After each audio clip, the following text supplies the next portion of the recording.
Chapter 1. The Deep Blue System. The Novice Gift Package. Yesterday, a deafening roar erupted from the depths of the Pacific, suspected to be the ninth-tier Beast Emperor breaking through. Coastal cities are advised to enhance their defenses. A month ago, a breach in the protective net of Liang City in Sichuan Province led to a tragic invasion of beasts, resulting in the deaths of tens of thousands of citizens. Following the investigation by the 8th-tier powerhouse, Swift-Blade Li Chong, a conclusion has been reached, and a press conference will commence at precisely 9 o'clock. Tonight, outstanding graduate Liu Yang from the Metropolis University of Supernatural Abilities broke through to the 5th tier yesterday and has officially decided to join the Ashes Guild. After a 4-year hiatus, an austere supernatural awakener has emerged in the United States with an elemental wind affinity. This individual has been specially recruited by Houston University of Supernatural Abilities. As he perused the trending news, Jingming set down his phone and rubbed his temples vigorously, feeling a throbbing headache. With the newfound memories flooding his mind, combined with the information at hand, he was unequivocally certain that he had traversed into another realm. This world was named Blue Star, with civilization and technological advancements resembling those of his former life. However, it possessed two significant additions: ferocious beasts and supernatural abilities. The former represented terrifying, bloodthirsty monsters wreaking havoc across Blue Star, while the latter served as humanity's source of power to combat these incursions. All it took was indulging a bit too much at the graduate farewell party, and upon awakening, I find myself in another world. Where is the justice in that? Jingming lamented. And if I must be transported, could I at least be granted a more favorable beginning? Feeling somewhat exasperated, he recalled that his predecessor also bore the name Jingming, a senior at Jiangxing No. 2 High School. Aside from a slightly striking appearance, he was otherwise utterly unremarkable. Even his awakened ability was merely in a tier power known as weak electricity. Supernatural abilities. Jingming mused, raising his right hand to snap his fingers, only to witness delicate blue-white arcs of electricity dancing at his fingertips. In his previous life, such a display would have caused quite a stir. Yet in Blue Star, it was quite commonplace, for every individual awakens their powers upon reaching the age of 16, becoming an awakener. The myriad of supernatural abilities range from controlling wind and fire to transforming into beasts or healing injuries. There were also disparities in quality among these abilities. According to Blue Star's classification, powers are rated from SSS, S, A, B, C, D, E to F, spanning 9 tiers. The vast majority of individuals can only awaken tire or tier abilities. Only a select few manage to awaken tire or tire powers, while those who attain tire abilities are considered prodigies. As for the rarer S, SS, and SS tier abilities, they're exceptionally rare, emerging perhaps once every few years, or even decades. In the awakening event 2 years prior, it was no surprise that his predecessor had only awakened in a tier ability, weak electricity. Moreover, abilities are categorized into elemental, enhancement, mental, restorative, natural, and special types. His weak electricity fell under the natural category, specifically the lightning subtype. The lightning-based extraordinary ability, among the myriad of supernatural powers, is considered to be of decent caliber. However, its classification as merely a grade inevitably limits its lethality. For instance, the arc of electricity presently dancing at his fingertips possesses a damaging capacity akin to that of a stunned baton, perhaps even inferior. Have I traversed realms only to become a mere human electric prod? I yearn to exert my strength and emerge as a formidable force in this world. Extinguishing the arc at his fingertips, Jingming propped his chin on his right hand, sighing as he gazed ahead. He found himself in a well-lit classroom, where the bell had just rung, and his classmates were engaged in lively conversation. Directly before him loomed a blackboard, on which a countdown for the impending college entrance examination read one day.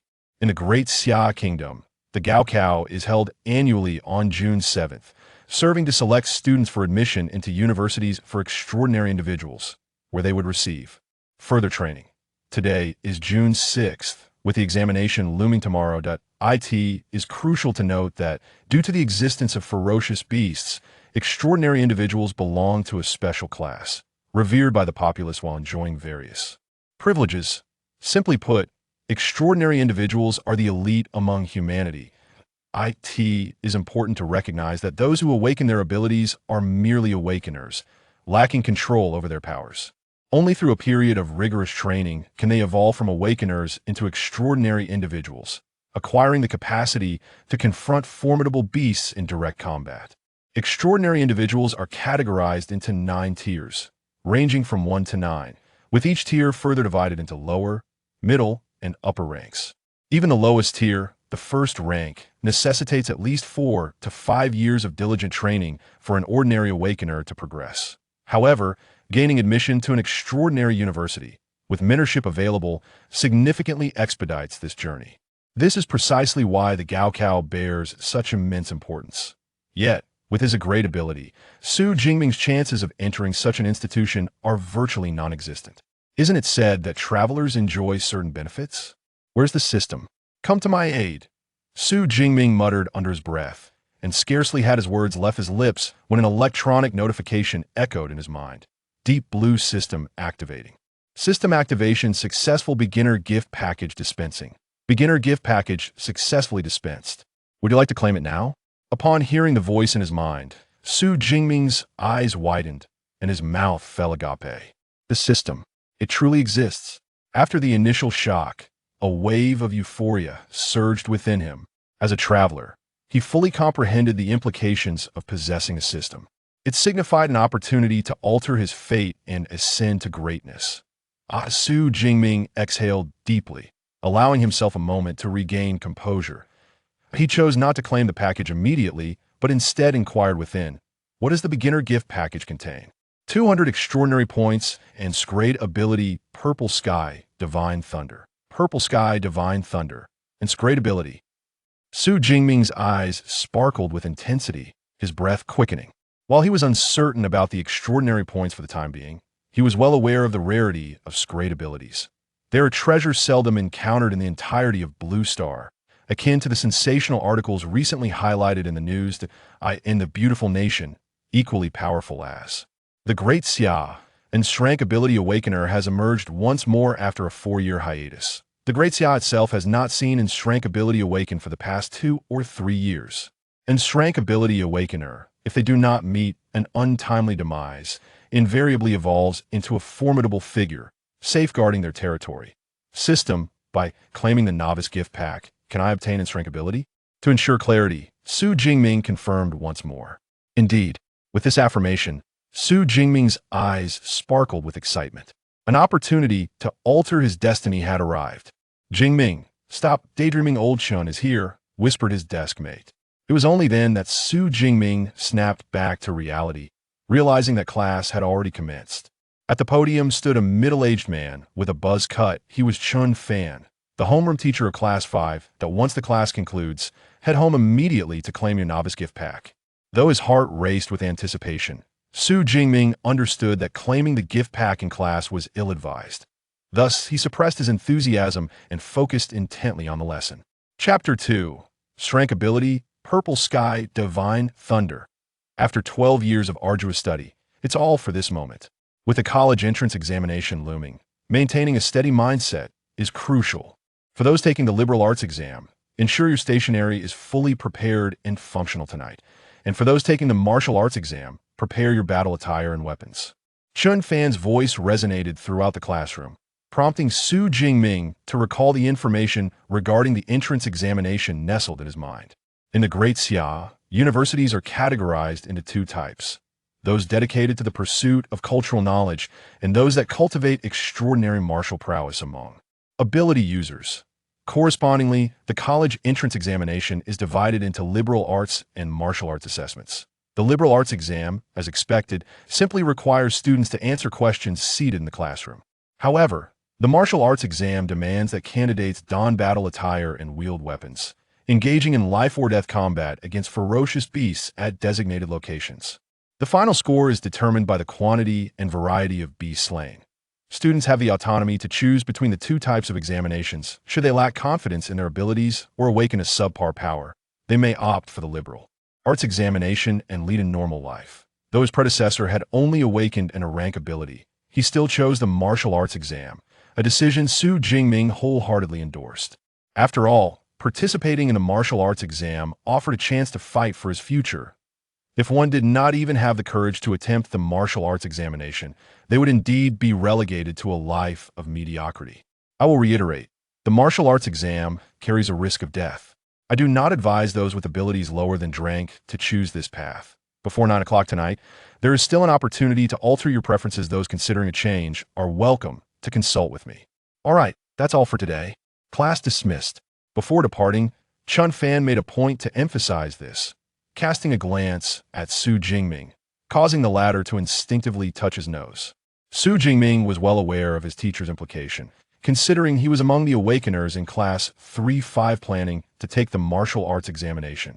Only he awakened with merely in a level ability. Based on the trends observed in previous years' martial arts college entrance examinations, the majority of students who met their demise within the examination halls were those who had only awakened level abilities or lowered. I understand that the old teacher is concerned for my well-being, yet in a world such as this, lacking martial prowess is indeed a precarious situation. To prevent the invasion of ferocious beasts, every city within the Great Xia Kingdom has established stringent protective measures. These include high-voltage electric fences, armed military forces, and teams of ability wielders. However, such defenses are not infallible. Periodically, cities succumb to beast tides, resulting in countless citizens perishing in the chaos. Su Jingming has no desire to find himself defenseless in the face of such calamities in the future. Even if I possess only an A-level ability, I will participate in the martial arts college entrance examination, not to mention the fact that I am on the verge of awakening a rarer S-level ability. Su Jingming's gaze sharpened as he began to pack his bag. Jingming, are you truly not considering changing your aspirations? A boy with a bowl cut seated in front of him turned around to inquire. No, Su Jingming shook his head. The bowl cut boy was his close friend, Zhang Hao, who had also awakened an A-level ability. Both shared a sense of camaraderie, however. After awakening his A-level ability 2 years ago, Zhang Hao devoted all his energy to academic courses, opting to take the liberal arts entrance examination instead. You're impressive, Zhang Hao exclaimed, giving a thumbs up. Out of the entire 5th class, among 6 or 7 A-level ability awakeners, you're the only one daring enough to choose the martial arts examination. What? Do you wish to accompany me? Su Jingming raised an eyebrow. Ha, my friend, I am aiming for a liberal arts university, where I can enjoy a leisurely 4 years alongside the ladies. The heroic task of defending the home and country shall be entrusted to you, the esteemed ability wielder, Zhang Hao jested. Get lost, Su Jingming rolled his eyes, dismissing him as he slung his bag over his shoulder and exited the classroom. Su Jingming's parents had tragically perished in a beast tide when he was merely a teenager. Beyond leaving behind a property and over $1 million in compensation, there was little else. Thus, upon returning home, Su Jingming found himself utterly alone. Fortunately, having been an orphan before his transmigration, he had long since acclimated to such an atmosphere. More importantly, Su Jingming had pressing matters to attend to. The beginner's gift pack, here I come. Gazing at the azure virtual frame within his mind, Su Jingming, devoid of hesitation, abruptly pressed the claim button. Beginner's gift pack distributed. 200 ability points have been credited. S-level ability, Purple Sky Divine Thunder, is being released. Progress at 10, 20, 30. Boom. Accompanied by a low rumble, it felt as though boundless power detonated within Su Jingming's body. Subsequently, countless blue-purple arcs of lightning flickered and danced across his form, erratic and unpredictable.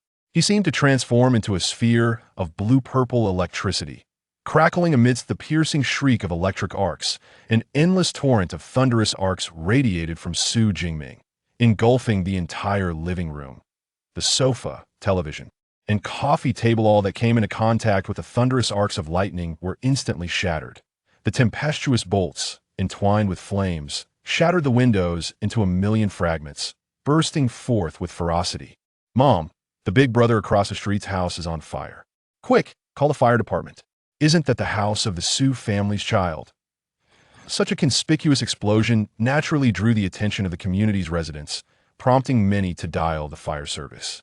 However, within the confines of the room, Su Jingming remained oblivious to the chaos outside. He merely felt a warm surge within him, as though brimming with newfound strength. 50, 60, 70. The metamorphosis continued unabated, seemingly due to the evolution of his extraordinary ability.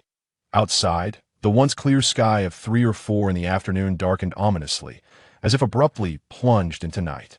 No raindrops fell, yet ominous rumbles of thunder reverberated through the air.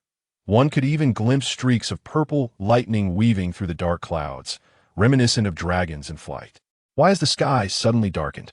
What terrifying thunder! I feel an overwhelming pressure. Third Corps of Jiangcheng. Assume a state of alert. Prepare for action. Such bizarre atmospheric changes plunged the citizens of Jiangcheng into a state of panic, fearing an invasion by a monstrous entity capable of wielding lightning. The station military forces swiftly mobilized, entering a state of readiness. 80, 90, 95, 98, 99. Inside the room, Su Jingming's extraordinary transformation reached its final stage. With a crackle, a flash of lightning illuminated the sky, and a bolt of purple lightning struck through the window, surging into Su Jingming's being like a dragon reclaiming its territory. As if fulfilling its purpose, the moment the lightning struck, the oppressive clouds dispersed, revealing a clear sky once more. Within the room, Su Jingming's metamorphosis had culminated at 100. The blue-purple lightning that had surrounded him receded like a tide into his body. After a brief moment, Su Jingming, positioned at the heart of the living room, suddenly opened his eyes wide, a flash of purple lightning coursing through his gaze. The evolution of my extraordinary ability is complete. At that instant, Su Jingming felt an overwhelming surge of power coursing through him, instinctively raising his right hand. With a mere thought, countless arcs of purple lightning spiraled forth. Unlike the previous blue-white lightning, this purple lightning emanated an ancient and formidable energy that sent shivers down one's spine. This is an S-class ability, the Purple Sky Divine Thunder. Su Jingming's eyes gleamed with intensity, sensing that this bolt of thunder, upon striking a human, would be far more than a mere electric shock. It had the potential to obliterate a person entirely. Chapter 3 Deep Blue. Add some excitement for me. However, the commotion caused by acquiring the Purple Sky Divine Thunder was rather excessive, wasn't it? As Su Jingming surveyed the chaotic living room, he couldn't help but scratch his head. The entire space resembled a battlefield after a missile strike, with debris strewn everywhere. Some fragments were still smoldering with remnants of flames. The walls and floors bore numerous craters, the result of electric arcs. Fortunately, during the transformation, I sensed something amiss and exerted effort to restrain my power. Otherwise, the devastation would likely have extended beyond just this living room. Su Jingming reflected with a twinge of fear. The Purple Sky Divine Thunder, rooted in Eastern mythology, is one of the ancient 10 primordial thunders, possessing the might to obliterate immortals and gods. Although, as an awakener, he could not fully harness the power of the Purple Sky Divine Thunder. If he were to unleash his strength recklessly, he could easily obliterate an entire floor. The building would undoubtedly collapse as a result. Fortunately, with the thunder's might firmly restrained, such a catastrophic event was averted.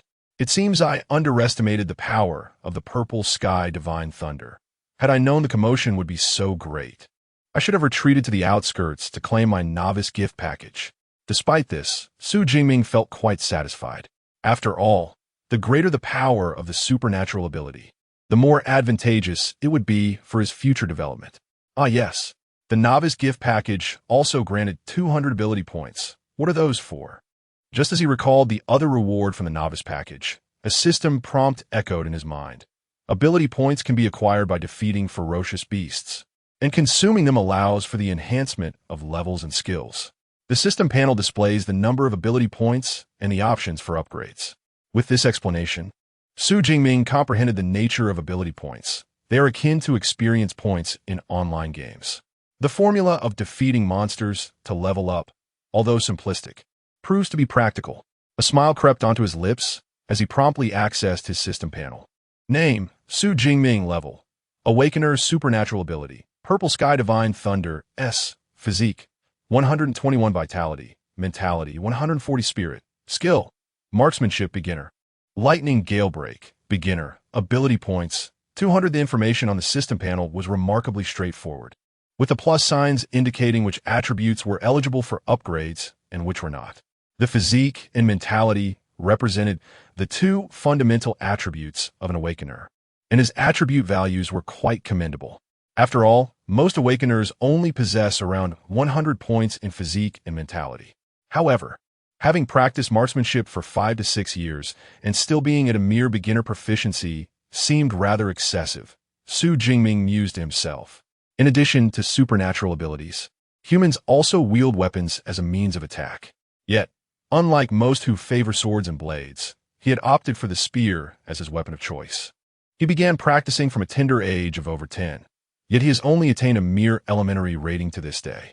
It is essential to understand that the proficiency in any skill is categorized into 6 tiers: elementary, intermediate, advanced, master, grandmaster, and perfection. The elementary level signifies just the beginning of one's journey. As for the technique, known as lightning gale strike, it belongs to the category of marksmanship skills. He acquired it at the age of 16, after awakening his weak electrical abilities, spending 300,000 great xia coins on its purchase. Having practiced for less than 2.5 years, achieving only an elementary level of proficiency is indeed quite normal. Gazing at the information displayed on the panel, he noted the presence of 200 ability points, which could be allocated to enhance either attributes or skills. The question lingered in his mind: where should these points be invested? After a brief moment of contemplation, Jingming fell into deep thought. Tomorrow marks the annual college entrance examination, and he must judiciously allocate these 200 ability points to maximize his combat effectiveness. Physical strength and mental acuity are the two foundational attributes. Elevating these attributes would enhance not only his mastery of combat techniques, but also his control over his abilities. With this in mind, he decided to first augment his foundational attributes. After a moment of reflection, Jingming divided the 200 ability points equally, investing them into both physical strength and mental acuity. Deep Blue, enhance my attributes. Upon pressing the plus sign on the panel, Jingming felt an immediate surge in his vitality. His invigorated life force surged within him like a raging river. Subsequently, his mental clarity also improved significantly. Not only that, but his mastery over the Purple Sky Divine Thunder was enhanced as well. The essence of abilities derives fundamentally from one's physical and mental attributes. As these two attributes increased, the potency of his abilities correspondingly surged. Clenching his fist, he reveled in the surging power within him, ready to summon the Purple Sky Divine Thunder at any moment. Jingming nodded in satisfaction. He then turned his attention back to his system panel. Physical strength, 141 vitality, mental acuity, 160 Hz. Both foundational attributes had increased by 20 points, indicating that one ability point corresponded to an enhancement of 0, 2 vitality, or 0, 2 Hz of mental acuity. Although the exchange ratio seemed somewhat low, it was still acceptable, considering the direct enhancement came without any side effects. Regrettably, the novice gift package contained only 200 ability points. Otherwise, he could have further amplified his capabilities. Of course, with his current strength, gaining admission to the Ability User University is well within his reach. Since the moment he acquired the S-grade ability, the Purple Sky Divine Thunder, Jingming's prowess has positioned him among the top students in the Jiangnan Province's college entrance examination. With the enhancement of his two foundational attributes, he can genuinely claim to be one of the most elite candidates in Jiangnan Province. However, he refrains from claiming the title of the strongest, simply because Jiangnan Province boasts a population exceeding 80 million. With over 700,000 candidates participating in the Martial Arts College entrance examination. Among these 700,000 candidates, there is no shortage of prodigies. These exceptional individuals, while lacking S-grade abilities, often possess A-grade abilities coupled with combat experience and skill enhancements that should not be underestimated. After all, some students hail from families that can not only hire renowned instructors to impart rare and formidable combat skills, but can also arrange for bodyguards to escort them directly into the wilderness to engage in fierce battles with formidable beasts, thereby accumulating invaluable combat experience. In this regard, Jingming, an orphan, finds himself at a disadvantage. However, The S-grade extraordinary ability he possesses is unparalleled by any other candidates. Suddenly, a series of urgent knocks resounded at the door. Before Su Jingming could react, with a resounding crash, the entire door was forcefully kicked open.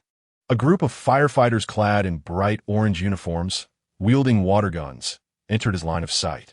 When they discovered that the room was devoid of the anticipated inferno and that a living person stood before them, they were momentarily taken aback.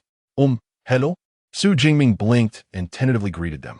Chapter 4: Thunder Martial Arts School upon the arrival of the firefighters. Su Jingming elucidated his possession of lightning abilities and that he had already contained the fire. This group of individuals hurriedly inspected the premises, ensuring that no safety hazards remained, and soon departed.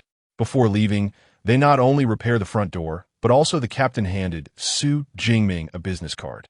It signified that Su's lightning abilities were particularly well suited for controlling fire and explosions in certain electronic environments. After graduating from university, he could directly approach the fire department in Jiangsheng for job placement. It is worth noting that the fire department is a government institution, and with awakened individuals possessing water and fire abilities, there would be no concern regarding life-threatening risks during firefighting efforts. To the eyes of an ordinary person, it was indeed a commendable job. However, for Su Jingming at present, it held no allure whatsoever. Casually tucking the business card into the bedside cabinet, he picked up the long gun that leaned against the wall and exited the room. Xiaoming, was the fire just now all right? All good, Uncle Yang. It has been contained. That's a relief. You seem like you're heading to the martial arts school. Indeed, I'm going to hone my skills. Such diligence. The college entrance examination is tomorrow. You're still training, unlike that lazy boy of mine. Mingyue community, where Su Jingming had resided for 18 years, was surrounded by familiar neighbors. With his gentle disposition, he was well liked by the elderly residents. As he descended from the building, several grandmothers and grandfathers, out for a stroll or accompanying their grandchildren, expressed their concern. Su responded politely to each of them. Subsequently, he shouldered his long gun, exited the community, boarded a bus, and transferred to the subway. Ultimately, he arrived before a modern high-rise building. This edifice, standing over 40 meters tall, was adorned with a sleek silver facade, exuding an aura of cool sophistication. The structure occupied a vast area, resembling a colossal beast lying in repose. On the side of the building, four grand characters were inscribed: Thunder Martial Arts School, shimmering brilliantly under the sunlight. Awakened individuals seeking to ascend to the ranks of extraordinary beings must train both their physique and spirit to enhance the potency of their abilities. However, not every household is privileged to possess a private training facility. Thus, martial arts schools emerged to provide training grounds and instructional services. Throughout the Great Xia Empire, the most renowned martial arts schools are two: Thunder Martial Arts School and Violent Bear Martial Arts School. These institutions have established branches in every city across the empire, including Jiangsheng, which is relatively remote in Jiangnan province. Of course, beyond Thunder and Violent Bear, Jiangsheng boasts numerous private martial arts schools. Yet only Thunder Martial Arts School offers free access to high school students. Consequently, Su Jingming has always trained at Thunder Martial Arts School. He was eager to ascertain how much his strength had improved after acquiring the Purple Cloud Divine Thunder and enhancing his fundamental attributes. At this moment, outside the Thunder Martial Arts Hall, aside from Su Jingming, there were several awakened individuals and even some endowed with extraordinary abilities, all armed with weapons. Luo Hong, a 9th-tier extraordinary being and the founder of the Thunder Martial Arts Hall, possessed an S-class lightning-type ability. I wonder if one day, in the future, I too might establish my own martial arts hall. With a sigh of contemplation, Su Jingming proceeded into the hall. The Thunder Martial Arts Hall comprises 6 floors, each sprawling over tens of thousands of square meters.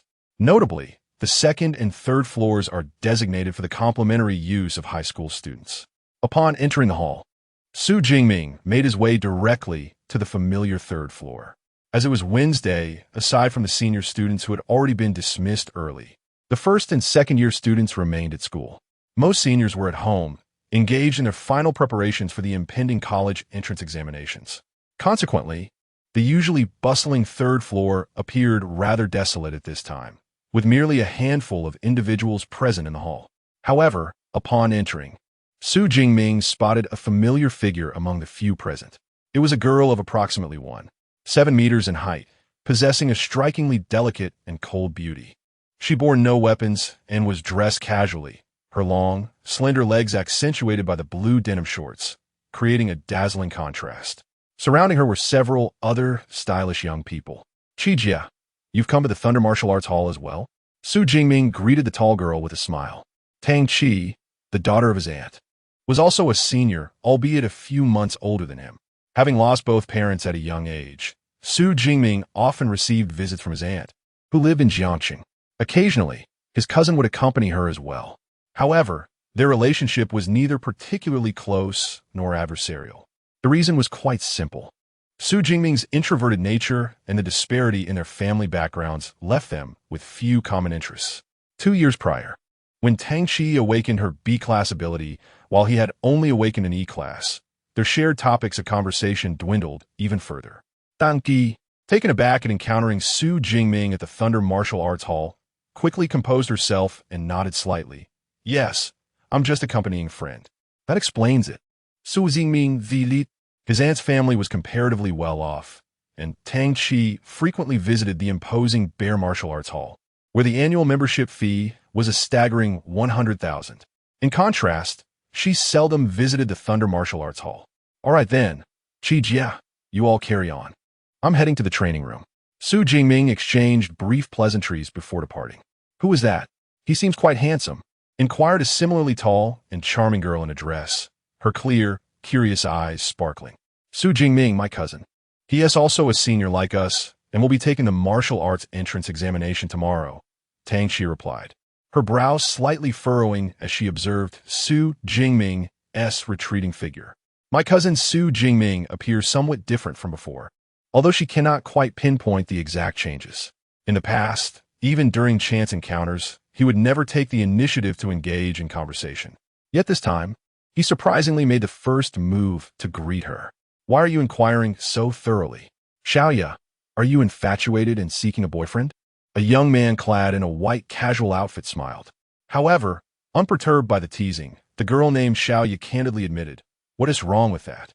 With a face like this, as long as his abilities aren't too lacking, wouldn't it be quite impressive to bring him out as a boyfriend? I fear my cousin may disappoint you.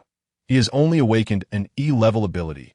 Tang Qi shook her head, having anticipated Xiao Ya's reaction. Unsurprisingly, upon hearing that Jingming was merely an E-level ability wielder, the curiosity in Xiao Ya's eyes dimmed considerably, and she remarked with a hint of disinterest. Only an E-level ability, what a pity. Everyone has their own social circles, and those within the same circle often share similar family backgrounds and compatible personalities. This group of friends not only hails from affluent families, but also possesses awakened abilities of B and C levels. Judging by Jingming's attire, it was evident that his family circumstances were not as fortunate. Furthermore, with only an E-level awakening, even Xiaoya, a self-proclaimed admirer of looks, found it hard to muster any interest. At least he has the courage to participate in the martial arts entrance examination. A youth adorned with ear studs jested. What does courage matter when the risks are so immense? I would rather he abstain from the martial arts examination altogether, Tang Qi sighed. In the martial arts entrance examination, the majority of fatalities involve those with abilities below D level. Had Jingming possessed a D level ability, she would have had no objections. Yet, an E-level ability is simply too weak, and participating in the martial arts examination is akin to courting death. E-level abilities should dutifully pursue liberal arts. After graduation, they can work as white-collar professionals, avoiding battles with ferocious beasts and the associated life-threatening dangers. Isn't that quite agreeable? It would also spare my mother from daily worry. All right, enough of this. Aren't we here to visit the Thunder Martial Arts School? Indeed, during my 3 years of high school, I have spent nearly all my time at the Violent Bear Martial Arts School. This is my first visit to the Thunder Martial Arts School. A little relaxation before the college entrance examination is beneficial for both mind and body. Noticing Tang Qi's somber mood, the group hastily changed the subject and began to meander leisurely. Chapter 5. Combat Techniques. The Lightning Gale Break. Meanwhile, Su Jingming remained oblivious to the discussions sparked by his departure. At this moment, he found himself in a modest room, approximately 20 square meters in size. This was a solitary training chamber provided by the Thunder Martial Arts Academy. In the past, such facilities required prior reservations for use. However, due to the current scarcity of trainees, Su Jingming was able to utilize it directly. First, he intended to test his peak abilities without the aid of supernatural powers. Su Jingming removed the long spear from his back, grasping it firmly in his hands. Given that the hides of ferocious beasts are tough and resilient, ordinary weapons are utterly inadequate. Therefore, the weaponry employed by supernatural practitioners is exclusively crafted by specialized manufacturers. The spear in his possession belonged to the renowned Black Obsidian series produced by Yuan Group. The shaft measured approximately 9 meters in length, while the sharp spearhead extended over 20 centimeters, culminating in an overall length of 1 meters. The entire Black Obsidian spear was constructed from F-grade alloy, showcasing a subtle black hue. As Su Jingming wielded the spear, a slight tremor emitted a deep metallic resonance. This tremor was inconsequential. It revealed an unexpected realization. The spear felt lighter. No, that wasn't quite right. It was a result of his enhanced physical prowess. Quickly understanding this, he acknowledged that there was no opportunity to change his weapon at this point. Alloys, akin to supernatural abilities, are classified into 9 grades: SSS, SS, S, A, B, C, D, E, and F. The rarer the alloy, the more robust and sharper it becomes, thereby increasing its lethality against ferocious beasts. Naturally, this also escalates the cost. When purchasing the Black Obsidian series weapons from Yuan Group, one could freely select the alloy type and weight. Since he was only permitted to carry F-grade weapons and battle attire for the martial arts examination, the alloy's quality was naturally set at F. As for weight, he opted for 50 kilograms. Ultimately, this entire Black Obsidian spear cost him nearly 200,000. The adage, "the impoverished pursue knowledge, while the affluent pursue martial prowess," rang true for him. Over the years, Su Jingming had expended considerable funds on physical conditioning, supernatural abilities, battle attire, weaponry, and combat techniques. Some of this money came from the unwavering support of his aunt's family, while other portions derived from savings and pensions left by his parents. Presently, he had less than 50,000 remaining, making it impossible to acquire heavier weaponry. However, he consoled himself that this would only slightly impact his capabilities. With a focused gaze, Su Jingming commenced his warm-up. The spear was an instrument he had begun practicing with at the age of 12, and nearly 6 years of training had rendered him proficient in its thrusts, jabs, strikes, and slices. Within the confines of the training room, the spear danced in his hands, transforming into a shadow of black elegance, exuding an aura of power. In mere moments, Su Jingming felt his muscles stretch and his blood surge with vitality. Grasping the spear tightly, he aimed a fierce thrust at a circular target embedded in the wall of the training chamber. Clang! Accompanied by a piercing collision sound, the circular target, constructed from memory metal, yielded under the force of his strike, creating a pronounced indentation. After the spear was withdrawn, it slowly regained its composure. Simultaneously, a number appeared on the adjacent smart screen. 321 cards. The sheer physical strength had nearly doubled compared to before. Su Jingming's eyes sparkled with excitement. Card is the standard unit used to measure attack intensity. 1 card equates to the energy produced by the explosion of a black spider firecracker. Most awakened individuals, relying solely on their physical prowess, can typically achieve a maximum attack of around 100 cards. Previously, relying purely on his physical strength, Su Jingming could only muster an attack of approximately 140 cards. Of course, at that time, even with the use of his special abilities, he would not see much enhancement. However, the situation was different now. With a thought, the purple sky thunder was summoned forth. Crackling at that moment, Su Jingming seemed to embody the god of thunder. Surrounded by countless purple lightning bolts, the sharp sound of electric arcs leaping resonating in the air. With a raised finger, a bolt of purple lightning shot forth. carrying a wild aura as it struck the target. This time, the target, made of memory metal, recessed significantly and took a full 7 to 8 seconds to recover. Concurrently, the smart screen displayed an astonishing number, 3,012 cards. The power had reached a staggering 3,000 cards, nearly 10 times that of his physical strength. Jingming gasped in astonishment. It is worth noting that the average attack intensity of a first-tier awakened individual is only about 1,000 cards. An attack strength of 3,000 cards is primarily achievable by a mid-tier first-tier awakened individual. Truly, the S-rank ability is astonishingly powerful. Jingming couldn't help but marvel. According to the information in his memory, there are 9 levels of abilities above the awakened ones, ranging from first tier to 9th tier, each divided into lower, middle, and upper ranks. Yet he was merely an awakened individual, and with the S-rank ability, Purple Sky Thunder, he was already capable of producing attack intensity comparable to that of a mid-tier first-tier awakened individual. No wonder countries are in pursuit of high-tier awakened individuals. The disparity in quality is indeed immense. However, 3,000 cards is not my limit. Jingming took a deep breath, and the electric light of the Purple Sky Thunder spread to the black spear. Lightning Gale Break. A flash of lightning illuminated the training room as the spear transformed into a purple-black dragon, charging toward the wall. Boom! The lightning flickered, and under the immense impact, a deafening crash resounded, causing the entire training room to shake slightly. As the lightning dissipated, the target, constructed from memory metal, appeared as though it had been pierced by lightning, with the center melted into a metallic pit that could never be restored.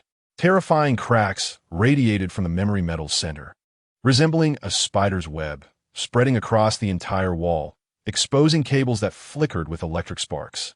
These cables, connected to the memory metal, were used to measure attack intensity. The condition of the target rendered it utterly unusable. Jingming turned to the smart screen on his right, only to find that it displayed no data at all. I entered the novice training room, equipped with memory metal capable of withstanding the attacks of a first-tier superior ability user. The damage to the memory metal indicates that it has reached its threshold of resistance to force. In other words, my strike has already achieved a level comparable to that of a first-tier superior ability user. Truly impressive, as expected from martial techniques. The Lightning Gale Break is the sole martial technique currently possessed by Jingming. Naturally, this technique was meticulously chosen to seamlessly integrate his lightning-type abilities with his marksmanship. In fact, most martial techniques of ability users are closely related to the abilities they possess, with peak attack intensity rivaling that of a first-tier superior ability user. It seems the upcoming college entrance examination will be quite exhilarating. A smile of anticipation graced Jingming's lips as he stowed away his black obsidian spear and exited the training room. The Thunderbolt Martial Arts Academy has dedicated maintenance personnel for its training rooms, ensuring that even if equipment is damaged, it will be promptly repaired. Of course, there is no need for compensation. After all, those capable of damaging the equipment are precisely the individuals most welcomed at the Thunderbolt Academy. After a brief exploration, I felt that our Violent Bear Martial Arts Academy was superior in many respects. The training rooms here are not only smaller, but the power testing equipment is also outdated. Obviously, our annual membership fee of 100,000 Daxia coins is not without justification. Speaking of which, after wandering around for a while, I found it quite dull. Dull? How about we head to the combat room for a few matches? Tang Chi and her 3 companions walked down the corridor of the Thunderbolt Academy. They had intended to relax before the final college entrance examination, which is why they came to the Thunderbolt Academy. However, after meandering for a while, they quickly felt a sense of tedium. Therefore, when someone suggested heading to the combat room, their eyes lit up with excitement. Boom! At that moment, a sharp and somewhat piercing collision sound echoed, causing the ground beneath them to tremble slightly. Such a powerful energy fluctuation. It has reached the level of ability users, exclaimed a boy with ear studs. He had awakened a C-level psychic ability, making him particularly sensitive to energy fluctuations. I recall this floor is specifically designated for high school students. How could the few prodigies from Jiangcheng who have reached the level of ability users be training here at the Thunderbolt Academy? Questioned a cute girl named Xiaoya, her brows furrowing in confusion. Although Jiangcheng, situated in a less prosperous area of Jiangnan province, does not boast a rich educational heritage, there's still one or two prodigies among high school students who have broken through to become ability users. Is one of those prodigies training here? Or has a new ability user emerged from among the high school students? Let's go take a look. The sudden commotion piqued the interest of Tang Qi and her companions, prompting them to turn and head in the direction of the training room. Chapter 6. It transforms Su Jingming before the college entrance examination. Tang Qi and her companions briskly walked along the corridor, rounding a corner when they unexpectedly encountered Su Jingming, who approached them bearing a sleek black spear. Tang Qi was taken aback by this unexpected meeting, but quickly regained her composure and inquired, "Are you heading home?" "Training is over, and I wish to return early to prepare," Su Jingming replied. "Very well, best of luck on the martial arts entrance exam tomorrow. But do remember to prioritize your safety." Although Tang Qi harbored doubts about her cousin's decision to participate in the examination with merely an E-rank ability, she still offered him words of encouragement. "Thank you, Qijia. You too. Do your best." Su Jingming smiled brightly, flashing a radiant grin before they parted ways. Tang Qi and her group continued on their quest to uncover the source of the earlier surge of power. There were only 8 training rooms in this vicinity, making their search for the one Su Jingming had utilized relatively effortless. Upon entering the room, they were all taken aback by the walls, shattered like a spider's web. Even the typically composed Tang Qi found her mouth agape in astonishment. "Goodness, even a memory metal has been obliterated. What kind of force could have caused this?"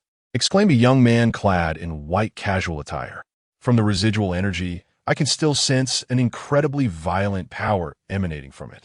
Whoever launched this attack, even if not a second-tier ability user, must certainly be at the pinnacle of the first tier." The young man with ear studs, who had awakened a mental-type ability, spoke with a serious expression. "The pinnacle of the first tier? Perhaps even a second tier? Are there truly such formidable high school students in Jiangcheng?" "That is unlikely to be a high school student. It could be an ability user who, unaware of the regulations, accidentally wandered into the 3rd level and utilized the training room for a power test," Tang Qi suggested, shaking her head. "Indeed, such an intensity of attack could not possibly be achieved by a high school student. A first-tier peak user would be beyond the reach of even the most gifted individuals in provincial cities. It is inconceivable that such a person could exist in Jiangcheng." The others exhaled in relief at her words. Just the few ability user candidates from Jiangcheng were already daunting enough.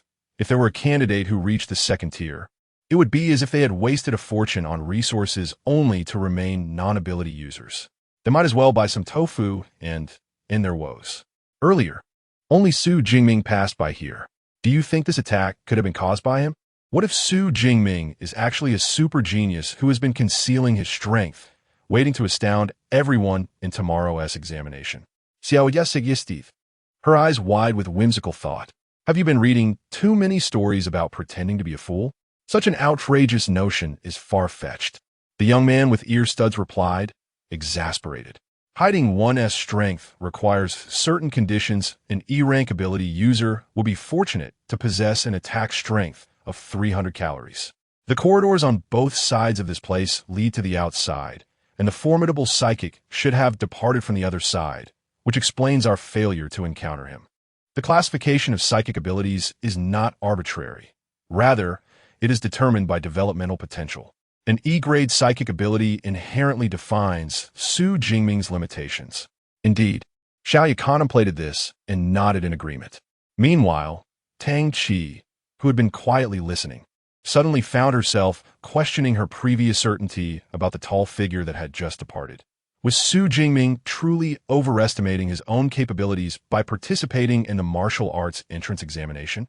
In Jiangcheng, the liberal arts entrance examination is held within various school buildings, while the martial arts examination takes place at the military district on the outskirts. Students are required to assemble at the city sports gymnasium before being transported to the military district. The assembly time is set for 8 in the morning. Thus, The following day, Su Jingming rose early, fully equipped. In addition to the F-grade black stellar spear, which measured approximately 2 meters in length and was slung over his shoulder, he donned an F-grade black combat suit and black boots. Both the suit and the boots were crafted from the hide of ferocious beasts, rendering them exceptionally resilient. They not only resist damage during battles against such beasts, but also mitigate some harm. I have arrived at the martial arts entrance examination. With a focused gaze, Su Jingming stepped out of his room, his strides firm and steady. In Jiangcheng, within the picturesque neighborhood, a well-known villa community, Tang Chi had just finished her breakfast and was preparing to leave when she was suddenly called by a woman who bore a striking resemblance to her. Xiao Qi, you and Xiao Ming are in the same examination venue, right? Mother, I already mentioned to you last time that there's only one martial arts examination venue in Jiangcheng. Naturally, we are in the same location. While responding, Tang Chi conducted a final check of her equipment. She had awakened a special B-grade psychic ability known as Shadow Cat. Once activated, her physique, flexibility, and reaction speed would experience a significant enhancement. Consequently, she had chosen a dagger as her weapon, favoring its agility. Her combat suit was also tailored to be form-fitting and lightweight. Should you encounter Xiao Ming during the examination, please assist him if possible. After all, your cousin possesses only an E-grade ability, making the martial arts examination exceedingly perilous for him, the woman urged. And do take care of your own safety. Even if your performance is subpar, do not recklessly engage with high-level ferocious beasts. Although Tang Chi wished to point out that the examination map was vast, making the likelihood of encountering him nearly zero, she nodded in acknowledgement upon seeing the concern in her mother's eyes. Understood. After ensuring her gear was in order, Tang Chi entered the car waiting at the door and set off for the city sports gymnasium. Jiangcheng boasts 3 high schools, with nearly 3,000 students in the senior year. Excluding those participating in the liberal arts examination, about 1,400 students are taking part in the martial arts examination. In order to transport over 1,400 candidates to the examination venue, the city deployed nearly 40 large buses. These buses, arranged according to different schools and classes, were lined up neatly outside the city sports hall. Upon arrival, the candidates merely needed to board their designated bus. Son, for this martial arts college entrance examination, I do not demand exceptional results from you. The utmost priority is to ensure your safety. Dad, I understand. Daughter, please take care of yourself during the exam. Among the candidates arriving at the sports hall, some were alone while others were accompanied by their parents. Those with parental support were often reminded to prioritize their safety in the final moments before boarding. Su Jingming, newly arrived at the sports hall, could not help but feel a twinge of envy upon witnessing this scene. As an orphan in his past life, he too longed for parental affection. Unfortunately, even after his transmigration, he remained solitary. Taking a deep breath, Su Jingming composed himself. After locating the bus for Class 5 of the 2nd High School of Jiangcheng, he boarded directly. Is that Su Jingming? I never noticed before, but he looks quite dashing in his battle attire. How did I not realize he possesses such a striking demeanor? Oh, how handsome! Due to his previous introverted nature, Su Jingming had been one of the more inconspicuous individuals in Class 5. Even if he missed a day of school, apart from his close friend Zhang Hao and the homeroom teacher, few would take notice. Of course, Su Jingming was inherently well endowed, standing at 6 feet 1 inch and possessing a handsome appearance. However, his former self often slouched and avoided eye contact, rendering him less noticeable. Now, having traversed into this new existence, his gaze was no longer evasive, but rather clear and spirited, and he stood tall and straight. Clad in a sleek black battle uniform and wielding a formidable, long black spear upon his back, he exuded an aura of renewal, sharp and powerful. This transformation caught the astonished and fervent attention of several girls on the bus. Observing Su Jingming as he boarded, Chun Fan, the homeroom teacher stationed in the passenger seat to tally attendance, was momentarily taken aback. However, he quickly regained composure and marked Su Jingming's name on the attendance list. As time gradually passed, the names on Chun Fan's roster were progressively filled in, and upon the arrival of the last student from Class 5 participating in the martial arts college entrance examination, he declared, "Class 5 is accounted for." Let us depart. Chapter 7. The Ruined Town and the Examination Regulations. The college entrance examination, a grand event in the Great Xia Kingdom, is meticulously organized to ensure that students receive ample rest. A month prior to the examination, cities and provinces implement stringent noise regulations during the night. In more affluent neighborhoods, specialized sound wave manipulators are often summoned. As night falls at 9 o'clock, they unleash their abilities to insulate the community from all external sounds. On the day of the examination, the measures taken to safeguard the candidates reach an unprecedented level of rigor. Not only is there traffic control on the roads, but armed soldiers and teams of supernatural beings also patrol critical thoroughfares to preempt any unforeseen incidents. Consequently, the 40-plus buses transporting candidates to the martial arts examination navigate the urban landscape without hindrance, swiftly arriving at the military district located on the outskirts. Upon arrival, the buses halt at a designated open area where students disembark in succession. Surrounding the expanse, soldiers stand at intervals of 3 meters, weapons in hand. Their postures erect and imposing. The seriousness etched on their faces leaves no doubt that any attempt to breach the formation would be met with a hail of gunfire. At the forefront of the open space stands a makeshift podium, with an enclosure of barbed wire extending behind it. Within this area lies the desolate remnants of a small town, known as Weiyuan Town, which had once flourished under the jurisdiction of Jiang City. Decimated decades ago by a tide of beasts, it has since become a forsaken wasteland. Although reclaimed by the military, the site offers little value for reconstruction and has thus been transformed into a training ground for troops. Nevertheless, every year on June 7th, it serves as a venue for the martial arts examination.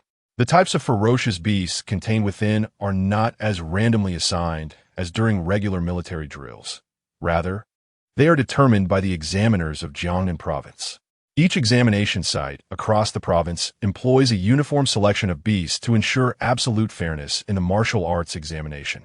The species and strength of these creatures dictate the level of difficulty presented to the candidates. Typically, no formidable beasts are found on the outskirts of the ruined town, with only common varieties such as shadow cats and iron-haired pigs inhabiting the area. However, in previous years, rare and formidable beasts like the unicorn rhinoceros and blade-armed tiger have also been spotted in the vicinity, indicating a heightened level of difficulty and an increased risk of mortality in that year's examination. Thus, when glimpses of a unicorn rhinoceros are caught through the barbed wire, many candidates turn pale, their composure shattering. Yet, what a unicorn rhinoceros, if one cannot contend with such a creature? Even if fortunate enough to gain admission to a university for supernatural beings, true greatness would remain forever elusive. A sudden, commanding voice erupted from the throng of students, eclipsing their murmurs. A young man clad in a pale blue uniform, reminiscent of an ancient swordsman, brandished a long sword in his hand. His demeanor bore an air of chivalry, both forthright and incisive, with eyes that struck like an eagle, instilling a profound sense of pressure. Numerous students, initially brimming with indignation, turned their heads, eager to contest, but upon recognizing him, fell silent, their bravado extinguished. This peculiar scene piqued Su Jingming's curiosity, prompting him to inquire of a tall classmate behind him, who bore a knife and shield. Who is this person, so audacious in his tone? The tall student, Lu Jia, awakened to a C-grade enhancement ability known as gigantism, which allowed him to swell to over twice his size, consequently augmenting his strength. Among the 5th class, aside from his close friend Zhang Hao, Su Jingming enjoyed a strong rapport with him. Who else could it be but Zhou Mingyang, the renowned gentle breeze sword from First High School? Liu Ye guessed it. Realization dawned on Su Jingming. First High School in Jiangcheng is esteemed for its profound educational heritage. Not only does it offer genuine courses taught by awakened individuals, but it also periodically arranges practical combat with ferocious beasts. The students it cultivates are exceptionally formidable. Nearly all of Jiangcheng's top 10 candidates for the martial arts examination hail from this institution. Zhou Mingyang stands out as one of its most distinguished students, possessing a B-grade elemental wind ability called Live Gale. When activated, This ability not only allows him to conjure wind blades, but also reduces air resistance, greatly enhancing both his speed and attack velocity. Lithe Gale ranks among the elite of all awakened abilities in Jingming. Moreover, Jingming is one of the rare few who have successfully transitioned from an awakened individual to a full-fledged ability user prior to the examination, making him a leading contender for the martial arts top scorer and earning him the title of Gentle Breeze Sword. Such a formidable ability user naturally instills caution in ordinary candidates. Indeed, wielding a sword requires such an indomitable spirit.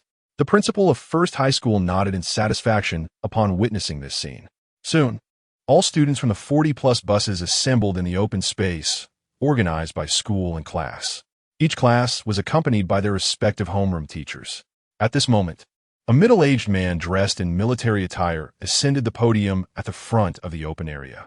This man was tall, with a long scar gracing the right side of his face. A mere glance from him silenced the previously whispering students. If Zhou Mingyang's gaze instilled a sense of pressure, this officer's eyes bore the ferocity of a wild beast, provoking a palpable sense of trepidation. He was undoubtedly a second-tier ability user. Su Jingming silently mused to himself. I am Wang Haiyang, the overall commander for this year's Jiangcheng Martial Arts examination. Before we commence, I shall reiterate the key points of caution. The examination at Wuka commenced promptly at 9 in the morning and concluded at 9 in the evening, spanning a duration of 12 hours. The venue for this event is the desolate town behind me, akin to previous years, which is divided into peripheral, central, and core zones. The outer region is inhabited by non-ascending beasts, while the central area is home to peak non-ascending beasts and first-tier beasts. The core zone is exclusively occupied by beasts of the first tier and above, with the innermost area dominated by first-tier high-ranking and second-tier beasts.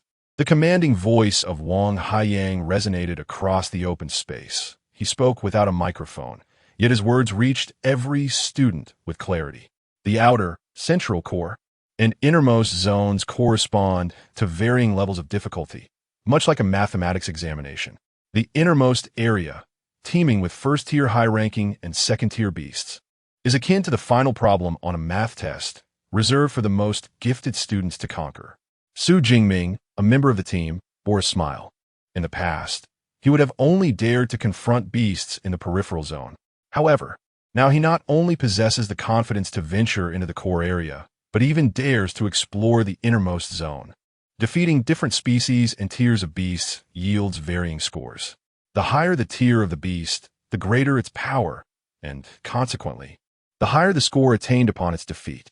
However, each participant must act within their capabilities, selecting the appropriate zone to engage the beasts.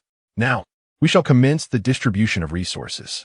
With a wave of his right hand from the podium, several squads of soldiers emerged from the side, while a large truck approached from a distance. The cargo door of the truck opened, revealing numerous black tactical backpacks. Distributed by the soldiers, each candidate received a tactical backpack containing 3 items. Firstly, there is a smart wristwatch designed to tally the number and types of beasts defeated, accumulating scores. Additionally, it includes a map of the desolate town to ascertain the participant's location. Secondly, there are 3 energy bars, which, when consumed, swiftly replenish physical stamina. The final item is a safety sphere, a silver metallic orb that, when activated, generates an impenetrable high-voltage electric net against ordinary beasts. However, using the safety sphere signifies an early conclusion to the examination. Su Jingming secured the smart watch on his wrist, placed the 3 energy bars into his tactical backpack, which he slung over his shoulder, and hung the safety sphere at his waist. This arrangement allows for the swift activation of the safety sphere in case of danger, ensuring his survival. Most other students opted for a similar configuration. Yet, even with the safety sphere, absolute security remains an illusion. After all, amidst the chaos of beast confrontations, life and death can be decided in an instant, and there may be no time even to activate the safety sphere. Chapter 8. The Formal Commencement. The First Slaughter. Each backpack contains a smartwatch, 3 energy bars, and a safety ball. Candidates, please ensure that your items are complete. If anything is missing, promptly approach the podium for replacements. After Wang Haiyang delivered this announcement, he descended from the podium. It was now 8:40. With a little over 20 minutes remaining until the commencement of the Wu Ku entrance examination. As Wang Haiyang stepped down, the students in the open area began to relax. Is there a team in need of a meat shield?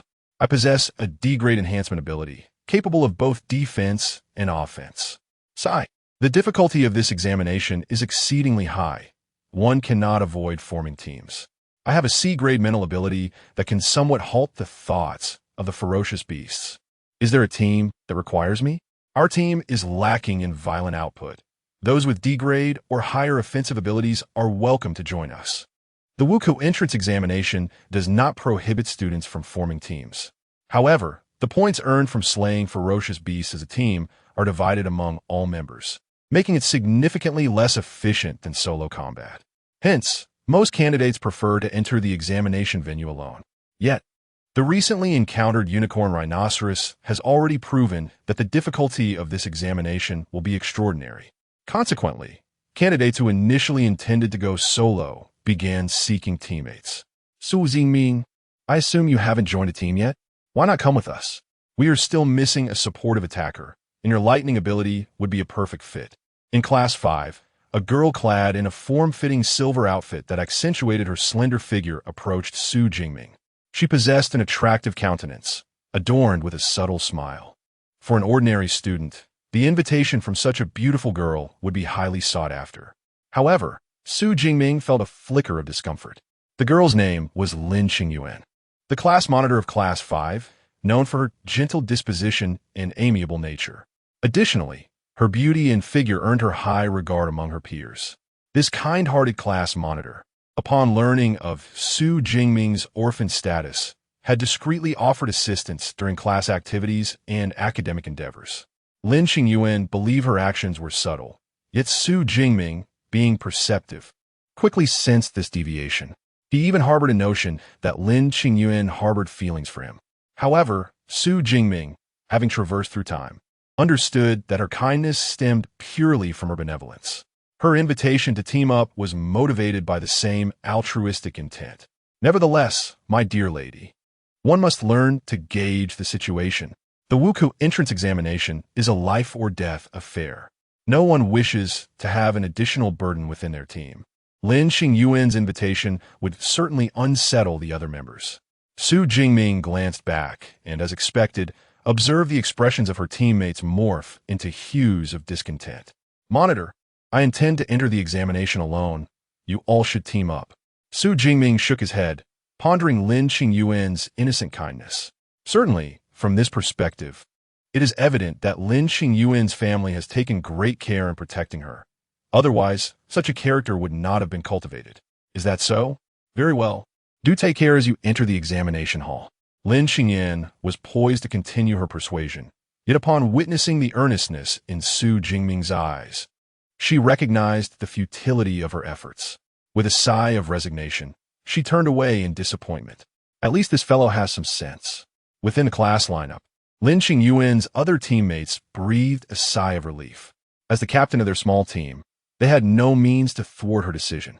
However, allowing Su Jingming, who possessed merely an E-rank ability, to join the team would significantly diminish their overall score. Rejecting the invitation from the beautiful Lin, Ming, you truly are something. How many would vie to team up with her, but find themselves unable? Once Lin Qingyuan departed, Lu Jia approached with a rather inappropriate grin. Come on. You know our class leader's disposition. She enjoys assisting the less fortunate. Su Jingming rolled his eyes. Oh, so you are aware?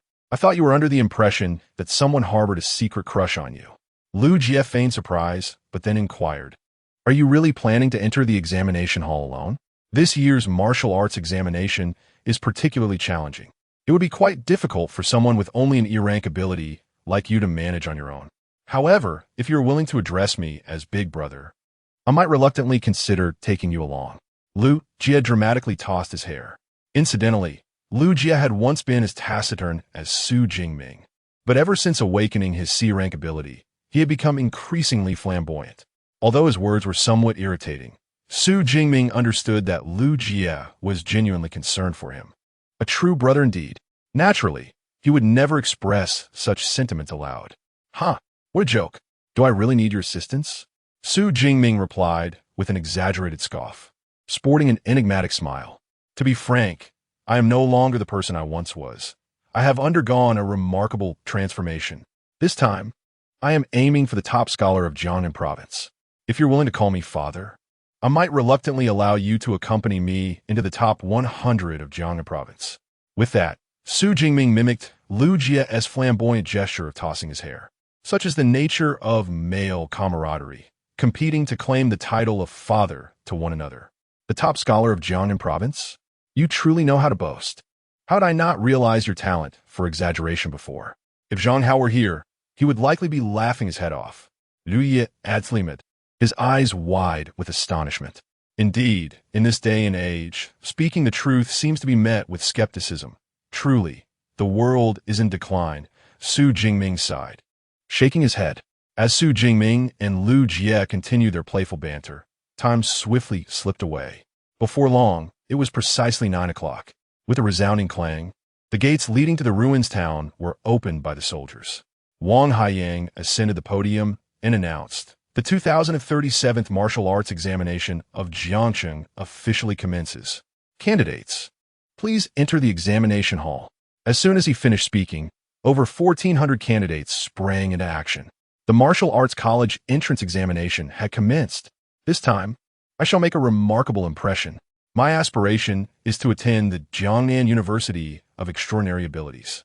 With anticipation and hope for the examination, the candidates, clad in combat attire and wielding weapons, surged into the desolate town like a swarm of locusts. Influenced by the atmosphere, Su Jingming too relinquished his long rifle and, laughing heartily, joined the throng. The ruins of the town loomed before them, resembling the gaping maw of an abyss, ready to engulf all students. Outside, the open space quickly became desolate.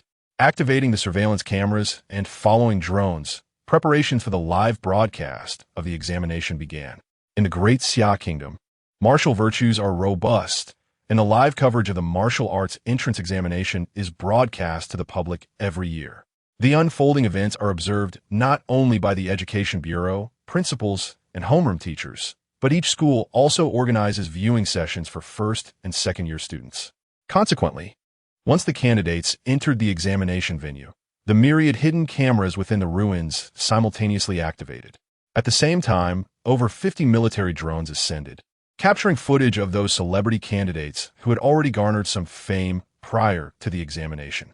Soon, the skies above the open field were filled with projected images. Meanwhile, principals, homeroom teachers, and officials from the Education Bureau engaged in conversations as they took their seats in the audience. Although the desolate town is merely a small village beneath Jiang City, it spans an extensive area, with over 1,400 candidates entering. The initial crowding at the entrance soon dissipated. As they ventured deeper, it was as if a droplet of water had fallen into the ocean, creating not a ripple. Furthermore, the ferocious beasts within the ruins are sentient creatures. Thus, upon witnessing the influx of candidates, these beasts did not launch an immediate assault. Instead, they concealed themselves. Consequently, various teams and solitary adventurers began to navigate deeper into the ruins. Yang, known for his wind blade at First High School, immediately utilized his extraordinary abilities upon entering the examination venue. Manipulating the swift winds to reduce air resistance, he dashed forth like a cheetah. Su Jingming, too, selected a direction, descending while activating the smartwatch on his wrist. Suddenly, a blue virtual screen projected from the smartwatch, appearing before Su Jingming's eyes, displaying a line of black text. Please authenticate your identity on the smartwatch. The advancements in Blue Star technology have surpassed those of previous eras, making such virtual projections a well-established technology. Su Jingming was unfazed. He extended his left thumb to press against the smartwatch screen. Fingerprint verification in progress. Verification successful. The candidate is Su Jingming from Jiang City Second High School, Class 5 of the 3rd year, with examination number 2037-214-7849. Su Jingming's identity information materialized on the virtual projection. Simultaneously, Two small boxes emerged in the upper right corner. The first box displayed personal score information. Name, Su Jingming, class, Jiangnan Second High School, grade 3, 5, score, 0. The second box detailed the score rankings for the Jiangcheng Wuka College entrance examination. 1 St. Zhou Mingyang, 7 points, Jiangcheng First High School, 2nd. Li Yuan, 5 points, Jiangcheng First High School, 3rd. Zhao Hu, 4 points, Jiangcheng First High School, 874th. Su Jingming, 0 points, Jiangcheng Second High School, truly. The first high school is formidable, having swiftly vanquished the ferocious beast. Shaking his head, Su Jingming clicked on the map option on the virtual screen. Before him appeared the map of the town's ruins. The map was irregularly circular, with various regions marked in different colors. The outer region was denoted in green, the middle region in yellow, and the core area in red, while the innermost zone was shaded in a deeper crimson.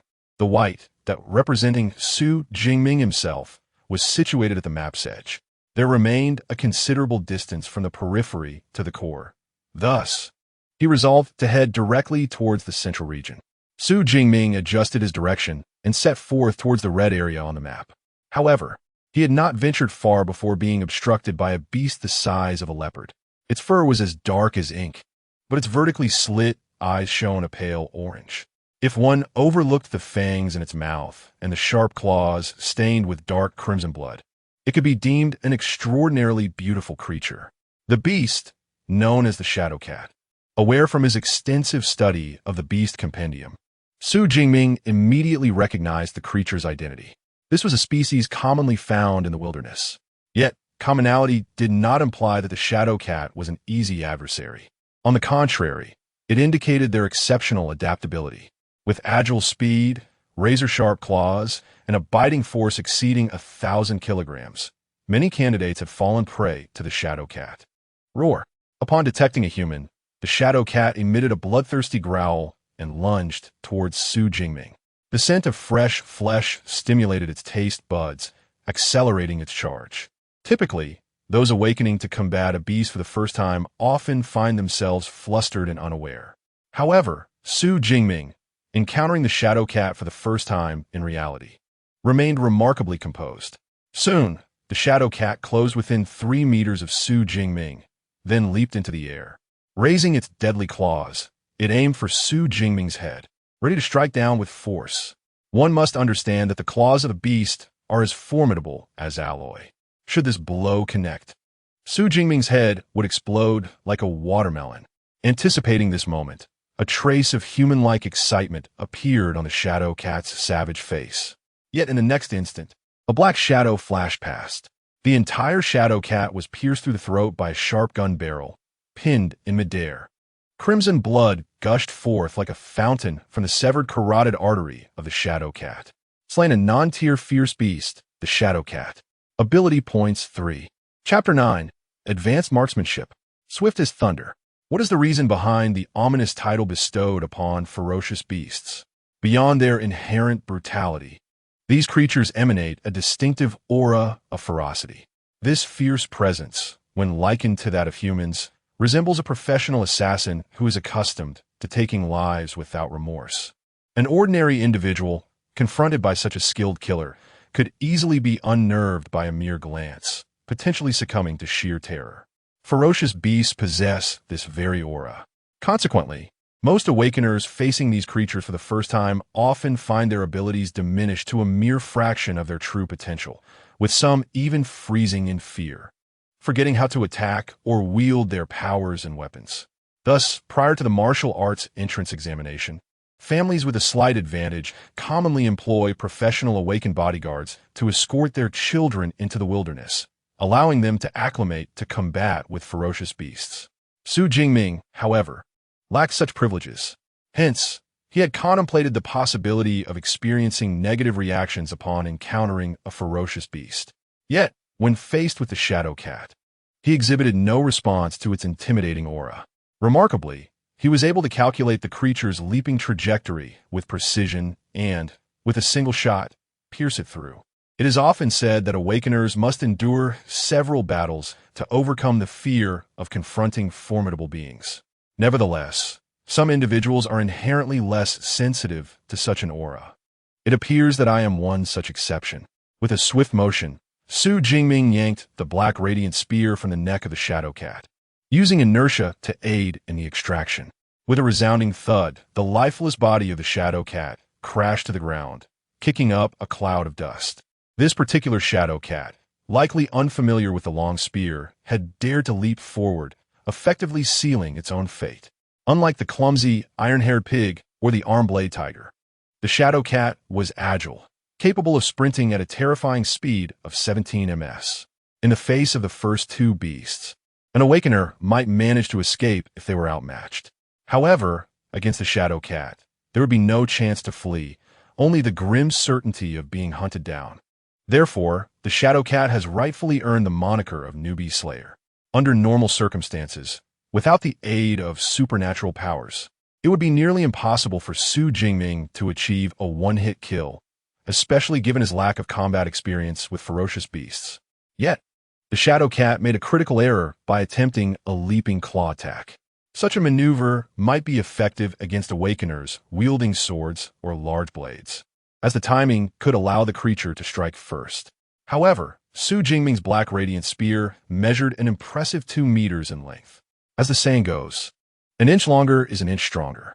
Thus, the airborne shadow cat had yet to enter the attack range before Su Jingming dispatched it with a single thrust. Moreover, had it not been for the system notification, I might have forgotten that slaying ferocious beasts grants the opportunity to acquire ability points. Gazing at the newly added 3 ability points on the system panel, Su Jingming felt a surge of excitement. This signifies that if he acquires a sufficient number of ability points in the forthcoming battles, his strength can be further augmented. However, the ability points obtained from slaying a non-ranked beast are rather meager. Thus, it is imperative to hasten toward the central region. Much like the ability users, the ferocious beasts are categorized into 9 ranks, from the 1st to the 9th. Beasts below the 1st rank are referred to as non-ranked beasts, corresponding to the human awakeners.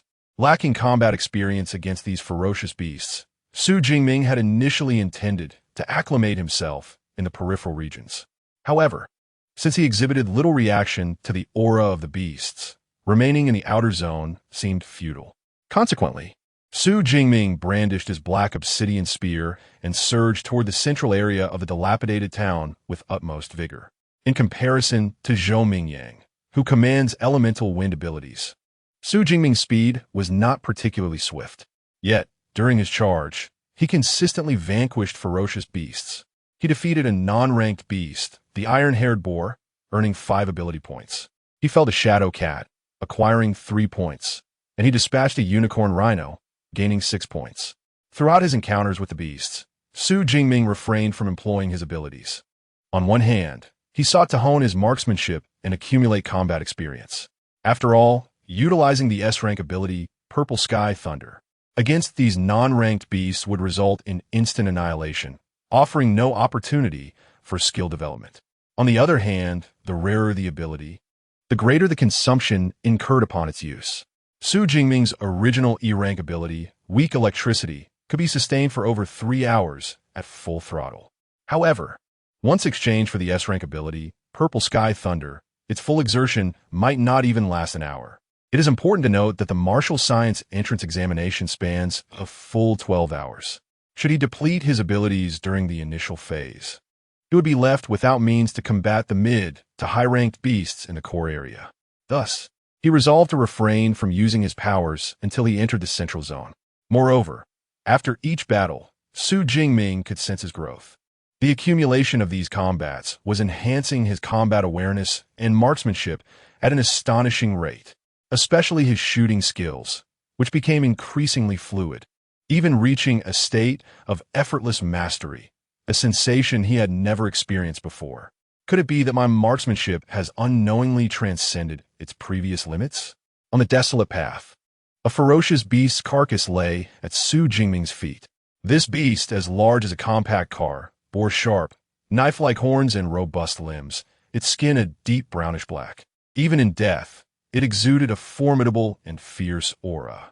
This was the very beast that candidates dreaded the most, the unicorn rhino, The creature was riddled with gaping wounds the size of bowls, the fatal blow having been dealt to its head. The ebony tip of the black obsidian spear had violently pierced through its eye socket and into its brain, obliterating the vital neural pathways. The unicorn rhinoceros lay lifeless and utterly devoid of vitality.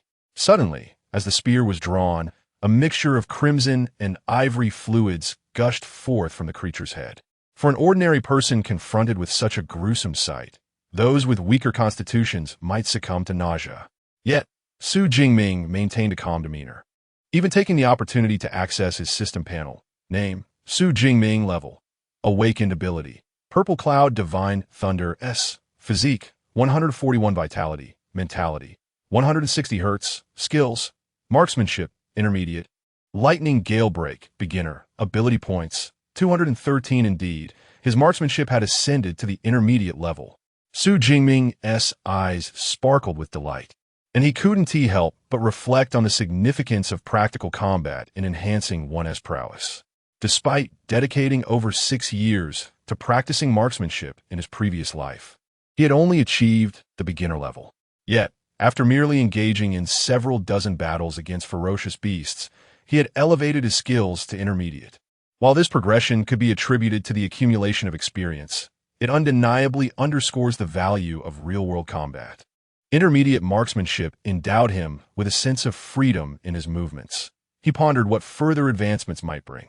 More than 3 hours had elapsed since the commencement of the Martial Science College entrance examination. Throughout this journey, although Su Jingming had not actively sought out foes, he had encountered over 40 beasts, ranging from the relatively lowly shadow cats to the formidable blade tiger and unicorn rhinoceros. Each beast slain granted him a measure of ability points, though he had not closely tracked the total accrued. Upon inspection, he was pleasantly surprised to discover he had amassed 213 ability points, sufficient for skill enhancement. This was merely the beginning. Once he ventured into the central region and unleashed the Purple Cloud Divine Thunder upon the beasts, the accumulation of ability points would accelerate significantly. With this in mind, Su Jingming deliberated for a moment, ultimately unable to resist temptation, and promptly activated the upgrade for his marksmanship skill. Instantly, a torrent of techniques related to marksmanship flooded into his consciousness. This infusion of knowledge was not akin to the fleeting impressions of a film, easily forgotten soon after viewing. Rather, it was as though Su Jingming had genuinely practiced marksmanship for decades. Upon completion of this profound assimilation of skills, he swiftly drew his spear. In the blink of an eye, within a mere second, the obsidian spear darted through the air, unleashing a rapid succession of 4 thrusts, akin to black lightning, swift and perilous. Chapter 10 Su Jingming, the first 50, did I not mistake? On the aged streets, the black brilliance gun, forged from F-grade alloy, danced in Su Jingming's hands like a swift black dragon. Hiss! As Su Jingming abruptly halted his vigorous movements, the tip of the black brilliance gun, transitioning from extreme motion to utter stillness, heated up due to the intense friction with the air, releasing a plume of vapor. With such marksmanship, he could easily slay a first-tier beast. Su Jingming initially believed that marksmanship paled in comparison to the foundational attributes of physique and spirit. However, with the assistance of the Deep Blue system, upon truly acquiring advanced marksmanship, he realized how profoundly mistaken he was. With his marksmanship elevated to an advanced level, his speed of firing had more than doubled. Moreover, he had seamlessly integrated various techniques for wielding the long gun, enabling him to devise countermeasures against any foe. It could be said that even a first-tier beast, whose physique exceeded his by several times, would merely be toyed with under such marksmanship.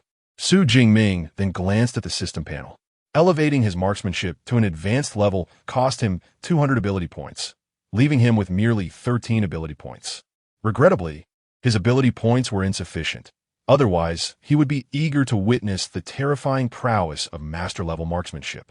Shaking his head, Su Jingming opened the map. The white dot representing his location was already positioned at the edge of the green peripheral area, not far from the central yellow zone. In approximately half an hour, he would enter the central region, which harbored peak-tier and first-tier beasts. There, the rate at which he could harvest ability points would accelerate significantly. Although the former Weiyuan town, now in ruins, was constructed decades ago, it bore little disparity from modern cities. The buildings were all crafted from concrete, similarly divided into urban and suburban areas. Su Jingming currently found himself within a residential community in the suburban area of the ruins town. After enduring the onslaught of beasts and the erosion of time, the entire community appeared exceedingly dilapidated. The six-story residential buildings had over half succumbed to collapse, while those still standing exhibited severe weathering. The cobblestone path beneath his feet was overrun with weeds, presenting a scene of desolation. As Su Jingming sheathed the Black Brilliance gun, preparing to turn away, he noticed several other candidates emerging at the end of the road opposite him. They were a group of 5, comprising 3 females and 2 males. At the forefront was a tall girl clad in silver-white combat attire. This girl was none other than Lin Qingyuan, the class leader from Class 5, who had invited Su Jingming to join their team prior to entering the examination hall. Su Jingming, Lin Qingyuan, upon spotting him, approached with an air of surprise, her long strides reducing the distance between them. Most female combat attire tends to be form-fitting, and Lin Qingyuan's was no exception, accentuating her alluring figure. The silver-white fabric clung to her skin, outlining her graceful curves. With each step, her legs appeared exceptionally long and toned. Class leader. Earlier on the path, Su Jingming had encountered other candidates, but they were either from different schools or from other classes. This was his first encounter with a classmate, and a smile involuntarily graced his face. Wow, I never expected to find you here. Did you come alone? Lin Qingyuan glanced around, noticing no one else, and curiously inquired. The 4 teammates trailing behind were also taken aback by Su Jingming's solitary presence. Typically, E-grade awakened abilities would see candidates eliminated within the first hour or 2 of the martial arts examination. Yet it was now just past noon, more than 3 hours since the examination commenced, and Su Jingming not only remained unscathed but had ventured deeper into the area. Being alone is more convenient. Su Jingming replied to Lin Qingyuan's inquiry, nodding without reservation. Impressive. Lin Qingyuan's beautiful eyes sparkled as she gave him a thumbs up. We all needed the help of Xiao Qiao to reach this far. A petite girl in her team behind her shyly nodded. This girl named Xiao Qiao had awakened a supportive D-grade ability called Swift Movement, which could enhance both her and her teammate's speed to some extent.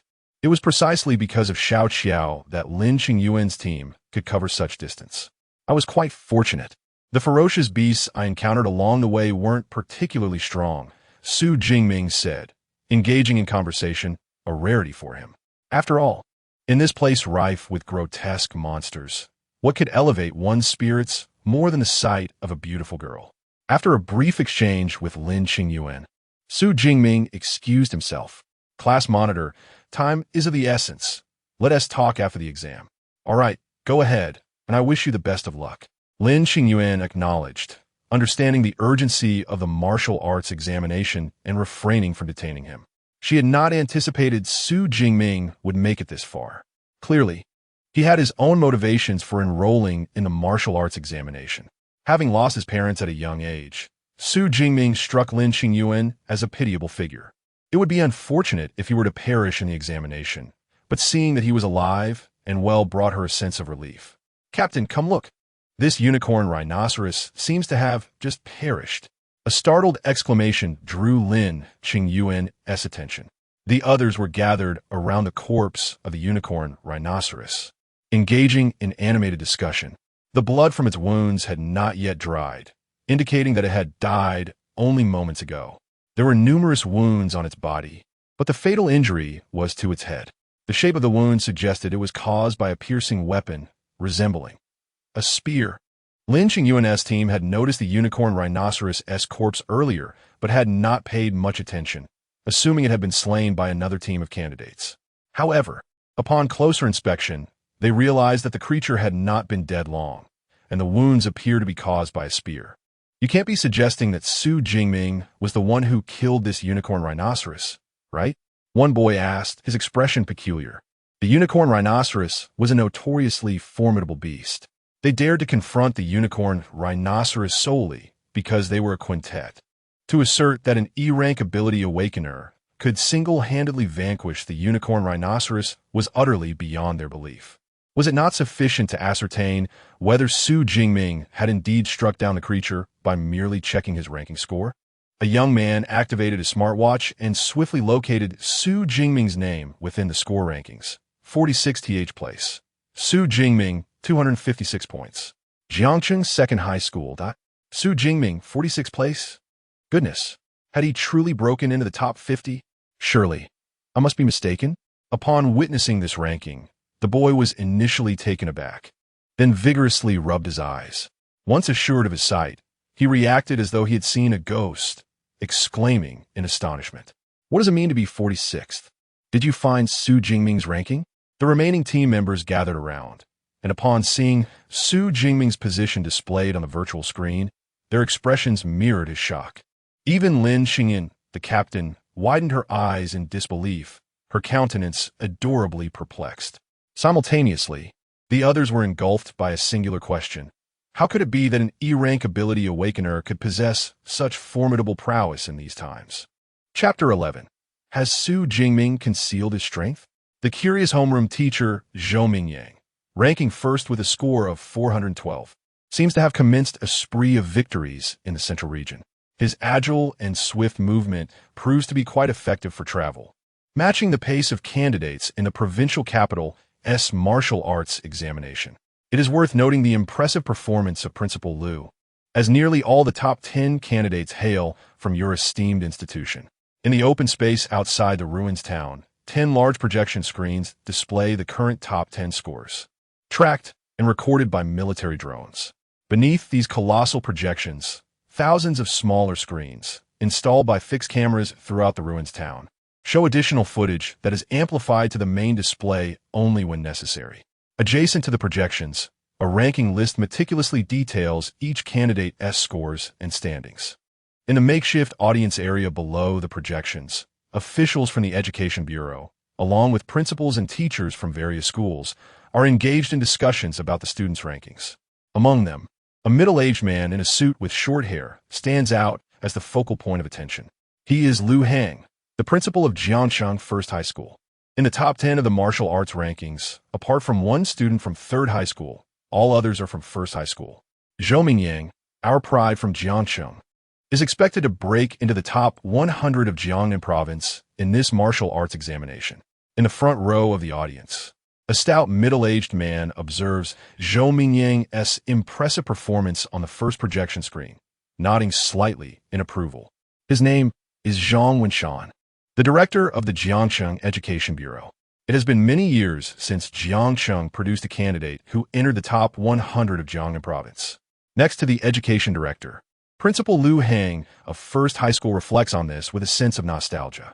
Jiangnan province is a populous region within the Great Xia Kingdom, comprising 24 prefecture-level cities and nearly 34 county-level cities. Jiangcheng, located in the most remote northern part of the province, is resource-poor and lags behind in economic development among the 24 prefecture-level cities. Consequently, the annual educational funding allocated by the provincial capital, Ning'an City, is quite limited. This scarcity has resulted in Jiangcheng consistently underperforming in the martial arts examinations over the years. The best historical result occurred 7 to 8 years ago when a candidate awakened an A-level ability, allowing them to break into the top 100 of Jiangnan province. Although several A-level ability users have emerged in the years since, none have managed to replicate that success. However, Zhou Mingyang's performance has rekindled hope within the community. I have always been quite satisfied with the education at your first high school, remarked Director Zhang Wenshan, nodding in approval. Third high school has also performed admirably, managing to secure a position in the top 10. However, second high school has fallen short, with its best result only reaching 18th place. Jiangcheng First High School stands as the premier institution in the city, while the second and third high schools pale in comparison.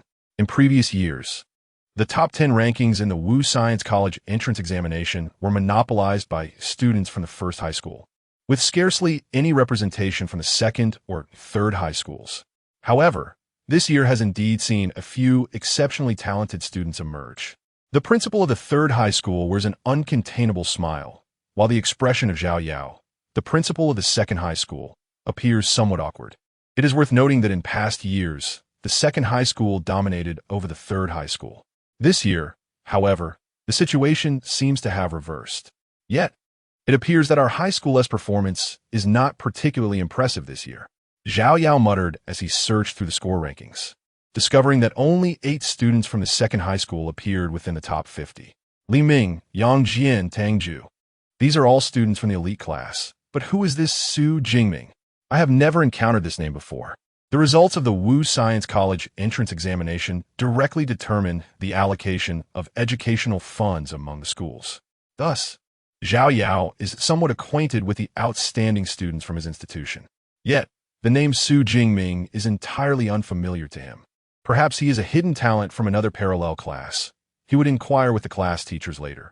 Zhao Yao did not pay much attention to it, as it is not surprising for a school with numerous students to occasionally have one or two who conceal their true abilities. While Principal Zhao Yao remained indifferent, Chun Fan, the homeroom teacher class 5 from the second high school, was utterly bewildered. He was well aware of Su Jingming's circumstances. He was merely an E-rank awakened. How could he possibly break into the top 50? Astonishingly, Su Jingming had emerged as the highest-ranked student in their entire class.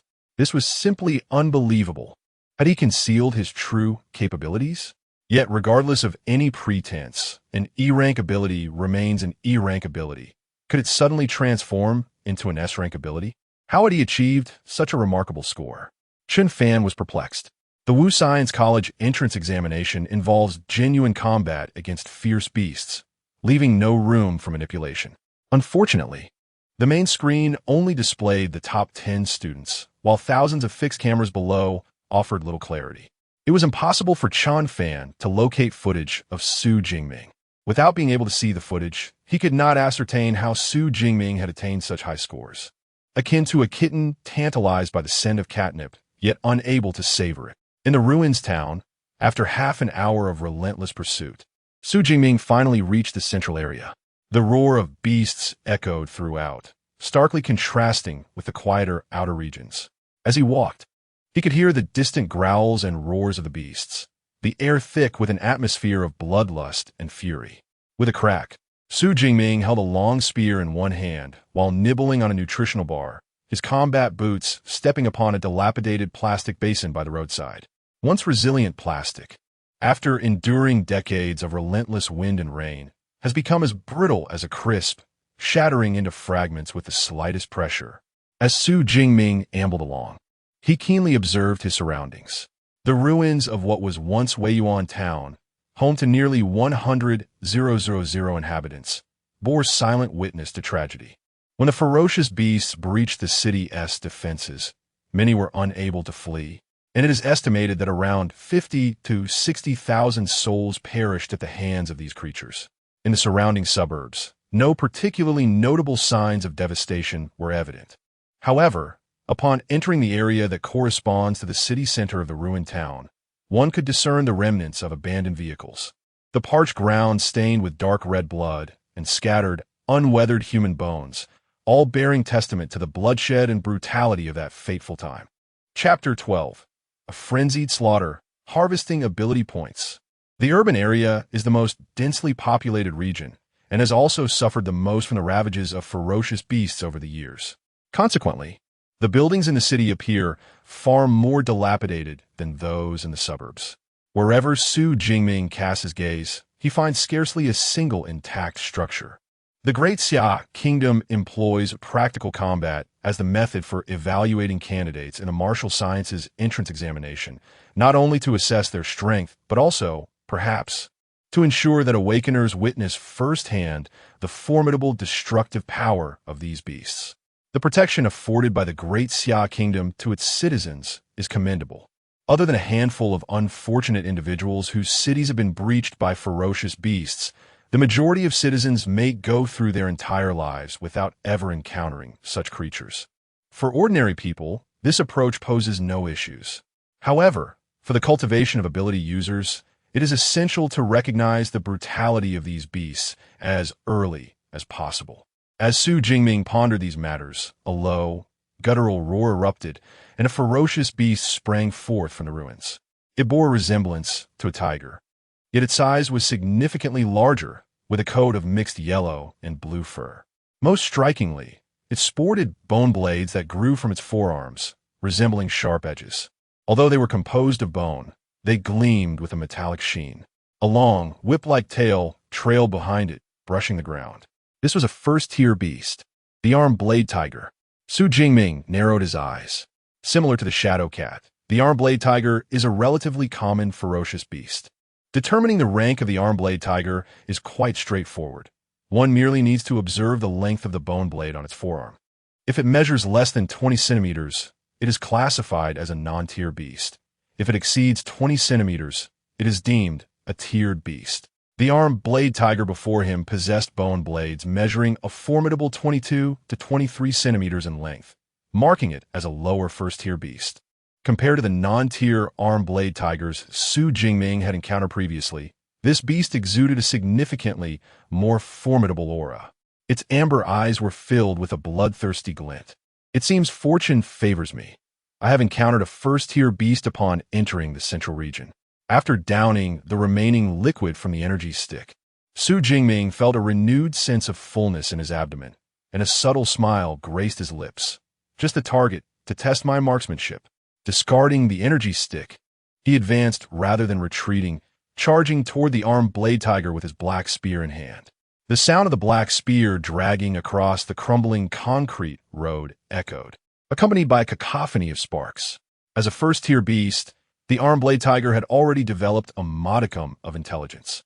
Witnessing a seemingly weak human daring to launch an attack, the inherently brutal beast emitted an enraged roar.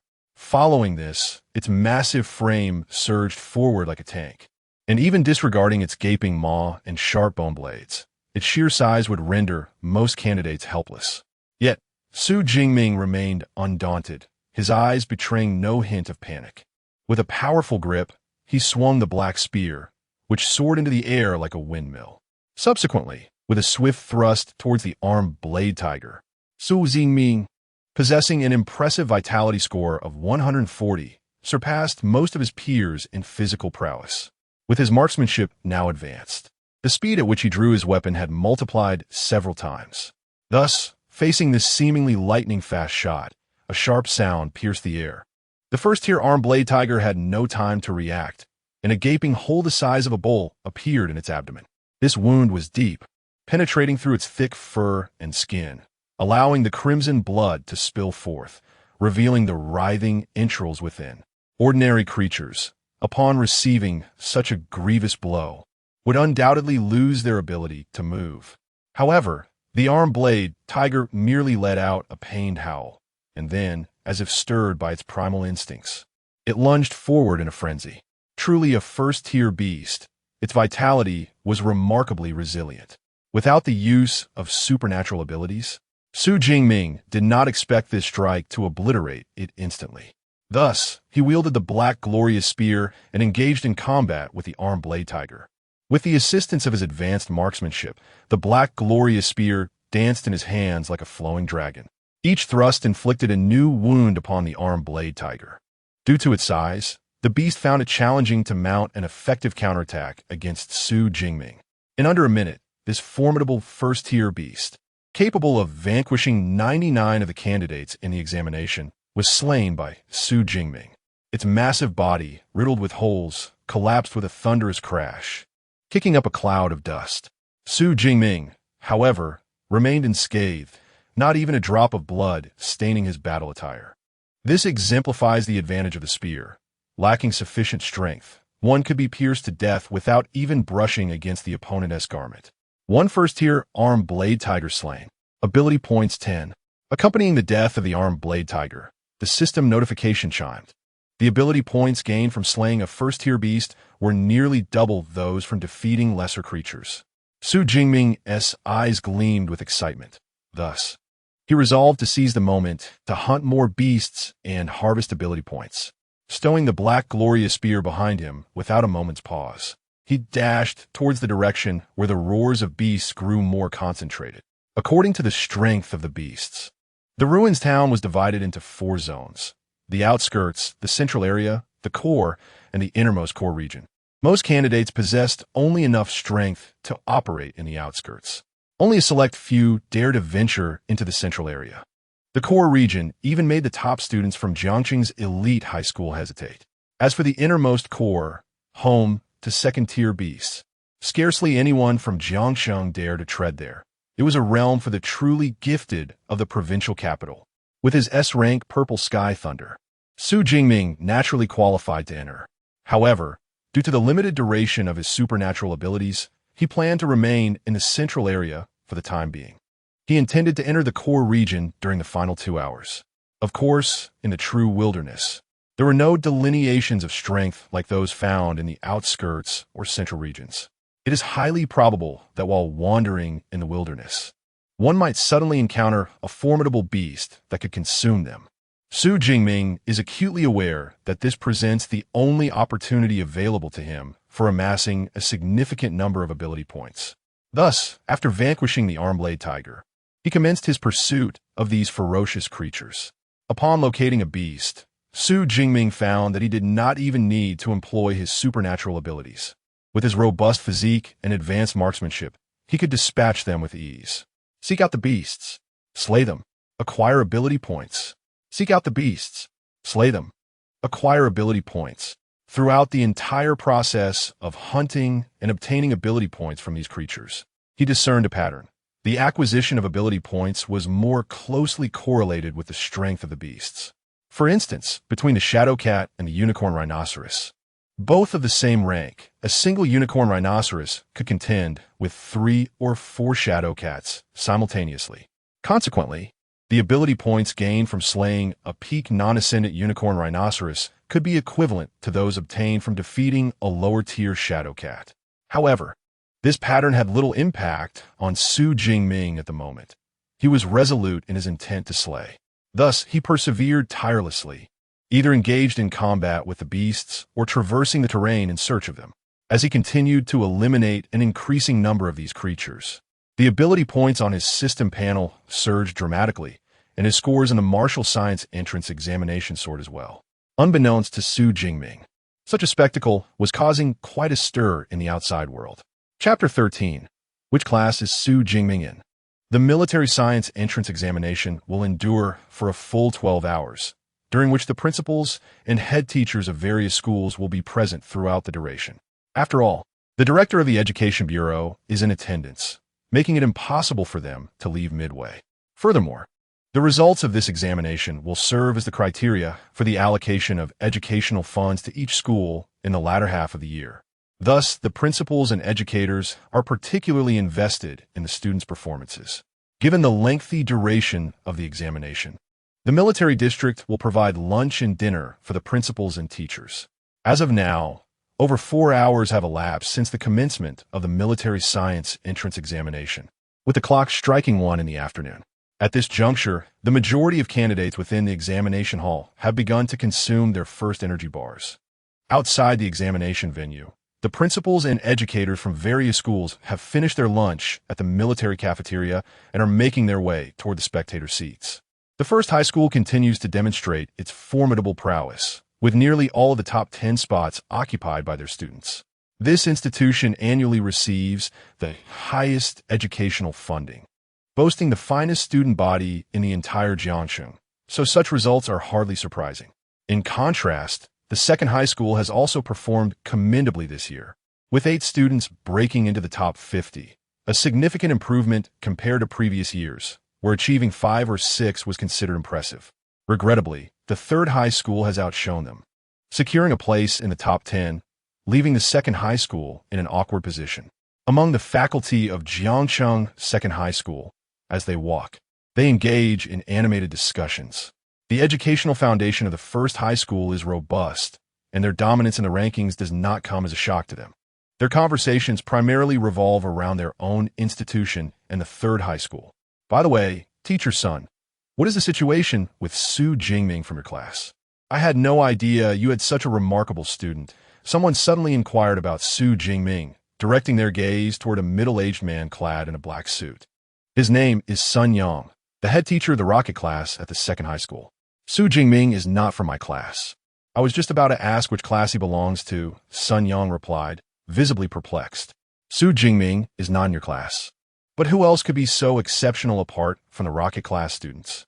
The surrounding teachers were momentarily taken aback, and they began to inquire about which class Su Jingming belonged to. After all, once students awaken their latent abilities, schools typically reorganize classes, placing promising and capable students into the rocket class, and the second high school is no exception.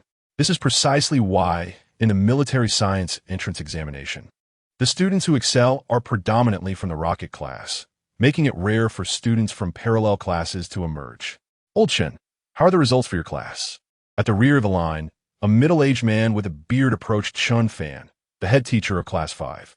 Before he could respond, the man continued. Our class is doing quite well. The top students have already made it into the top 100. The most outstanding students at the second high school are concentrated in the rocket class, which has consequently led to the notion that any student from parallel classes who manages to break into the top 100 is indeed remarkable. Oh, that is quite impressive, Chun Fan remarked, casting a casual glance at him. The middle-aged man is Li Jun, the head teacher of Class 4 next door. A few years ago, a minor disagreement arose between the two, resulting in a rather strained relationship. Over the subsequent years, Li Jun has openly and covertly opposed him, rendering them formidable rivals. Observing his old adversary Chun Fan's calm demeanor, a smirk of satisfaction crept onto Li Jun's face. This year, I shall undoubtedly secure a higher bonus for the college entrance examination than you, to encourage academic diligence. The bonuses for head teachers are directly linked to the performance of their students in the college entrance examination. If any student from the class ranks within the top 100 in Jiangcheng, the head teacher can expect a bonus of at least 10,000 yuan. In a small city where the monthly salary for a head teacher barely exceeds 6,000, such a bonus is indeed commendable. While old Chun feigned indifference, it is likely that envy was already gnawing at him internally. Just as Li Jun reveled in his secret triumph, Chun Fan's voice interrupted once more. Is that so? You might be in for a disappointment. Our class has also performed quite well, with someone breaking into the top 50. The top 50? Old Chen, are you jesting? Those are students from the elite class. How could anyone from your class possibly rank that high?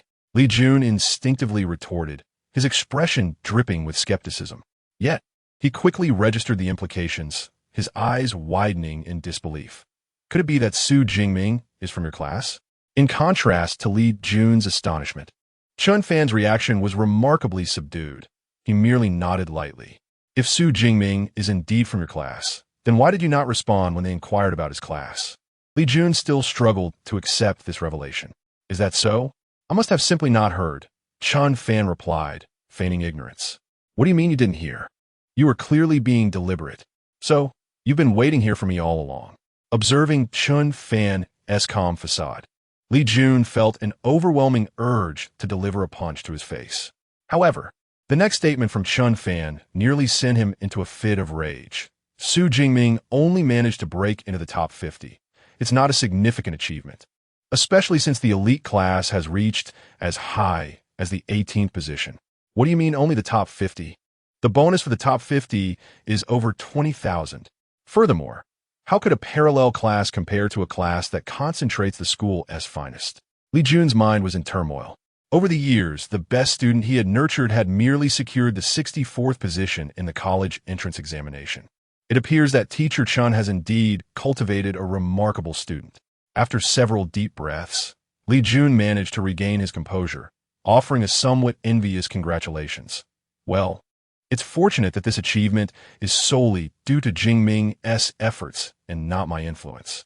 As he watched his rival visibly flustered, Chun Fan maintained an outward humility, though internally he was jubilant. How delightful it is to see you humbled for your penchant for boasting. For once, the tables had turned on Li Jun, who had consistently overshadowed him in the past. The thought brought Chun Fan immense satisfaction. So, Su Jingming is from Class 5?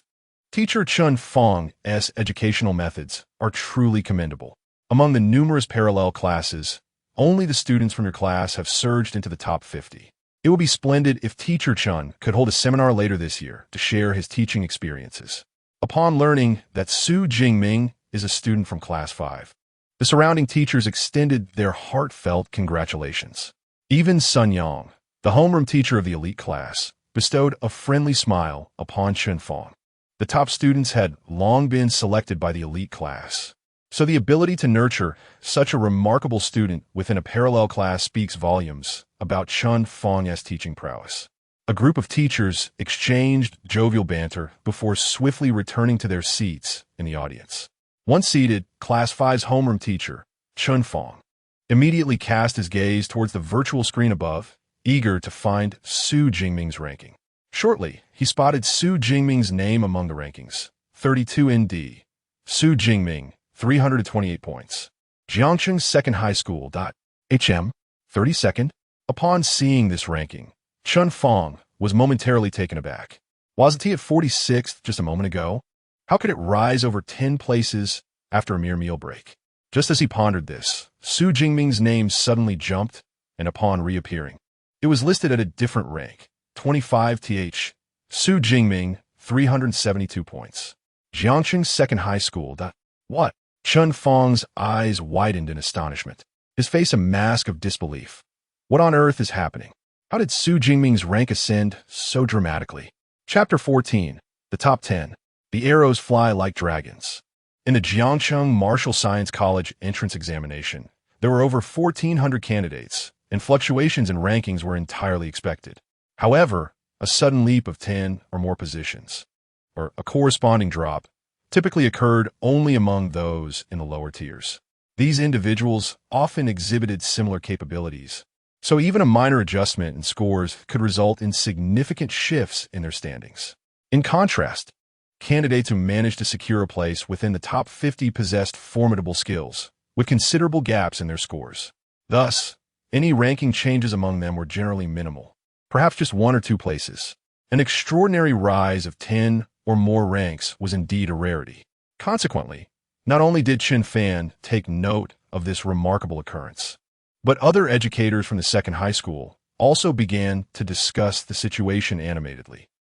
Su Jingming has surged in rank, now reaching the 25th position. Really? The 25th? Is that for real? We merely stepped out for a meal. How could the rankings have changed so dramatically? Is he really from the parallel class? He is astonishingly impressive. At that moment, on the ranking board for the Jiangcheng Martial Science College entrance examination, 9 candidates from the second high school had entered the top 50. In addition to those ranked 18th and 22nd, Su Jingming was the highest among them at 25th place. His rank ascended from 32nd to 25th, with his score leaping from 328 to 372. At the front of the audience, Principal Zhao Yao of the second high school squinted his eyes. As a Class C mental-type supernatural being, albeit at merely the first tier, he could effortlessly retain all ranking information in his memory, particularly focusing on the candidates from his institution. The fluctuations in Su Jingming's scores were evident to him, but even so, he found it hard to believe. According to the scoring method for the Martial Science College entrance examination, slaying a peak unranked beast could yield between 6 to 8 points, while defeating a first-tier lower-ranked beast would provide 14 to 16 points. The intelligent watch that tracked kill counts had an interval of approximately 4 seconds. Su Jingming's score surged by 44 points, indicating that he had dispatched 5 peak unranked beasts or 3 first-tier lower-ranked beasts within a mere 4 seconds. Regardless of which scenario was true, it unequivocally demonstrated Su Jingming's exceptional prowess. While he may not rival the likes of Zhou Mingyang and his peers from the first tier, he undeniably possessed strength on par with the top 10. When did such a remarkable student emerge from our school? Principal Zhao Yao pondered, somewhat bewildered. According to the regulations of the Dashak Kingdom, principals of schools across the nation, as well as directors and deputy directors of municipal education bureaus, were required to be supernatural beings of at least the first tier.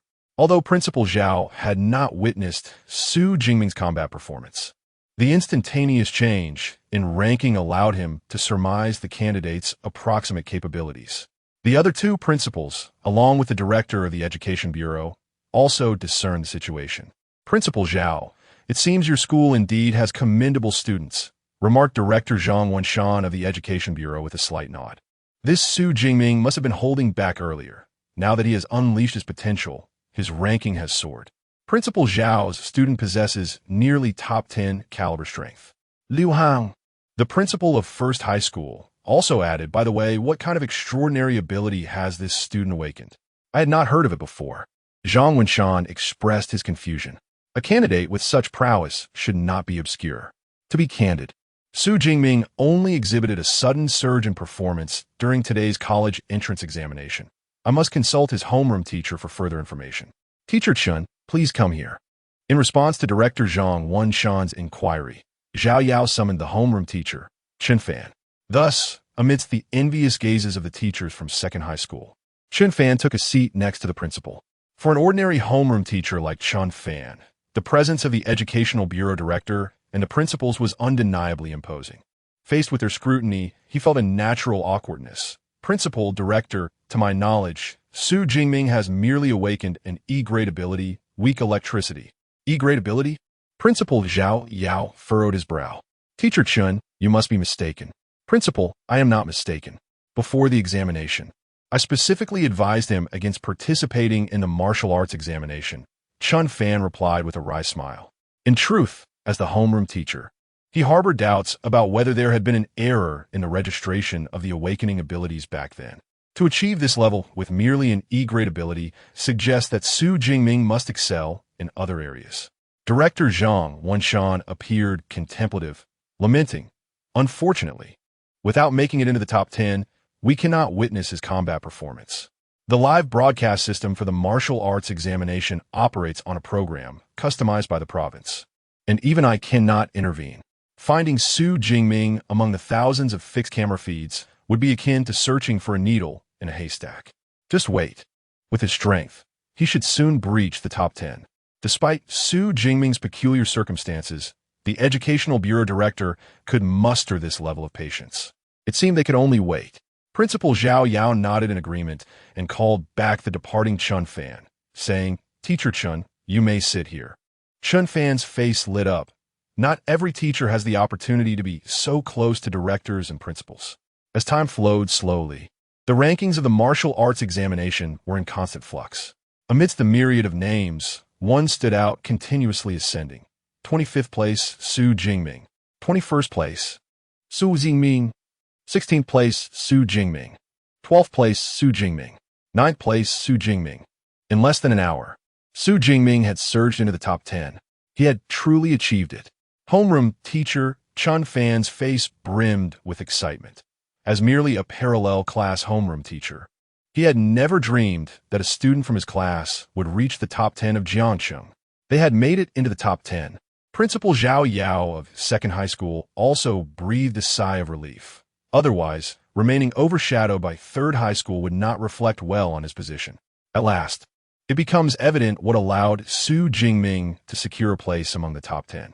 The director of the Education Bureau, Zhang Wenshan, gazes expectantly into the sky, waiting patiently until the virtual projection of the 9th position flickers into view. In its place appears the imposing silhouette of a tall young man. Clad in a sleek black battle suit, his countenance is resolute, and his eyes are filled with unwavering determination. In his grasp is a formidable black spear, approximately 2 meters in length, with a sharp and glistening tip stained with vivid crimson blood, adding a sinister aura to his presence. Beneath his feet lies several slain ferocious beasts, lifeless and defeated.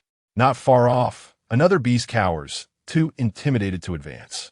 The amalgamation of black attire, the spear, and the defeated beast creates a scene imbued with a fierce and potent energy. In the next moment, the young man springs into action. The spear strikes with the swiftness of a dragon. In the blink of an eye, the remaining beast is pierced through, unable to react in time before meeting its demise. Chapter 15. Regret and the Ascendance of Power. That shot was remarkably swift. It was as fast as a bolt of lightning. The speed of his strike could rival that of a wind element awakened individual. Yet is he not an awakened wielder of lightning? Observing the projection of a shadowy figure, akin to a streak of lightning, obliterating the shadow cat beast, The multitude of instructors in the audience were left in sheer astonishment. Swift, accurate, lethal. This was their initial impression of Su Jingming. Chen Fan, the homeroom teacher of Class 5, widened his eyes in disbelief. Given that the school arranged practical combat classes, he was generally aware of the combat capabilities of most students in his class. However, in the practical lessons, Su Jingming's performance could only be described as mediocre. It was utterly inconceivable that he possessed such prowess now. Goodness, to think he could have concealed this from me for so long. With such marksmanship, why wait until the college entrance examination to showcase it? Nonetheless, with such sharpshooting skills, even possessing merely an E-rank ability, he could indeed achieve commendable results in the examination. Chen Fan nodded slightly. In hindsight, his earlier advice against participating in the martial arts entrance exam seemed unnecessary. A robust physique paired with formidable shooting skills. Principal Zhao Yao of the second high school exhaled deeply, then shook his head in lamentation. What a pity. Indeed, it is regrettable. Director Zhang Wanshan of the Education Bureau also expressed his disappointment. A powerful physique and adept weaponry skills are significant advantages during the awakening phase. Yet as levels ascend, the benefits derived from physicality and technique will gradually diminish. After all, it is the awakened abilities that primarily dictate combat prowess. Had he possessed a C-rank ability, combined with such physique and marksmanship, the title of Jiangxing's top contender would undoubtedly have been his. Alas, he is merely endowed with an E-rank ability. Zhang Wenshan could not help but feel a renewed sense of regret. In contrast to the lamentation of the principal and the education director, Chen Fan, the homeroom teacher of Class 5, appeared quite optimistic. As long as Su Jingming maintained his position within the top 10 of Jiangxing until the end of the college entrance examination, he would undoubtedly secure admission into a prestigious university for awakened individuals. Of course, even if Su Jingming ceased to slay beasts from this point forward, achieving such results would still grant him entry into an awakened university, albeit with lesser prestige. Compared to his anticipated failure or even a dire outcome, such results were infinitely better. Within the ruined town, having just vanquished a shadow cat, Su Jingming reveled in the pleasant chime of the notification echoing in his mind. 1 first-tier shadow cat slain, 9 ability points. The quantity of beasts in the central area of the ruined town exceeded his expectations. Having entered for just over an hour, he had already dispatched over 20 first-tier lower-level beasts, in addition to more than 10 peak non-tier beasts. His accumulated ability points on the system panel had reached an impressive 312. Indeed, the efficiency of slaying beasts in the central region was markedly higher. Su Jingming nodded in satisfaction, only to be interrupted by the whirring sound of high-speed, rotating propellers. A drone approached from a distance, hovering several dozen meters above his head. Atreking camera drone. Am I already in the top 10? Su Jingming activated his smartwatch to check his ranking. Rank 9. Su Jingming, 607 points. Second high school of Jiangxing. Indeed, he had made it into the top 10. A smile graced Su Jingming's face. The presence of the camera drone signified that the ensuing battle will be fully exposed to the outside world. Even the subsequent use of his supernatural ability, the S-Class Zhixiao Divine Thunder, would likewise be revealed. After all, the S-Class Zhixiao Divine Thunder he summoned was far too extraordinary to masquerade as an E-Class weak electric ability. Of course, Su Jingming had no intention of concealing it. The martial arts college entrance examination was fundamentally a test of a candidate's strength and potential. The better the score, the greater the choices available. Only a fool would forsake the opportunity to score higher in order to hide their abilities. Su Jingming's gaze sharpened as he opened his system information panel. Name, Su Jingming level. Awakened ability, Zhixiao Divine Thunder. S. Physique, 141 Vitality, Spirit, 160 Hz, Skills, Marksmanship Advanced. Lightning Galebreak Beginner. Ability points, 312. Over 300 ability points, yet my level remains unchanged? Su Jingming furrowed his brow upon failing to find a plus sign next to his level.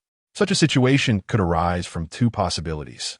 The first possibility was that the number of ability points required to transform from awakened to ability user was excessively high, rendering 300 points insufficient. The second possibility was that a specific condition existed for the transformation, and without meeting that condition, even the system could not directly elevate his level. To evolve from awakened to ability user, one must first learn an ability cultivation method. It seems that my inability to upgrade stems from not having learned the cultivation method. Jingming spekut in wali. The ability cultivation method is a fundamental prerequisite for awakened individuals to advance to ability users. However, even the most basic cultivation method is priced at over $1 million. Given Su Jingming's financial situation, acquiring one was simply unattainable.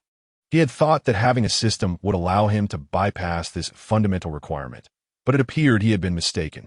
Nonetheless, with my current combat strength, I am not significantly inferior to true ability users.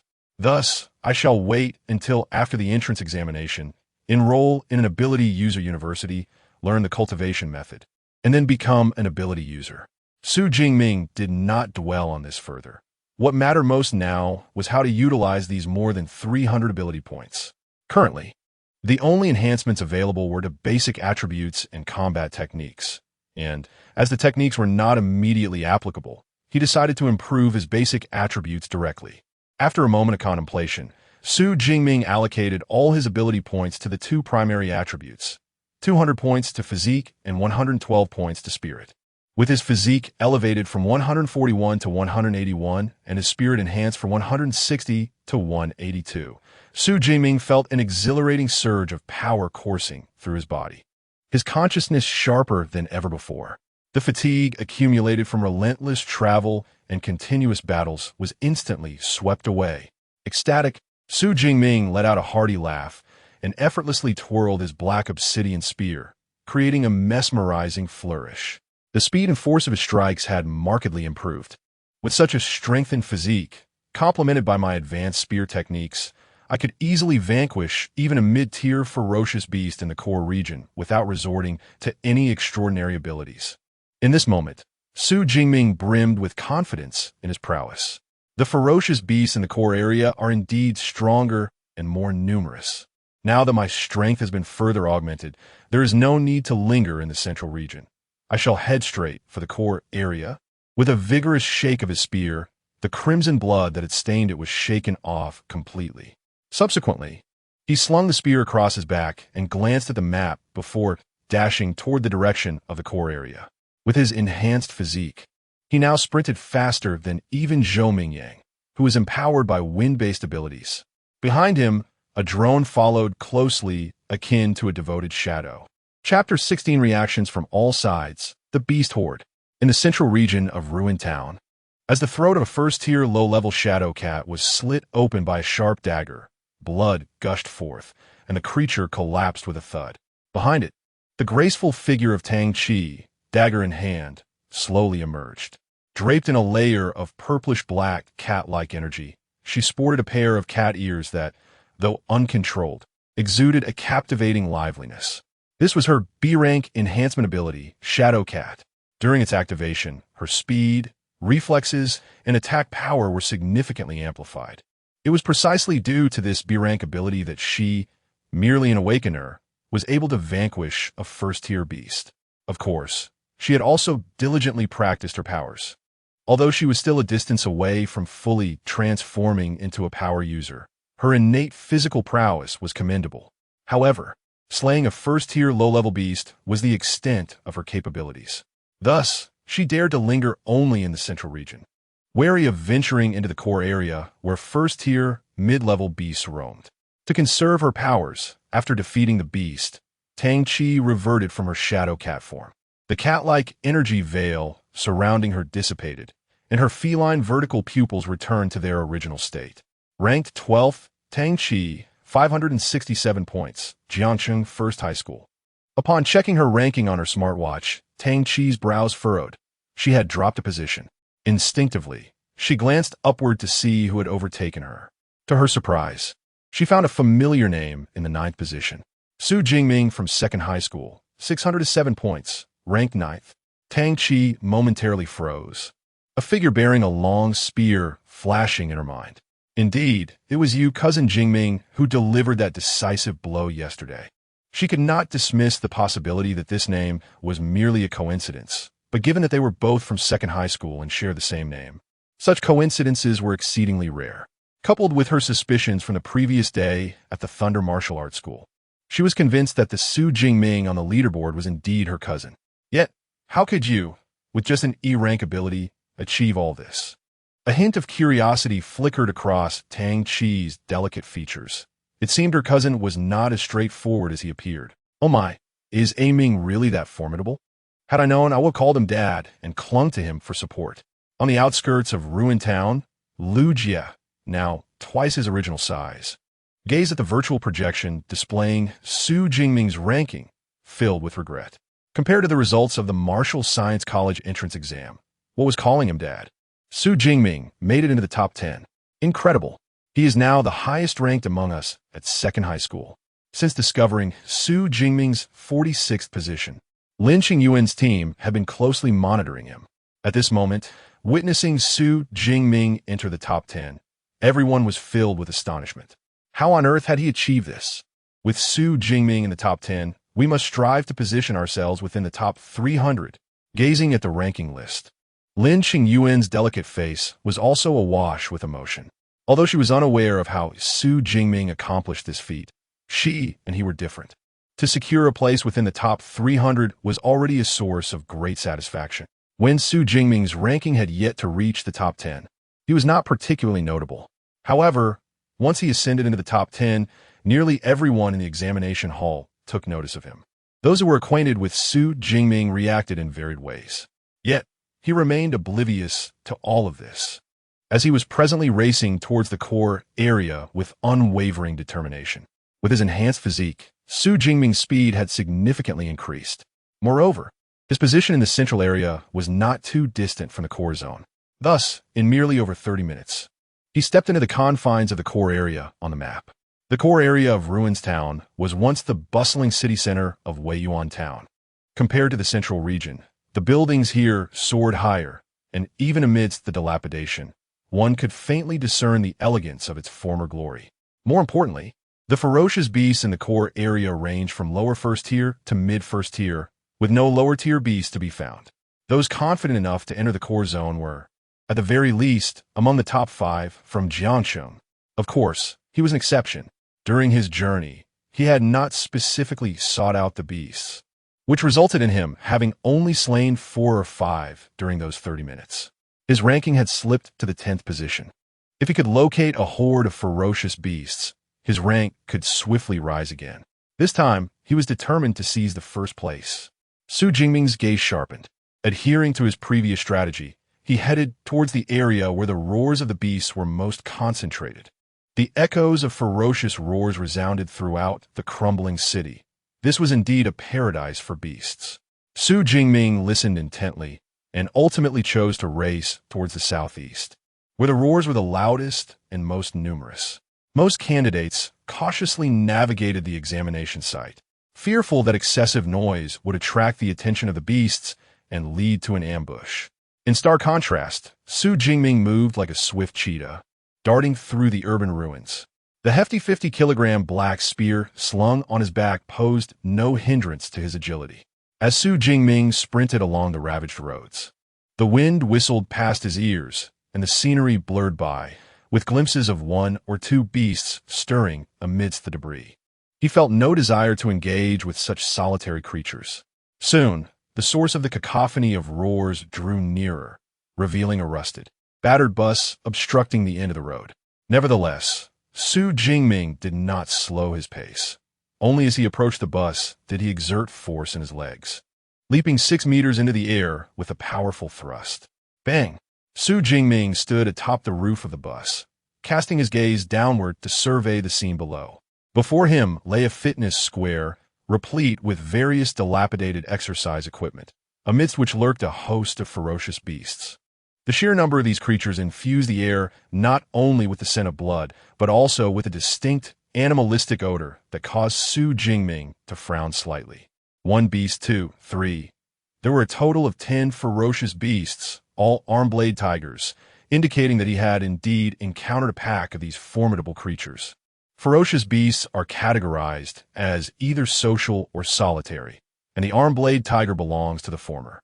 Ordinary candidates would typically circumvent such a menacing group. However, within Su Jingming's stark, black and white eyes gleamed a fervent battle intent. This was precisely what he sought. To foster a social dynamic among the arm-blade tigers, one must possess a dominant king capable of subjugating all. Su Jingming's gaze drifted to the center of the fitness square, where lay the half-devoured and bloodied corpse of a unicorn rhinoceros. Beside this carcass lounged an arm-blade tiger king, significantly larger than its counterparts. Its limbs were extraordinarily robust, and the bone blades on its forelimbs were both massive and razor-sharp.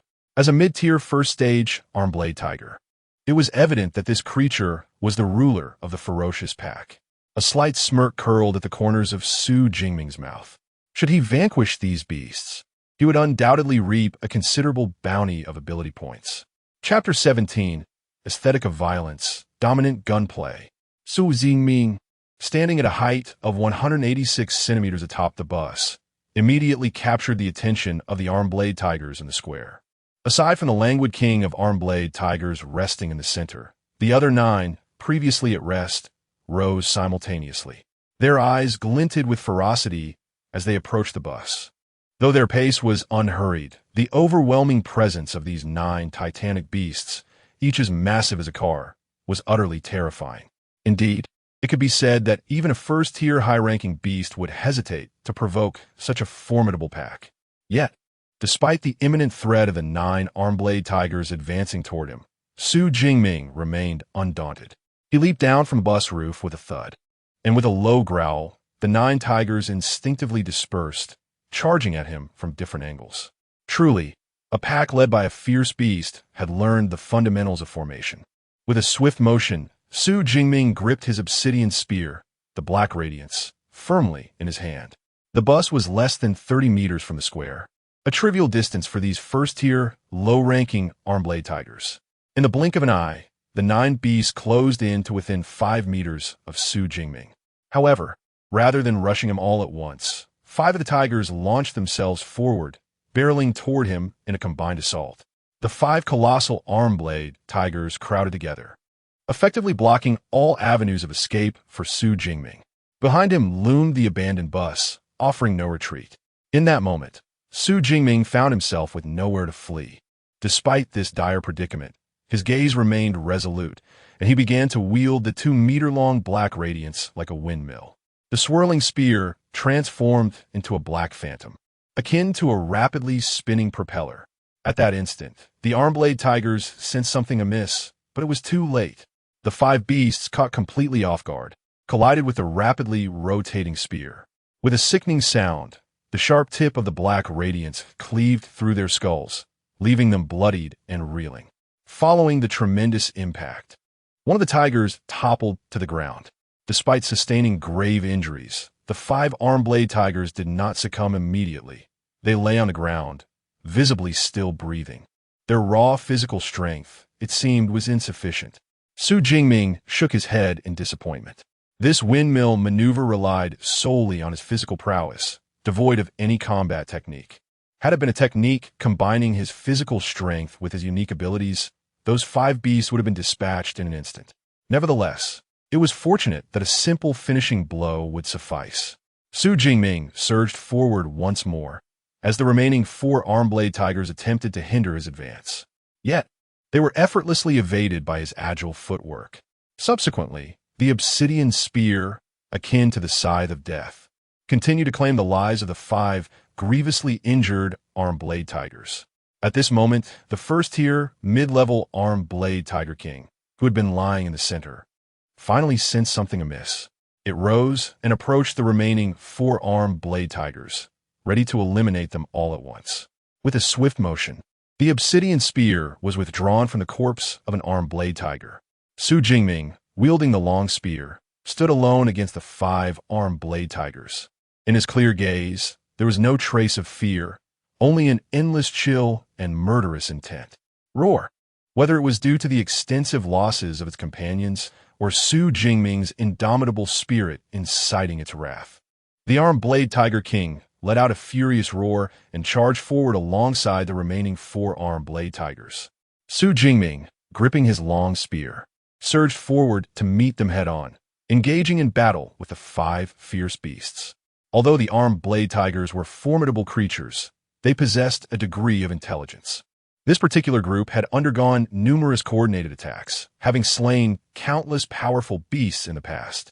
In an urban setting, such a quintet of armed blade tigers could easily annihilate an elite squad of hundreds of soldiers. However, Su Jingming transformed into a shadow of darkness, weaving through the gaps among the armed blade tigers. They could inflict no real harm upon him. Each strike of his spear was aimed directly at their vital points, resulting in either instant kills or grievous wounds. In less than 2 minutes, all the armed blade tigers lay defeated beneath his spear. A first-tier mid-level beast is truly not so formidable. It could not even compel me to use my abilities. Observing the lifeless body of the armed blade tiger king at his feet, Su Jingming couldn't help but shake his head. Although his physique had been enhanced with the aid of the system, he was still uncertain of the extent of his combat prowess. His audacity to confront the armed blade tiger pack stemmed from the backing of the purple sky, Divine Thunder. Alas, these beasts lacked the strength to even provoke him into using his abilities. Su Jingming then glanced at the system panel. This wave alone had yielded him a remarkable 106 ability points. A bountiful harvest indeed. Su Jingming's face lit up with delight. At this pace, by the end of the martial arts college entrance examination, he could scarcely fathom how many ability points he might accumulate. However, overthinking was futile. It was imperative to gather more ability points and hasten to the next location. Wiping the blood from his long spear, he slung it over his shoulder and hurried to his next destination. On the day of the entrance examination, all high schools in Jiang City would organize the first and second-year students to watch the live broadcast of the martial arts college entrance examination. On one hand, this was to make these students aware of the bloodshed and brutality associated with the exam. On the other hand, it aimed to familiarize them with the habits of fierce beasts. At this moment, on the playground of Jiang City Second High School, there was a virtual projection similar to that of the military district suspended in the air. The surrounding audience, comprising all first and second-year students, have been watching the live broadcast for quite some time. In previous years, the top 10 candidates from Jiang City had predominantly been from the first high school. Thus, the majority of their discussions revolved around candidates from other schools. However, this year was different. Their own institution had a contender breaking into the top 10, Su Jingming. When Su Jingming surged onto the big screen with an impressive 9th-place finish, the entire faculty and student body of the second high school erupted in jubilation. Particularly exhilarating was the moment he decisively struck down the Shadow Cat, igniting a wave of excitement among the students. Wow, that shot was incredibly cool. Although I had not heard his name before, from this moment forth, he shall be my idol. Senior Su is tall and robust, simply too handsome.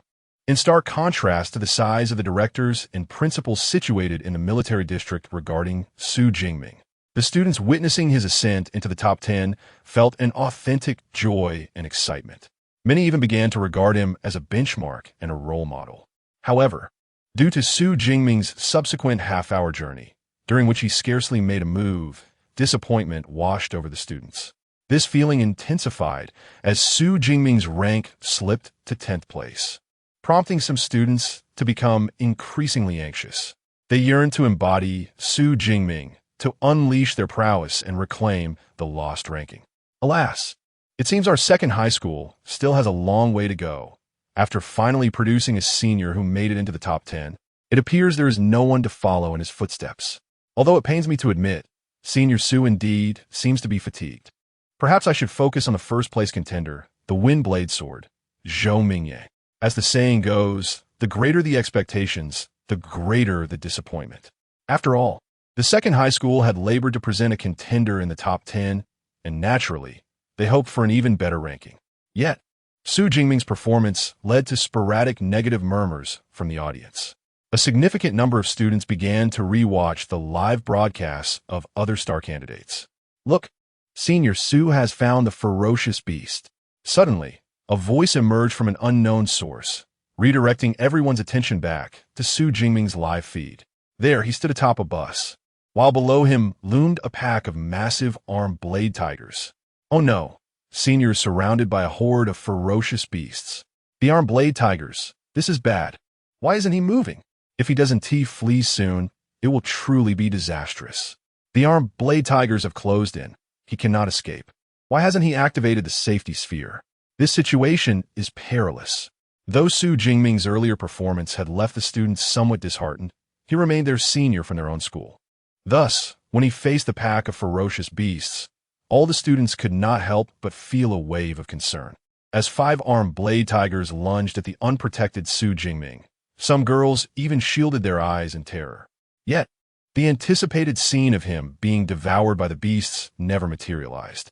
Instead, Su Jingming wielded his black obsidian spear, striking down the 5 armed blade tigers with an invincible poise.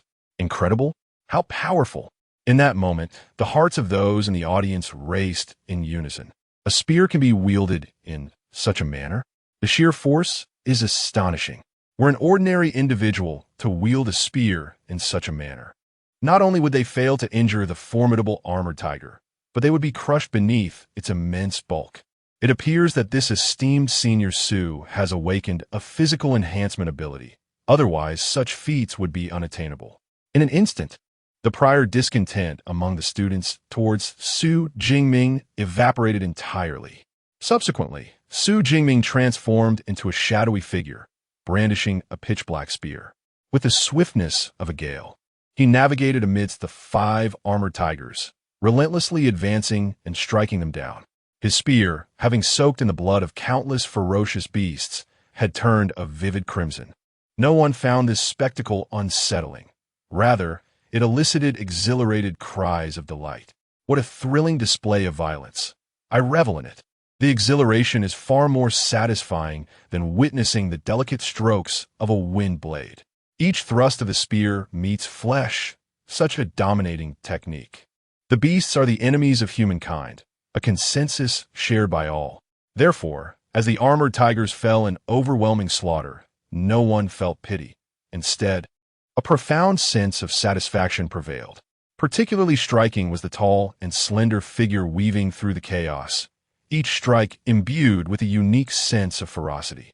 This ferocity, devoid of gratuitous bloodshed, instead exuded an aesthetic quality, igniting the fervor of these vibrant adolescents, their faces flushed with excitement. Chapter 18, Excited Teachers, First Place. What a thrill! Exhilarating. Absolutely delightful. Truly impressive, Senior Su. My goodness, this has stirred my blood. I feel compelled to wield a long spear myself. As the armed blade Tiger King fell, the students in the audience, akin to satiated gourmets, expressed their satisfaction with various remarks. At that moment, Su Jingming's ranking abruptly leaped to the 6th position. 6th place, Su Jingming, 796 points, 2nd High School of Jiangcheng. What on earth is happening? How did Senior's rank ascend to 6th? His previous score was merely 634 points. How did it surge by nearly 160 points in an instant? Even with 4 or 5 first-tier ferocious beasts, it shouldn't yield such a high score all at once. Confusion swept through the crowd. The score increase was too substantial. Wait a moment. I just realized that Senior is no longer in the mid-zone, but has entered the core area? A gasp, seemingly from nowhere, prompted everyone to instinctively check the virtual map on the screen. Indeed, Su Jingming was positioned within the Crimson Core Zone. I thought those armed blade tigers appeared somewhat unusual. It turns out they are not peak non-tier beasts, but first-tier ferocious beasts. So, Senior must have slain only first-tier beasts just now? Incredible. It was as effortless as slicing through vegetables. Initially, the students believed Su Jingming remained in the mid-zone, and that the beasts were merely peak non-tier and first-tier. However, they were astonished to discover that Su Jingming had already ventured into the perilous core area. He was battling first-tier lower and mid-tier ferocious beasts. It is no wonder they failed to notice at first. The combat was exceedingly intense. Simultaneously, they finally comprehended why Su Jingming refrained from engaging earlier. He was hurrying towards the core area. Even the top-ranked Qingfeng Jian, Zhou Mingyang, merely struggled against such a horde of beasts, unlike Senior, who effortlessly annihilated them all. The crowd instinctively began comparing Su Jingming to the first place, Zhou Mingyang. However, it appeared that even the star candidate, Zhou Mingyang, could not exhibit such overwhelming dominance. One person facing 10 arm-blade tigers, with one being a first-tier mid-tier? This combat prowess is likely superior to Zhou Mingyang's. Which teacher from second high school has instructed Su Jingming to become so extraordinary? In the audience outside the military district, when Su Jingming faced the horde of ferocious beasts alone, it captured the attention of all the teachers. Yet, they did not dwell on it too much, assuming Su Jingming would simply flee. After all, since the competition began, no candidate had ever dared to challenge the horde of beasts in the core area. However, the subsequent display of overwhelming prowess from the other party left the teachers and principal utterly astounded. Particularly, Chun Fan, the homeroom teacher of Class 5, had his face flush with excitement, clearly overwhelmed by the moment.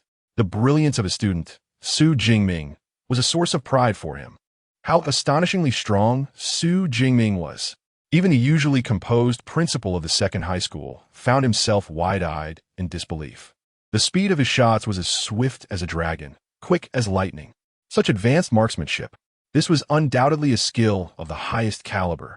Director Zhang Wenshan of the Education Bureau was equally exhilarated, yet his focus remained fixated on Su Jingming's shooting technique. It is worth noting that for an ordinary person to attain an intermediate level in any weapon skill takes decades of dedication. Achieving an advanced level typically requires a lifetime of commitment. Yet, Su Jingming was only 18 years old. What an extraordinary talent. However, upon reflecting on Su Jingming's unique abilities, he could not help but slap his thigh and sigh. Alas, what a pity. With the current prowess displayed by Su Jingming, he had already surpassed Zhou Mingyang. If he possessed a more formidable ability, he might just shatter the long-standing records of Jiangsheng and break into the top 50 of Jiangnan province. But Su Jingming's E-level ability destined him to struggle in the future. Advanced marksmanship. No wonder he was so formidable. At merely 18 years, Su Jingming had already mastered such advanced shooting skills. One exceptional understanding. Even the most gifted individuals from provincial capitals could not possibly master advanced weapon techniques. Upon hearing Director Zhang Wenshan's lament, the other teachers finally grasped the situation, leading to an outburst of astonished reflections. Principal Zhao, congratulations. It seems that this year's top student in Jiangsheng will belong to your second high school. After witnessing the recent battle, it was evident to any discerning observer that Su Jingming's strength surpassed Zhou Mingyang's, making his acquisition of first place merely a matter of time. Although Principal Liu Hang of the first high school was reluctant to accept this, he graciously extended his congratulations to Zhao Yao. Principal Liu, you flatter me. The examination is not yet concluded, and the ultimate outcome remains uncertain. The first high school, the premier institution in Jiangsheng, boasted abundant educational resources and attracted the most outstanding students in the city. Each year, following the awakening of abilities, numerous exceptional students transferred from second high school to first high school due to the latter's generous offerings. Thus, it was impossible for Principal Zhao Yao to harbor any feelings of animosity toward first high school. However, the strength of first high school had always overshadowed the opportunities for second high school to shine. Now, as the moment for second high school to eclipse first high school approached, Principal Zhao felt an unexpected calmness and spoke with humility. Regardless, Su Jingming's capabilities are evident. It is a commendable achievement for Jiangsheng to have 2 students break into the top 100 of Jiangnan province. Finally regaining his composure, Zhang Wenshan nodded at Zhao Yao. Your second high school has excelled this time, nurturing such a remarkable student as Su Jingming. Once the college entrance examinations conclude, I will propose to the city that your school be honored. Thank you, Director Zhang. Zhao Yao replied with a delighted expression. The choice of these extraordinary individuals to assume the role of principal stems from a profound resignation regarding the enhancement of their own capabilities, their focus increasingly shifting towards their political careers. A single commendation not only promises to bestow additional resources upon the second high school, but also serves to benefit the principal. Aspiring for further advancement into the Educational Bureau is far from an impossibility. Su Jingming, you have truly surprised me. Zhao Yao reflected with great sentiment, never having anticipated that the second high school would witness such a day. As predicted by Zhang Wenshan, in the following hours, Su Jingming's scores soared with remarkable velocity, swiftly surpassing Zhou Mingyang to claim the top position. At this juncture, the clock struck 3 in the afternoon, indicating that in merely 6 hours, the Martial Arts College entrance examination would come to a close. Chapter 19. Thunder and Lightning bewildered Zhou Mingyang in the heart of Ruins Town, amidst a dilapidated neighborhood. A fierce battle unfolded as more than a dozen ferocious beasts divided into two factions, each perceiving the other as mere prey. The combatants consisted of unicorn rhinoceroses and blade-tusked tigers.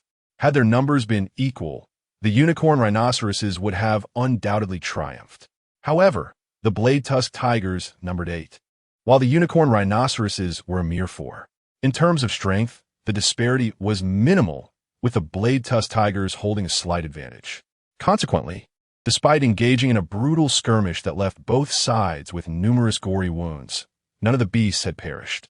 These creatures, inherently savage, would not cease their conflict until their adversaries were entirely vanquished. At that moment, one of the blade-tusked tigers paused its charge, sniffing the air before lowering its body and emitting a menacing growl directed at the entrance of the neighborhood. This growl triggered a synchronized reaction, causing all blade-tusked tigers and unicorn rhinoceroses present to halt their violence. They pivoted, heads turned towards the entrance, eyes gleaming with ferocity, their bodies poised for an imminent charge.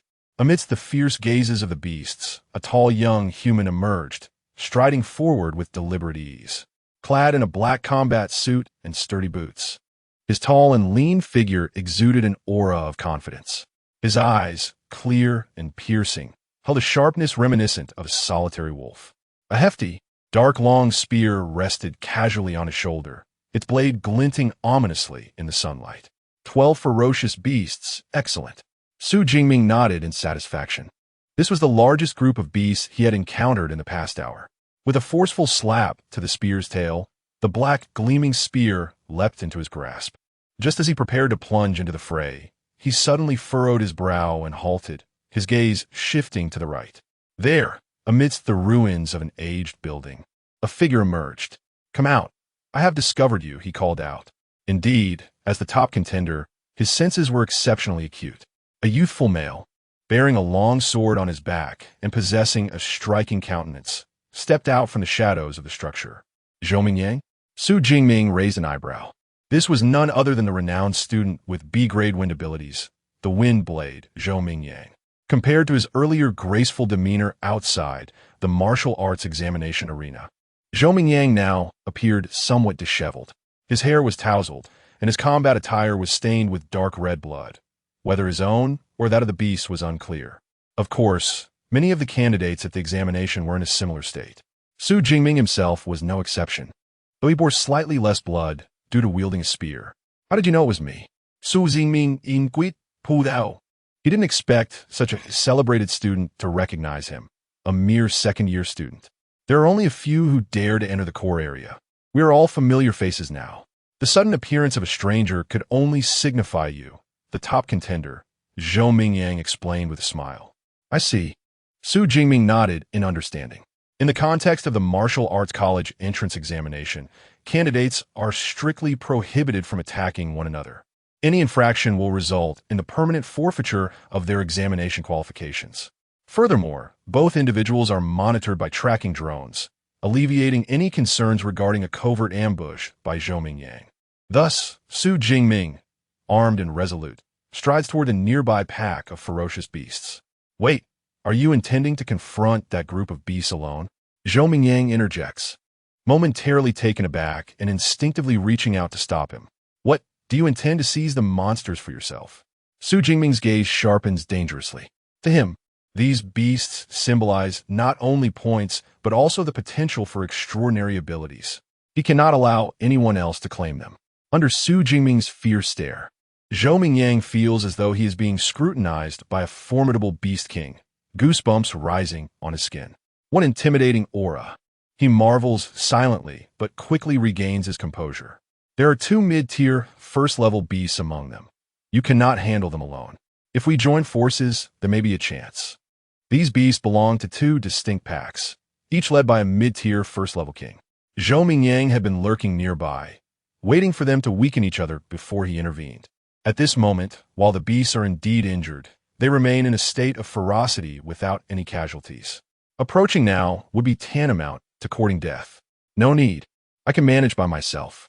Observing that Zhou Mingyang was not attempting to claim the beast for himself, but rather seeking collaboration, Su Jingming's attitude softens considerably. He claps Zhou Mingyang on the shoulder before charging forward. Hey!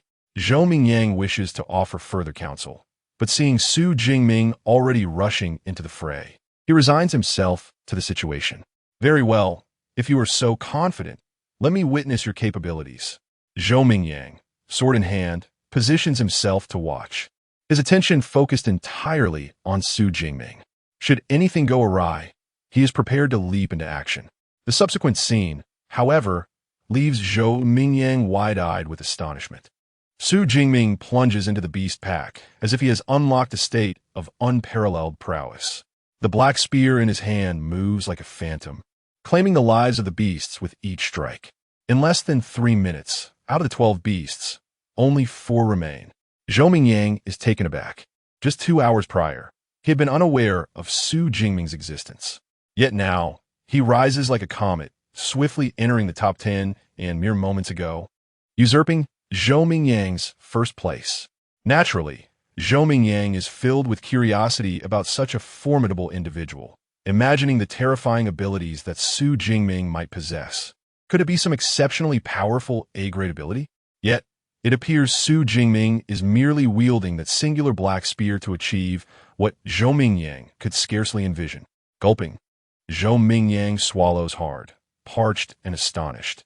Could it be that he possesses some form of enhancement ability that I have failed to recognize? While he ponders this, Su Jingming swiftly concludes his assault, bringing down the last of the beasts. The Armblade Tiger King. Kill a lower-tier first-level unicorn rhinoceros. Ability points 12. After slaying a first-tier lower-level blade tiger, 10 ability points. After vanquishing a first-tier mid-level blade tiger, 15 ability points.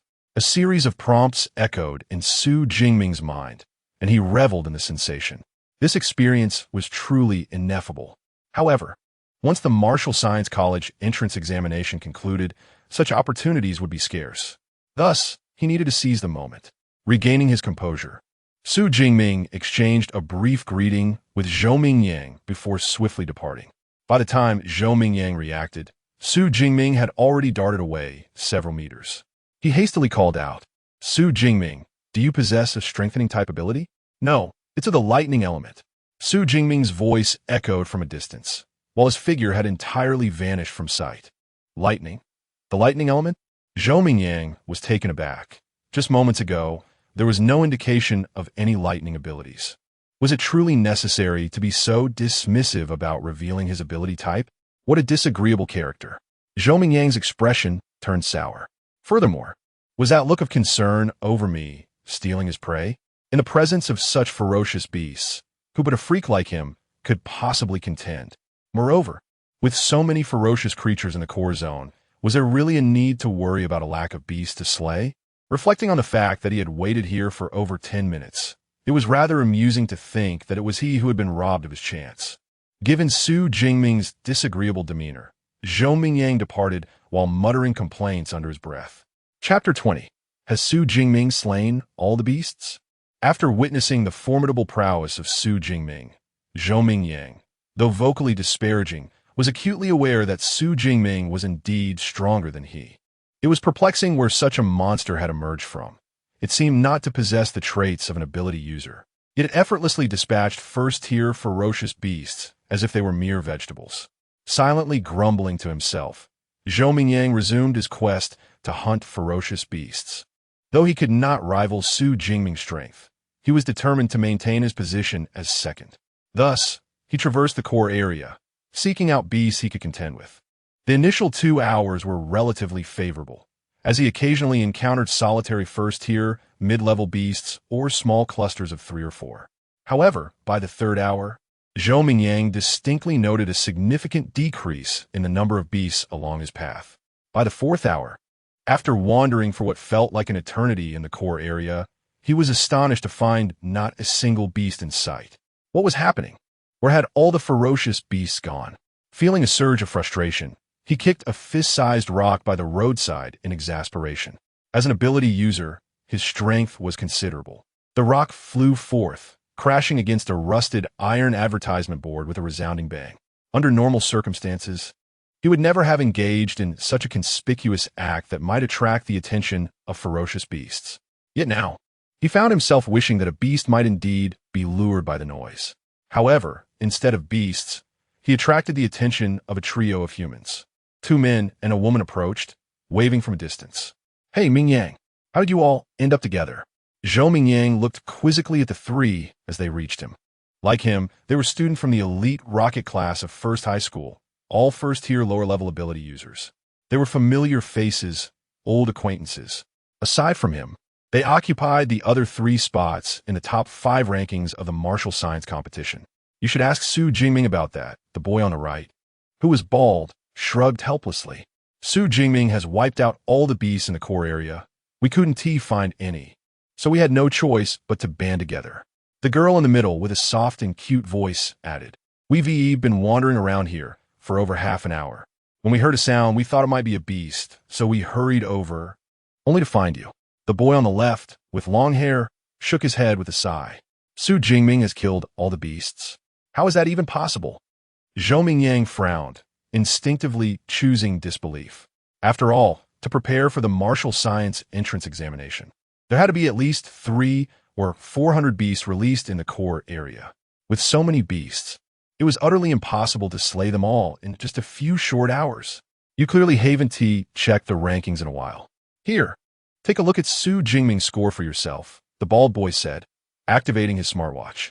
With a buzz, the ranking interface was projected into the air. First place, Su Jingming, 3,435 points, Jiangqing Second High School. Second place, Zhou Mingyang, 1,103 points, Jiangqing First High School. Third place, Wu Hao, 945 points, Jiangqing First High School. 3. Over 3,400 points. Gazing at the astonishing score of the top-ranked Su Jingming, the typically composed Zhou Mingyang nearly had his eyes pop out in disbelief. Now you understand why we say that Su Jingming single-handedly exterminated the ferocious beasts, right? The bald-headed boy chuckled wryly as he closed the virtual projection. The score for defeating a lower-tier, first-class, ferocious beast ranges from 14 to 16 points, while a mid-tier first-class beast yields between 20 to 22 points. Even after deducting the over 700 points he earned in the mid-region, Su Jingming still amassed over 2,500 points. This implies that he alone eliminated nearly 200 ferocious beasts in the core zone. Additionally, the rest of us also dispatched quite a number, which collectively means we wiped out all the ferocious beasts in the core area, right? This revelation left Zhou Mingyang momentarily stunned. Upon entering the examination hall, his sole focus had been to defeat as many ferocious beasts as possible to attain a higher score. Yet, he had never considered that it was possible to eradicate them entirely. No wonder Su Jingming was so apprehensive about losing his kills earlier. He had anticipated this all along. Reflecting on his initial conversation with Su Jingming, Zhou Mingyang felt a surge of frustration, as if a stampede of 100,000 wild horses galloped through his mind. 3,435 points. Such a score is utterly outrageous. Su Jingming is undoubtedly among the top 10 in Jiangnan province. The top 10. When has Jiangqing ever achieved such remarkable results? A record has been broken. Su Jingming has shattered Jiangqing's previous records. While Zhou Mingyang was astounded by Su Jingming's score inside the examination hall, the principal and teachers outside were overjoyed. 3,435 points guarantees Su Jingming a place among the top 10 in Jiangnan province. Moreover, this score represents Jiangqing's best performance in history.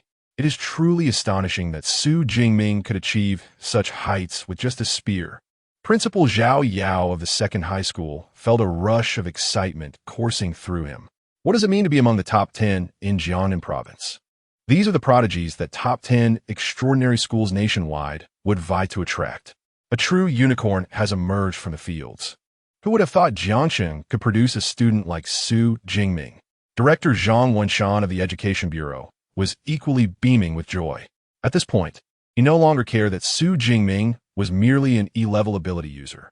After all, with such an achievement, even an F-level ability would have schools clamoring to recruit him. However, Su Jingming's ferocity is quite remarkable. In just 3 to 4 hours, he nearly annihilated all the ferocious beasts in the core zone. It seems he is destined to become a battle fanatic. Zhou Mingyang and the others might be unaware of the number of ferocious beasts deployed in the core zone.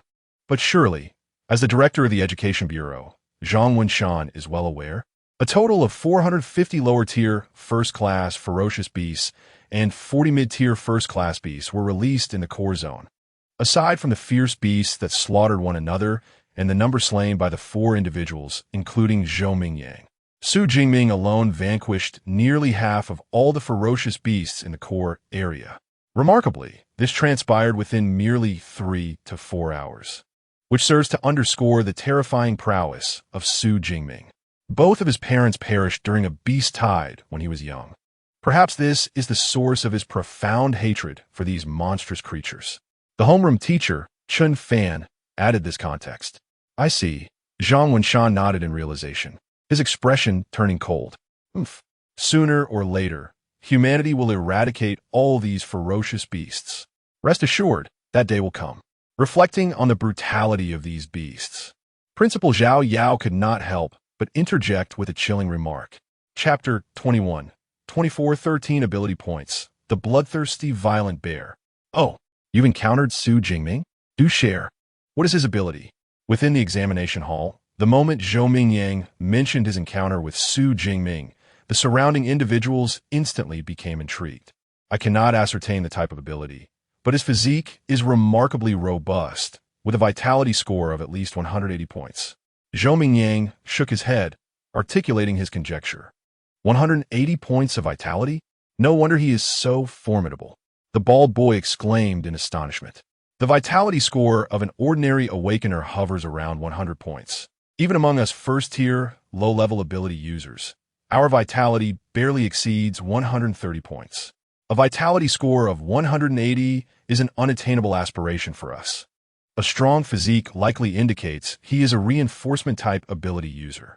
It is understandable for someone with such vitality to have undergone an enhancement of their physique. The long-haired boy feigned indifference, though his tone betrayed a hint of jealousy. No, Su Jingming is still merely an awakener. Zhou Mingyang shook his head again. He did not dismiss the long-haired boy's hypothesis regarding Su Jingming possessing reinforcement abilities, as he himself shared that belief. An awakener? The petite girl wielding a large knife gasped. Are we, as ability users, truly outmatched by an awakener? Her remark plunged the group into a moment of silence. After a while, Zhou Mingyang finally remarked, I must admit, Meng Di, you have an uncanny knack for pinpointing the crux of the matter. Meng Di is the sole female among their group of ability users, awakening in B-class reinforcement ability, currently ranking 4th. I was merely startled. Meng Di stuck out her tongue. Her adorable demeanor starkly contrasted with the large knife she carried. Yet, Zhou Mingyang and the others had grown accustomed to it. Su Jingming is truly extraordinary to exhibit such prowess at the awakener stage. The bald boy's expression turned complex. After a brief pause, he continued, But what shall we do next? There remains approximately an hour and a half until the examination concludes. With the core region's ferocious beasts eradicated, are we to venture back to the central area? During the military science examination, everyone strives to maximize their score by eliminating as many ferocious beasts as possible. Naturally, they cannot afford to linger during the remaining hour and a half. It would take at least half an hour to reach the central region, wasting too much time on the journey. Moreover, the central region predominantly consists of peak low-tier ferocious beasts, yielding minimal points upon defeat. After pondering for a moment, Zhou Mingyang suggested, rather than returning to the central region, we might as well venture into the most critical area together. The most critical area? Upon hearing this, the hearts of the group collectively sank. The ferocious beasts within the most critical zone are all at least first-tier upper level, with some being second-tier beast kings. Such a formidable array of beasts poses a significant threat to their lives, even as first-tier, low-level ability users. Entering the most critical zone alone would be tantamount to a death wish. However, if the four of us unite, it may be worth the risk. The bald young man hesitated for a moment before ultimately nodding in agreement. The martial arts college entrance examination is a decisive event for one's future. Although, for those of them endowed with supernatural abilities, failing the examination would not be catastrophic. They certainly would not forego the opportunity to secure admission to a more prestigious university. I held no objections. The petite girl, Meng Di, chuckled softly. It appeared that this was the only viable course of action. The long-haired boy also nodded in affirmation. All right, then let us set off without delay. Zhou Mingyang, a person of decisive action, promptly led the three of them away. In the heart of a desolate town, Su Jingming strode along the cracked concrete streets, his long rifle slung over his shoulder. This area was once bustling with urban life, yet now lay in ruins, with the ground fissured and weeds reclaiming the land. A stark portrayal of desolation. The buildings and shops lining the street were in a state of utter decay. However, Su Jingming paid little heed to his surroundings.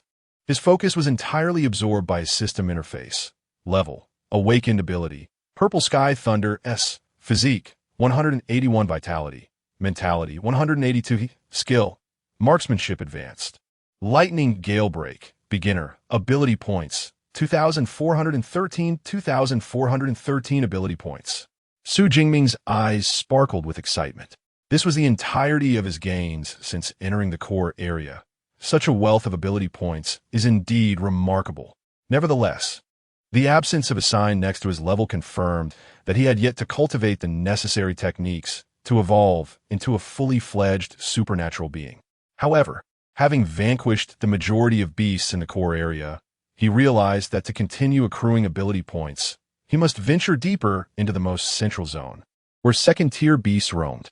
Before embarking on that journey, he needed to strengthen his capabilities. Su Jingming selected the skill Lightning Gale Break and activated the sign. Ability points minus 100. Lightning Gale Break, beginner intermediate. Ability points minus 200. Lightning Gale Break, intermediate advanced. In a single breath, Su Jingming expended 300 ability points to elevate his skill to an advanced level. In an instant, the technique felt as though he had practiced it countless times, rendering him exceedingly proficient. This newfound mastery instilled him with greater confidence in facing the second-tier beast. Despite the abundance of ability points at his disposal, Su Jingming refrained from extravagantly enhancing his fundamental attributes. He had merely raised his vitality to 180 points initially and focused on skill enhancement. This was an exercise in frugality. On one hand, ability points are precious, and once the martial arts college entrance examination concludes, opportunities to gather such points will be scarce. On the other hand, once admitted to an academy for supernatural beings, these ability points will serve a greater purpose. Most importantly, with his current strength, he was already adequately equipped to confront the second-tier beasts in the core area without further enhancement. Having completed his allocation of ability points, he downed the remaining 2 energy bars from his backpack to replenish his stamina. After glancing at the map, Su Jingming set forth with determined strides towards the heart of the core area. In comparison to the entire landscape of the martial examination, the most pivotal area appears lamentably diminutive, almost merely a mere pinprick. However, in reality, it transcends this insignificance, manifesting as an entire residential community.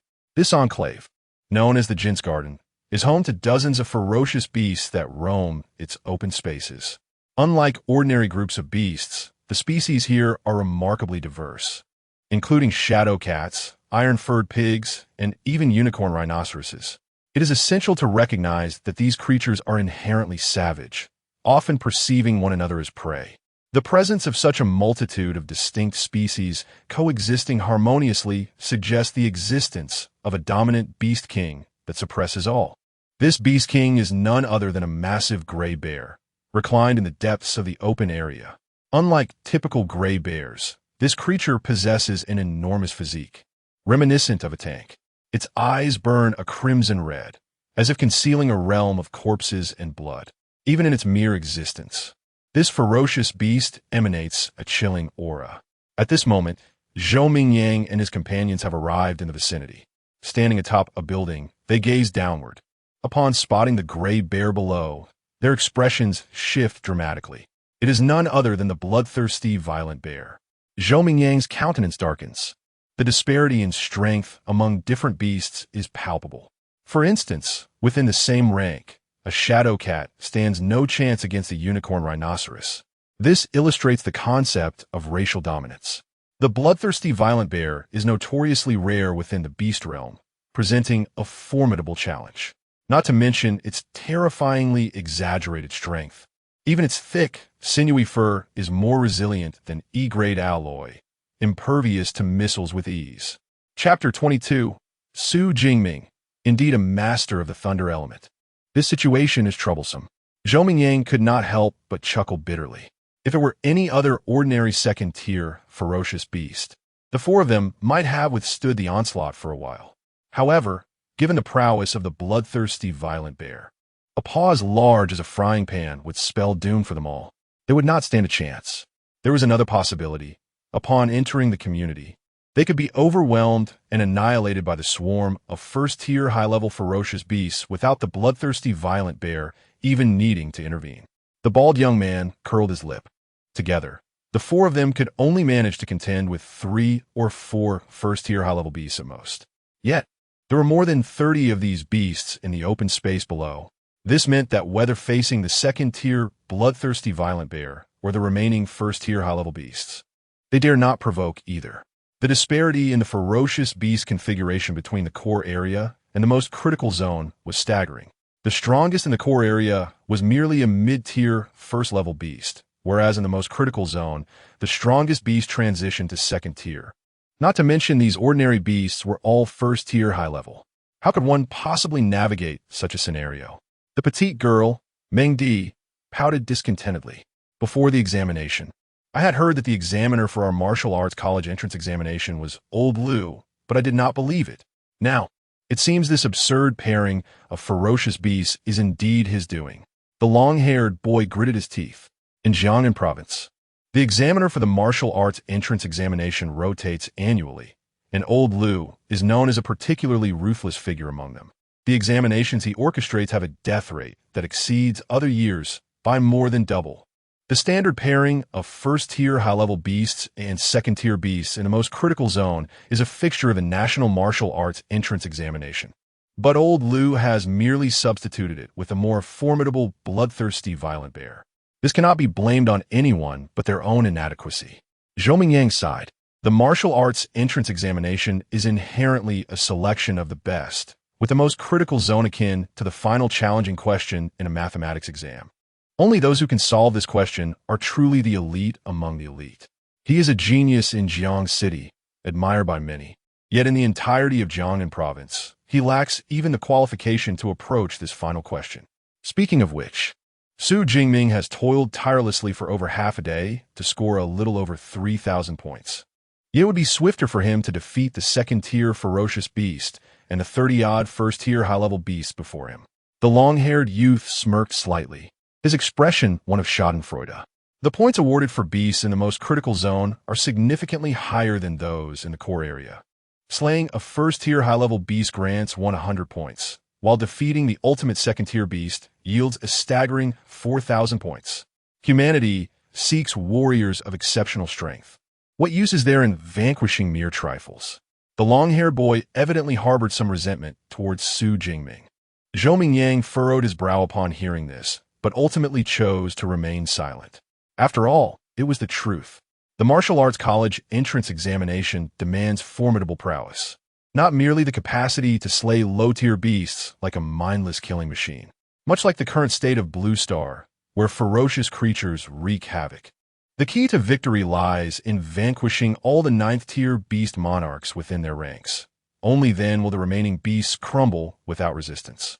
Failing to eliminate these monarchs renders the slaying of countless ordinary beasts futile. It is precisely for this reason that the Martial Arts College entrance examination has set the scores for beasts in the core zone so high. By defeating a mere second-tier beast, one can secure the points needed to dominate the arena, as these second-tier beasts are indeed the coveted targets for aspiring provincial champions. However, despite this understanding, Zhou Mingyang couldn't help but internally scoff. What use is Su Jingming? Does that mean those of us with lower scores are utterly useless? Though he harbored these thoughts, he refrained from voicing them, knowing they would soon need to fight side by side. Enough talk. Let's descend and see if we can lure a few first-tier high-level beasts out. We certainly cannot directly enter the area guarded by the second-tier bloodthirsty bears. Zhou Mingyang strategized, planning to entice them one by one, hoping to slay as many as possible. Of course, there was also the possibility that not a single beast would be lured. If that were the case, they would have no choice but to retreat to the central region. Let us get to work. Are we really going to provoke beasts in the territory of second-tier creatures? Isn't that courting disaster? He mused, chuckling at the absurdity of the situation. As the group exchanged light-hearted jests and prepared to descend, a dark figure suddenly raced towards them from the distance. Moving with the swiftness of a cheetah, in mere seconds, it reached the entrance of the Jin's Garden community. Su Jingming. Zhou Mingyang narrowed his gaze. Though situated on the 8th floor, his enhanced vision as an awakened allowed him to promptly recognize the figure below as Su Jingming, whom he had previously encountered. Su Jingming is here? Where is he? He wondered, intrigued. Unlike Zhou Mingyang, Meng Di and the others had not crossed paths with Su Jingming. Upon hearing Zhou Mingyang's voice, they hurriedly reversed their steps, peering down from the stairwell. Once an awakened individual transforms into an ability user, not only do their powers intensify, but their physical attributes also receive a corresponding enhancement. Therefore, the height of the 8th floor posed no challenge for them, allowing them to clearly discern the individual below. In the communal space beneath, a tall young man stood prominently. His physique was imposing, his features resolute, and his eyes sharp like those of an eagle. Having endured countless battles, the black combat suit he wore was stained crimson in several areas. Moreover, the black long spear strapped to his back, once keen and precise, now bore the unevenness of a butcher's knife, dulled by the bones it had cleaved. It is precisely due to this long spear that the young man's steady yet formidable aura acquired an additional layer of ferocity. What a handsome young man! Irrespective of the timing, women are inherently creatures of emotion. Thus, the moment Meng Di laid eyes on Su Jingming, her beautiful eyes sparkled with intrigue. The F-grade spear, bearing such a state of disrepair in his hands, invoked awe at the sheer number of ferocious beasts he must have vanquished. The bald young man marveled at the weapon's devastation, for it is well known that F-grade alloys are exceptionally resilient. Its current condition speaks volumes about the brutal frequency of battle. To dare present oneself before a horde of ferocious beasts is tantamount to courting death, is it not? Meanwhile, the long-haired young man snorted disdainfully. The roar of beasts echoed. Howl. Awoo. Indeed, with Su Jingming's arrival, the ferocious creatures below grew increasingly agitated. In the blink of an eye, over 10 high-ranking first-tier beasts charged towards him with ferocious roars. It was over. He had stirred the horde of beasts. Ming di gasped inadarum. How reckless could Su Jingming be? Zhou Ming frowned. At this distance, even if they wished to assist, it would be too late. By the time they descended, Su Jingming would likely be beyond saving. What could it be but the confidence that comes from being number one, oblivious to the dangers that lurk? The long-haired young man sneered, his gaze fixed below. He wielded a spear, yet it seemed unlikely that it would safeguard him. As he had said initially, Su Jingming could contend with a few beasts that charged at him. However, he soon found himself overwhelmed by the subsequent onslaught. His figure quickly engulfed amidst the throng of over 10 ferocious beasts. Su Jingming. Could he truly perish in such a manner? Gazing at the silhouette that vanished within the sea of beasts, Zhou Ming found it hard to believe. In just a few hours, the individual had soared like a comet. And now, must he fall like a shooting star? Most critically, what was Su Jingming thinking? Knowing full well that the core area was rife with high-ranking first-tier and second-tier beasts, how could he brazenly present himself before them? Yet it must be said, he He had indeed deceived me. Throughout, he had not once employed his lightning-based abilities. Alas, when a life is extinguished, it is akin to a lamp being snuffed out. If he had deceived me, so be it. Jingming and Su Jingming were merely acquaintances, and he felt little concern for the latter's safety. At most, he was merely perplexed by such foolishness. Just then, Jingming and his companions felt a sudden jolt in their hearts. A deep, commanding voice resonated in their ears. Divine Thunder. In the next instant, accompanied by a cacophony of thunderous roars, a violet shockwave erupted from the very center of the beast horde before them. Boom! Those beasts that encountered the shockwave were struck as if by an immense force. Their bodies charred and sent hurtling backwards several meters. The once dense pack of beasts appeared as if an eraser had swept across a canvas, leaving a clear space in its wake. At the center of this clearing stood Su Jingming, his tall and slender figure resembling a deity of war, unwavering and resolute. Surrounding his body, arcs of purple lightning danced as if to herald the arrival of their sovereign, incessantly cheering and rejoicing. At that moment, Zhou Mingyang and his companions suddenly realized that what they had witnessed was not merely a shockwave, but rather a high-voltage electric net formed by the condensation of purple lightning. Gazing at the figure in the center of the open space, reminiscent of a thunder god, Zhou Mingyang stood in stunned silence, taking a while to regain his composure before murmuring, Su Jingming indeed possesses the powers of the lightning element. Chapter 23. The Divine Thunder of Zixiao. A dominant clearing. Crackle, crackle. In the heart of the open ground, centered around Su Jingming, the Zixiao thunder spread out over 3 meters. The thunderous roar was as piercing as the simultaneous cries of 1,000 birds. The terrifying bolts of lightning rendered the vicinity around Su Jingming a veritable zone of death. Beyond 3 meters lay charred, electrified beasts, while within that radius stood only Su Jingming, enveloped in thunder, as if he were sovereign of this realm. Indeed, relying solely on physical strength to contend with such numerous first-tier high-ranking beasts proved to be somewhat challenging. Su Jingming raised his left hand, captivated by the dancing purple arcs at his fingertips. The potency and rank of his extraordinary ability were intricately linked to his 2 foundational attributes. Although he was merely an awakened, his vitality and spirit, both at 180 points, significantly enhanced the Zixiao Thunder compared to its initial awakening. It could even inflict substantial damage upon first-tier, high-ranking beasts. This was the essence of an S-rank ability, domineering and formidable. Su Jingming gazed forward. The grievous injuries and impending demise of over 10 beasts had captured the attention of a local beast king, the bloodthirsty savage bear, which rose from its resting state. Towering at 5 meters in height and over 3 meters in width, it resembled a formidable tank. One could only imagine the overwhelming pressure of facing a heavy tank standing upright. This was the scene Su Jingming confronted.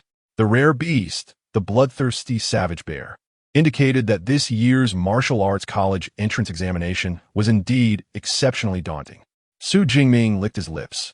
In the summer of Jiangnan, the sun set a bit later. The slanting rays of the setting sun illuminated the bloodthirsty savage bear, casting a long shadow upon ground. With its back to the light, Su Jingming could not clearly discern the bear's face. However, its blood-red eyes emanated an immense aura of oppression. Under the influence of this presence, the remaining beasts, initially deterred by Su Jingming's might, once again adopted aggressive postures. They crouched low, baring their teeth and growling ferociously. This scene would be quite fitting for a horror film. However, once the fight commenced, these lesser creatures might pose a considerable nuisance. In light of this, it was time to clear the area. Su Jingming's gaze sharpened. The Zixiao Thunder, which had merely been active upon his surface, now surged into his very being under his command. Buzz! It was as if he had been injected with a potent stimulant, causing his body to tremble violently. Subsequently, his clear, spirited eyes filled with purple lightning, and an overwhelming force erupted from every fiber of his being. This was a sensation. A wild and unrestrained smile spread across Su Jingming's chiseled face. Extraordinary abilities were an innate power of humanity, wielded with the same ease as an arm. Thus, beyond the more intricate applications of combat skills, there existed coarser methods of utilization.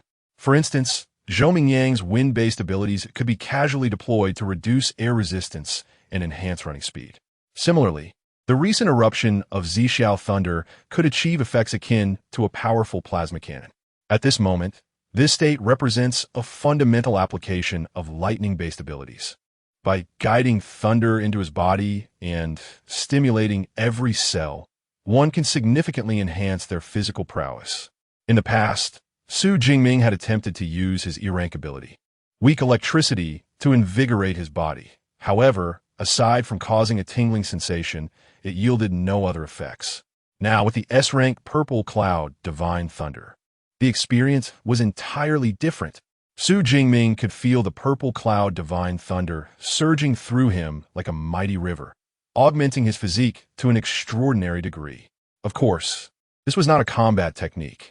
Moreover, the passage of lightning within one's body is perilous. A moment's carelessness could lead to injury of the meridians. Therefore, Jingming could not maintain this state for long. Nonetheless, it was more than sufficient to deal with these ferocious beasts. A smirk crept across Jingming's lips. In the next instant, lightning flickered, and he vanished from his position. When he reappeared, he was already beside a first-tier high-ranking unicorn rhinoceros, with his spear in hand. He etched a purple-black arc through the air like a flash of lightning. Before the unicorn rhinoceros could react, a crimson line appeared across its neck. Subsequently, its massive head, as hard as steel, smoothly detached and fell to the ground. A fountain of blood erupted from the severed neck, with the formidable vitality of a first-tier high-ranking beast. Even a gaping wound in the abdomen would not incapacitate it.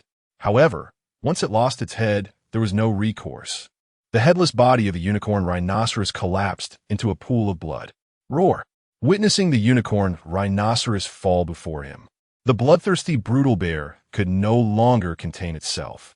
With a furious roar, it charged at Jingming. Although the bloodthirsty brutal bear was massive, it was surprisingly swift. Its powerful limbs propelled it forward, covering more than 30 meters in the blink of an eye. It was less of a run and more akin to a leap. However, despite the bear's speed, Jingming was even faster. Empowered by the Purple Cloud Divine Thunder, he transformed into a purple-black phantom, weaving through the throngs of beasts.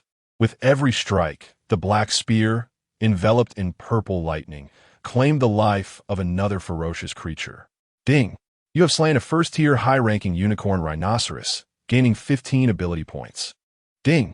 You have slain a first-tier high-ranking shadow cat, gaining 13 ability points. Ding! You have slain a first-tier high-ranking blade-toothed tiger, gaining 14 ability points. A series of system notifications reverberated in Jingming's mind, accompanied by the impotent rage of the bloodthirsty brutal bear, which could not grasp Jingming. What kind of lightning-based ability is this? So fearsome. On the rooftop, Jingming and his companions stood in stunned silence. The sheer force of the ability had critically injured the first-tier high-ranking beasts. Yet, Jingming was merely an awakener. Surely, even an A-rank ability could not achieve such intensity. The petite girl Meng Di swallowed hard. Thanks to the advancement of the internet, she had encountered A-level lightning ability users before.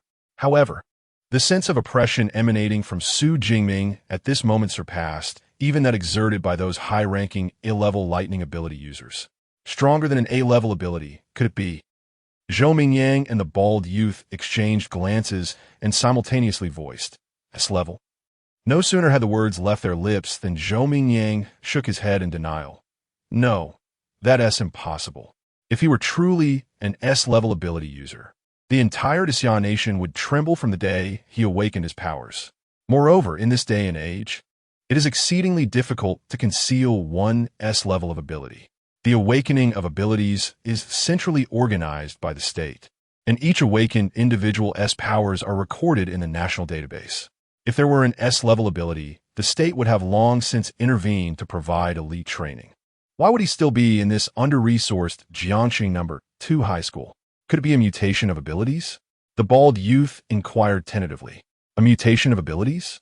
Jingming pondered for a moment and nodded. It was indeed a possibility. The world is vast, and filled with wonders. While mutations of abilities are rare, they have occurred in the past. There have been instances where D-level abilities unexpectedly transformed into A-level abilities. Nevertheless, one thing is certain. After today, the entire Jiangsheng will likely be shaken by him. Gazing at the figure clad in black, wielding a long spear and sweeping through the horde of fierce beasts with dominating force, Zhou Mingyang's expression was filled with complexity. Chapter 24. Is this what you call E-class superpower? Outside the examination hall, a wave of astonishment erupted in the military district as Su Jingming appeared alone before the ferocious, bloodthirsty bear beasts. What was he doing? How could he so brazenly place himself within the line of sight of these monstrous creatures? Zhou Mingyang and his companions, aware of the necessity to remain concealed and observe from a distance, were bewildered by Su Jingming's reckless demeanor. Run! Quickly flee! The director of education and various principals, all second-tier superpowered individuals with keen insight, had already discerned Su Jingming's abilities. While he might manage to contend with 2 or 3 first-tier high-level beasts, facing dozens of them simultaneously was akin to a fool's errand. Not to mention the presence of the even more terrifying second-tier bloodthirsty bear, which he was utterly incapable of confronting. Upon witnessing Su Jingming's conspicuous emergence in the most perilous zone, the officials were thrown into disarray. Numerous teachers from the second high school shouted for retreat, but alas, Su Jingming remained oblivious to their cries, instead provoking the horde of beasts and becoming engulfed by them. His overconfidence was astounding as he boldly strutted into the heart of danger. The director shook his head, his expression grave. Even if Su Jingming were to miraculously survive, such reckless behavior would undoubtedly tarnish his reputation when admissions offices of various superpower academies reviewed his conduct post-exams. This was disastrous. Had the school's rare prodigy, destined for greatness, already met his demise? Principal Zhao Yao's face turned ashen. Doesn't Su Jingming possess a safety sphere? Chimed in class teacher Chun Fan. Setting aside whether he could activate the safety sphere under these circumstances, even if it were deployed, the high-voltage electric net would struggle to withstand the onslaught of first-tier high-level beasts. Principal Zhao Yao shook his head and turned to the commander overseeing the martial arts examination. Commander Wang, please arrange for the nearest superpowered rescue team to prepare for immediate assistance, to safeguard the candidates' lives as much as possible, in addition to the safety spheres. There are also superpowered rescue teams stationed throughout the examination grounds. Unlike the inexperienced candidates, these rescue teams were composed of battle-hardened elites, and their formations were meticulously balanced. Although they were all first-tier, together they could hold their own against second-tier beasts. Of course, such elite rescue teams were few and far between within the military district, typically reserved for rescuing candidates with immense potential during the martial arts examinations. Given Su Jingming's current top ranking, he evidently qualified for the deployment of an elite rescue team. Understood, Commander Wang nodded, activating the communication device to contact the rescue team. Let us hope Su Jingming can endure until they arrive. Principal Zhao Yao sighed deeply. At that moment, the projection screen displaying Su Jingming suddenly erupted with blinding brilliance. From him surged countless purple bolts of lightning. All surrounding beasts were scorched black by the tempestuous lightning and were sent flying away. Immediately following, Su Jingming seemed to transform into a deity of thunder, his eyes crackling with energy, while purple lightning danced across his skin. Grasping a long spear, he plunged into the fray of ferocious beasts, mercilessly slaying them. The second-tier bloodthirsty bear pursued him relentlessly, yet it could never land a blow. It could only watch as Su Jingming harvested his foes amidst the chaos. The entire battlefield witnessed a remarkable reversal in the blink of an eye, leaving the director and principal utterly astonished by this sudden turn of events. Was this Su Jingming's lightning-based supernatural ability? Principal Zhao Yao gasped in shock, while the nearby Education Bureau chief, Zhang Wenshan, was equally taken aback. Principal Zhao, do you truly classify this as an E-level ability? Surely you must be jesting. In the heart of the ruins town, under the enhancement of the purple cloud Divine Thunder, Su Jingming maneuvered the bloodthirsty bear as if he were walking a dog. The bear, realizing its speed was insufficient to catch Su Jingming, ceased its pursuit, resigning itself to being led in circles. Its massive form settled in the center of an open area, its crimson eyes fixated on Su Jingming. With each beast Su Jingming felled, the bear's bloodlust only intensified. Among the 34 first-tier high-ranking beasts, 13 had been severely burned and brought to the brink of death by the initial assault on Su Jingming, courtesy of the explosive strikes of the Purple Cloud Divine Thunder. The remaining 21 beasts met their demise at the hands of Su Jingming, who had activated his cellular enhancement state, all within the span of a mere minute. With a crackle of electricity, Su Jingming, his towering figure enveloped in thunder, appeared about 8 meters in front of the bloodthirsty bear. "Quite astute of you to anticipate my arrival and wait here," he remarked, his violet eyes shimmering with electric intensity. At that moment, the bloodthirsty bear was evidently seething with rage, its nostrils flaring as it breathed heavily. Its muscular chest heaved dramatically with each breath, and its crimson gaze was as cold as ice. This spectacle might have caused lesser supernatural beings to falter in fear. However, Su Jingming remained unfazed, his left hand reaching into the air as if commanding the elements. The surrounding Purple Cloud Divine Thunder swiftly converged, coalescing into a bolt of purple lightning.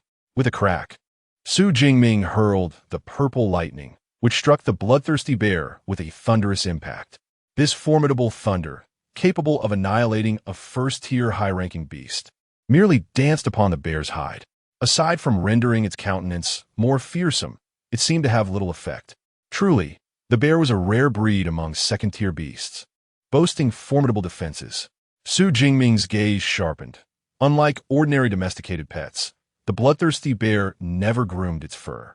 This neglect resulted in its fur matting together, forming a protective layer akin to armor. The strength of this fur armor rivaled that of E-grade alloys. Even more crucially, it was non-conductive. Although the Zhixiao Divine Thunder is formidable, Su Jingming is still merely an awakened. It is indeed a daunting task to inflict damage upon a second-tier bloodthirsty violent bear by traversing 2 significant tiers. It appears that finding a way to breach its defenses is essential.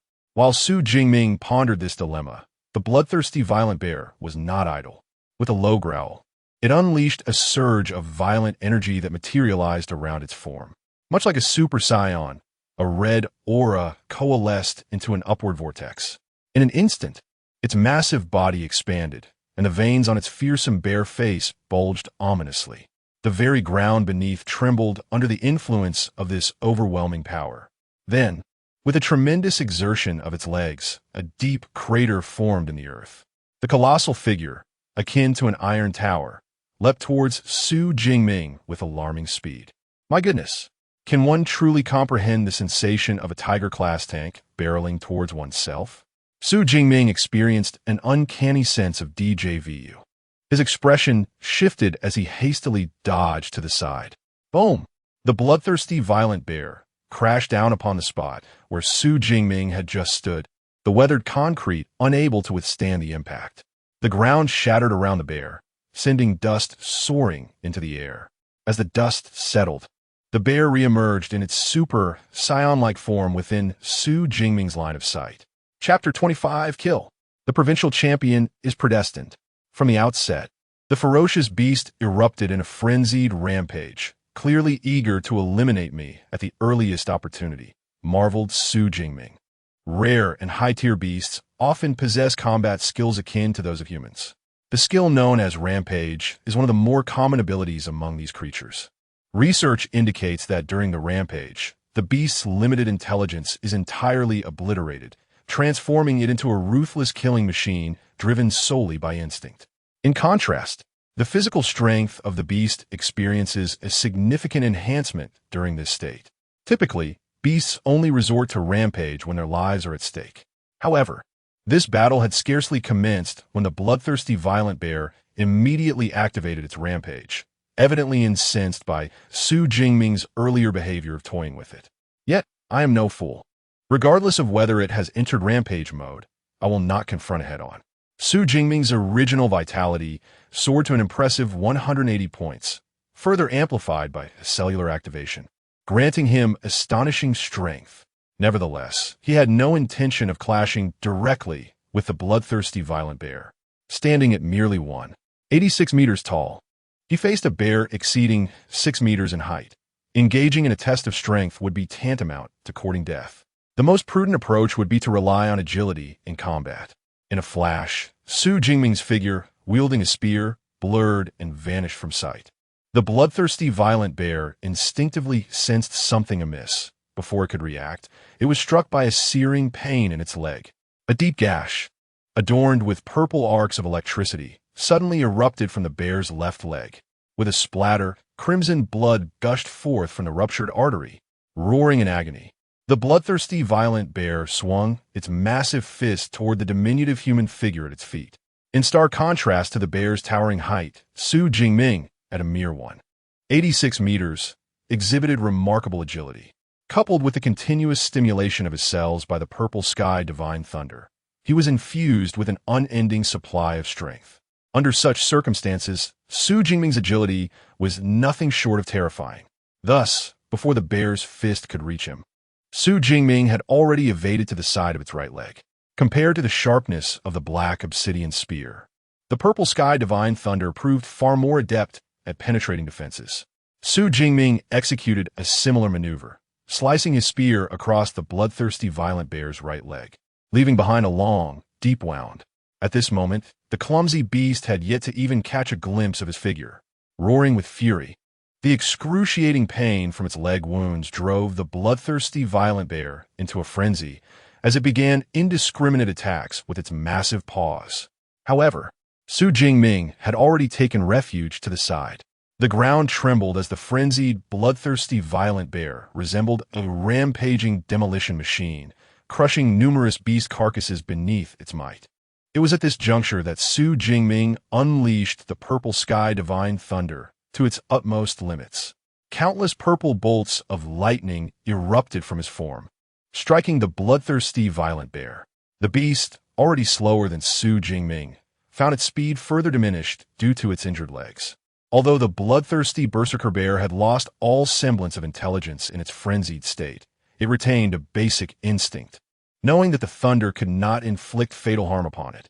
Thus, it resolutely curled up in place, adopting a defensive posture. Zizizi, rumble, rumble. For nearly half a minute, the purple sky divine thunder rained down upon it. The bear's grayish-white fur became charred and blackened from the relentless bombardment. It ought to be sufficient now. Su Jingming's figure flickered, appearing less than 3 meters in front of the bloodthirsty berserker bear. For the bear, a mere step forward was all it required to launch an attack on the seemingly insignificant human. However, as it attempted to advance, it was astonished to find that its legs felt as though they had vanished, completely unresponsive. Even more alarming was the overwhelming weight of its arms, which refused to lift. Did it truly believe that enduring the purple sky divine thunder for over half a minute would have no consequences? Su Jingming shook his head. Though the bear's fur offered formidable protection, the black radiant spear had breached its defenses at the legs.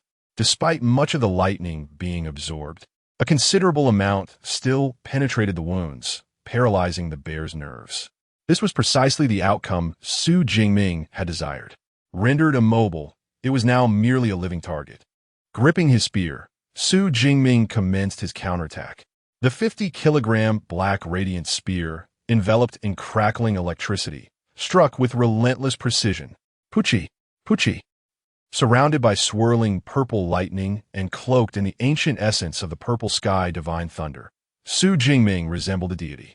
The spear transformed into a mere illusion, and in the span of 3 to 4 seconds, it inflicted dozens of bowl-sized wounds upon the bloodthirsty berserker bear. Within those wounds, countless flashes of lightning pulsated, delivering secondary damage. Had this been an ordinary beast, it would surely have succumbed to its injuries. Yet for the more than 6-meter-tall, thick-skinned, and robust second-tier bloodthirsty berserker bear, these wounds were merely superficial. It was at this moment that the bear suddenly realized it had regained sensation in its arms. Just as a sinister grin spread across its massive face, preparing to retaliate, the human before it leaped into the air, aligning perfectly with its chest. Those distinctly cold black and white eyes radiating an eerie calm. Simultaneously, a deep and commanding voice resonated in its ears. Lightning gale break, accompanied by a thunderous roar. A terrifying surge of thunderous energy erupted from the black spear. Instinctively, it attempted to raise its arms to shield itself, but it was already too late. With a thunderous crash, the wounded, bloodthirsty berserker bear encountered the most devastating blow. The violent purple lightning erupted from its chest, the tremendous force propelling it backward like a cannonball. Rumble, rumble. After shattering the central, dilapidated flower platform and carving a trench over 10 meters long into the ground, it finally came to a halt. Upon glancing at its left chest, one could see a charred, gaping hole. The heart that once resided there had long since perished, leaving only the remnants of purple thunder swirling within. The bloodthirsty, violent bear could feel its strength swiftly ebbing away, its consciousness gradually fading. It instinctively attempted to rise, swaying as it struggled to stand. Yet, before it could take its first step, it collapsed to the ground with a thunderous crash. This formidable beast, capable of annihilating a small town, had utterly lost its vitality in that moment. Beep. Killed a second-tier lower bloodthirsty violent bear. Ability points 24. Hearing the notification from the system, Jingming, standing with his gun, let out a sigh of relief. Finally, it was over. The preceding battle had nearly pushed his current capabilities to their limits. Although the confrontation lasted less than 2 minutes, the immense intensity of the struggle and the constant tension on his mind were overwhelming. Even with his robust vitality and spirit, totaling 180 points, he found it somewhat challenging to endure. Fortunately, the outcome was favorable. Of course, had that series of attacks failed to vanquish his foe, Jingming had a contingency plan in reserve. He could utilize ability points to enhance his fundamental attributes. It could be said that the more than 2,000 ability points lying dormant on the system panel predetermined the demise of the bloodthirsty violent bear from the very outset. As Jingming exited the cellular activation state, the thunder that filled his gaze dissipated, and the purple celestial thunder surrounding his body was also retracted. Without the augmentation of the celestial thunder, Jingming immediately felt a wave of weakness wash over him. However, he understood that this weakness was merely an illusion of waning power. In reality, he had merely reverted to the strength he possessed prior to cellular activation. Having eradicated all the ferocious beasts in the core area, he pondered the score he might have accrued. Jingming activated his smartwatch to check his score. First place. Jingming, 10, 835 points, Jiangxing Second High School. Second place, Zhou 1, 103 points, Jiangcheng First High School. Third place, Wu Hao, 945 points, Jiangcheng First High School. Over 10,000 points. Although he had anticipated this, Jingming was nonetheless astonished by the score. After the initial shock, a smile of joy spread across his face. Indeed, the ferocious beasts in the core area yielded the highest scores. I recall that last year, the highest score in Jiangnan province was merely over 8,000 points. Does this mean I have already secured the top spot in the province? Chapter 26, The Conclusion. A brand new future. The score for slaying a first-tier high-ranking beast is a remarkable 100 points, while vanquishing a second-tier beast yields an impressive 4,000 points. In the core area, a total of 34 first-tier upper beasts and a single second-tier lower bloodthirsty bear were all dispatched by Jingming, resulting in a grand total of 7,400 points. Coupled with Jingming's original score of over 3,000 points, amassing over 10,000 points is hardly surprising. However, in terms of rankings, his score is nearly tenfold that of the second-place contender, which is quite extraordinary. With just over an hour remaining in the martial arts entrance examination, all the beasts in the most core areas have been eradicated by me. Next, I shall return to the central region, aiming to slay as many as I can. Casting a glance at the lifeless, bloodthirsty bear in the distance, Jingming did not pause his advance. Shouldering the nearly destroyed black spear, he resolutely set forth towards the central area once more. Meanwhile, on the rooftop, Zhou and others were still in awe of Jingming's performance. The bloodthirsty bear was slain just like that. Jingming swallowed hard. From the onset of battle to the moment the bear was pierced through in a single shot, no more than 2 minutes had elapsed. It is important to note that such a resilient second-tier beast would typically require an elite ability user over half an hour to defeat. Terrifying, utterly terrifying. The bald young man gazed in astonishment at the score displayed on his smartwatch. Jingming's score had already surpassed 10,000 points. Over 10,000 points? Jingming's eyes widened in disbelief, instinctively exclaiming, "I recall that last year, the top scorer from Jiangnan province only achieved a little over 8,000 points, right? Could it be that Jingming will become the top scorer from Jiangnan province?" The top scorer? Goodness, is it really that astonishing? Nearby, several individuals gasped in shock. At that moment, Mengdi's voice suddenly rang out. "Look, Jingming is leaving. It seems he is headed towards the central area."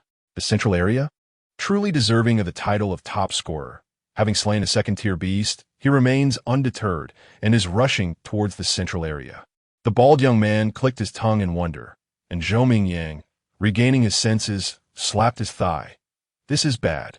Whether Jingming is the top scorer or not, I do not know, but I do know that if we do not hasten to the central area, we might end up with not a single point in the remaining hour.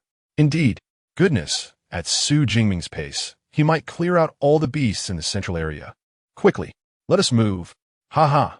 In that case, I, Jingming, shall take the lead.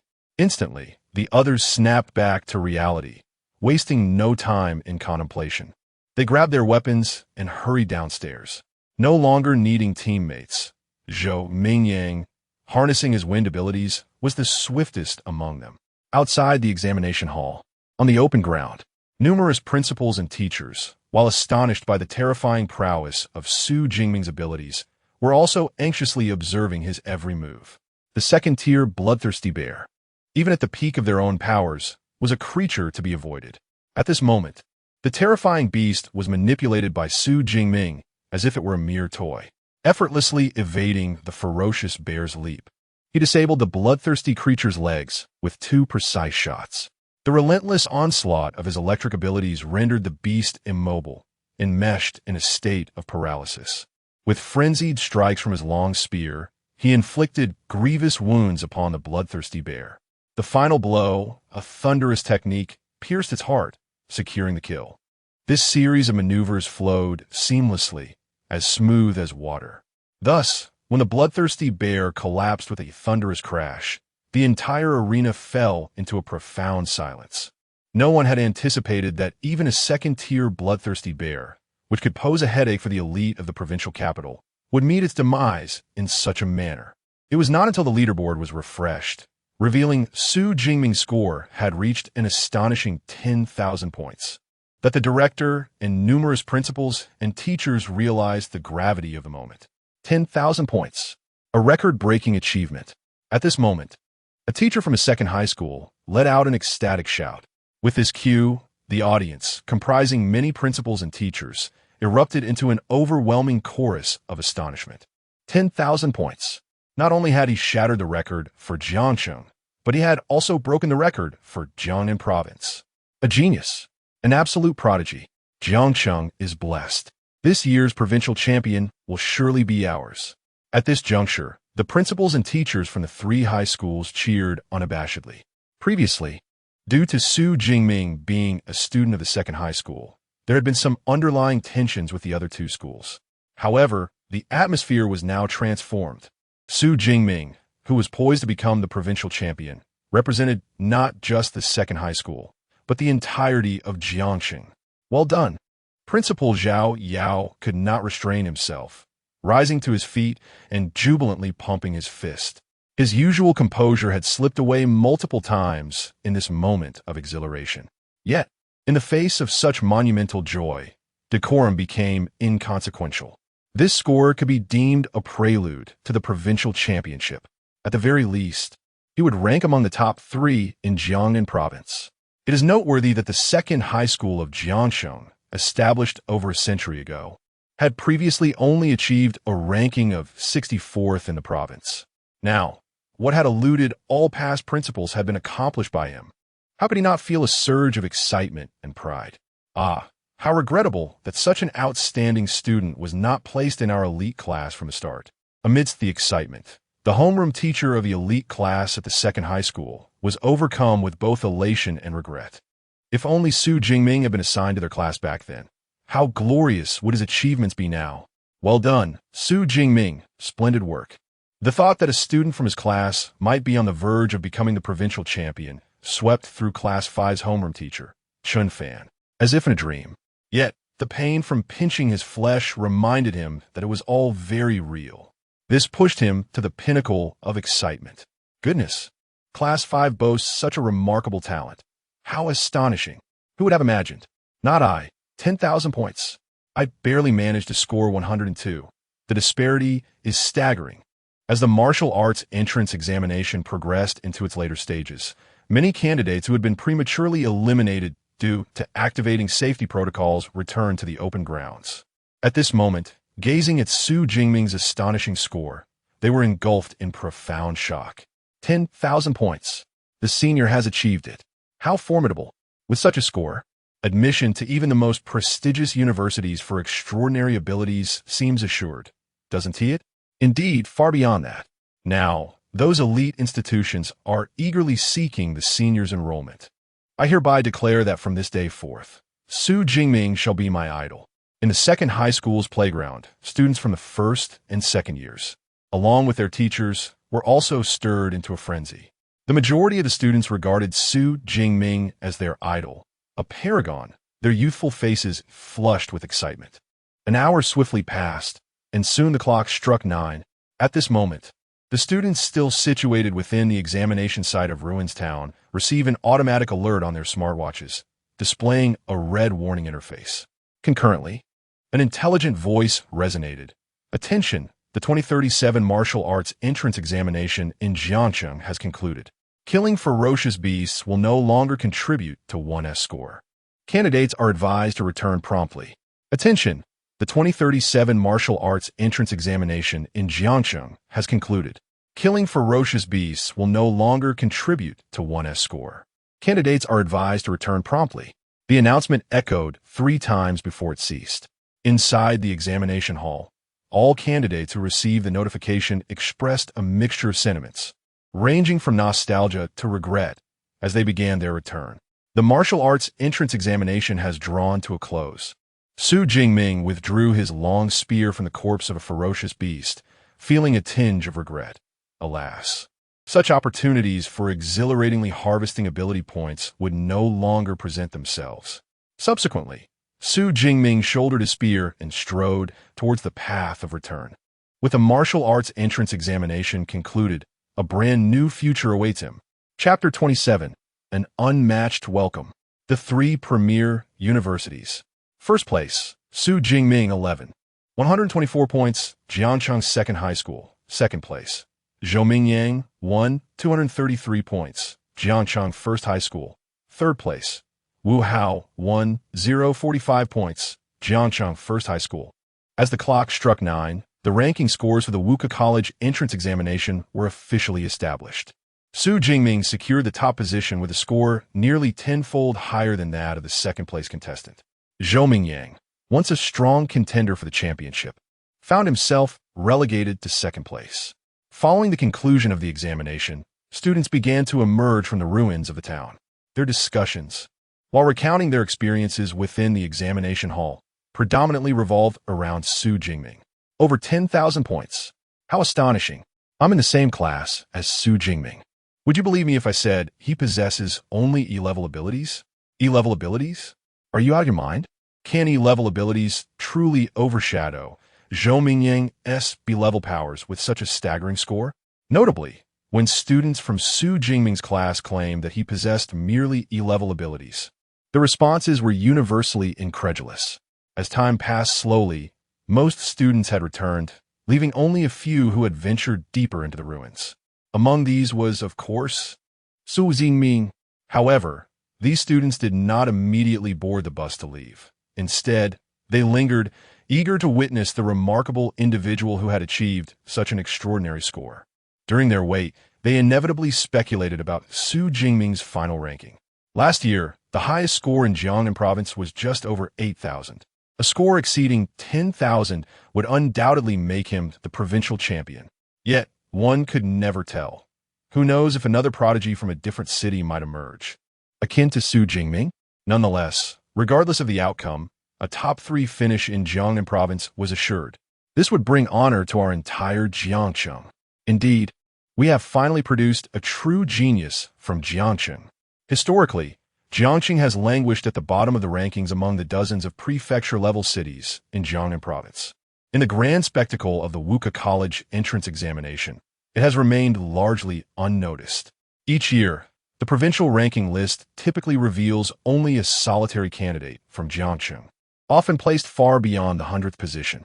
However, this year was entirely different, with an incredible score exceeding 10,000. Jingming was poised to contest for the title of provincial champion. Even if he fell short, a top 3 finish was guaranteed. Consequently, the entire Jiangcheng would gain recognition through Jingming. Due to this excitement, the elated director of the Education Bureau, Zhang Wenshan, along with various school principals and teachers, had already departed from the audience area, standing at the examination hall exit in anticipation of Jingming's arrival. In the open space, numerous candidates were equally exhilarated and proud. Some students from Class 5 of the second high school were particularly keen to boast about their past connections with Jingming. Especially Lu Jie, who had always maintained a good rapport with Jingming, was practically beaming with pride. Chi-Chi, is Jingming really your cousin? In the crowd of students from the first high school, the previously indifferent Xiaoya, who had lost interest in Jingming while at the Thunder Martial Arts Academy, now inquired of Tang Chi with sparkling eyes. Goodness, you've asked 3 times already. Tang Chi, Jingming's cousin, rolled her eyes. While she wasn't entirely certain, it was highly probable that it was indeed him. Well then, I believe you. Xiaoya nodded, then affectionately clung to Tang Chi's arm, playfully shaking it. My dear sister, could you please give me your cousin's contact information? Why do you suddenly want his contact details again? Weren't you uninterested just yesterday? Tang Chi teased, noticing Xiaoya's pleading expression. Times have changed. Yesterday he was merely an E-grade ability awakener, but today he is the pride of Jiangcheng. With his newfound status, naturally his treatment would differ. Tang Chi couldn't help but feel speechless at Xiaoya's swift change of heart. Just as she was about to speak, a loud shout rang out. Jingming has exited the examination hall.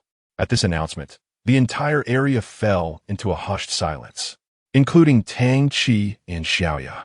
Everyone instinctively turned to gaze at the exit of the ruined town. A tall figure emerged from the dimly lit ruins, unmistakably Jingming. Clad in a blood-stained black battle uniform, his demeanor was composed and steady, with a 2-meter-long black spear slung across his back. This battered spear seemed to narrate the brutal battles he had endured along his journey. Jingming, welcome back. The director of the Education Bureau, Zhang Wenshan, was the first to lead the applause, followed by the principals and teachers from various schools. However, compared to the officials' welcome, the students' reception was far more exuberant. Jingming, congratulations. Our cohort shines because of you. As fellow candidates in the same examination, if the score difference had been a mere 100 or 2, they might have felt competitive, believing their strengths comparable. But a disparity of over 10,000 points was an overwhelming triumph. Furthermore, Jingming represented not just himself, but the entire Jiangcheng. Thus, the candidates offered their enthusiastic cheers and applause without reservation. Some bolder girls even openly expressed their affection on the spot. Amidst this scene, Jingming, bewildered by the buzz and unable to decipher the words being spoken around him, had never anticipated such a grand welcome after the college entrance examination. It was truly dazzling. Not far behind, Zhou Mingyang, who had also just exited the examination hall, looked on enviously. Yet, he understood, well, that even if he were to secure the top position, he would not receive such resounding acclaim. After all, he certainly cannot achieve that score of over 10,000. All candidates, please prepare to board the bus, which will take you to the city. Upon arrival in the city, the jubilant cheers persisted for more than a minute before gradually subsiding, while Commander Wang began to arrange for the retreat. As for Jingming, he was directly assigned by the principal to a special vehicle heading home. This left the students of Class 5, who had originally hoped to share the same bus with him, feeling utterly disappointed. Su Jingming, have you decided which extraordinary ability school to attend? The scenery outside raced by as Su Jingming sat in the backseat of the car, driven by Zhao Yao, the principal of Jiangxing Second High School. Typically, the principal would have a designated driver for outings.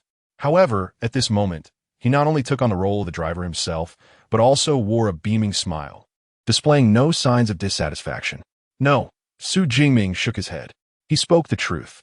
Since his arrival in this world, his sole focus had been on rapidly enhancing his abilities and achieving higher scores. He had never contemplated which extraordinary university to attend. With your results, you can enter any university in the nation. Principal Zhao Yao appeared even more exhilarated than Su Jingming, including the 3 leading extraordinary ability universities. By the way, are you aware of these 3 universities? Su Jingming nodded. The Daxia Kingdom boasts a robust martial spirit, not only broadcasting the martial arts college entrance examination live, but also organizing national college leagues every year to determine the rankings of thousands of extraordinary ability universities. Among these thousands of institutions, 3 universities consistently occupy the top 3 spots in the league standings: Qingjing Extraordinary Ability University, Modu Extraordinary Ability University, and Jinsheng Extraordinary Ability University. These 3 universities have been established for over 200 years, endowed with abundant educational resources, and their mentors are all at least 6-tier extraordinary ability practitioners. They stand above the thousands of universities across the nation, collectively known as the 3 premier institutions, and are regarded as the dream campuses of countless students preparing for the college entrance examination. Chapter 28, 10,000 points. The stunned ant. The 3 prestigious universities, the pinnacle that countless diligent students aspire to attain. Principal Zhao Yao spoke with a tone of deep reflection. Yet for you, it is within easy reach. No, that's not quite right. They may even beseech you to enroll. Beseech me to enroll? Su Jingming tilted his head, his expression one of perplexity. With your academic prowess, you have already qualified for special admission. Once the national rankings are announced, the top 10 universities across the country will present various enticing offers for you to attend their institutions. What else could it be but a plea for your attendance? Principal Zhao Yao burst into hearty laughter. Special admission is a privilege reserved for the top 3 in the province, and Su Jingming evidently belongs to this elite group. I suggest that upon your return, you delve into the materials of the 3 prestigious universities. You must not arrive on the day of special admission without any inkling of what to expect. Moreover, do not be dazzled by the conditions they offer. The most crucial aspect is to choose the school that resonates with you. Of course, any of the top 3 universities will undoubtedly lead to a promising future. Principal Zhao Yao explicitly dismissed the other 7 universities in the top 10, offering earnest counsel. I understand. Thank you, Principal. Su Jingming nodded, indicating his comprehension. With the military examination concluded, it was indeed time to seriously contemplate which university to attend. The drive from the military district to the city took over an hour. By the time Su Jingming returned home, it was already 11:23 p.m. Exhausted, he had no time to freshen up, merely shedding his battle attire, still reeking of blood. He collapsed onto his bed and fell into a deep slumber. He did not awaken until after 9 the following morning. Wow. I actually slept for over 10 hours. Glancing at the time on his phone, Su Jingming leapt from his bed and dashed into the bathroom. The warm water cascaded from the shower head, washing over Su Jingming's bare body. Blissful. After 12 hours of combat, he had sweated profusely, leaving him feeling sticky all over. The soothing warm water enveloping him instantly revitalized his spirit, prompting him to access his system panel. Name, Su Jingming. Level, awakened ability, Purple Sky Divine Thunder, S. Physique, 183 Vitality, Mentality, 185 Heat, Skills, Marksmanship Advanced, Lightning Gale Strike, Advanced, Ability Points, 2534. The martial examination, aside from the results, had yielded the most significant reward. Ability Points. With 2534 ability points, I should have enough to sustain me for a while upon entering the Ability University. Su Jingming mused silently. The importance of ability points is beyond question. In an ordinary wild zone, One could not possibly amass such a quantity in a short span. This bounty was indeed a boon from the martial examination. I wonder if the Ability University will host similar events for slaying fearsome beasts. If so, I shall certainly be the first to sign up. Su Jingming felt a surge of joy. After humming a cheerful tune and finishing his bath, Su Jingming returned to his bedroom, opened his computer, and commenced his search for information regarding the 3 prestigious universities. These institutions, each boasting a history of several centuries, have long been distinguished in nurturing formidable talents for the Great Xia. As he perused the materials, Su Jingming could not help but exclaim in awe. It was astonishing to discover that the current 9th-tier National Guardians had graduated from the Qijing University of Abilities. Most remarkably, the foremost training techniques for abilities were predominantly exclusive to these elite universities. The more he investigated, the more startling the revelations became.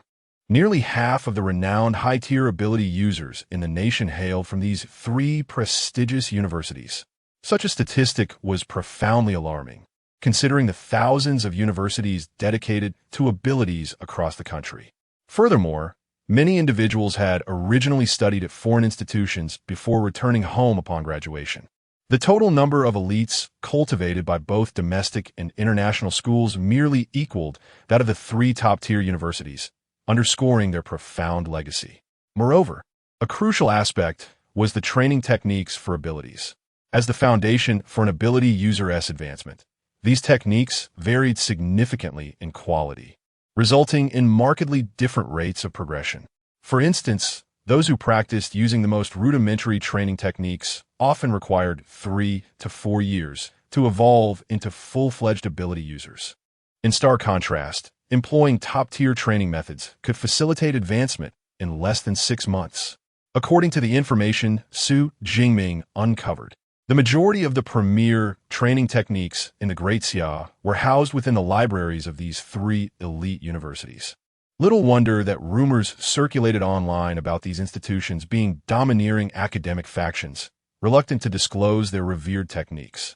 Su Jingming came to a sudden realization but did not dwell on it. The value of premier training techniques was indisputable. Any attempt to coerce these universities into sharing their esteemed methods through public opinion seemed utterly implausible. Ding dong, just as he prepared to continue his research, the doorbell rang. Who could be visiting so early? Could it be my aunt? With a hint of curiosity, Su Jingming rose and stepped out of his bedroom to open the door. Standing at the threshold were 2 striking women, one tall and elegant, dressed in splendid attire, and the other, a youthful beauty, tall and resembling the elder, albeit with a more aloof demeanor. Indeed, they were his aunt Su Qingwan and his cousin Tang Qi. Aunt, cousin, Su Jingming greeted with a smile, ushering them into the living room. However, an awkward silence ensued as the aftermath of the ability evolution from 2 nights prior rendered his living room resembling the scene of a devastating fire. The floors and walls were charred black, and the furniture, including the sofa and coffee table, lay in ashes. The spacious living room offered no place to sit. Xiaoming, has there been a fire in your home? Su Qingwan exclaimed in alarm upon witnessing the chaos, urgently pulling Su Jingming to inspect the situation. When did this happen? Are you hurt? A minor mishap. Nothing of great consequence. Observing the worried expression on his aunt's face, Su Jingming offered a gentle smile. After the passing of his parents, it was only his aunt who could provide him with familial warmth. It's nothing to worry about. All is well. Su Qingwan, his aunt, sighed in relief and continued. I came primarily to inquire about your results from yesterday's Wuku College entrance examination. Didn't Sister Qi mention it to you? Su Jingming replied, somewhat taken aback. I thought it best if you conveyed the news to my mother yourself, so I refrained from saying anything. His cousin Tang Qi replied with a mischievous smile. Ah, I see. Su Jingming nodded. Let's find a spot downstairs to discuss it. He led the 2 of them downstairs to a quaint CAF nearby, known as Morning Light CAF, a place he frequently visited. At around 10 in the morning, the CAF was not overly crowded. Su Jingming chose a table by the window and ordered 3 steaming cups of coffee. The CAF did not serve high-end, artisanal coffee, and soon after, the server brought their 3 cups to the table. Enjoy your drinks, ladies and gentlemen, the server said with a warm smile before departing. Now, shall we unveil the mystery?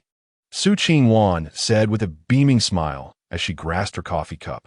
Your sister was being so secretive, fearing I might scold you like I did when you were a child, correct? Fear not. Think back, since you entered high school. When have I ever laid a hand on you? Even when you expressed your desire to take the Wuku exam, I supported you without hesitation. Regardless of how poorly you performed this time, I shan't scold you.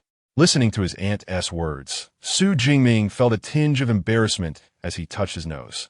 His aunt was the quintessential Jiangnan woman, gentle and demure, though this demeanor was typically reserved for periods devoid of final exams. However, should his grades falter during any examination, he would be met with a rather painful dish of stir-fried bamboo shoots and pork, a fate he could not contest. After all, he was merely 11 when his parents passed away, and his aunt was designated as his official guardian. Don't worry, Mom. My cousin 1T let you down this time.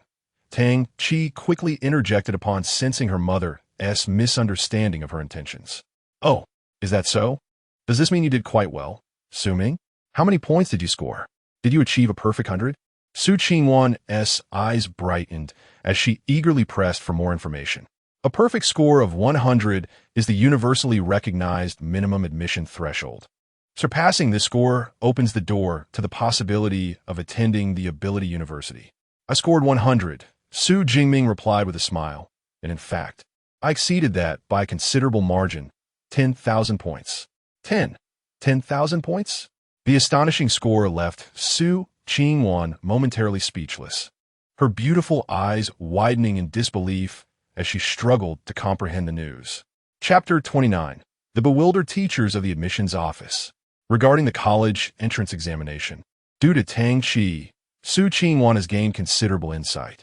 She is aware that historically, the highest score in Jiangsheng has barely exceeded 1,000 points. The provincial top scorer in Jiangnan has only managed around 8 or 9,000 points.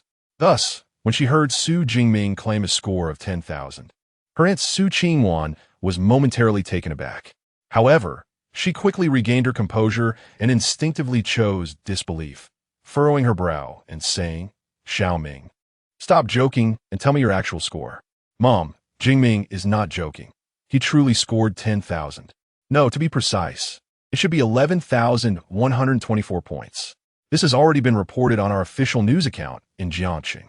Tang Chi, with a beaming smile, handed over her phone.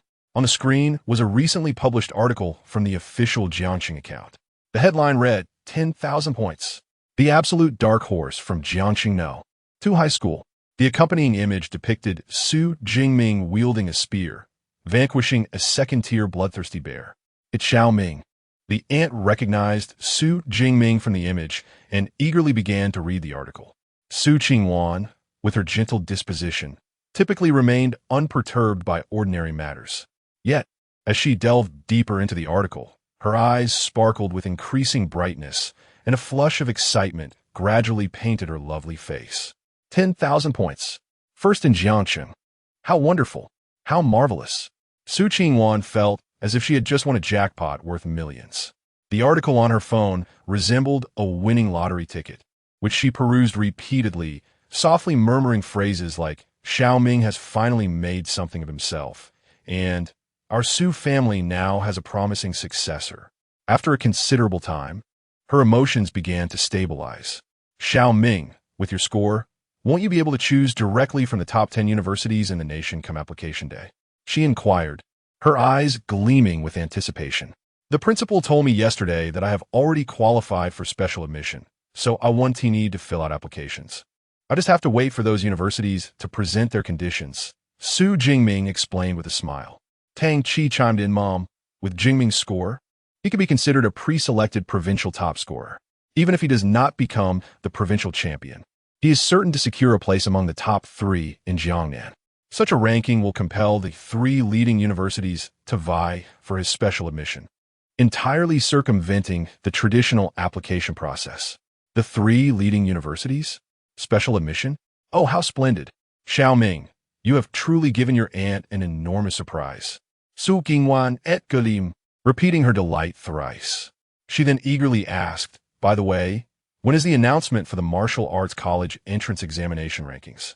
The exact date is uncertain, but it should be no later than 5 days from now, Su Jingming replied after a moment of contemplation.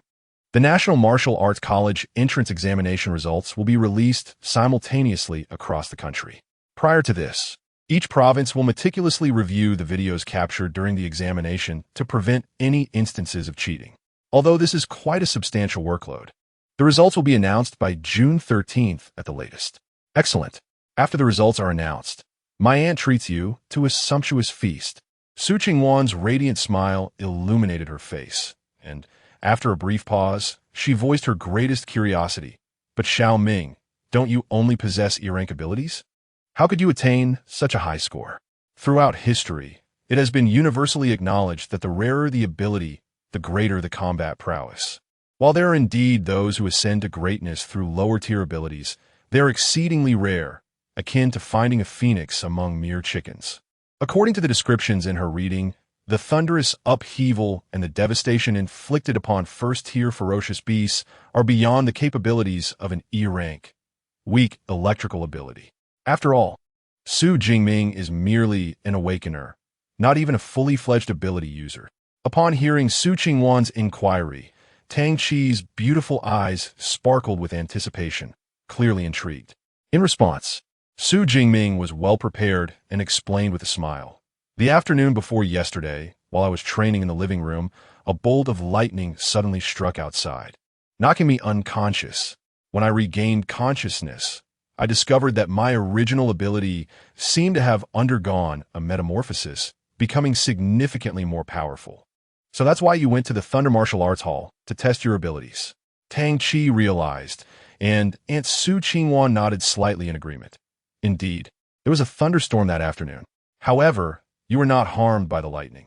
Instead, it seems fortune favored you, resulting in an ability mutation. How serendipitous.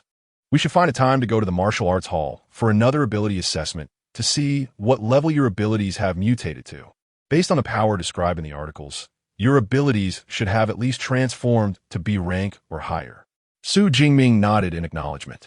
While ability mutations are rare, they are not non-existent, and using this as an excuse for his abilities metamorphosis was a plan he had long devised. Conveniently, the lightning strike during his ability mutation was witnessed by many. Well, regardless, you two siblings, one ranked 12th in Jiangsheng and the other ranked 1st, are both remarkable. Let us go. We'll buy some ingredients at the market, and I'll prepare a delightful meal for you at noon. Su Qingwan's face radiated with an uncontainable smile. Su Jingming, witnessing this, couldn't help but smile slightly as he walked alongside his cousin Tang Qi, side by side with his aunt. June 11th, 9 p.m., at the enrollment office of the Demon City Ability University. In a rare sight, the office was filled with 3rd and 4th-tier ability users, all seated around a large round table, numbering at least 30 or 40. These ability users appeared somewhat anxious, seemingly awaiting something. Before long, a slightly portly middle-aged man strode in briskly, raising a mechanical tablet in his hand. The National Martial Arts Examination rankings have been released. Everyone, prepare yourselves. The rankings for the National Martial Arts Entrance Examination are kept strictly confidential until the announcement. However, this is merely the perspective of ordinary individuals. For those attending prestigious institutions, acquiring the rankings a day in advance is far from a challenging endeavor. The rankings have finally been released. This year's announcements appear to have been somewhat delayed, although last year's results were only revealed a day earlier. The admissions office of the Magic City University of Extraordinary Abilities is in its busiest period during these few days of the year.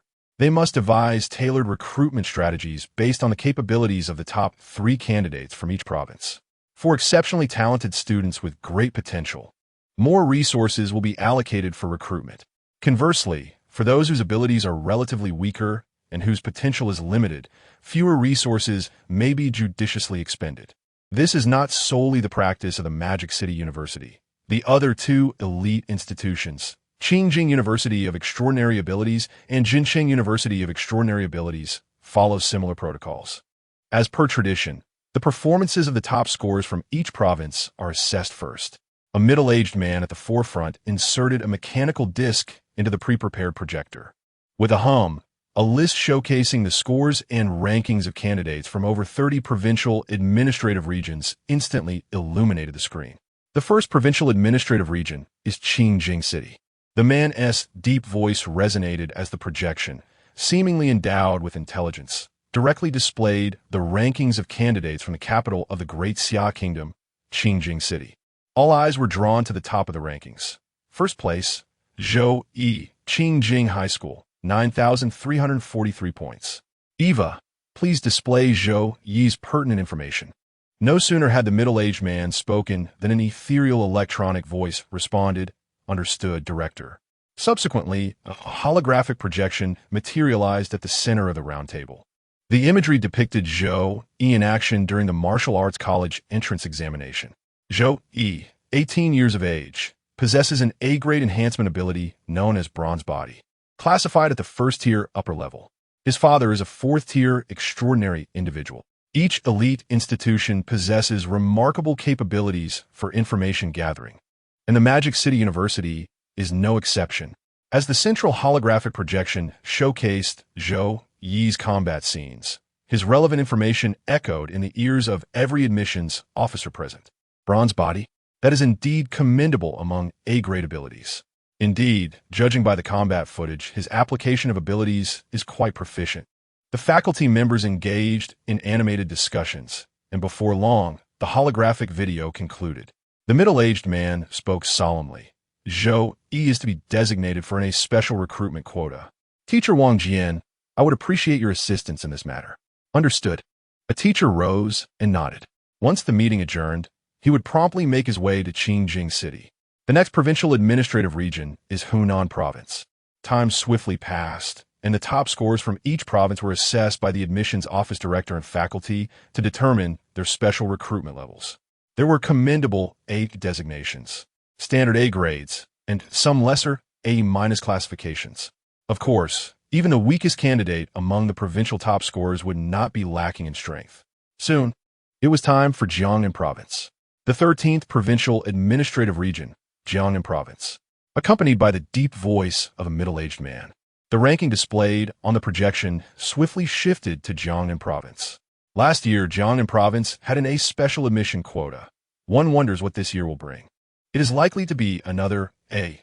Jiangnan Province is a populous region within the Great Xia Kingdom, and the provincial top scholars in previous years have consistently demonstrated formidable prowess. Consequently, all the teachers, including the director of the admissions office, turned their attention to the name at the pinnacle of the rankings. First place, Su Jingming, Jiangqing Second High School, 124 points. Over 10,000 points. Jiangnan Province is making remarkable strides this year. Jiangqing? ISNT, that the capital of Jiangnan Province? Initially, many teachers were astonished by Su Jingming's score. But upon discovering that he hailed from Jiangqing Second High School, confusion set in. Jiangqing? ISNT, the capital of Jiangnan Province, Ning'an City? What is this city? I've never even heard of it. Su Jingming, 18 years old, awakened an E-grade natural ability, weak electricity, classified as a low-level awakened.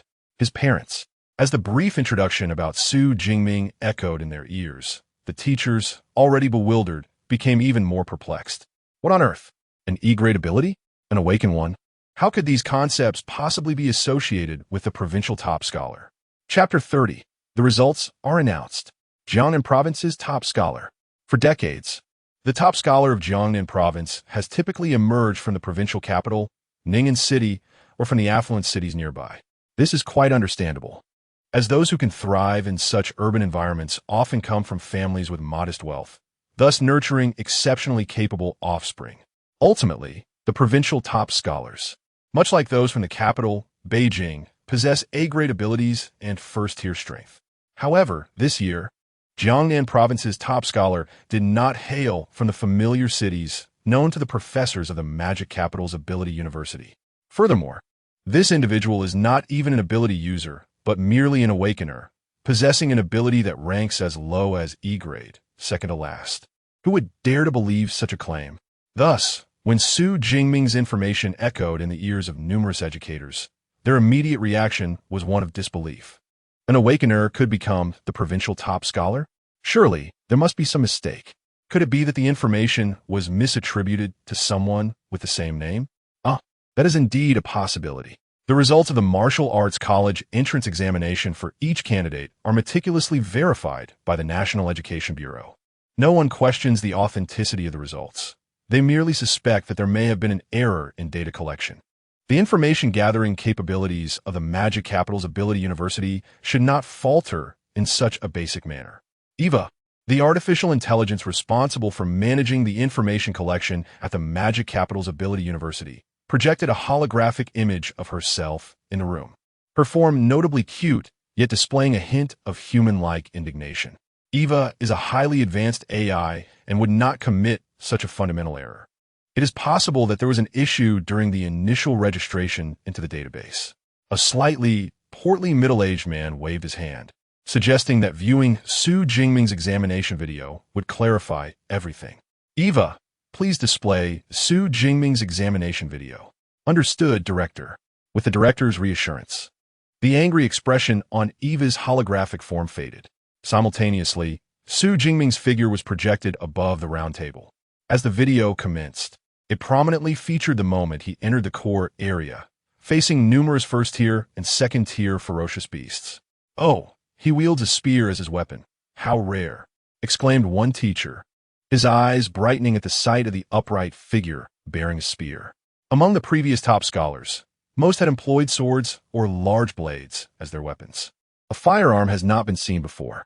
The spear is indeed more challenging to wield than a sword or knife. While Su Jingming's choice of weapon captivated the teacher's attention, they remained focused on their primary objective, to ascertain Su Jingming's abilities and level. Although his abilities had yet to be displayed, his level was readily discernible. There exists a fundamental distinction between ability users and awakeners, one that lies in the aura. In the scene, although Su Jingming's presence is formidable, it does not reveal the characteristics typical of an awakened individual to the admissions teachers present. Could it be that Su Jingming is indeed an awakened one?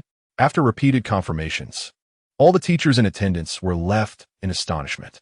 What does it mean to be the provincial champion among awakened individuals? This has not occurred in several decades.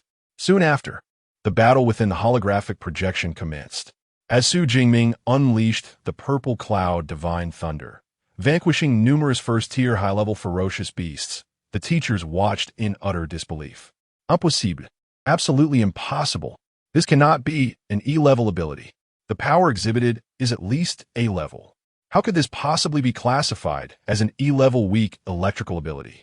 How could those responsible for registering abilities have made such an error? The seasoned admissions teachers immediately recognized the discrepancies in Su Jingming's abilities power. The head of the admissions office, narrowing his eyes, commanded, "EVA, analyze Su Jingming's ability level." The classification of abilities requires professional instruments for accurate determination. However, with advanced artificial intelligence, a close approximation can be achieved. Su Jingming's ability belongs to the natural category under lightning abilities.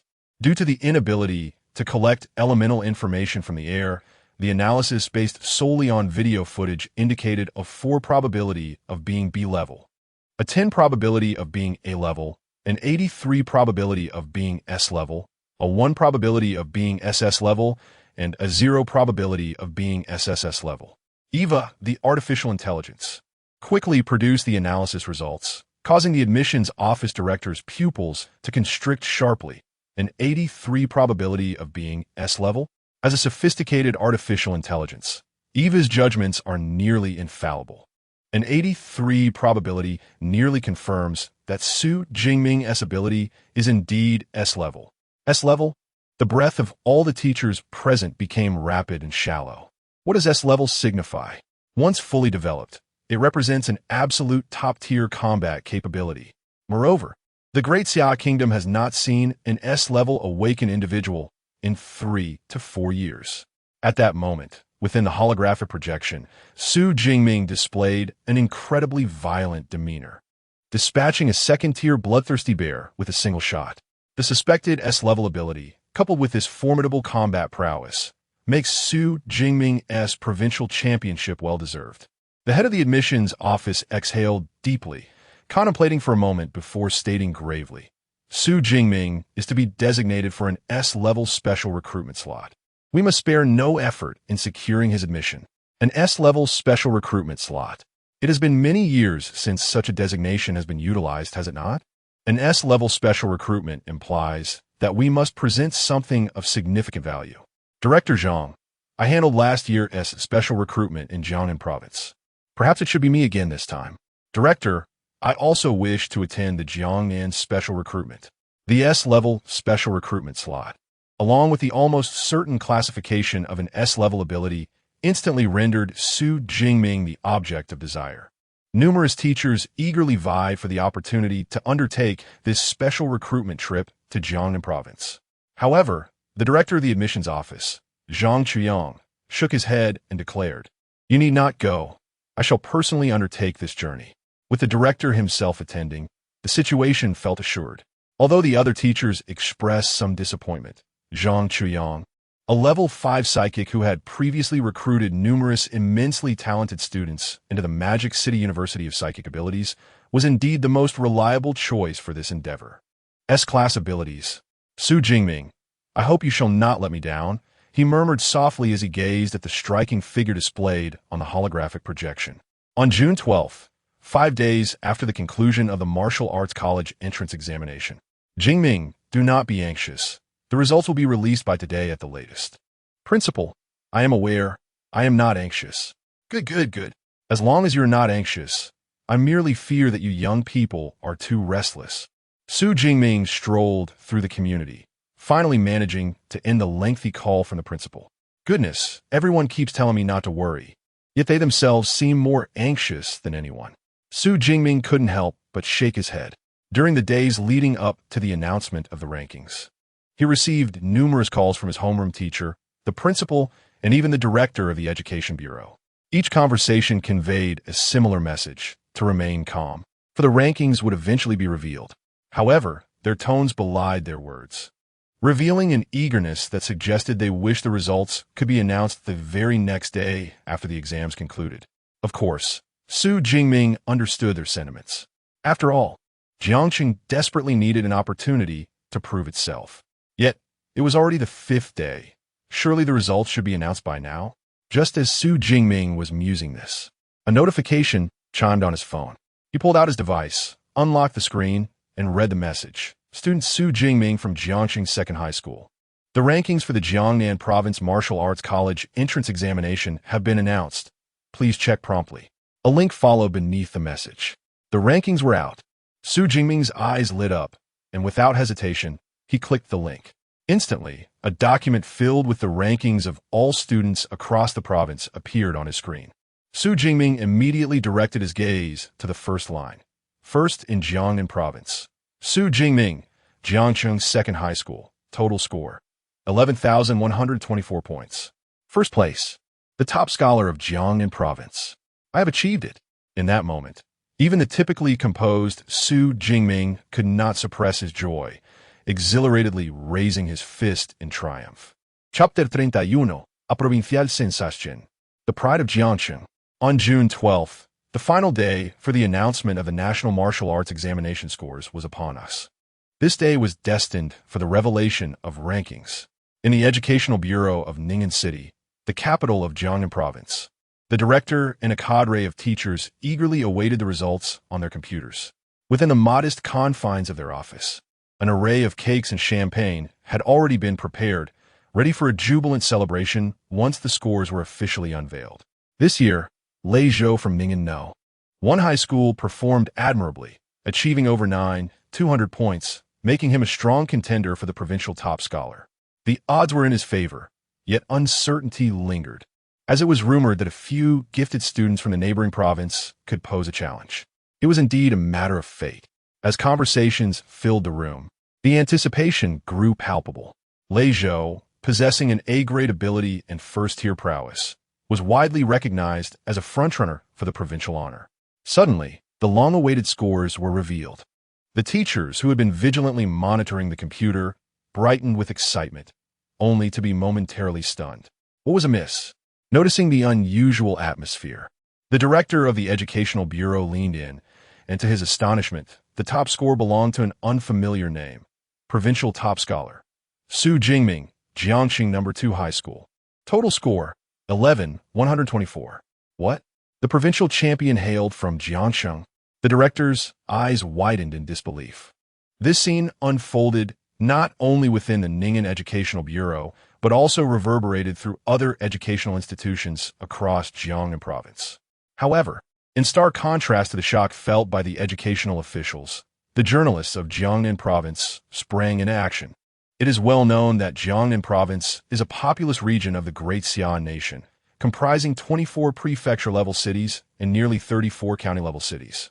Ning'an City, along with several neighboring prefectural cities, is recognized as the most prosperous area, teeming with individuals possessing extraordinary abilities and the most likely to produce prodigies.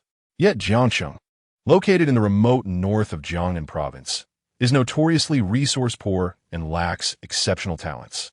Historically, the provincial top scholar had always emerged from Ning'an or its surrounding cities. But this year was strikingly different.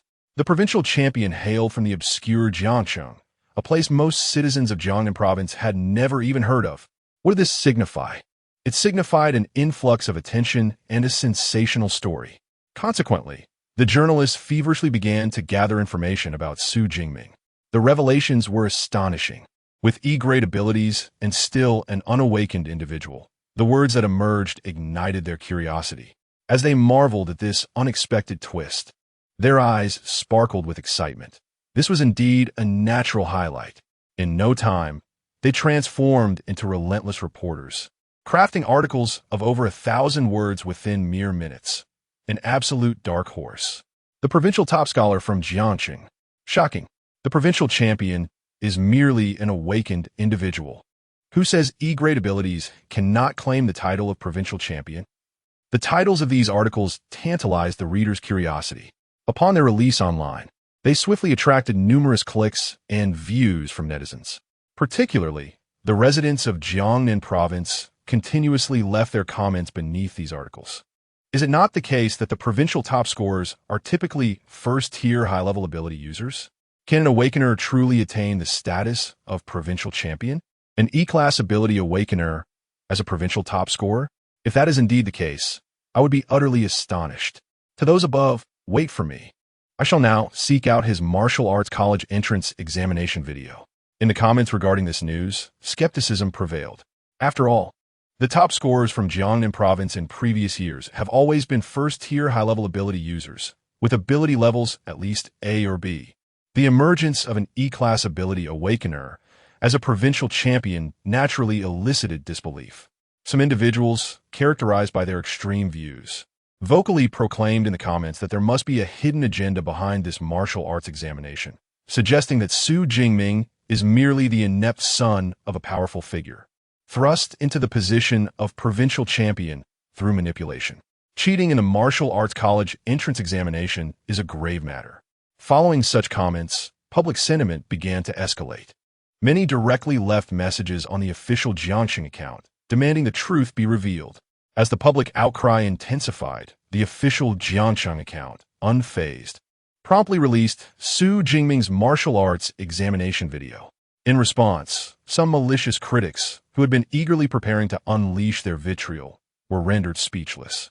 Su Jingming, the provincial top scorer of Jiangnan, truly is an awakener. Astonishingly, he pierced through the skull of a first-tier unicorn rhinoceros with a single shot. My word, his strength appears to surpass that of even first-tier ability users. It seems to resemble a power enhancement type ability. However, he is merely an awakener. How could his ability enhancement be so formidable?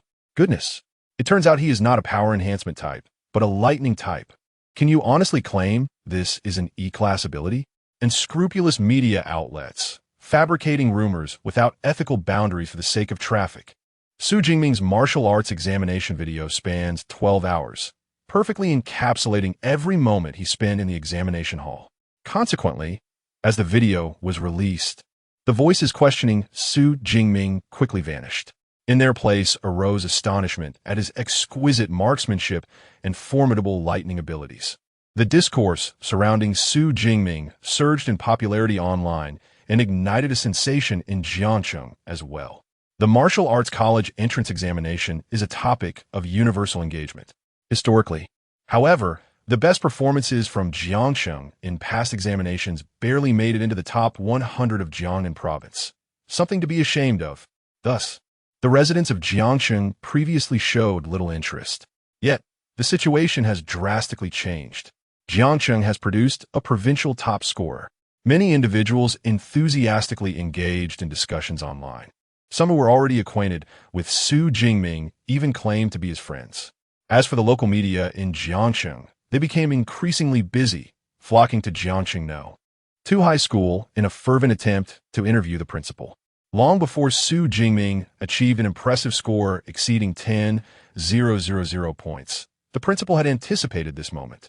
Dressed impeccably in a suit, he faced a multitude of microphones with unwavering composure, eloquently articulating his thoughts. Furthermore, Su Jingming's homeroom teacher, along with several subject instructors, also received interviews. This time, the usually stern homeroom teacher wore a constant smile, generously showering Su Jingming with praise in her remarks. In addition to the representatives from Jiangcheng No. 2 High School, officials from the Municipal Education Bureau and the city government were also interviewed. Su Jingming stands as a source of pride for the people of Jiangcheng, and his remarkable achievements are a testament to his own diligence, as well as the robust support from his school and the Education Bureau. As per tradition, the director of the Education Bureau, Zhang Wenshan, passionately delivered several segments of official rhetoric. He subsequently announced that Su Jingming would be awarded a generous gift comprising 1 million in cash, along with an extraordinary training method. Following the commendations from the Education Bureau, the city government swiftly followed suit, declaring that they would present Su Jingming with an additional 1 million in cash and a luxurious villa in the city. Honoring the top scholar of the province has long been a cherished tradition across various provinces. Although Jiangcheng may not compare in wealth to provincial capitals like Ning'an City, it can still afford several million. Moreover, the fervor that Su Jingming has brought to Jiangcheng far surpasses the governmental contributions. Chapter 32. The arrival of prestigious universities unbeknownst to Su Jingming, the tumultuous events unfolding online. He proceeded directly to the Thunder Martial Arts Academy after receiving a flurry of congratulatory calls from his aunt and the principal. Despite possessing a system, he was determined not to neglect his foundational training. In the training room, the nearly worn-out black spear transformed into a shadowy apparition under his swift movements. The speed of his wielding was so remarkable that the air resonated with piercing whistles. The spear's considerable weight of 50 kilograms seemed to have no effect on him whatsoever, as each motion was executed with impeccable precision. Suddenly, the ringing of his phone interrupted Su Jingming's rigorous training. Frowning, he sheathed the spear and picked up his mobile device. Noticing that the caller was Zhao Yao, the principal of Jiangcheng No. 2 High School. Hadn't the principal just called moments ago? Why was he calling again? As the provincial top scholar, Su Jingming was bound to attract significant attention. However, he was not particularly fond of disturbances, especially during training sessions. Thus, he had meticulously set his phone to whitelist mode, yet the principal had managed to call multiple times. Nonetheless, Su Jingming understood that the principal would not reach out unless there was something of utmost importance. Therefore, he pressed the answer button without hesitation. Indeed, as soon as the call connected, Principal Zhao Yao's excited voice resonated. Su Jingming, hurry to the school. Admissions officers from the 3 top universities have arrived. Surprised, Su Jingming pondered the rapid arrival of the admissions officers from the 3 prestigious schools. Among them, Qingjing Ability University was situated in the northern part of the Great Summer Kingdom, and Jincheng Ability University was positioned in the central region, both quite distant from Jiangnan province. Only the Magic City Ability University was relatively closer. Based on his calculations, he had anticipated that the admissions officers would not arrive until the following day. Enough with the deliberation. Where are you? I will arrange for a car to pick you up immediately, the principal insisted. I am at the Thunder Martial Arts Academy. All right, please wait a moment. The car will be there shortly. Meanwhile, at Jiangcheng No. 2 High School, Principal Zhao Yao, who had been engaged in an interview, was taken aback by the news of the 3 esteemed universities sending their admissions officers. He promptly ceased the interview and called Su Jingming to summon him to the school. Subsequently, he personally escorted the three mentors to the VIP reception room, offering each a cup of hot tea. Please, esteemed teachers, have a seat. Su Jingming will arrive in about 10 minutes. As a second-tier ability user and the principal of a high school, Zhao Yao was a prominent figure in Jiangxing. However, he now adopted a humble demeanor, displaying utmost respect. He understood the significance of these three influential individuals, whom he dared not provoke. The mere aura that they unconsciously exuded, characteristic of high-tier ability users, sent shivers down his spine. It's all right, Principal Zhao. You may attend to your duties. We will wait here for a while. The director of the admissions office at the Magic City Ability University, Zhang Chuyang, with a gentle smile, waved his hand to dismiss Zhao Yao. Turning his attention to the other two individuals present, he said, "It seems we have not gathered like this in quite some time, have we?" In the room, besides him, there was a man and a woman. The woman, Su Yun, hailed from the Jingming Ability University. She possessed a curvaceous figure and an attractive visage. The man, Wu Yuan, represented the Jingming Ability University, clad in a gray robe and sporting long hair. Like Zhang Chuyang, they were all directors of their respective university admissions offices. In their earlier years, before they attained their current positions, they had encountered each other at special recruitment events across various provinces. However, since assuming the role of admissions director, their paths had rarely crossed. Now, for the sake of Su Jingming, the three found themselves unusually reunited. Director Zhang, let us dispense with the pleasantries. We are all well aware of our purpose for gathering today. I must declare up front that we at Jingming Ability University have every intention of securing Su Jingming. Su Yun, embodying a fiery temperament akin to her physique, wasted no time with niceties and made her intentions clear from the outset.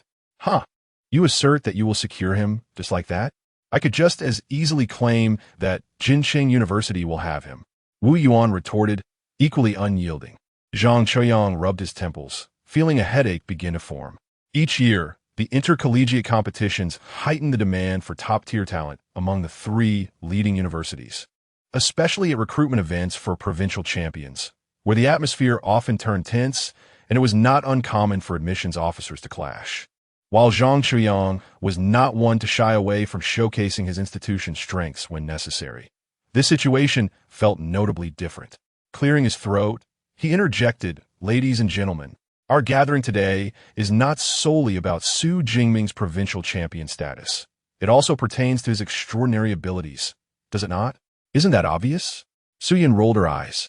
Upon encountering Zhang Chuyang and Wu Yuan, she had instinctively recognized their shared objective. They were all drawn to Su Jingming's potential S-class abilities. Very well then. Once Su Jingming arrives, let us first ascertain the level of his powers, Zhang Chuyang proposed. Su Yun and Wu Yuan exchanged glances and nodded in agreement.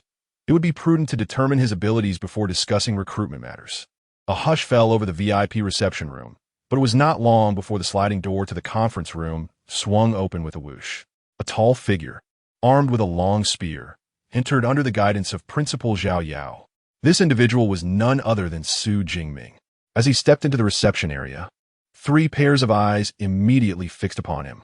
Having just come from a Thunder Martial Arts School, Su Jingming was clad in a loose training outfit, his back bearing the weight of the battered black spear. The posture of the individual stands in stark contrast to that of Principal Zhao Yao, who was impeccably dressed in a suit, appearing somewhat shabby. However, the upright stature and the calm, composed demeanor reflected in those piercing black and white eyes are qualities that Zhao Yao, who seems to tread cautiously in the presence of the three esteemed recruitment teachers, cannot rival. Indeed, Su Yun could not help but nod in acknowledgement. Following the rigorous high school life that they had endured for 3 years, most candidates would indulge in unrestrained revelry after the martial arts college entrance examination, seldom considering further training. Yet, it was evident that Su Jing had just concluded a training session, a distinction that set him apart from the average examinee. Furthermore, the three of them are all fifth-tier psychics, and although they do not display their abilities, the intangible aura of pressure they exude is not something ordinary psychics can withstand. This was clearly observable in Zhao Yao's demeanor. Conversely, Su Jing remained entirely unfazed, demonstrating unwavering determination that could not be easily swayed. Being fifth-tier psychic, Su Yun recognized this, and naturally, it was apparent to all. Thus, upon their initial encounter, Su Jing left a commendable impression on the recruitment teachers. Chapter 33, S-Class Abilities. The Battle for Talent. Su Jingming, allow me to introduce you. This is Professor Su Yun from Jingming Ability University, and this is under the introduction of Principal Zhao Yao. Su Jingming quickly discerned the identities of the three instructors. Greetings, esteemed professors. Su Jingming spoke with deep respect, sensing the palpable aura of danger that emanated from the trio. Undoubtedly, they were all at least fourth-tier ability users. Student Su, we have all viewed your combat video from the college entrance examination. Your practical skills are impressive and truly remarkable. However, I have a question. It appears your ability is not the originally registered E-grade power, weak electricity. Could you enlighten us on the reason? Zhang Chuyang inquired first, his demeanor exceedingly gentle. The principal, Zhao Yao, also displayed curiosity at this point. Of course, I can explain.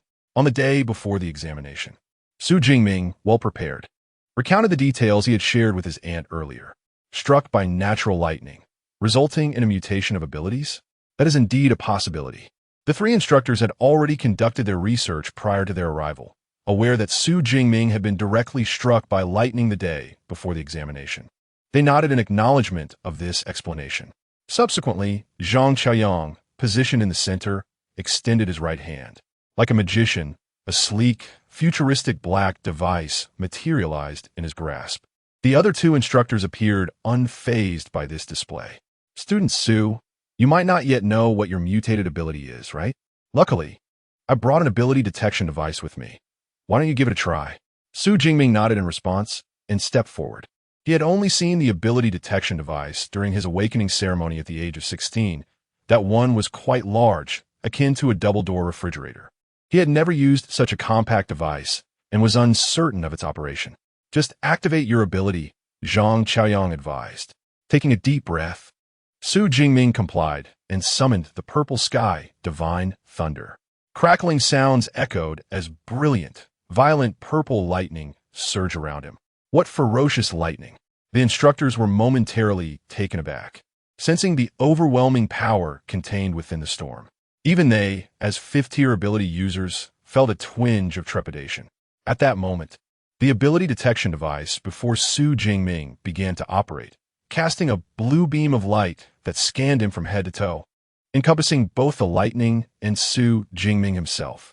Then, as the three specially invited instructors and the principal awaited anxiously, a mechanical electronic voice emitted from the device. Ability detection complete. The ability is Purple Sky Divine Thunder, rated as S-Class. An S-Class ability. Principal Zhao Yao's eyes widened in astonishment. He had suspected that Su Jingming's ability might have mutated, but he never imagined it would leap from E-Class directly to S-Class. Although the other three teachers had anticipated this moment, they could not help but feel their breaths quicken upon witnessing Su Jingming's classification as an S-level ability user. Wu Yuan, the admissions officer from Jincheng University, was particularly struck, his eyes gleaming with excitement as he proclaimed, "Su, should you choose to enroll at our Jincheng Ability University, we will grant you a scholarship of 4 million, along with a set of C-level equipment. Furthermore, throughout your 4 years, any training methods or combat techniques you require will be provided to you free of charge." The mention of a 4 million scholarship left Zhao Yao astounded. Just moments ago, the city had awarded him 2 million and now another 4 million. Truly, it seemed that money had lost its significance. The C-level equipment alone was valued at over 10 million. For ability users, the training methods and combat techniques were priceless treasures that could not be purchased. Indeed, geniuses are invaluable, Zhao Yao mused. During his time at the Ability University, he had risked his life hunting fierce beasts to afford a single combat technique. Yet now, such resources were offered freely. Is that all you can present? Su Yun from Jingming University raised an eyebrow, her gaze fixed intently on Su Jingming. If you choose to join our Jingming Ability University, not only will you receive training methods and various combat techniques, but we will also offer you a 6 million enrollment bonus and all the equipment you require throughout your studies. Clearly, Jingming University, located in the capital of Daxia, was willing to invest heavily right from the start. After a moment of contemplation, Zhang Qiuyang articulated his school's conditions. While we too possess the training methods and combat techniques, we do not provide scholarships or equipment. Instead, at the end of each academic year, we will present you with an S-level cultivation resource. S-level cultivation resources? Were those? Su Jingming inquired. His expression one of confusion. Su Yun and Wu Yuan exchanged glances, both astonished. Did Su Jingming not know? The so-called S-level cultivation resources were treasures beyond valuation, immensely valuable even to 5th-tier ability users. And now, the Magic Capital Ability University was boldly promising 1 per year. What audacity! Are you familiar with Dragon-class fierce beasts? Zhang Qiuyang asked. Su Jingming noted that fierce beasts were categorized into different races. Some were weak, while others were formidable. Certain inherently powerful races, reminiscent of dragons in size, were referred to as dragon class. These beasts were born as tier 4 or 5, and upon maturity, could reach tier 7 or 8. That's good to know. Among our S-level resources, there exists a substance known as dragon blood, extracted from the heart's blood of an 8th-tier dragon-class fierce beast. Consuming dragon blood significantly enhances one's physique, even allowing one to rival dragon-class fierce beasts. Each portion of our S-level resources comprises dragon blood of this caliber. Now, do you understand? Zhang Qiuyang said with a smile. Indeed. Su Jingming's special recruitment assessment has been rated as S-level. Otherwise, he would not have been offered such extravagant conditions. Dragon's blood. S-grade cultivation resources. Principal Zhao Yao had previously considered himself well-versed in worldly matters. However, upon witnessing the conditions presented by the 3 prestigious universities to recruit Su Jingming, he suddenly realized that his perspective was still rather limited. Su Jingming, upon hearing this, felt a surge of astonishment. S-grade cultivation resources are indeed alluring. Now, it is time for you to make a decision. Among our 3 top universities, which one will you choose? The gazes of the 3 teachers simultaneously focused on Su Jingming, awaiting his choice. Chapter 34. The final choice, Magic City Supernatural University. Confronted by the gazes of 3 instructors, Su Jingming paused for a moment before declaring, I choose the Magic City Supernatural University. Given that supernatural points must be acquired through vanquishing fierce beasts, he was particularly attentive to the practical training capabilities of the top-tier institutions. Through his recent research, he discovered that nearly half of the champions from the last 20 editions of the renowned practical training-focused collegiate alliance competitions were secured by the Magic City Supernatural University. This clearly signifies that the institution excels in cultivating the practical abilities of its students among the 3 universities. Moreover, considering the S-grade resources invested by them, the Magic City Supernatural University undoubtedly stands as the premier choice. Indeed, it is the Magic City Supernatural University. Both Su Yun and Wu Yuan sighed in unison. In light of the S-grade training resources, the conditions offered by their 2 institutions appeared rather lackluster. However, this was not entirely their fault. The resources allocated for special admissions were limited. Such S-grade training resources, which are immensely beneficial even for high-level supernatural practitioners, could not possibly be utilized for recruiting freshmen. The school regulations precluded them from presenting more enticing admission terms. Congratulations, Teacher Zhang.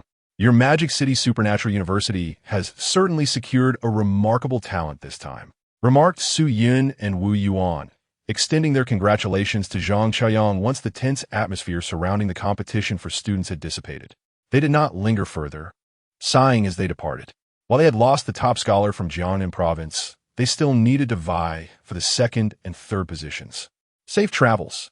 Zhang Qiuyang cheerfully bid farewell to the 2 instructors before turning his attention back to Su Jingming. Welcome, Su Jingming, to the Magic City Supernatural University. I assure you, our institution will not disappoint your expectations. With that, he produced a long-prepared admission letter and handed it over. This is your admission letter, which you will need when you report to the school. Additionally, here is a special recruitment contract. Please sign it. Zhang Chuyang presented another document. The contract was succinct, stipulating that Su Jingming would have access to all supernatural training methods and combat techniques in the university's library. Moreover, he would receive an S-grade training resource each year. The contract was prepared in duplicate, both copies bearing the official seal of the Magic City Supernatural University. After ensuring that the contents were satisfactory, Su Jingming affixed his signature, retaining one copy for himself and giving the other to Zhang Chuyang. Et Sao, Su Jingming, you are now officially a member of the Magic City Supernatural University. We eagerly anticipate your arrival, Zhang Chuyang expressed, visibly relieved to have secured an S-grade awakened individual for the school, fulfilling its expectations. With a casual motion, the contract seemingly vanished in a thin air. This spectacle piqued Su Jingming's curiosity, causing his eyes to widen as he inquired, "Teacher Zhang, where has your contract gone? Are you referring to this?" Zhang Chuyang cheerfully raised his right hand, revealing a delicate ring adorning his index finger. Suddenly, a flash of light emanated from the ring, and a contract materialized in his hand, seemingly out of thin air. This was a spatial ring, crafted by the abilities of a spatial-type Esper, capable of storing small items within. Zhang Chuyang explained with a smile. A spatial ring. Su Jingming was taken aback. Was this not an artifact from the fantastical novels of his past life? It had actually manifested in this world. However, upon further reflection, he felt a sense of ease. Given the existence of spatial-type abilities, the creation of a spatial ring seemed quite reasonable. When the opportunity arises, I shall acquire one as well, Su Jingming resolved quietly. After all, something as enticing as a spatial ring was simply irresistible. The price of a spatial ring was not trivial. Obtaining one required considerable effort. Seemingly sensing Su Jingming's thoughts, Zhang Chuyang offered encouragement. After a brief pause, he added, "Furthermore, our school's freshman enrollment begins on September 1st. You may also choose to enroll earlier. That would pose no issue, and we will provide accommodation for you. Of course, for a special admission like yours, we always encourage early enrollment." Could I enroll early? Would it mean I could access the library's training methods and combat techniques right after admission? Su Jingming's eyes lit up as he hurriedly inquired. Absolutely, Zhang Chuyang nodded. Fantastic. Su Jingming had initially thought he would have to wait until the start of the semester to access the vast resources for cultivation at the Magic City Esper University. But now, with the possibility of early enrollment, how could he not feel exhilarated? Teacher Zhang, I will report to the school as soon as possible. All right, here is my contact information. Once you arrive at the school, just give me a call, Zhang Chuyang said before taking his leave. Thus, in a vast VIP reception room, only Su Jingming and Principal Zhao Yao remained. Phew, they have finally left. The pressure from those high-ranking espers is quite formidable, Zhao Yao sighed. Wiping the sweat from his brow, he then gazed at the exquisite admission notice in Su Jingming's hand as if it were a treasured artifact. The admission notice from the Magic City Esper University. This is an extraordinary honor. Come, let us gather your homeroom teacher. We must take a grand group photo. Under Principal Zhao Yao's guidance, Su Jingming, clutching the admission notice from the Magic City Esper University, posed for a photograph with Principal Zhao Yao and the teachers of Class 5 at the entrance of Second High School. In the photo, each teacher wore a particularly radiant smile.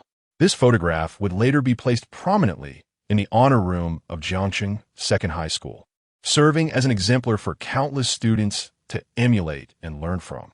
During the group photo session, Su Jingming also received calls from the Municipal Education Bureau and the city government.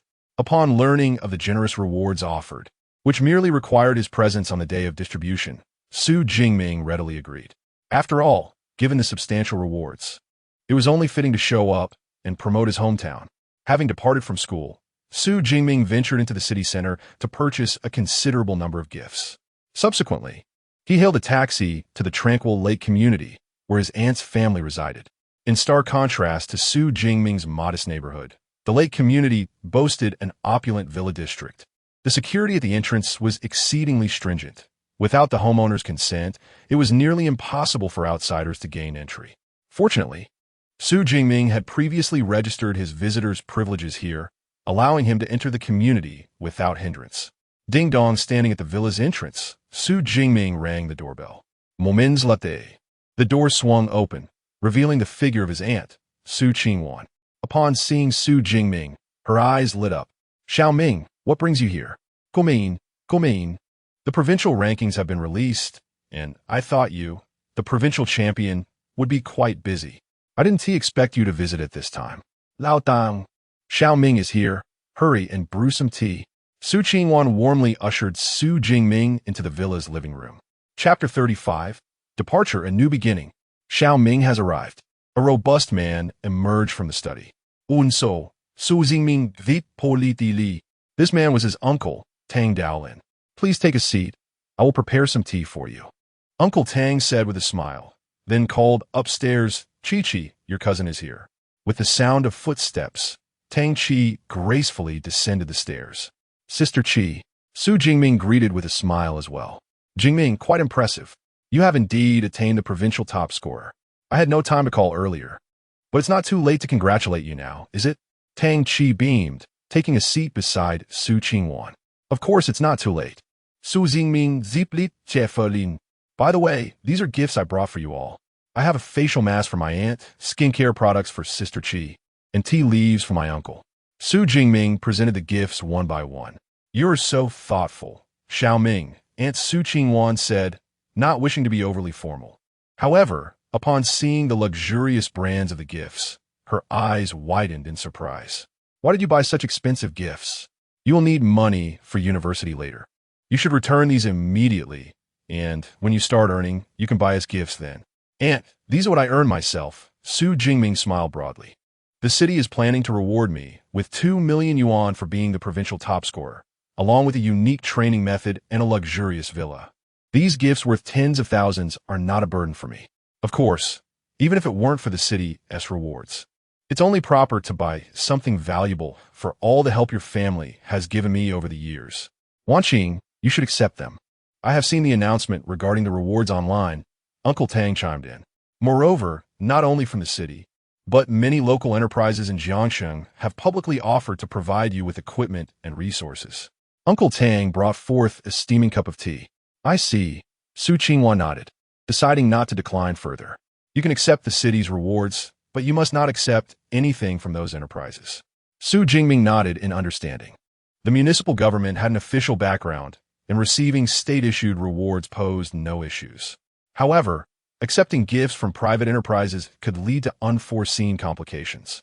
By the way, your uncle mentioned the city is also giving you a villa. Where's this villa located? The city said I could choose any location within Jiangsheng, but I haven't decided where yet, Su Jingming replied. Then you should choose our Jinghu community. It would be convenient for visits, Su Qingwan hastily suggested. All right, Su Jingming readily agreed. For someone like him, who had lost both parents and was alone, a house was merely a place to sleep at night. Any location would suffice. Since Aunt wished for him to reside nearby, he would gladly comply. Beside them, Uncle Tang Daolin felt a twinge of sentimentality. This house was the fruit of his labor over the better part of his life. Yet now, Su Jingming not only needed to spend not a single penny, but others were even eager to offer their support. Truly, the youth is formidable. Just when I have some issues with my training, it will be a perfect opportunity for me to seek your guidance once you move in, Tang Chi said with a cheerful smile. Though she wielded a dagger while Su Jingming brandished a spear, it was evident that his combat experience far surpassed her own, enabling him to provide some training advice. Sounds good. Su Jingming nodded, pausing momentarily before hesitantly adding. However, I may not be able to guide you for long. Once everything here is settled, I must depart. Depart? Where to? Su Qingwan's heart jolted. To report for enrollment in Magic City, Su Jingming replied, producing his admission notice. I have just been accepted into Magic City Ability University. Accepted already? But isn't the application process still ongoing? Su Qingwan was momentarily taken aback. The application process begins 3 days after the Martial Arts College entrance examination results are announced. Xiaoming is the provincial champion and has been granted special admission. So he doesn't need to wait for the application process, Uncle Tang Daolin explained, shaking his head. Special admission. Is it really time for enrollment already? Su Qingwan felt a pang of disappointment. She had initially hoped to take Su Jingming out for some fun during the break. Yet, she understood that Magic City Ability University was the pinnacle of higher education in the country. Su Jingming's decision to enroll early undoubtedly stemmed from his own considerations. Children do grow up after all, Su Qingwan sighed, shaking her head but quickly regaining her composure. Going to Magic City Ability University is a splendid opportunity. Today, I shall treat you all to a grand meal. It will also serve as a celebration for Xiaoming's provincial championship. Yay, I want a lobster feast. Tang Chi's eyes sparkled, and Su Jingming also smiled. Thus, the entire family joyfully stepped out. In the following days, Su Jingming first made an appearance at a municipal government event, where he received a cash reward of 2 million. Subsequently, he chose a 2-story standalone villa in Jinghu community, covering an area of over 400 square meters. All the furnishings in the villa were brand new. As for the original furniture and decorations within the community, he left them untouched. Additionally, he treated his high school friends, Zhang Hao and Lu Jia, to a meal. At the dining table, his two friends expressed their envy over Su Jingming's rise. Upon learning that Su Jingming had been struck by lightning, leading his ability to evolve from E level to S level, they exclaimed in disbelief at his incredible fortune, ordering several large lobsters with fervor. Of course, both of them also performed admirably. Lu Jie scored 245 in the Martial Arts College entrance examination, ensuring his admission to the Ability University. Zhang Hao, who took the Cultural Entrance examination, also achieved a score that met the threshold for first-tier institutions. However, compared to Magic City Ability University, there was simply no comparison. In the end, both Zhang Hao and Lu Jie drank themselves into a stupor. Ming, my dear boy, having gained admission to the prestigious Magic City University of Abilities, you must secure for me a signed photograph of the goddess Jiang. Just before boarding the taxi, Zhang Hao mumbled in a daze. The goddess Jiang, whose real name is Jiang Chuxian, is an extraordinary individual hailing from the Magic City University of Abilities. Over the past 6 months, she has surged to fame through a viral video showcasing her prowess in vanquishing ferocious beasts. In the footage, her exquisite beauty starkly contrasts with her decisive and efficient combat style, earning her the moniker of the goddess Jiang, and Zhang Hao is her ardent admirer. Su Jingming naturally agreed with enthusiasm, managing to soothe Zhang Hao and send him off in a taxi. With that, all affairs in Jiang City were concluded. The following day, June 16th, under the watchful eyes of his aunt's family, Su Jingming, with suitcase in hand, boarded the high-speed train bound for the Magic City. This journey for him is likely a leap towards greatness. Uncle Tang Daolin gazed with emotion at the train as it gradually departed. Who would have imagined that Su Jingming would emerge as the top scholar of the province and be accepted into the Magic City University of Abilities? By the way, Chi-Chi, you must be preparing to fill out your college application soon. Since your cousin Jingming is attending the Magic City University, it would be wise for you to also consider universities in that vicinity, as it would be mutually beneficial for you both. Your father is correct. The development in the Magic City is impressive, with a thriving economy and not too far from Jiangnan, making it a commendable choice. Mom and Dad, I understand. Chapter 36. When did I ever suggest we go together? The straight-line distance between Jiangsheng and the Magic City is approximately 600 kilometers, and even by high-speed train, the journey takes over 3 hours. Before boarding the train, Su Jingming called Zhang Chuyang, intending merely to notify him of his arrival today.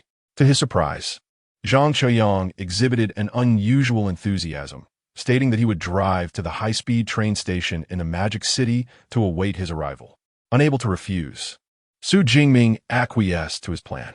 Once aboard, Su Jingming stowed his luggage and found his seat, then closed his eyes to rest against the window.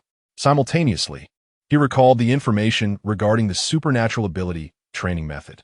Aside from the 2 million yuan reward and a villa, the most significant aspect Jiangsheng provided him was this training method. It is a technique known as the Yuan Hai training method. Much like supernatural abilities themselves, training methods are categorized into different levels: beginner, intermediate, advanced, and elite. The higher the level, the swifter the cultivation. The Yuan Hai training method is classified as an intermediate training technique. The original version of this method is held by the Jiangxing government, and what Su Jingming received was merely a copy. However, the content remains identical, and the cultivation process is no different. The training method consists of concise information. With his remarkably high mental strength of 180 Hz, Su Jingming memorized all the content in just over 2 days. According to the training method, there exists a unique energy that permeates the universe. Only by absorbing this energy can one enhance their supernatural abilities. On the very first day of obtaining the training method, Su Jingming sensed this special energy in accordance with the instructions. Simultaneously, a sign appeared next to his level on the system panel. However, he refrained from immediately opting to upgrade using his ability points.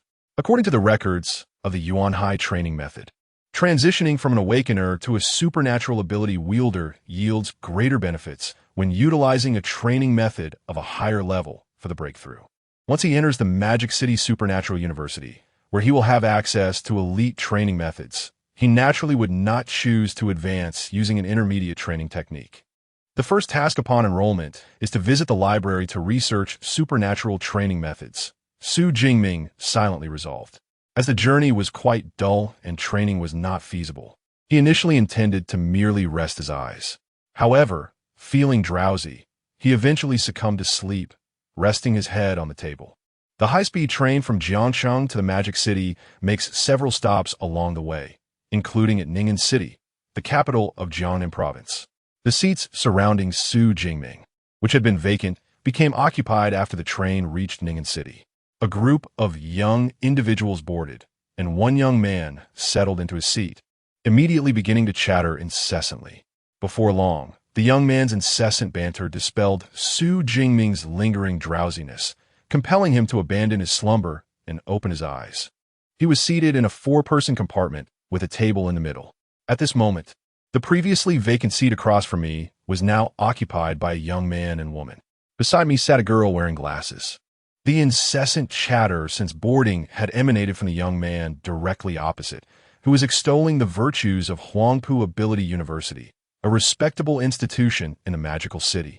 With a minimum admission score of 406 last year, my own score was 421, not exceedingly high, yet sufficient for a stable admission.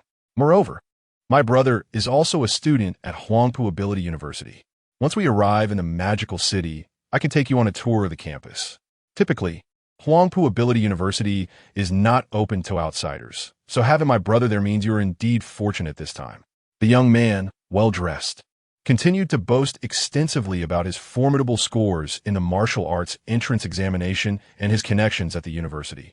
The girl with glasses beside Su Jingming listened with a smile, while the quieter girl next to the boastful young man appeared increasingly impatient, hardly contributing to the conversation. In truth, Lu Qian's patience with Zhang Chong was nearing its limit. After their martial arts entrance exams, she and her friend had decided to visit universities in the magical city. They purchased high-speed train tickets for today, intending to explore in person.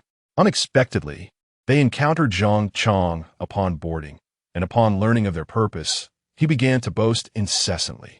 Initially, she tolerated him with a smile, but as time passed and his tales were recounted repeatedly, her interest waned. Yet, out of politeness, she refrained from directly asking him to cease his rambling. Even the person across from them, who had been peacefully sleeping, was disturbed. Lu Qian was about to apologize when she caught sight of his appearance, and her eyes brightened. What a handsome young man! The young man opposite possessed a strong visage, a prominent nose, and a pair of clear, expressive eyes, not at all inferior to television stars. Though she was not a lovesick admirer, seeing such an attractive individual naturally evoked a fondness within her, especially in contrast to the incessant buzzing of the young man beside her. "I'm sorry for the disturbance," Lu Qian said apologetically. Su Jingming waved his hand, indicating it was of no concern. "Hello, I'm Sun Rue. Are you also headed to the magical city?" In stark contrast to Lu Qian's quiet demeanor, the girl beside Su Jingming exuded confidence.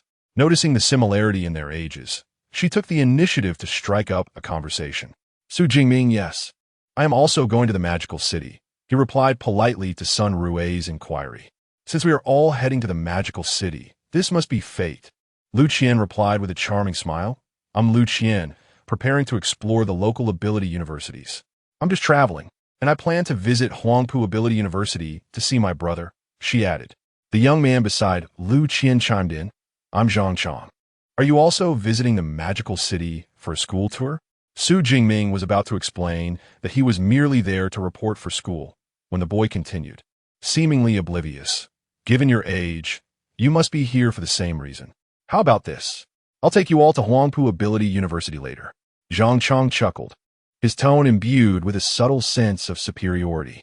Not to brag, but among the many universities in a magical city, Huangpu Ability University is certainly noteworthy. Once the application process is over, I plan to attend Huangpu Ability University myself. Su Jingming felt somewhat speechless upon hearing this. The magical city, known for its international character, boasts several commendable ability colleges alongside the prestigious Magical City Ability University. However, Huangpu Ability University, with an admission score barely exceeding 400, could hardly be deemed exceptional. Of course, for an average candidate, it still qualifies as a respectable institution. Su Jingming had little desire to engage in conversation with those he was unfamiliar with. Lu Qian, a girl of rather quiet disposition, contrasted with Sun Rue, who exhibited a slightly more vivacious character. Yet, Sun Rue seemed to prefer listening over speaking. Consequently, in the ensuing dialogue, Zhang Chong naturally assumed a dominant role, boasting fervently about his college entrance examination scores and his connections at Huangpu Ability University, all in an effort to capture Lu Qian's attention. However, his clumsy attempts at charm elicited only an inward shake of the head from Su Jingming, and Lu Qian's expression nearly broadcast her disdain. Nonetheless, in comparison to her initial reaction upon boarding the vehicle, Lu Qian's patience had evidently improved. After all, there was now an aesthetically pleasing young man present, was there not? Thus, as time passed, Lu Qian's gaze frequently drifted towards Su Jingming. Time flew swiftly, and by noon, the train finally arrived at the magical city high-speed rail station. Su Jingming and his companions followed the throng of passengers exiting. Along the way, Zhang Chong attempted to solicit Lu Qian's contact information, only to be met with outright rejection. Soon, they emerged from the station, where taxis and private cars awaited. Upon spotting one particular sedan, Zhang Chong's eyes brightened. He hurriedly approached Lu Qian, eager to ingratiate himself. My brother's car has arrived. Why not join me? It's perfect for a visit to Huangpu Ability University. He then feigned an apologetic glance at Su Jingming, adding, however, my brother's car has limited seating. If you wish to come along, you'll have to take a taxi. But don't worry, we'll wait for you at the school gate.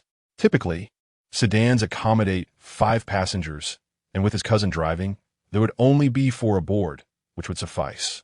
His intent was clear, to sideline Su Jingming. After all, he wasn't blind. It was evident from their earlier ride that the lovely Lu Qian's attention had been predominantly on Su Jingming. A fool could see that she harbored a fondness for him. Yet, if he could manage to exclude the other from the equation, he might still have a chance. However, this maneuver not only failed to yield the desired outcome, but also earned him a look from Su Jingming that seemed to say he was the fool. When did I ever say I wanted to tag along? Chapter 37. A distinguished guest in the magical city, Lu Qian quickly regained her composure, her brows knitting together in mild annoyance as she addressed Zhang Chong. Is it true that your car only accommodates 4 passengers? Are you deliberately trying to exclude someone? I certainly did not intend any offense, Zhang Chong retorted. I merely thought it might be a bit cramped with so many of us. Realizing the gravity of Lu Qian's displeasure, he promptly changed his stance. His initial aim was to sideline Su Jingming, but Lu Qian's departure would render that effort futile. Do you think anyone is particularly eager to visit Huangpu Supernatural University? Lu Qian shot back, her eyes narrowing, before turning to Su Jingming. If you don't mind, you could share a cab with us. We had planned to visit several universities, and it would be more enjoyable to go together. Indeed, Huangpu Supernatural University is quite a reputable institution, typically closed to the public. Under normal circumstances, she would have relished the opportunity to explore it. Yet, she had grown weary of Zhang Chong's incessant and ostentatious boasting. His deliberate attempts to belittle others were intolerable to her. Sun Rue, observing Zhang Chang's apparent targeting of Su Jingming, felt compelled to support Lu Qian. Although she was keen on visiting Huangpu Supernatural University, she firmly stood by her friend's side. With a warm smile, she invited Su Jingming, "Join us. An extra companion would make our outing more lively." You all." Zhang Chang's face turned a deep shade of crimson at their response. However, Su Jingming remained unfazed. Addressing Lu Qian and Sun Rue, "I am headed towards the Magical City University town, and I have a ride coming. I will inquire if they can accommodate you as well. If so, we can all go together." Upon hearing Magical City University town, Lu Qian paused momentarily. This destination is renowned in the Magical City, home to top-tier universities, including the prestigious Huangpu Supernatural University.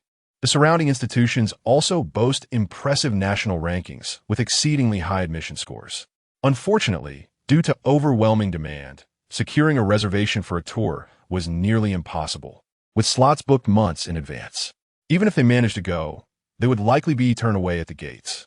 However, merely witnessing the famed Magical City University town from the outside would still be worthwhile. After pondering the situation, Lu Qian nodded in agreement. "All right, let us go and inquire.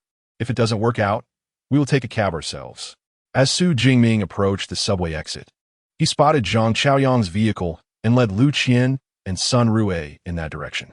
Zhang Chang, watching the trio depart, couldn't help but mutter under his breath, "I find it hard to believe that someone who couldn't secure a visit at Huangpu Supernatural University will gain access to the Magical City University town."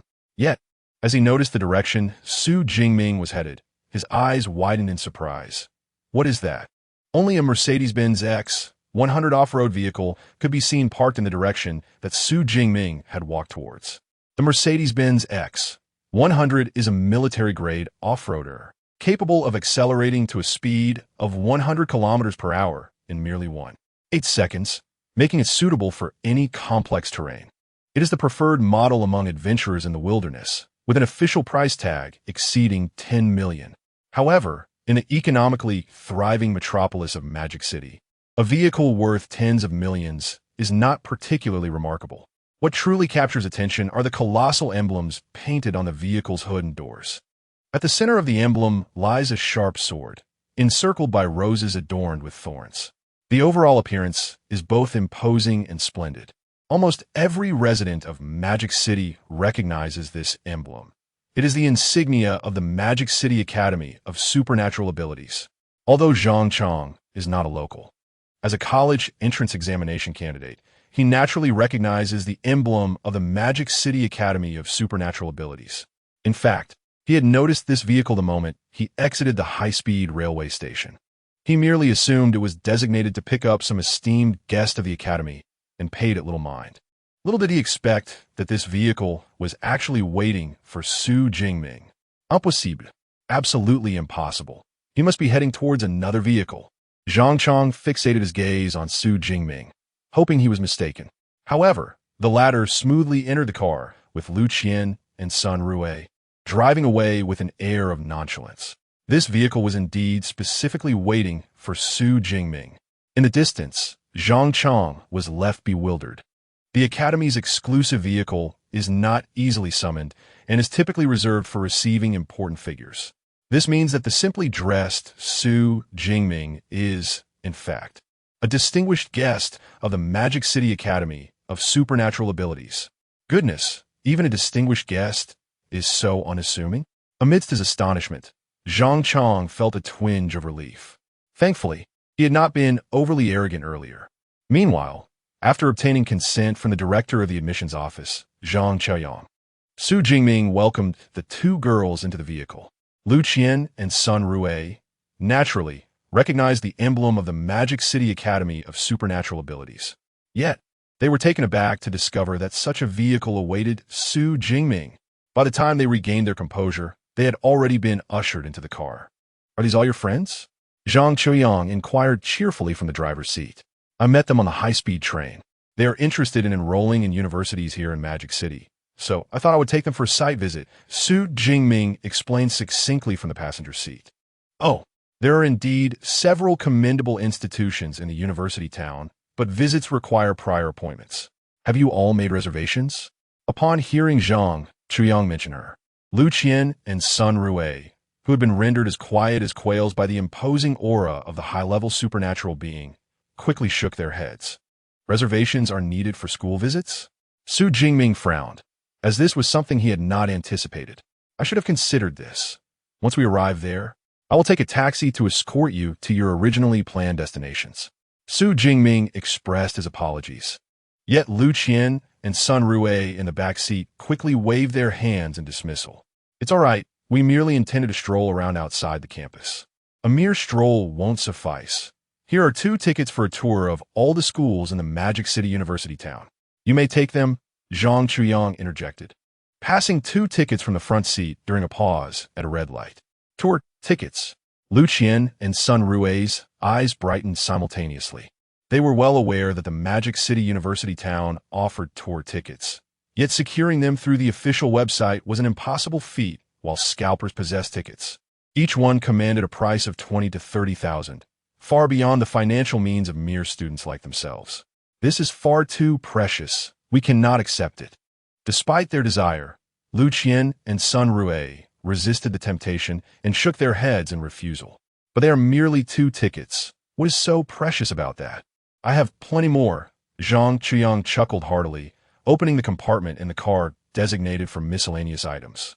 Inside the compartment lay a neatly stacked pile of such tickets, numbering at least in the hundreds. These were given to me by others. They are of no use to me. Since your friend is Sue, giving you a couple is no trouble at all.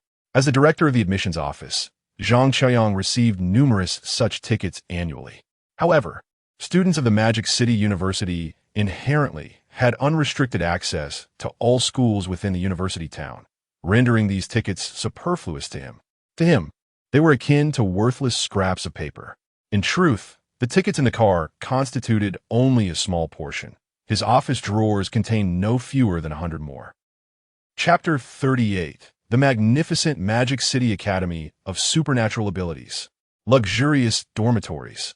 Given the insistence of their counterparts, Lu Qian and Sun Rui understood that refusing the 2 tickets would come across as overly pretentious. Thus, after expressing their heartfelt gratitude, they graciously accepted the 2 complimentary passes. As the director of admissions at the Magic City Academy of Supernatural Abilities, Zhang Chuyang possessed considerable expertise regarding the intricacies of application processes. Throughout their journey, he offered Lu Qian and Sun Rui a wealth of insightful advice regarding their choices, such as which institutions were likely to expand their intake this year and which schools might lower their admission scores. Such insider information was typically inaccessible to the average individual. Consequently, amidst their excitement, Lu Qian and Sun Rui felt immensely fortunate to have encountered Su Jingming along the way, as it was unlikely they would have been privy to such confidential insights otherwise. The off-road vehicle sped along, swiftly entering the university town of Magic City. Ultimately, it came to a halt before the entrance of the Magic City Academy of Supernatural Abilities. I will park the car. Please wait for me here, Zhang Chuyang instructed as he dropped off Su Jingming and the others before proceeding to find a parking spot. Seizing this opportunity, Su Jingming took a moment to admire the esteemed institution that lay before him. Back in Jiangsheng, he had researched the Magic City Academy of Supernatural Abilities online and was aware of its imposing architecture. However, the true magnitude of the school struck him only now that he stood before it. The entrance alone spanned over 100 meters in width. The smooth concrete pathway below could easily accommodate dozens of vehicles simultaneously. Its height exceeded 10 meters. Adorning the grand entrance were the majestic characters spelling out Magic City Academy of Supernatural Abilities, gleaming brilliantly in the midday sun. What a sight! If the entrance was this magnificent, one could only imagine the splendor within the campus. Su Jingming finally grasped why so many candidates yearned for top-tier universities. Beyond the rich educational heritage, passing through such an imposing gateway daily promised an unparalleled visual delight. Simultaneously, he began to anticipate his forthcoming 4 years of campus life with eagerness. Beside him, Lu Qian and Sun Rui were equally awestruck by the grandeur of the Magic City Academy of Supernatural Abilities, their eyes fixed on the entrance, unblinking. What do you think? Impressive, isn't it? Zhang Chuyang, having parked the vehicle, appeared with a broad smile. He relished witnessing the astonishment of new students, which was one of the reasons he chose to personally welcome Su Jingming. Our Magic City Academy of Supernatural Abilities spans an impressive 40,000 acres, covering 26 square kilometers. Such an entrance is indeed fitting, Zhang Chuyang added. This revelation left Lu Qian's mouth agape, her eyes wide with disbelief. 26 square kilometers. I recall that your academy only admits 1,000 new students each year. Combined, the total student population barely exceeds 4,000. Such a vast expanse for so few people to inhabit. Lu Qian had known the Magic City Academy of Supernatural Abilities was large, but she never imagined it encompassed as much as 26 square kilometers, an area nearly half the size of a county. With such a vast territory, it was astonishing that it only housed a mere 4,000 individuals. In the bustling metropolis of Magic City, where every inch of land is precious, the sheer expanse of a school is nothing short of magical. With a collective staff and faculty numbering over 10,000, the average area per person amounts to a staggering 2,600 square meters. Zhang Chuyang's subsequent remark of just prompted a tinge of envy in Lu Qian and Sun Rue, their eyes glistening with admiration. One astonishing figure, 2,600 square meters per person.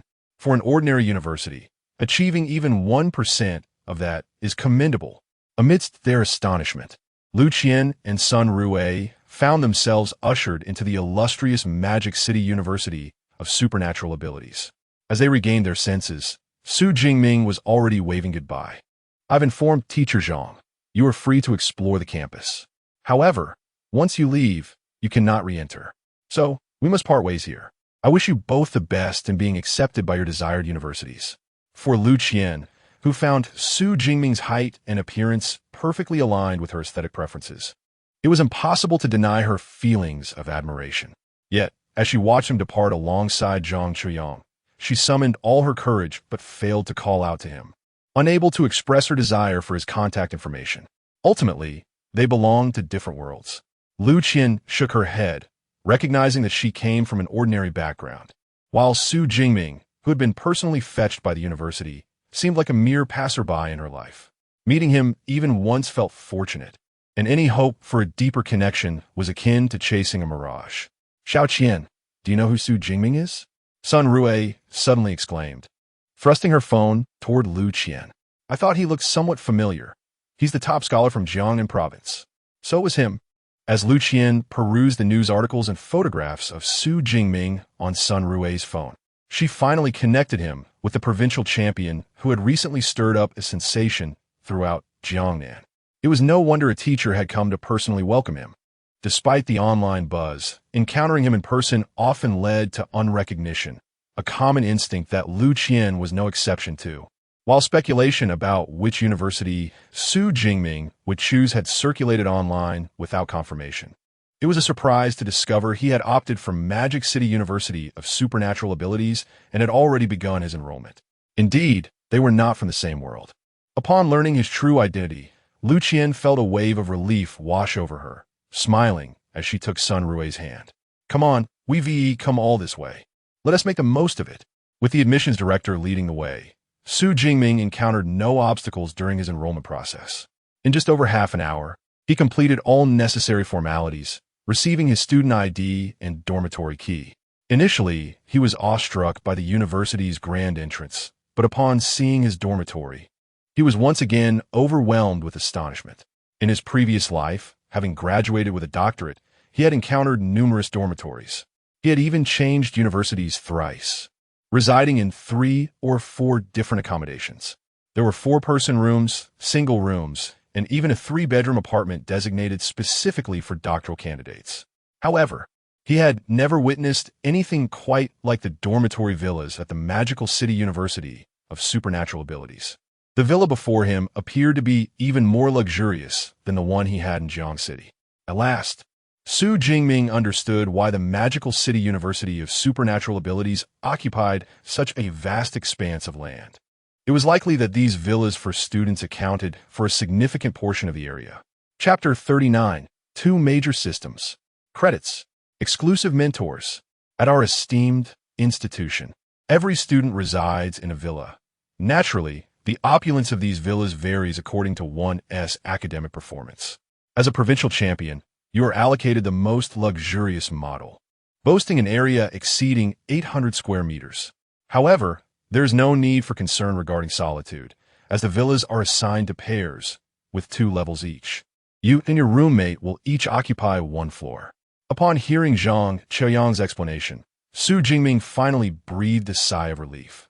Having been an orphan both before and after his journey through time, he had grown weary of solitary living. The companionship of a roommate was certainly preferable. In truth, he favored the warmth of a 4-person dormitory. Nonetheless, a double room was certainly better than being alone. Su Jingming produced his key, opened the villa door, and entered, wheeling in a suitcase. The interior of the villa was even more lavish than its exterior suggested. The floor was adorned with large slabs of polished marble, gleaming brilliantly. The furnishings and decorations throughout the villa were extraordinarily exquisite. The dormitory was maintained by cleaning staff weekly, so cleanliness was not a concern. Zhang Qiuyang, who had followed him in, added, cleaning an 800-square-meter residence thoroughly would take more than a day. So it's only natural that students here focus on their professional development rather than such trivial matters. With all enrollment procedures completed, Zhang Qiuyang continued, "Now, let me share some crucial points to keep in mind while attending our institution." Su Jingming's eyes brightened as he settled onto the sofa opposite Zhang Qiuyang. At Magic City Ability University, there are 2 vital aspects to be aware of: the credit system and the exclusive mentor system. Zhang Qiuyang began. First, the credit system. Here, credits are paramount. Whether for dining, purchasing equipment, or acquiring rare materials, credits are essential. 1 credit is approximately equivalent to 10,000 daxia coins, though its actual value may often exceed this figure, as many items in our school's marketplace are scarce or unavailable elsewhere. There are numerous ways to earn credits. One method is through fixed allocation based on ratings. Each new student receives a corresponding rating upon enrollment. For instance, your rating is S, which entitles you to 100 credits each academic year. Furthermore, ratings are not immutable. Through Zhang Qiuyang's elucidation, Su Jingming began to grasp the essence of credits.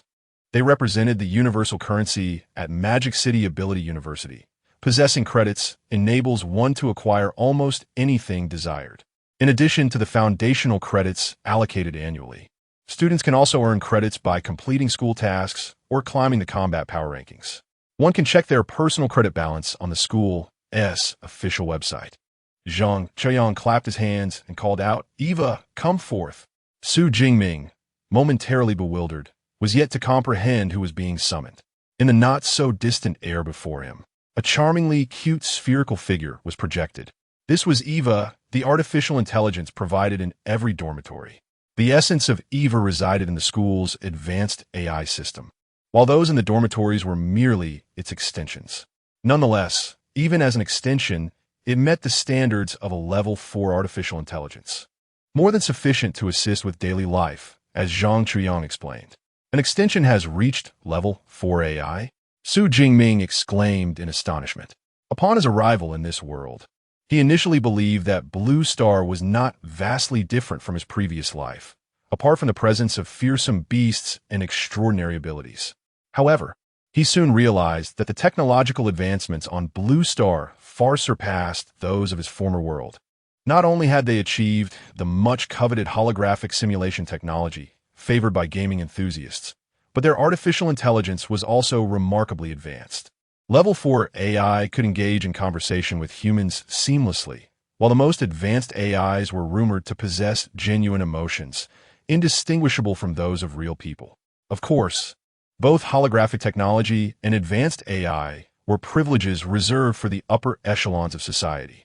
Coming from a modest background, Su Jingming had never encountered such technologies throughout his life, which led to his initial perception of Blue Star's technology being comparable to that of his previous world.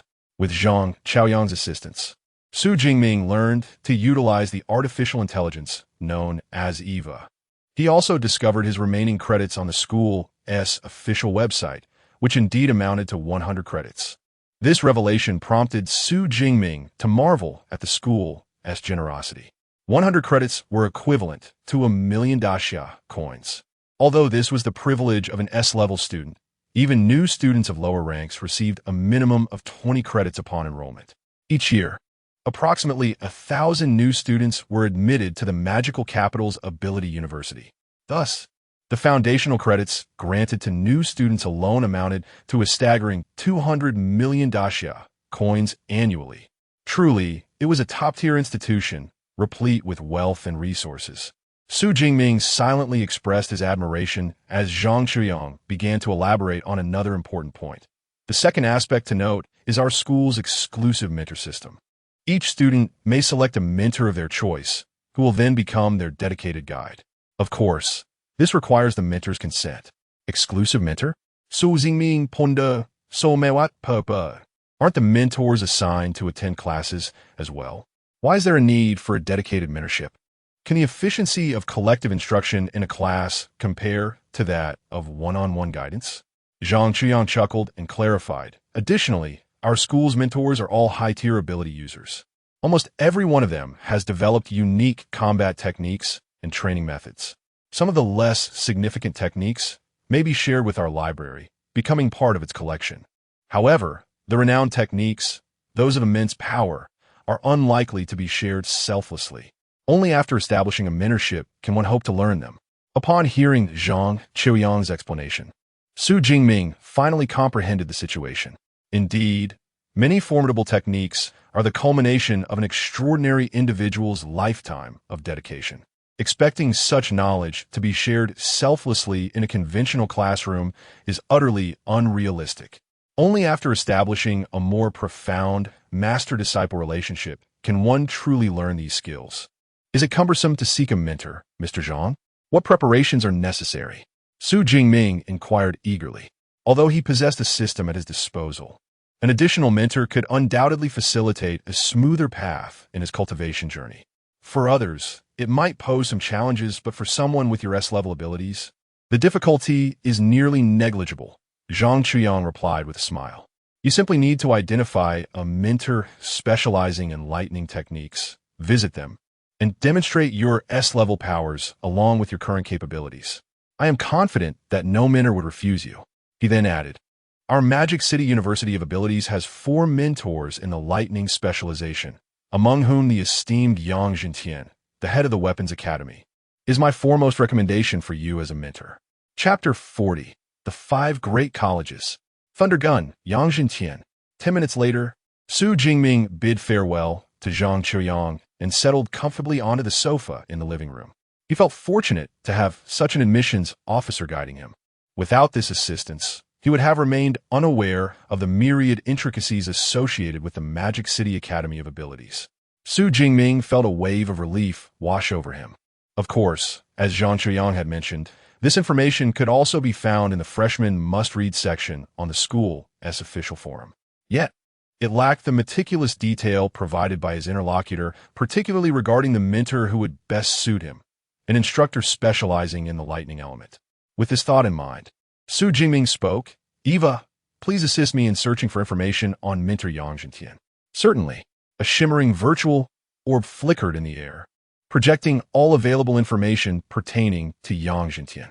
Yang Jintian, age 52, Dean of the Weaponry College at the Magic City Academy of Abilities, a 7th-tier upper-level ability user.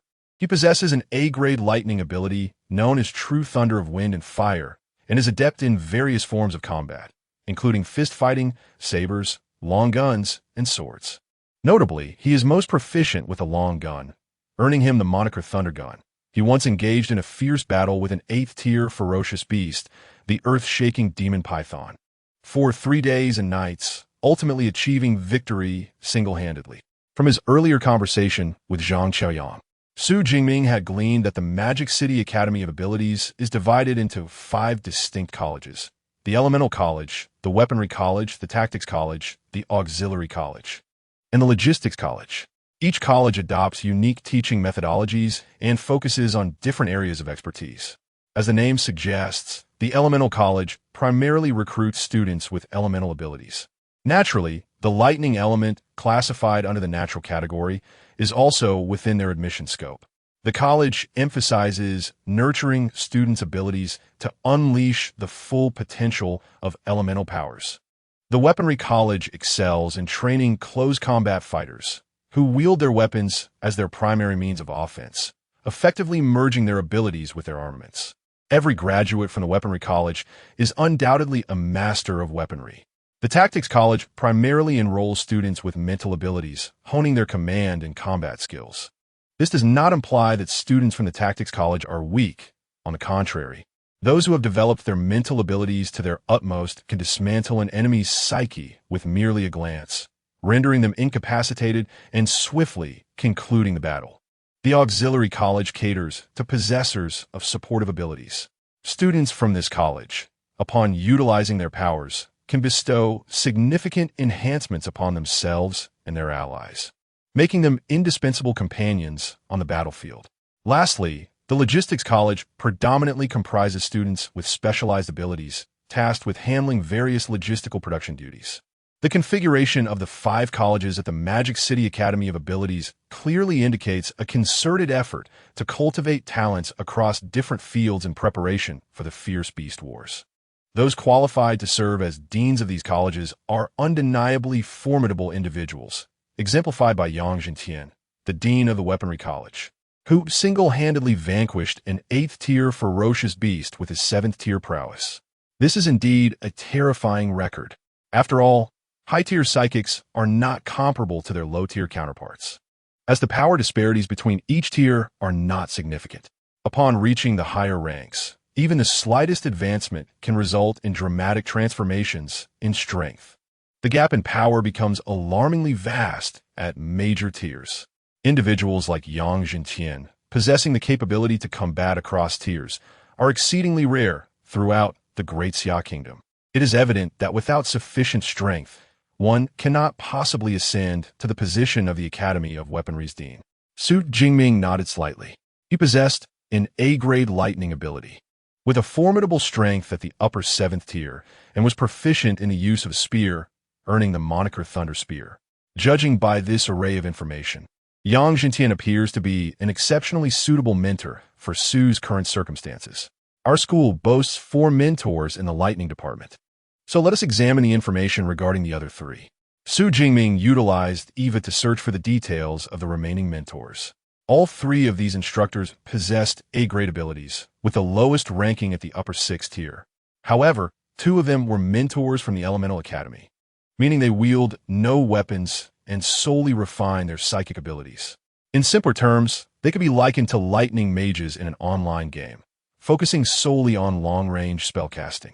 The final mentor, while also affiliated with the Academy of Weaponry, only ranked at the lower 7th tier and primarily wielded a longsword rather than a spear. In comparison to Yang Jintian, known as the Thunder Spear, this mentor undoubtedly pales in comparison.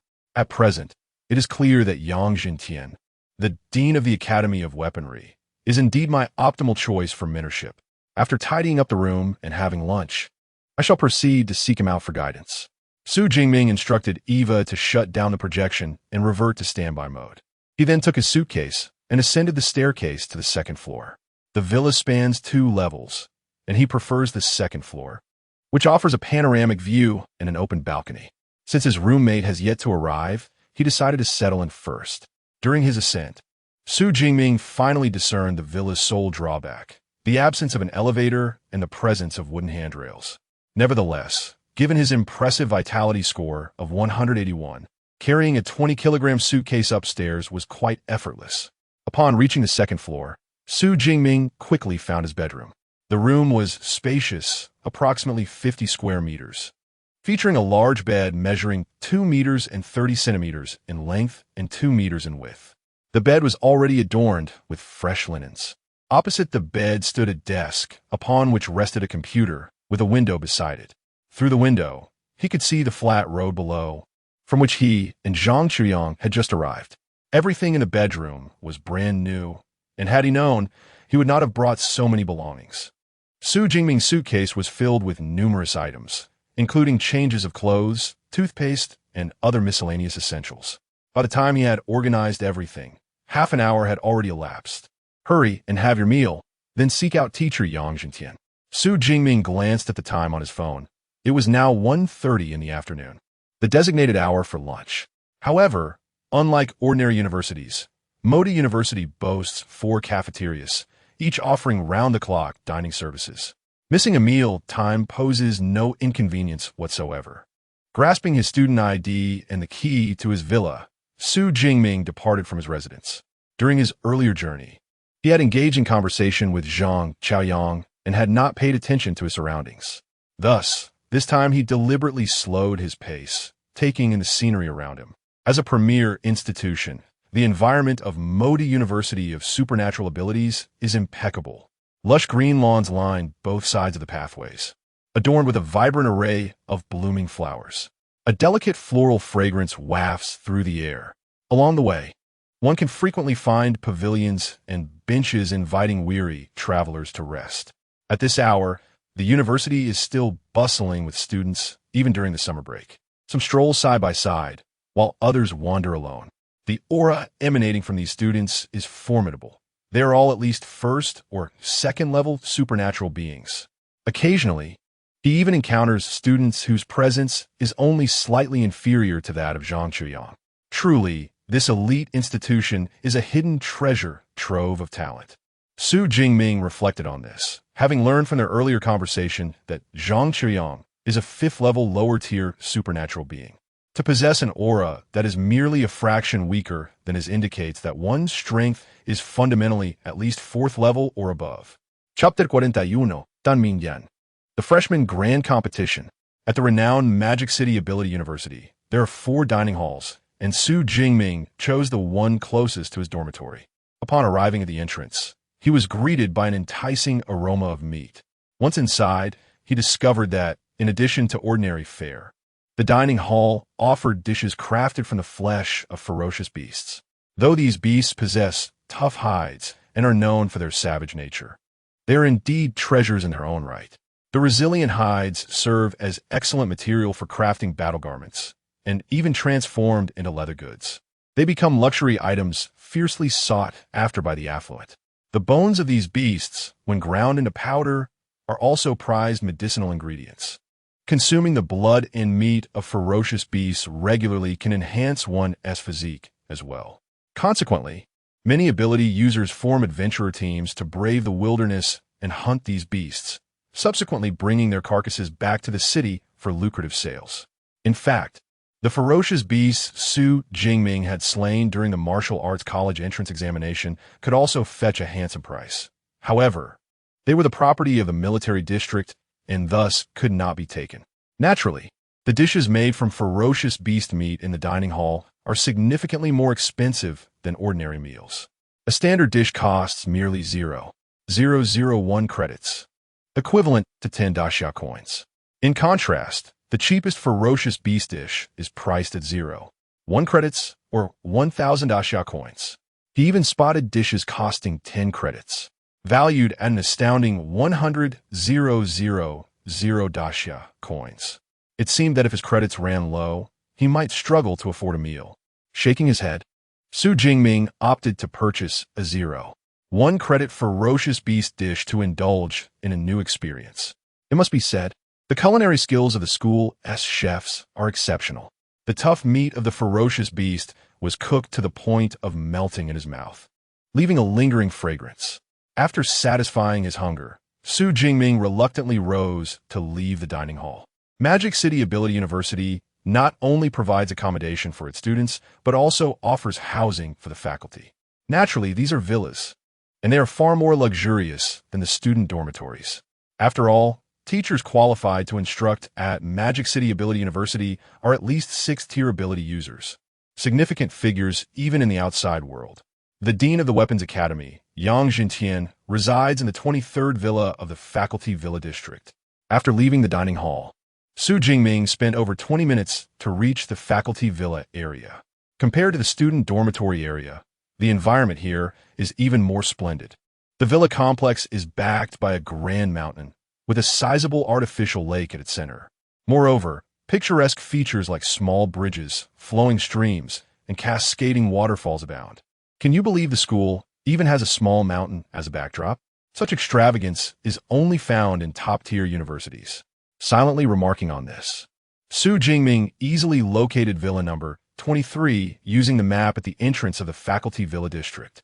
This villa exudes a rich, ancient style reminiscent of the Daxia kingdom, with its exterior walls painted to match the wooden structure. Delicate turquoise wind chimes hang beneath the eaves, creating an appearance that is both rustic and elegantly refined. Su Jingming approached the entrance of the villa, poised to ring the doorbell, when a voice, laced with amusement, emerged from behind him. "Are you here to seek a mentor?" Turning his head, Su Jingming noticed a young man clad in white standing 5 meters to his left rear. The youth possessed an attractive visage, short hair, and a playful smile. Unlike the smiles of ordinary individuals, his bore an air of audacity and irreverence. Su Jingming frowned slightly at the remark, choosing to remain silent. How could this stranger discern his intentions when they were unfamiliar with one another?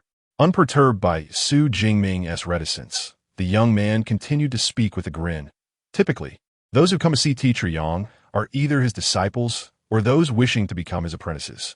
I have encountered most of Teacher Yang's students, and you're not among them, so you must be here to seek mentorship. Naturally, I'm here for the same purpose. Before he could finish, he abruptly sensed something unusual about Su Jingming's aura, an awakened one. However, he quickly regained his composure, arching an eyebrow. A special enrollment? Su Jingming did not conceal the truth. In fact, amidst the special enrollees, he was likely the only one at the awakened level. With the application period for the Martial Arts College entrance examination just commencing, the admission list for the Magic City University of Abilities had yet to be announced. It did not surprise him that the young man deduced his status as a special enrollee. In previous years, special enrollees were either of the first-tier upper or middle ranks. Yet this year featured one at the awakened level. The young man expressed mild astonishment, but did not underestimate Su Jingming. After all, being a special enrollee at the awakened level indicated formidable strength and frightening potential. "And you are?" Su Jingming inquired, noting that despite the young man's familiarity, he bore no malice. "I am Tan Yang, a sophomore." "No, I should now be a junior," he corrected himself. "A junior from the Weaponry Academy." Su Jingming introduced himself in turn. "I am Su Jingming, a freshman, just registered today. To know to seek a mentor right after registration. You are quite swift, Su Shuedi. Typically, freshmen wait until after the freshman competition to consider mentorship." Freshman competition? Su Jingming's brow furrowed. It appeared that Zhang Chuyang had not mentioned this event. The freshman competition is a tradition at our Magic City University of Abilities, usually held 3 to 4 days after the new students complete their registration. Most of the faculty members will attend to observe. Those who perform well in the competition will be sought after by various colleges, and mentors will personally recruit them as apprentices. Seeing that Su Jingming was unaware, Tan Yang offered a brief explanation.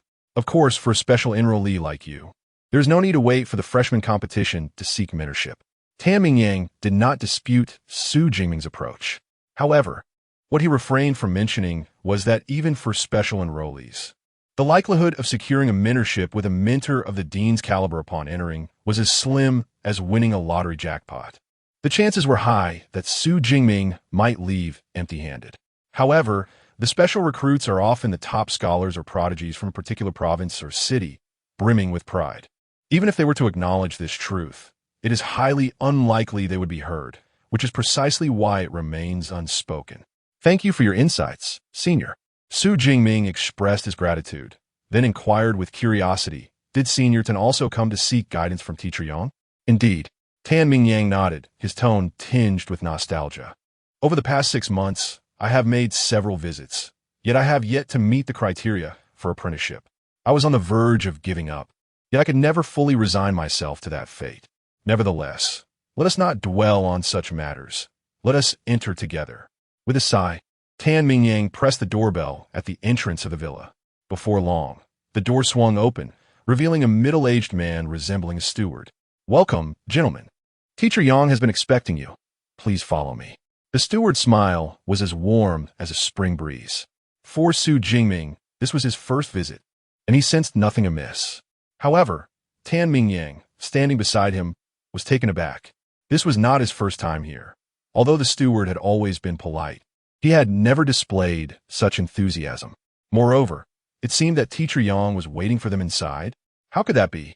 A 7th-tier ability wielder is not someone who idly passes the time. On the contrary, they're typically quite busy.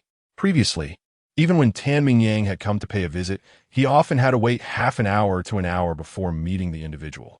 Yet now, the busy dean of the Weapon Academy was actually awaiting them in advance. What could this mean? With their minds swirling with questions, Tanming Yang and Su Jingming stepped into the villa together.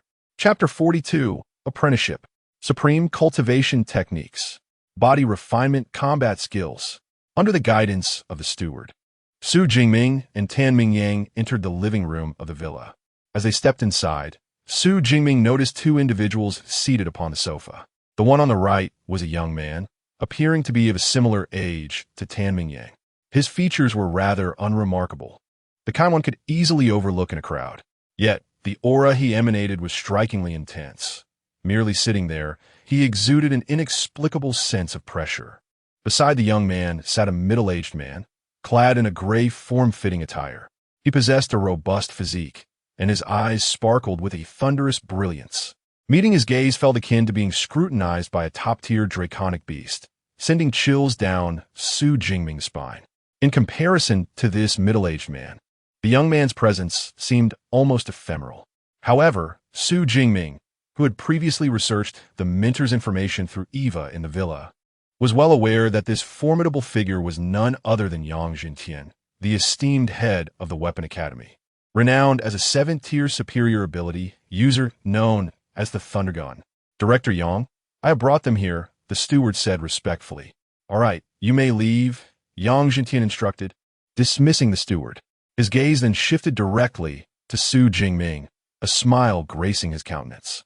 You must be Su Jingming, as Zhang Qiuyang informed me in advance. Gulme, let us proceed to the training room. With that, he rose and made his way upstairs, prompting Su Jingming to follow suit. Meanwhile, Tanming Yang, who had witnessed the entire exchange, stood frozen in place, bewildered. The reputation of Yang Jintian as a notoriously strict figure was well known. His Weapon Academy was infamous for having the most stringent rules among the 5 academies of the magical capital's Ability University. Consequently, students had privately nicknamed him King Yen. His typically stern demeanor was quite fitting for such title. Yet just moments ago, he had smiled. Moreover, he seemed to be familiar with Su Jingming, leading him directly to the training room, an evident sign of personal evaluation. What exactly is Su Jingming's background? Could he possibly be the principal's son? Tanming Yang quickly dismissed this notion. Even if he were the principal's offspring, he likely would not receive such treatment from the formidable Yang Jintian. It would be more plausible if the principal himself were present. Brother Ming Yang, shall we proceed as usual? The remaining young man on the sofa inquired with a cheerful demeanor. Tanming Yang snapped back to reality, his expression brightening as he clasped his fists in salute. Then I shall trouble you, Senior Liu. With that, the 2 made their way to the combat room on the 1st floor. Aside from the direct discipleship, any other student aspiring to become Yang Jintian's apprentice must demonstrate corresponding strength. This Senior Liu was one among many of Yang Jintian's students. Defeating him while exhibiting merely 1/10 of his strength would suffice for qualification. However, despite the passage of over 6 months, Tanming Yang had yet to succeed even once. Meanwhile, under Yang Jintian's guidance, Su Jingming arrived at the training room. The room spanned over 100 meters, lined with various weapons on adjacent racks. Among them was the long spear familiar to Su Jingming. I have watched your video on the martial sciences entrance examination. Your practical skills are indeed remarkable, and your marksmanship has reached an advanced level. However, before we proceed, I wish to witness your S-rank ability, the Purple Cloud Divine Thunder. Yang Jintian gazed at Su Jingming with anticipation. The S-rank lightning ability, Purple Cloud Divine Thunder. Just days ago, he learned from Zhang Qiuyang that a student who awakened this S-rank lightning ability had chosen to attend the Magic Capital Ability University, and he had been eagerly awaiting Su Jingming's arrival. To his surprise, Su had only just reported to the school today. In response to Yang Jintian's request, Su Jingming hesitated not for a moment, directly summoning his ability. Crackling sounds echoed, accompanied by the deep rumble of thunder and the hiss of electric arcs as the purple cloud divine thunder manifested, swirling around Su Jingming. The blue-violet lightning seemed imbued with an ancient and profound essence, both powerful and timeless. The instant the purple cloud divine thunder appeared, the entire training room was suffused with a majestic aura. This was the S-rank ability, the purple cloud divine thunder. Yang Jintian was entranced by the blue-violet lightning enveloping Su Jingming. Though he too possessed a lightning ability, and as a 7th-tier superior ability user, even a mere flicker of his lightning held incredible power. His A-rank ability, the wind and fire true thunder, could never exude such an aura. This disparity stemmed from the essence of the abilities, a gap that could not be bridged by mere rank. After several deep breaths, Yang Jintian's excitement gradually subsided. He looked at Su Jingming with a serious expression. Su Jingming, I am well aware of your intentions for coming here. Given your abilities and potential, becoming my disciple poses no issue. However, I must clarify one point. During my time in the world, I have made friends but have also garnered many enemies. Should you become my disciple, you will inevitably be affected by this in the future. There may even be adversaries who will target you. Are you still willing to proceed? I am willing, Su Jingming replied without hesitation, respectfully performing a gesture of apprenticeship. It is no joking matter. What high-tier ability user has risen without experiencing bloodshed and turmoil? As a notorious killer like Yang Jintian, he has undoubtedly vanquished countless ferocious beasts and foes. If one is unwilling to bear even this modest risk, it would be nearly impossible to find a suitable mentor within the entire Magic Capital Ability University. Very well, from this day forth, you shall be my 32nd disciple, Yang Jintian exclaimed, repeating very well thrice, his excitement palpable. An S-rank ability, Awakener, appears only once in several years throughout the Great Xia Kingdom. And with such a diverse range of powers, even if an S-rank awakens, it is typically in other categories. Over the past 2 decades, he has taken on more than 30 disciples, including those with A-rank lightning abilities, B-rank lightning abilities, and even C-rank lightning abilities. Yet, despite possessing an S-rank lightning-type ability, Su Jingming remains the first of his kind. Most of your senior brothers and sisters have already graduated, and only 3 remain at the school. The individual you encounter downstairs, Lu Ming, is one of your senior brothers. I shall introduce you to the other 2 senior brothers and sisters when the opportunity arises. Upon finishing his words, a faint glow flickered from the ring on Yang Jintian's right hand. 2 tomes subsequently appeared in his grasp and were handed over. These comprise an elite ability training method and a body-enhancing combat technique crafted by my master. Su Jingming received the 2 tomes. The ability training method is titled Extreme Ability Training Method, while the combat technique is named Indestructible Thunderbody. Combat techniques are categorized into various classes, including movement techniques and blade techniques. For instance, Su Jingming's Lightning Gale Break falls under the category of firearm techniques.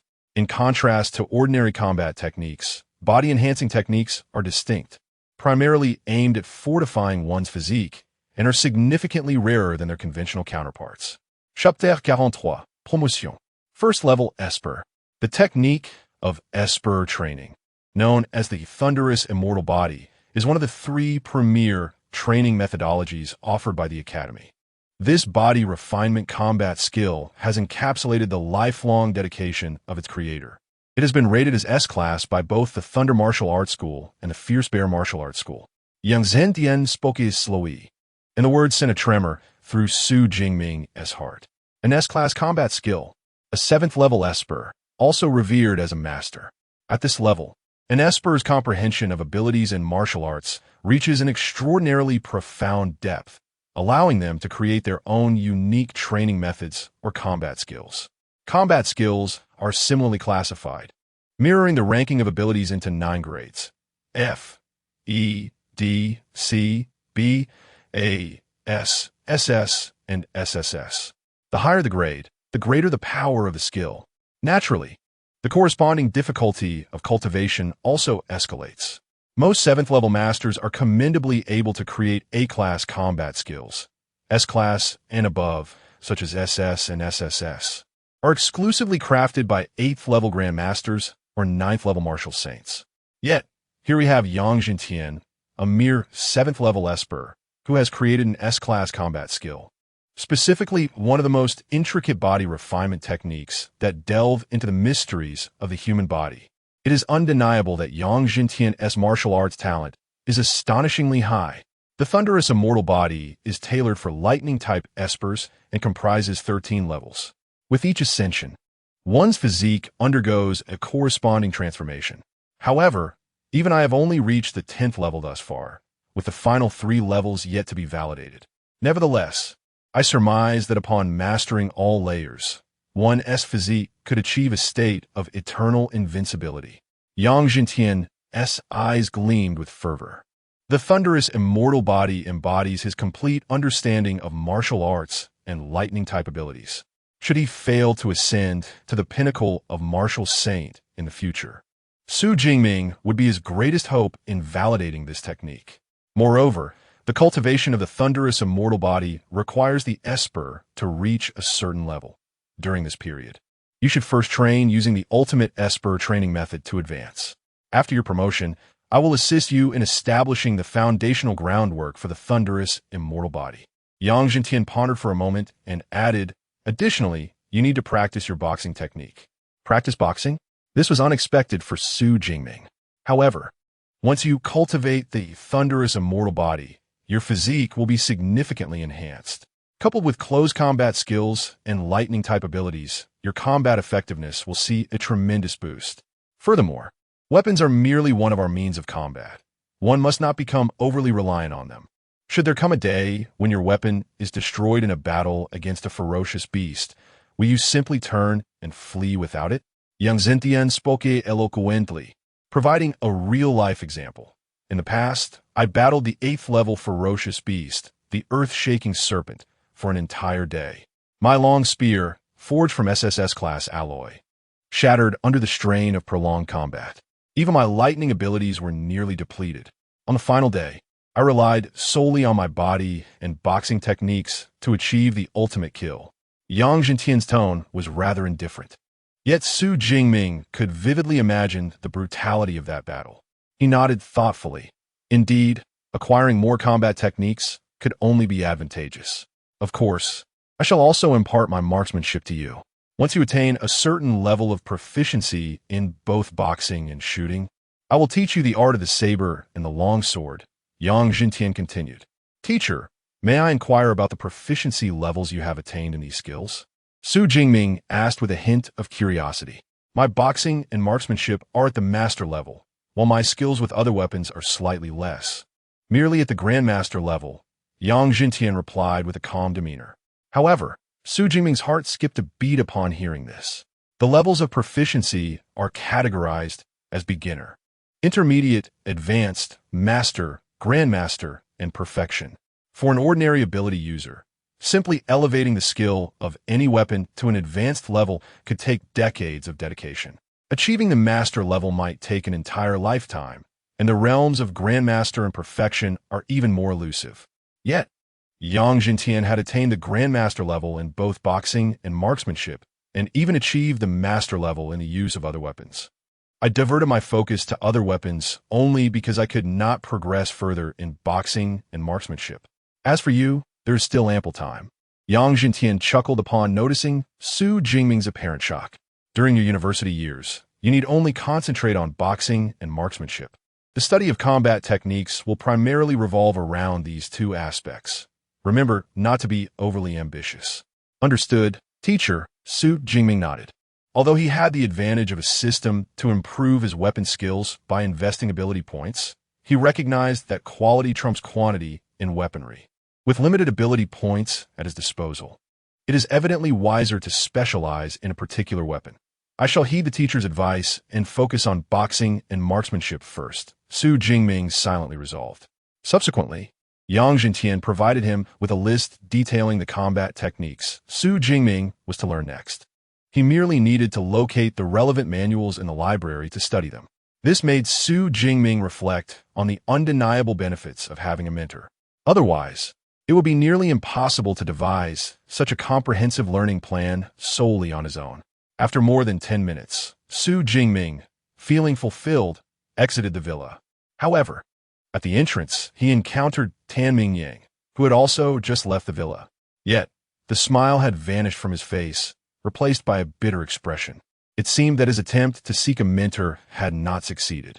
Su Jingming, sensing the atmosphere, refrained from inquiring about the outcome and simply greeted him, preparing to depart. "Senior Tan, I'm leaving now." "Wait, what was the result of your mentorship?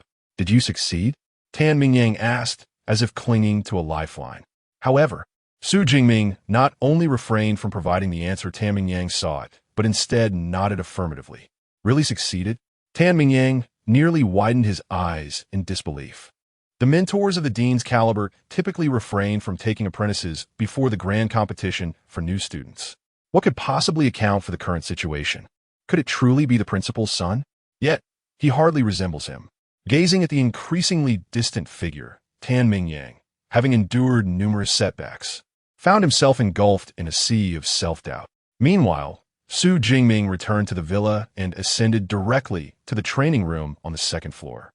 The student villa's 2 levels boasted identical room configurations. Besides the training room and bedroom, there was also a shower room, a multimedia room, a study, and his favorite, an outdoor balcony. Compared to the training room of teacher Yang Zhiqian, this one was somewhat smaller, measuring around 80 square meters. Nevertheless, it sufficed for regular training purposes. Su Jingming sat cross-legged on the floor and opened Extreme Ability Training Method, delving into its contents. In contrast to the Intermediate Abyssal Ability Training Method, this top-tier Extreme Ability Training Method was evidently far more profound. Su Jingming spent over 4 hours thoroughly comprehending the entire book. Subsequently, he gently closed his eyes and began to sense the unique energy present in the cosmos, as outlined in the Extreme Ability Training Method. Before long, a multitude of white light points appeared within his perception, a dense, boundless array. This was the special energy known as Yuan energy, which could only catalyze the transformation of his abilities when absorbed into his body. Truly, the premier training method was exceptional. The Yuan energy sensed was vastly greater than that of the intermediate method. Su Jingming's expression brightened, and he promptly opened his eyes. The ability to sense Yuan energy through the elite training method confirmed the validity of his practice. There was no need for a step-by-step approach to training. He could directly allocate points to advance. Deep Blue. A soft exclamation echoed in his mind as the pale blue system panel materialized. Name: Su Jingming. Level: Awakener. Ability: Purple Sky Divine Thunder. S. Physique: 186 Chi Blood. Mentality: 187 He. Skills: Marksmanship Advanced. Lightning Gale Break Advanced. Ability points: 2,534 allocate points. Without hesitation, Su Jingming clicked the plus sign next to his level. In the next instant, the Yuan energy in the surrounding air surged into Su Jingming's body at a terrifying speed. It autonomously operated according to the training method recorded in Extreme Ability Training Method, continuously augmenting his abilities, physique, and mentality. Only when he broke through a certain threshold did the influx gradually cease. Level: Awakener. First stage, lower level ability, user exhaling. He felt a surge of power within him, several times greater than before. More importantly, his abilities had also been enhanced. Purple Sky Divine Thunder. He exclaimed softly, and with the piercing crackle of electric arcs, blue-purple lightning manifested around Su Jingming. Compared to before his advancement, the Purple Sky Divine Thunder was visibly thicker and its hue deeper. Should I encounter that second-tier, bloodthirsty violent bear once more, I would not even need to draw my weapon. It is likely that my thunderbolt alone could vanquish it. Gazing at the pulsating blue-violet lightning dancing upon his fingertips, Su Jingming nodded in satisfaction. Having successfully advanced, he has finally taken the inaugural step towards the pinnacle of extraordinary abilities. Chapter 44. Preparing for Redemption. SS Class Resources. Su Jingming conducted a brief trial of his abilities in the training room. Upon transforming from an awakened into a supernatural being, his strength had approximately quadrupled or quintupled. He then opened his system panel. Name: Su Jingming level. First tier lower. Supernatural ability. Purple Sky Divine Thunder. S. Physique. 283 Vitality. Mentality. 289 He. Skills. Marksmanship. Advanced. Lightning Gale Strike. Advanced. Supernatural points. 2234 advancing to the first tier cost him a mere 300 supernatural points. The expenditure was not excessively burdensome. However, the enhancement of his fundamental attributes exceeded his expectations. Su Jingming could not help but reflect. Had he employed the deep-sea supernatural training method for his breakthrough, his vitality and mentality would have only increased by 30 or 40 points at most. Yet, by utilizing a premier supernatural training method, both of his foundational attributes had risen by over 100 points. This disparity was undeniably immense. No wonder supernatural beings yearned for superior training methods. The difference was truly staggering. Su Jingming shook his head in disbelief. Simultaneously, he felt fortunate that after acquiring the deep-sea supernatural training method, he had refrained from hastily upgrading. He still possessed a substantial number of supernatural points, yet his level could not be further elevated for the time being, Su Jingming mused. On one hand, he would require supernatural points for learning combat techniques in the future. On the other hand, he needed to adapt to his newfound strength before contemplating further advancement. Next, he would delve into this S-class physique-enhancing combat technique. Su Jingming opened the manual for Indestructible Thunder Body and read it thoroughly. As a 7th-tier supernatural being, Yang Jintian possessed profound insights into martial arts and lightning-type abilities. All of his understanding was intricately woven into this physique-enhancing combat technique. Consequently, Su Jingming quickly became engrossed in the manual upon first encountering it. Indeed, as an S-class combat technique, it was exquisite. 2 hours later, Su Jingming reluctantly closed the manual, having only comprehended the first 3 levels of the 13 in total. The content beyond those initial levels was too profound for him to grasp at this stage. Nevertheless, even the understanding of just the first 3 levels opened up an entirely new realm for him. Typically, physique-enhancing combat techniques required various methods to temper the body. After enduring countless trials, the physique would gradually grow stronger. However, this particular technique introduced an additional step, establishing a foundation. The first level of Indestructible Thunder Body necessitated the use of blood from Thunder-type ferocious beasts to forge the foundation of the Indestructible Body. Only thereafter would one employ their own lightning-type abilities to temper their physique. Ultimately, the strength of the perfected Indestructible Thunder Body would be closely linked to the quality of the Thunder-type ferocious beast blood used in establishing the foundation. Should one utilize the blood from higher-tier ferocious beasts, the subsequent strength of their physique would continue to amplify. If one were to utilize the blood of lower-tier ferocious beasts, or even that of common ferocious beasts, the strength of the body would undoubtedly diminish further. The blood of Thunder-type ferocious beasts presents a certain degree of complexity. Su Jingming stroked his chin thoughtfully. On Blue Star, lower-tier ferocious beasts rely solely on their physical prowess in combat, while higher-tier ferocious beasts wield abilities akin to those of supernatural beings, possessing an array of extraordinary powers. Take, for instance, the illustrious silver moon nine-tailed fox, which possesses a captivating ability reminiscent of a psychic's charm. If one fails to respond promptly, the only outcome is death. Thunder-type ferocious beasts, much like thunder elemental supernatural beings, command the might of lightning. However, such ferocious beasts are all at least of the 4th tier. Currently, Su Jingming could not possibly procure the blood of such a creature on his own. Fortunately, he has a mentor. In the afternoon, his teacher mentioned that once he ascended to become a supernatural being, he would assist him in forging his foundation. So tomorrow, he would visit him directly. The following morning, after completing his morning routine, Su Jingming sought out his mentor, Yang Jintian, once more. Upon learning that Su Jingming had successfully ascended, Yang Jintian expressed mild surprise. So soon? During his over 20 years of teaching at the Magic City Supernatural University, he had encountered countless prodigies. Yet, even among these talents, the transformation from an awakener to a supernatural being typically required considerable time.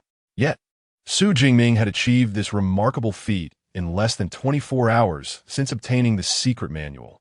Perhaps it was the result of cumulative effort. Su Jingming humbly smiled. Very well, since you have successfully ascended, today I shall forge the foundation for your indomitable, thunderous form. Yang Jintian, upon hearing this, did not delve into it further, nodding as he continued. The foundation I have prepared for you is the essence of the 7th-tier high-level thunder-type ferocious beast, the storm giant bear. With a flicker of light from his ring, a transparent glass vial materialized in his hand. The vial, approximately 800 milliliters in capacity, contained a gently undulating crimson liquid, within which flickered hints of silvery lightning. High-tier thunder-type ferocious beasts are exceedingly rare. The highest-level thunder-type beast I have slain over the years is this storm giant bear. While the school's resource repository does possess blood from even higher-tier 8th-level thunder-type beasts, unfortunately, that belongs to the SS-level resources, which even I, your teacher, cannot easily exchange. Yang Jintian expressed a hint of exasperation. Although he is the dean of the Weaponry Academy, he cannot freely utilize the school's resources. Nonetheless, the school does provide a substantial sum of points each year, akin to credits for resource exchange. However, as a 7th-tier upper-level supernatural being, his own cultivation expenses are substantial. His points have long been exhausted, and his account balance is insufficient for exchanging SS-level resources. Of course, the essence of the 7th-tier storm giant bear is already exceedingly rare and qualifies as a premium S-level resource, more than adequate for forging a foundation. Yet, considering Su Jingming is an S-level awakened supernatural being, he instinctively wished to use something even better. By the way, I heard from Zhang Qiuyang that you receive an S-level resource every year. Yang Jintian's eyes suddenly brightened as he inquired. Although Su Jingming was somewhat perplexed, he nodded in agreement. Excellent. Your S-grade resource, combined with the storm giant bear's essence I possess, might just allow us to exchange for that SS-grade resource. However, despite this declaration, Yang Jintian chose to first seek Su Jingming's opinion. Jingming, does your S-grade resource hold any other significance? It is entirely up to you. Teacher, Su Jingming replied, shaking his head. It was preposterous. Even if the S-grade resource had other applications, others were already offering premium S-grade resources. Moreover, the eventual SS-grade resource would ultimately benefit himself. To refuse would indeed be foolish. Very well, then wait for me here. I shall return shortly. In a flash, before Su Jingming could even respond, Yang Jintian's figure vanished from sight. The swiftness of his movement felt akin to teleportation. Su Jingming marveled. Yet he understood that it was merely an illusion created by the other's incredible speed. Classmate Su, the dean will be back shortly. Why not have some fruit in the meantime? Shortly after Yang Jintian's departure, the butler who had opened the door yesterday approached, carrying a platter of fruit. Thank you, Uncle Fu, Su Jingming said politely. This Uncle Fu was not only the butler of the villa, but had also fought alongside teacher Yang Jintian in numerous battles. As Su had learned from the teacher during their training session yesterday, the butler's strength was formidable, being a mid-tier 6th-level supernatural being. Therefore, Su Jingming approached this butler with a degree of caution. Chapter 45. The Blood of the Thunderstorm Tyrannosaurus. The foundation successfully established. After spending over half an hour in the villa, Yang Jintian finally returned. In a flash of electric light, his figure appeared in the villa's living room. Teacher, Su Jingming quickly rose to his feet. The SS-level resources have been exchanged. Let us proceed to the training room. Yang Jintian apearet somohat ishilaratet, eagerly leading Su Jingming to the training room on the 2nd floor. The process of exchanging for the SS-level resources had indeed required some effort. Initially, the resource department was reluctant to allow the exchange of 2 S-level resources for 1 SS-level resource. Fortunately, after a phone call to the principal, they finally consented to the exchange. With a flick of his right hand, another glass vial containing blood appeared in Yang Jintian's grasp. However, unlike the previous vial, this blood was a peculiar silvery hue, with faint arcs of electricity and a fierce aura swirling within. This was the SS-level resource, the blood of an 8th-tier lower thunderstorm Tyrannosaurus. As he gazed at the vial in his hand, Yang Jintian felt a hint of sentimentality. Dragon-type ferocious beasts were among the most formidable of all beast clans. While he could slay an 8th-tier lower earthquake python, he could not defeat any 8th-tier lower dragon-type ferocious beast. Thus, this vial of blood held immense value, even for him. Indeed, if not for its extraordinary rarity, the school would not have classified it as an SS-level resource. Su Jingming observed this scene, silently cherishing the gratitude he owed to both his teacher and the principal. A small kindness should be repaid with a great favor, especially when it comes to such a precious SS-level resource. When the day comes that he grows powerful, these debts of gratitude will surely be repaid manifold. Shedding his outer garment, Su Jingming settled into a cross-legged position as instructed by Yang Jintian, revealing his robust upper body. In the next moment, he felt a chill emanate from his back, accompanied by a slight stinging sensation that radiated through him. Though faint, this sting seemed to penetrate to the marrow, causing him to furrow his brow slightly. The blood of the thunderstorm Tyrannosaurus poses no threat to someone of your caliber, Yang Jintian explained as he began to apply the blood from the glass vial onto Su Jingming's back. However, for some of your lower tier, it is akin to a venomous toxin. Even mere skin contact can induce a stinging sensation. With his eyes ablaze with blue and white lightning, Yang Jintian meticulously observed every blood vessel and meridian on Su Jingming's back to ensure precise application. After more than 10 minutes, the contents of the glass vial were entirely expended, leaving Su Jingming's back covered in a shimmering silver layer. Next, I shall employ my wind and fire true thunder to forge your indomitable foundation. Essentially, the establishment of your foundation involves the melding of the blood of lightning-type ferocious beasts into your own bloodstream. This process will grant you a physique comparable to that of a ferocious beast, or even more formidable. However, the extent of your absorption ultimately depends on you. Taking a deep breath, Yang Jintian let out a low growl. Wind and fire true thunder. With a thunderous crack, a surge of crimson lightning, far more powerful than Su Jingming's purple celestial thunder, erupted from Yang Jintian's body. The sound of thunder reverberated, causing the temperature in the entire training room to soar dramatically due to the arrival of this lightning. The entire shaping process would last approximately 4 to 5 days. And while it would be somewhat painful, one must endure. Most importantly, it is crucial not to lose consciousness. Otherwise, the efficiency of blood absorption would be significantly diminished. As the words fell, the crimson lightning surged forth, completely engulfing Su Jingming. Any single bolt of lightning, if inadvertently deflected towards Su Jingming, would obliterate him instantly. However, with a 7th-tier superior ability user's mastery over their powers, such an occurrence was naturally implausible. Yang Jintian skillfully controlled the might of the wind and fire thunder to remain within Su Jingming's threshold of endurance, flowing into him from his back. Tendrils of lightning, infused with the blood essence of the thunderous dragon, coursed through Su Jingming's body, incessantly transforming his veins, meridians, and even his bones. Yet, this entire process felt akin to a million ants gnawing at him, inflicting a pain that pierced to the very marrow. Fortunately, he did not faint on the spot.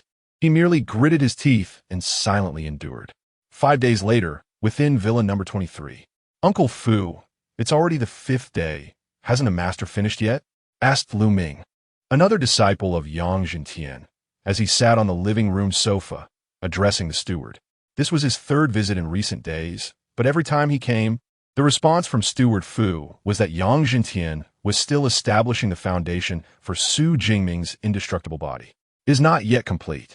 The Dean is utilizing the blood essence of an 8th-tier ferocious beast to forge the foundation for Su's body. This requires considerably more energy and will take longer, replied Steward Fu. Although Yang Jintian was currently occupied, basic communication was still feasible, which allowed him to keep abreast of the situation and the fact that Su Jingming was being nurtured with the essence of an 8th-tier ferocious beast, the blood essence of the 8th-tier thunderous dragon. Lu Ming had learned of this during his previous visit. To say he felt no envy would be entirely untrue. After all, they were both disciples of Yang Jintian. When he was being shaped for his indestructible body, Only the blood essence of a 7th-tier lower-level Thunder Beast had been used. However, upon learning of Su Jingming SS class ability, he found peace. An S-class ability, Awakener, indeed, deserved the painstaking efforts of their master. The blood essence of an 8th-tier dragon-type ferocious beast, combined with an S-class lightning ability, left him rather eager to witness his junior brother Su's indestructible body of thunder. As an S-class body tempering technique, the power of the indestructible body of thunder was not fixed. Rather, it was intricately linked to the blood essence utilized during its foundation shaping and the innate lightning ability of the ability user themselves. The combination of 8th-tier ferocious beast blood essence and S-class ability was undoubtedly a spectacular fusion. Roar at that moment. A roar reminiscent of a dragon-like beast suddenly erupted within the villa.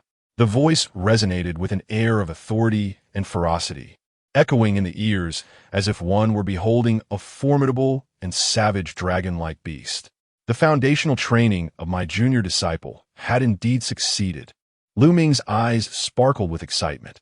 In a flash of lightning, he adeptly employed his agility-based combat skills to ascend to the 2nd floor. Upon entering the training room, he was immediately enveloped by an overwhelming sense of threat, akin to that posed by a top-tier ferocious creature. This menacing aura even caused a momentary flutter in the heart of Lu Ming, a peak 3rd-tier ability user. Soon after, the source of this trepidation came into view. In the center of the training room stood Su Jingming, his stature upright and imposing. However, unlike their previous encounter characterized by humility and courtesy, Su now exuded an aura of unrestrained ferocity. His once clear and spirited eyes had transformed into a blood-red hue, and his bare torso showcased well-defined muscles, veins bulging with intensity. Under the influence of its master, the swirling blue-violet thunderous energy surrounding him had also succumbed to a state of rampant fury, flickering and leaping about wildly. The entire training room pulsed in synchrony with the erratic flashes of thunder emanating from Su Jingming, creating an atmosphere of palpable tension and dynamism. Chapter 46. Perfect Harmony. The Surge of Vitality. Perfect. Utterly perfect. In the face of this scene, Yang Jintian, standing before Su Jingming, wore an expression of excitement. A staggering 98. Su Jingming's blood absorption rate had reached an astonishing 98. 98. Such a remarkable figure. At the entrance of the training room, Lu Ming couldn't help but feel his heart skip a beat upon hearing this. The foundation of the thunder unyielding body requires the absorption of the essence blood from thunderous beasts. Yet, given that it is the blood of ferocious creatures, even with the assistance of his teacher's formidable flames and true thunder throughout the process, achieving a 100 absorption efficiency is nearly impossible. Generally, attaining a 90 absorption rate is already commendable. To Lu Ming's knowledge, among the 20 or so disciples who had practiced the thunder unyielding body, the highest absorption efficiency recorded was merely 92. He himself had not even reached 90 in his own training, only managing a modest 87. Now, Su Jingming had shattered records with an absorption efficiency of 98, indicating an extraordinary compatibility with the essence blood of these ferocious beasts. What others were thinking remained a mystery to Su Jingming, but at the moment the foundation of the thunder unyielding body was successfully established, he felt an overwhelming surge of bloodthirst and rage erupt from the depths of his being, igniting an impulse to annihilate everything in his surroundings. Just then, Yang Jintian's deep voice resonated in his ears. Jingming, awaken. This voice, like a resounding spring thunder, instantly dispelled all the negative emotions that had clouded Su Jingming's heart. Teacher, what has happened to me? Su Jingming's eyes gradually regained clarity, revealing a look of confusion. Such a loss of emotional control had never occurred before his training in the thunder unyielding body. It seems the essence blood of the thunder Tyrannosaurus affected your mind, Yang Jintian remarked, his brow slightly furrowed. The thunder Tyrannosaurus was notorious for its ferocity among ferocious beasts. You absorbed its essence blood, achieving an astonishing 98 absorption efficiency. Such a high degree of compatibility may have caused this side effect. Previously, disciples practicing the Thunder unyielding body had experienced some influence from the bloodlines of ferocious beasts. Yet none had shown changes as pronounced as Jingming's. However, there is no need for excessive concern. As long as your emotions do not fluctuate violently, these negative feelings will not manifest.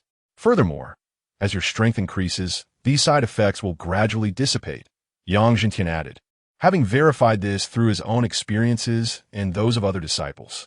That's a relief, Jingming said, finally exhaling in relief. He had no desire to be a person perpetually governed by emotions. Moreover, he could sense that his physique had undergone an unprecedented transformation. Even if there were minor side effects, they were of little consequence. Instinctively, Jingming opened his system panel. Name, Jingming level, first tier lower, ability, Purple Sky Divine Thunder, S, physique, 391 vitality, spirit, 289 he, skills, marksmanship, advanced. Lightning Gale Break, advanced, body refinement, indestructible thunder body, first layer, ability points, 2234. My vitality has surged by over 100 points. Jingming's eyes glimmered with excitement. For an ability user, apart from the enhancement during level advancement, regular physical training typically only yields an increase of 2 to 3 vitality points. Yet, just a few days after his promotion, his vitality had astonishingly surged by another 100 points. Of course, vitality is merely one manifestation of physical strength in a quantified form. Other aspects such as physical defense and wound recovery speed cannot be inferred from vitality alone. However, he harbored a strong intuition that, with his current state, he could engage in direct combat with a second-tier ferocious beast, relying solely on his physical strength without employing any combat techniques or abilities. Additionally, he noticed a new section labeled Body Refinement on his system panel. It seems that I can now directly enhance my body refinement strength using ability points. Jingming felt a surge of joy at this revelation. Congratulations, Junior Apprentice. You have successfully established the foundation for the indestructible Thunder Body.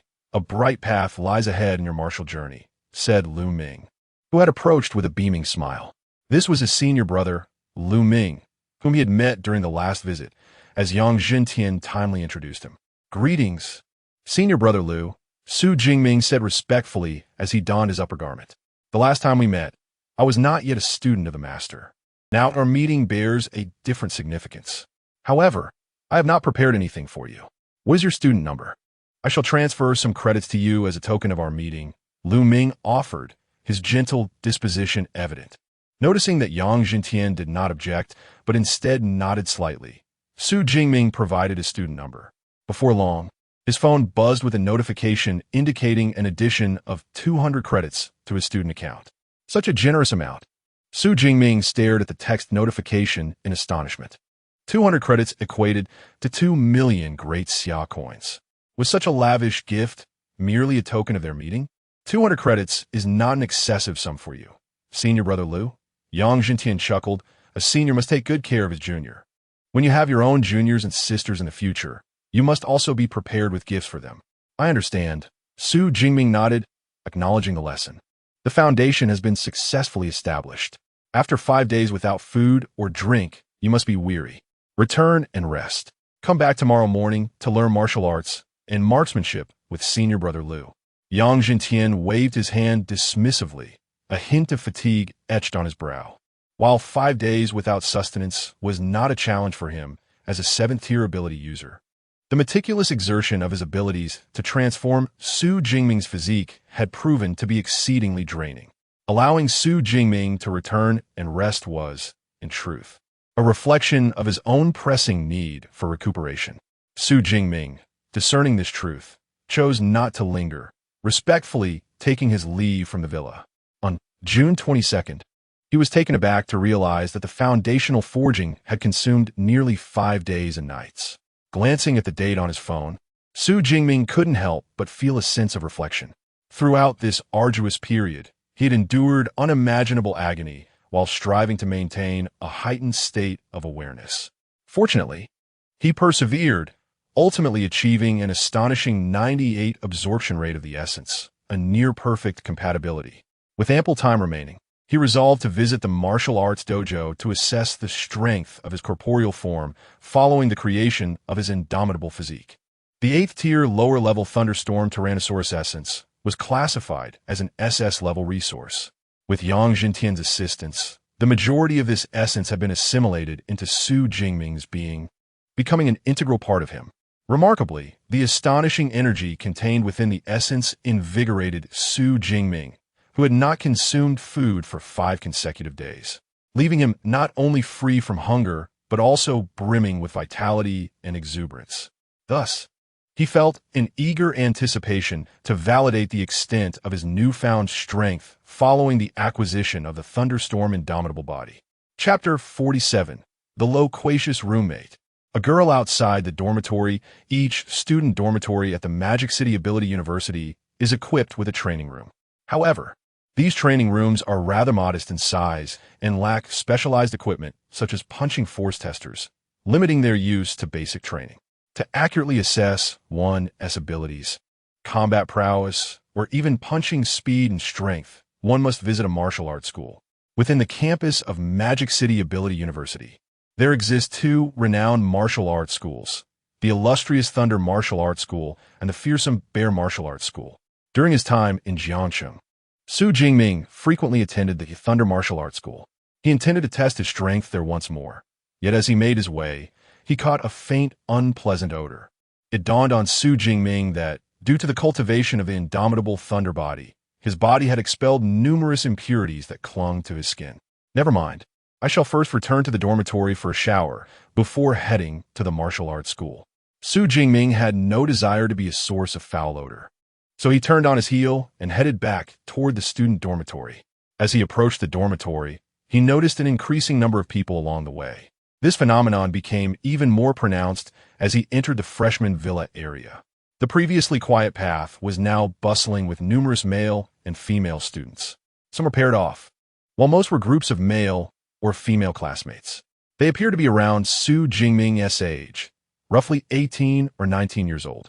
Many students were curiously gazing about like inquisitive children, and some were even accompanied by their parents, dragging along suitcases. Are these all freshmen?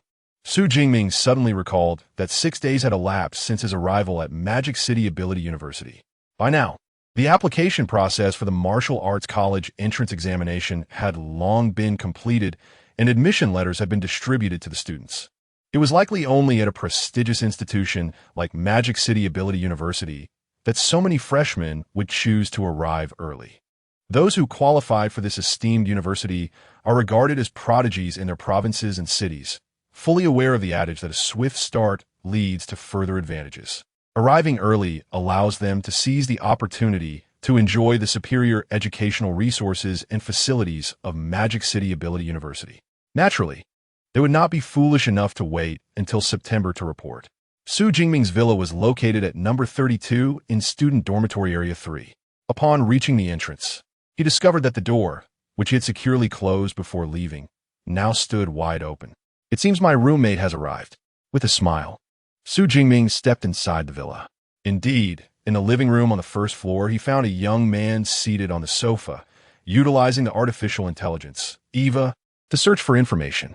Noticing Su Jingming's entrance, the young man turned his head. Upon seeing Su Jingming approach, his eyes lit up. He hurriedly rose from the sofa, dashed to Su Jingming's side, and extended his right hand with a warm demeanor. You must be my roommate. Greetings. I am Lu Wentao, and it is a pleasure to meet you. Lu Wentao possessed a handsome visage, his skin slightly bronzed, and he sported a fringe that framed his forehead. At that moment, a smile graced his lips, imparting an impression of sunny optimism. Su Jingming reciprocated the gesture, shaking Lu Wentao's hand with a smile. Su Jingming, you are the top scholar from Jiangnan Province. Upon hearing Su Jingming's name, Lu Wentao instinctively gasped in recognition. You know me? Su Jingming Guestin Pudao. As this marked their first encounter. Of course, I am nicknamed the Encyclopedia, Lu Wentao declared with pride, puffing out his chest. I am well acquainted with most of the new students in our cohort.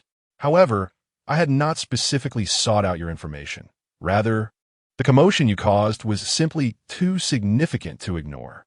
After all, You are the most remarkable dark horse in Jiangnan province this year. Lu Wentao chuckled heartily. Naturally attuned to information, he had quietly retained Su Jingming's details in his memory after initially encountering them online. However, when news concerning Su Jingming ceased to circulate for an extended period, he had ceased to follow his updates. He had not anticipated that they would both apply to the same university, the Magical City University of Abilities, and become roommates. By the way, did you truly originate from the impoverished Jiang City in Jiangnan province?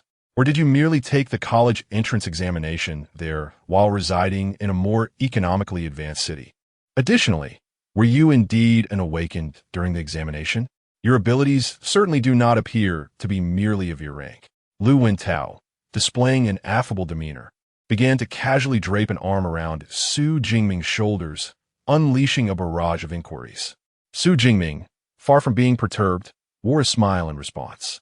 In his past life, he had been born in an orphanage. His elementary school years were relatively pleasant, surrounded by many companions. However, upon entering middle school, he had to leave the orphanage and live independently. During that time, he loathed returning home after school, for he would find himself alone, resorting to the television for companionship. His high school years improved somewhat with boarding, yet weekends still bore a tinge of solitude. He yearned for a lively atmosphere, which motivated him to excel academically and secure a place at university. Those days spent with roommates, engaging in playful banter and gaming, constituted his happiest moments. Yet, for years later, he faced the inevitable return to solitude. Through his diligence, he managed to enroll in a master's program, again acquiring roommates. Eventually, he progressed to a doctoral program, surrounded by a lively group of senior colleagues. It was during a graduation banquet for his doctoral studies, having imbibed a bit too much, that he awoke to find himself transported to this new world. Tragically, he remained an orphan. Although his aunt occasionally visited, solitude remained the prevailing theme of his life.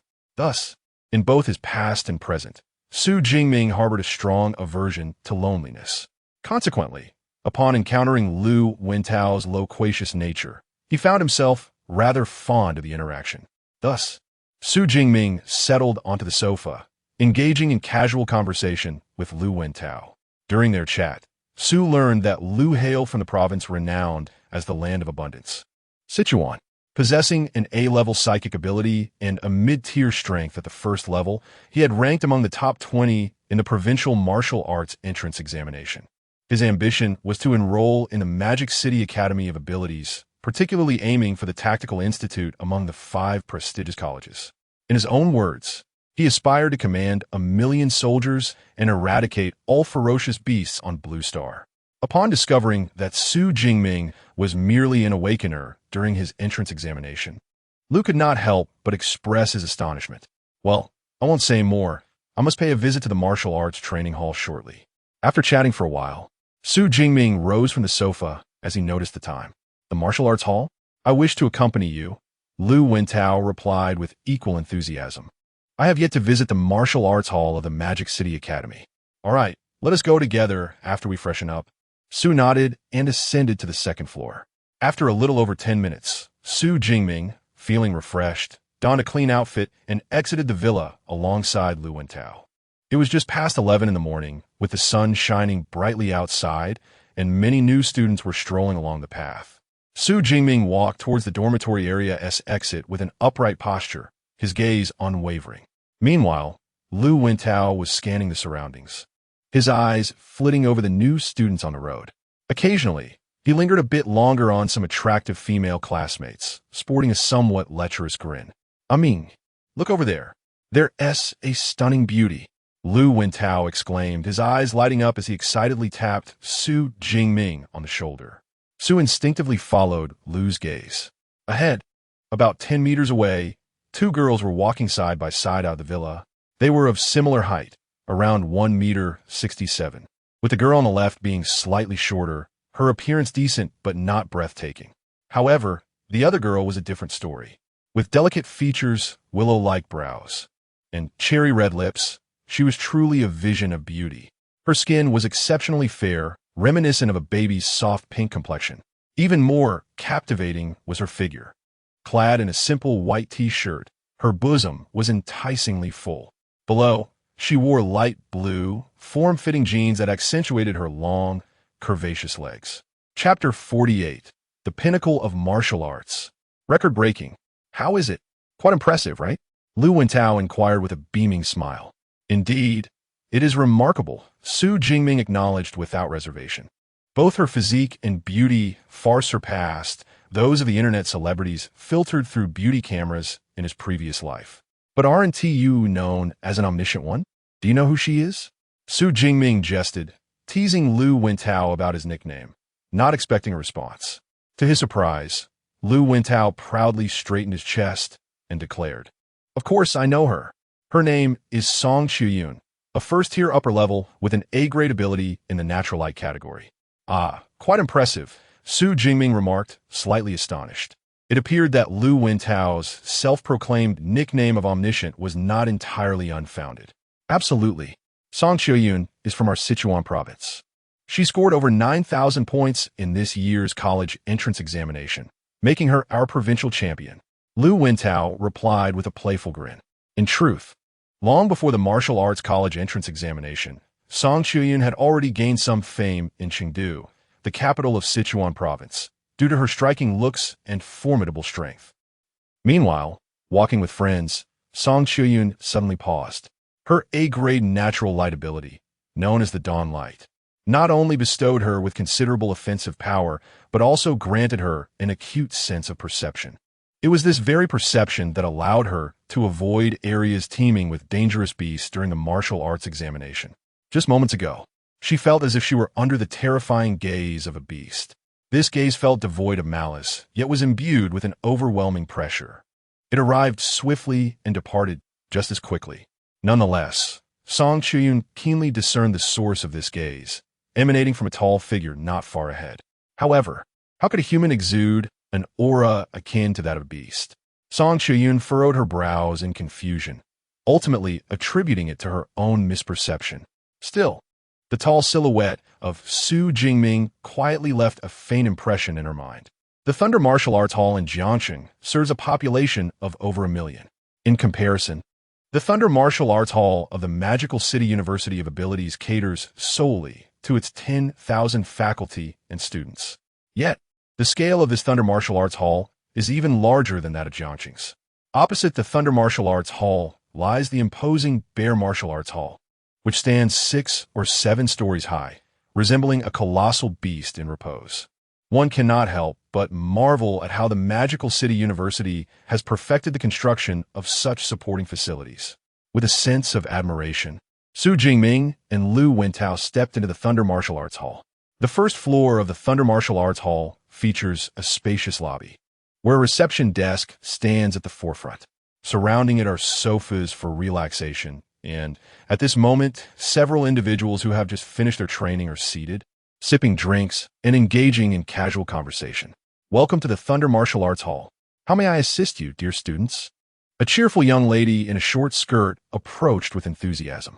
"We are seeking a training facility equipped with a formidable testing apparatus," Su Jingming replied.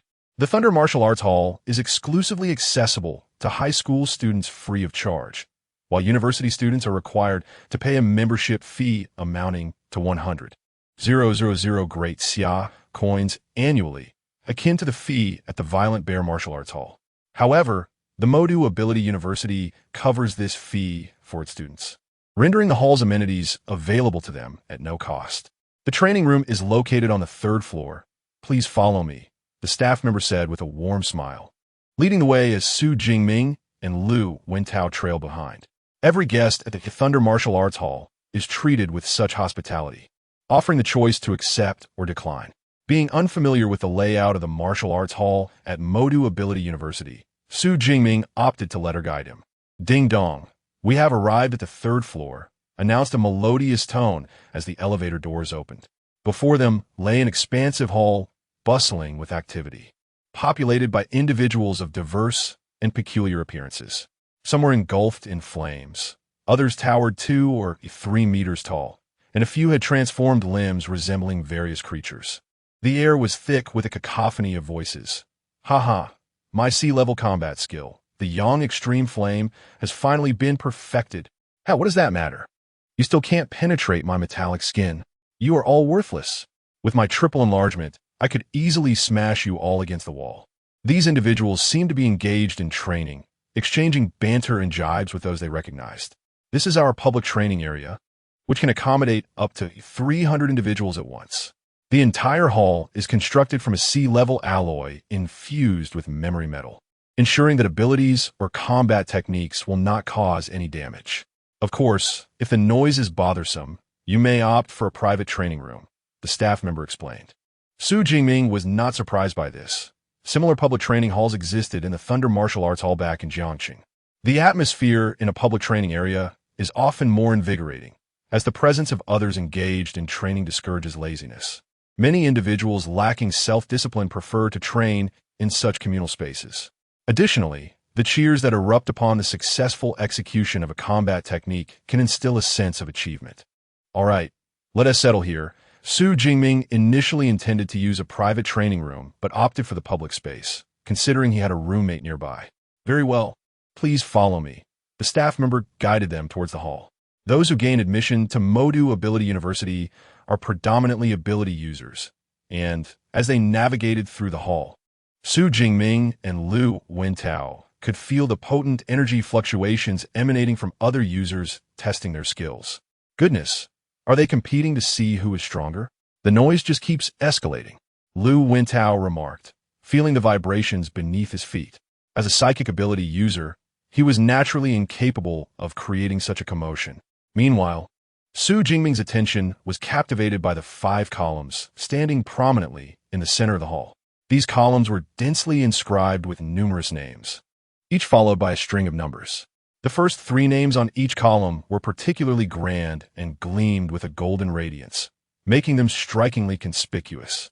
This is our Power Challenge leaderboard, consisting of 5 lists corresponding to the 1st to 5th tiers of ability users. Would you two like to give it a try? If you enter the top 3,000, you can earn a credit reward of 50 points, explained a staff member with a cheerful smile. Entering the top 3,000 to receive a reward? Is it really that simple? Lu Wentao exclaimed, suddenly intrigued. After all, there were only a little over 4,000 students at the entire Magic City Ability University. You just need to swipe your student ID on the column to begin the challenge. However, using abilities or combat skills during the Power Challenge is strictly prohibited. Otherwise, it would be considered foul. All right, Ming, wait for me here. I'm going to give it a shot. Lu Wentao nodded and stepped into the center of the hall. He then swiped his student ID at the sensing point of the first column. Welcome, Lu Wentao. Student ID 203701256 to the Power Challenge. Let everyone cheer for him. The booming voice of the host echoed throughout the hall as if a switch had been triggered.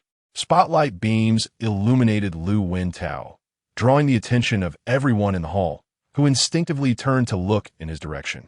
Oh, someone has initiated the Power Challenge. Haha. Judging by his aura, he seems to be a first-tier, mid-level, probably a freshman. Hee, this should be entertaining to watch. In the hall, numerous upperclassmen cast gleeful glances at the figure in the center. Lu Wentao, standing there, was taken aback by the magnitude of the attention his challenge had attracted. However, at this juncture, retreating was not an option. He took a deep breath, summoned all his strength, and delivered a powerful punch to the target before him. Bang! The target emitted a muffled sound and shook violently back and forth. Lu Wentao exhaled slowly, feeling quite satisfied with his punch. Entering the top 3,000 should pose no problem. Power, 476 kilograms. An excellent performance, the voice announced once more, initially proclaiming the force of his strike with enthusiasm. Before slightly diminishing in tone, however, regrettably, your power ranks beyond the 100,000th position. 10. 100,000th position? Lu Wentao was utterly astonished. After all, there were only a little over 4,000 students at Magic City Ability University.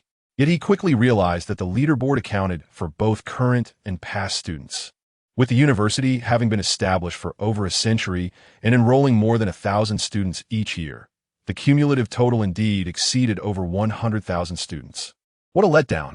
No wonder everyone is staring at me. They're simply waiting to witness a spectacle. Lu Wentao finally realized this. Feeling a rush of warmth to his cheeks, and hurriedly descended in embarrassment. 10,000 people later, I can't help but laugh. When I was a freshman, I was never this low. Observing the little fellow, with a face as red as a monkey's rear, it is evident he is a newcomer. The entire training hall erupted in a cacophony of joyful discussions due to Lu Wentao's performance. I mean, are you going to give it a try? You would undoubtedly outperform me. Lu Wentao urged his companion, Su Jingming, unable to bear the ongoing chatter. After all, it is far better to share the shame than to endure it alone. All right, I shall give it a go as well. Su Jingming, upon hearing this, did not refuse. His purpose for coming was to test his physical strength, and punching power is indeed a component of that. Furthermore, he was curious to see where his current strength would rank among the myriad of talents that have gathered since the establishment of the Magic Capital's Supernatural University. Welcome, student number 203701204, Su Jingming, as he embarks on the Punching Power Challenge. Let's all cheer for him. As Su Jingming scanned his student ID, the same enthusiastic voice rang out once more. Oh, another challenger has stepped forward. It seems to be a companion of the previous individual. TSK. This one appears to possess even lesser strength, likely a low-tier first level. A low-tier first level? I doubt he even has 400 kilograms of punching power. Unsurprisingly, the audience held little hope for Su Jingming, who possessed only low-tier first-level strength. However, in the center, Su Jingming was unfazed. He took a deep breath. Subsequently, he summoned every ounce of energy within him. His body aligned perfectly, his waist exerted force, and it propelled his arms with a twist. Harnessing this momentum, his fist shot forth like a bolt from a bow, transforming into a black shadow that struck the target before him with tremendous force. Bang! The sound was deafening, akin to a heavy hammer crashing down, reverberating throughout the hall, followed by a crescendo of cheers. Punching power. For 1,589 kilograms. Peak punching power. Congratulations, you have shattered the record. Chapter 49. The entire venue in shock. Sweeping the campus. Punching power of 4,589 kilograms. Pinnacle of punching power. Congratulations on breaking the record. A resounding voice echoed throughout the hall. At the same time, the first pillar at the center of the hall illuminated with a brilliant golden light. Su Jingming's name ascended as if a supreme being had descended, shimmering in gold atop the leaderboard. With Su Jingming's emergence, the names of all others on the list fluctuated like waves, their rankings cascading downwards in succession. First place, Su Jingming, punching power, 4,589 kilograms. Second place, Luo Yang, punching power, 4,321 kilograms.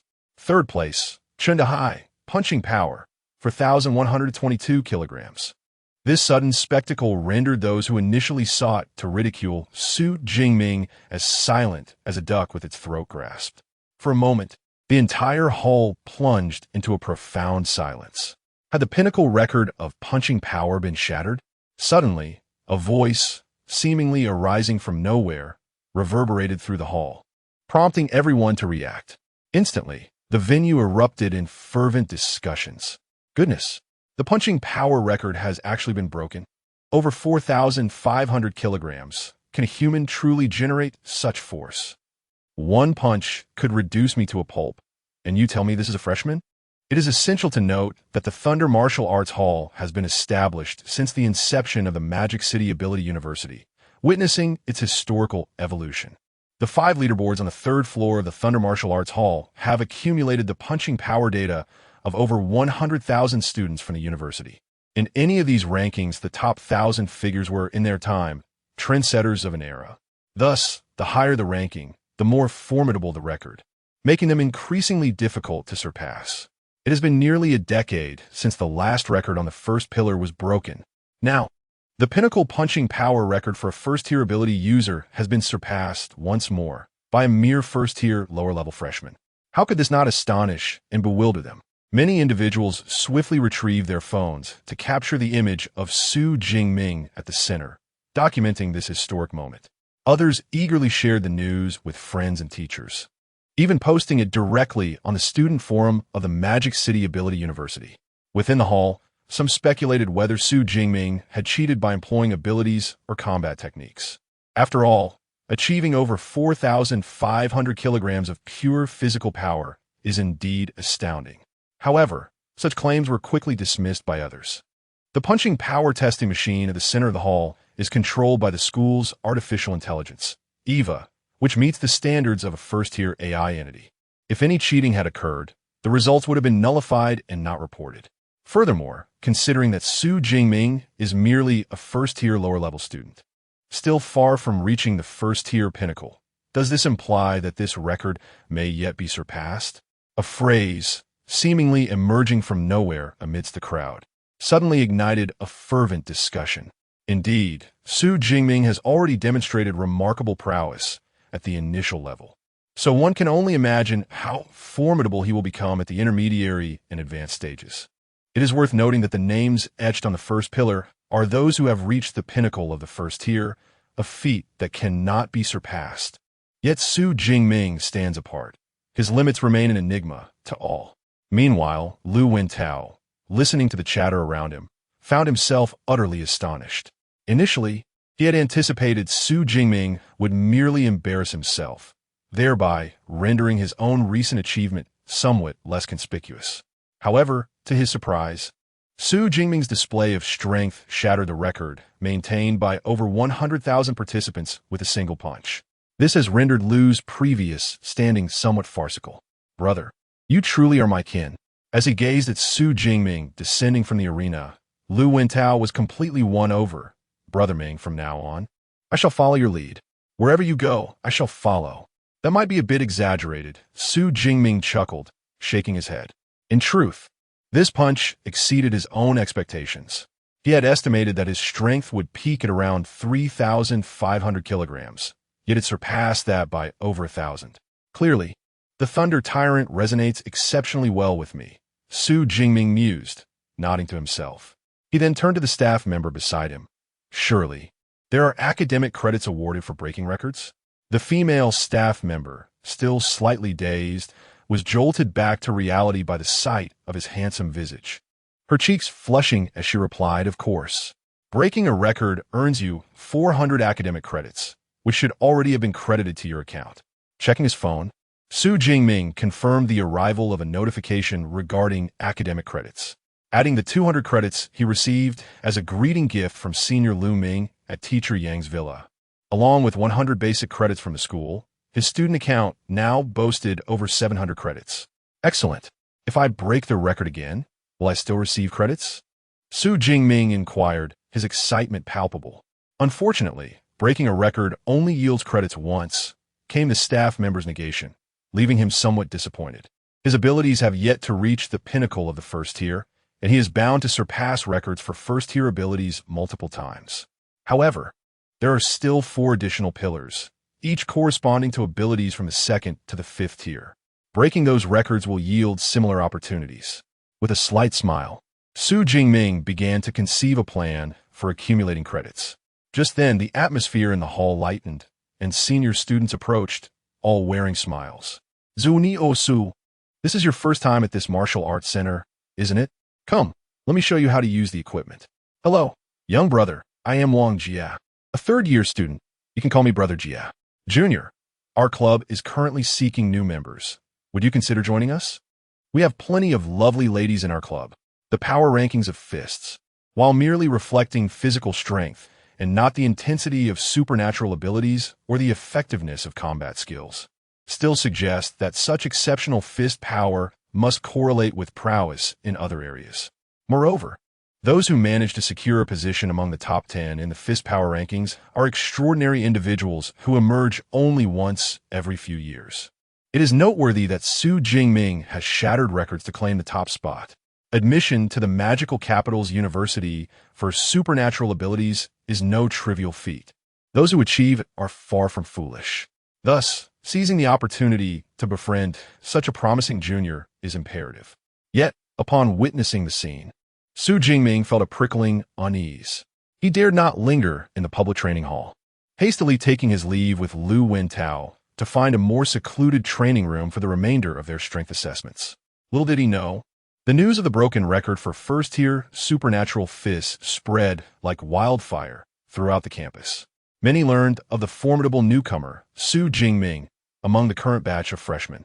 With a staggering fist power exceeding 4,500 kilograms, my junior's physical strength is indeed alarmingly impressive. Within a student villa, my senior Lu Ming gazed in astonishment at a post on the school's forum via his phone. In his own time, he had once attempted to challenge the fist power rankings.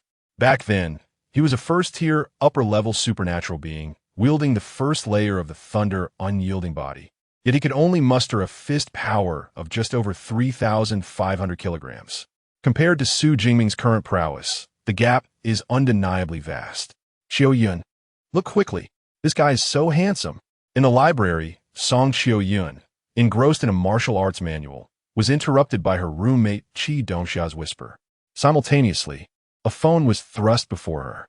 On the screen stood a tall, striking young man under the spotlight, his presence illuminated by a radiant pillar. His physique was commanding, his features resolute, and his eyes, starkly contrasting in black and white, bore a slightly cold intensity. Is it him? Song Xiaoyun immediately recognized the individual as the boy she had sensed earlier on the street, exuding a ferocious aura. His name was Jingming, and it appeared his strength was quite formidable. This was a post from the school forum, gaining significant traction. After thoroughly reading through the content, Song Xiaoyun's beautiful eyes sparkled with intrigue. Thus, the unusual ferocity she sensed was not merely a figment of her imagination. However, how did he cultivate such an aura? She gazed at the figure in the image, curiosity glimmering in her eyes. Jingming, so you have also arrived in the magical capital. This time, I shall reclaim the honors that belong to me.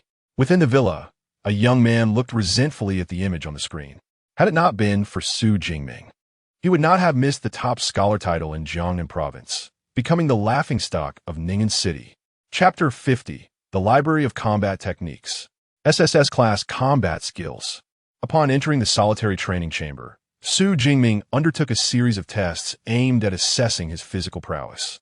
The results revealed an astonishing enhancement in his corporeal strength after acquiring the Thunder Immortal Body.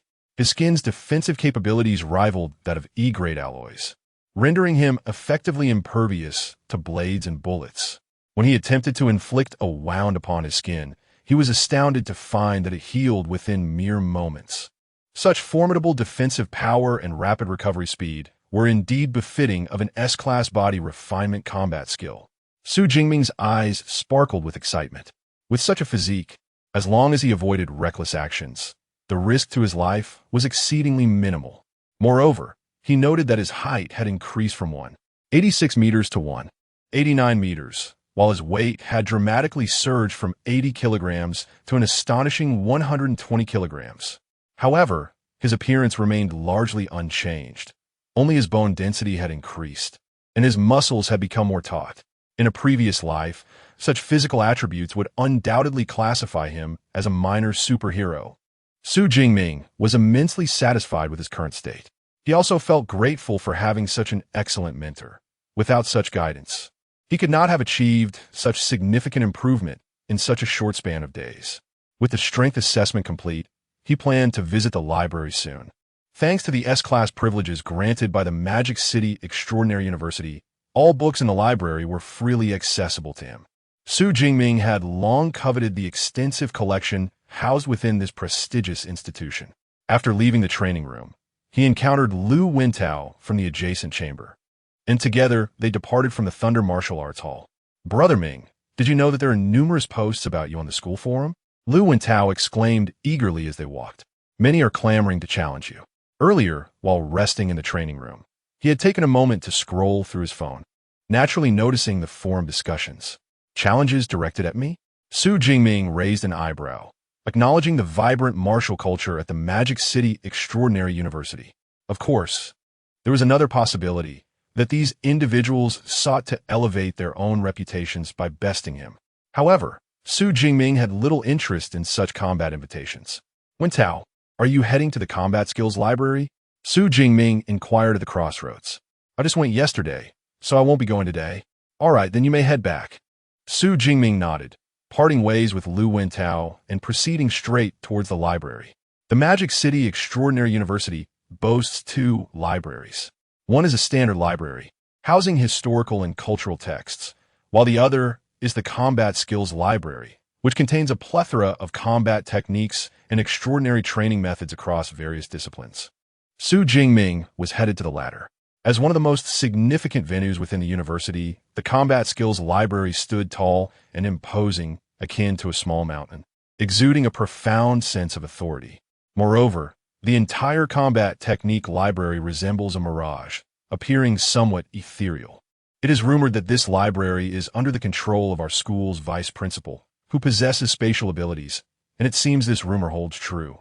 This information was inadvertently uncovered by Su Jingming during his inquiry into the library's details through Eva.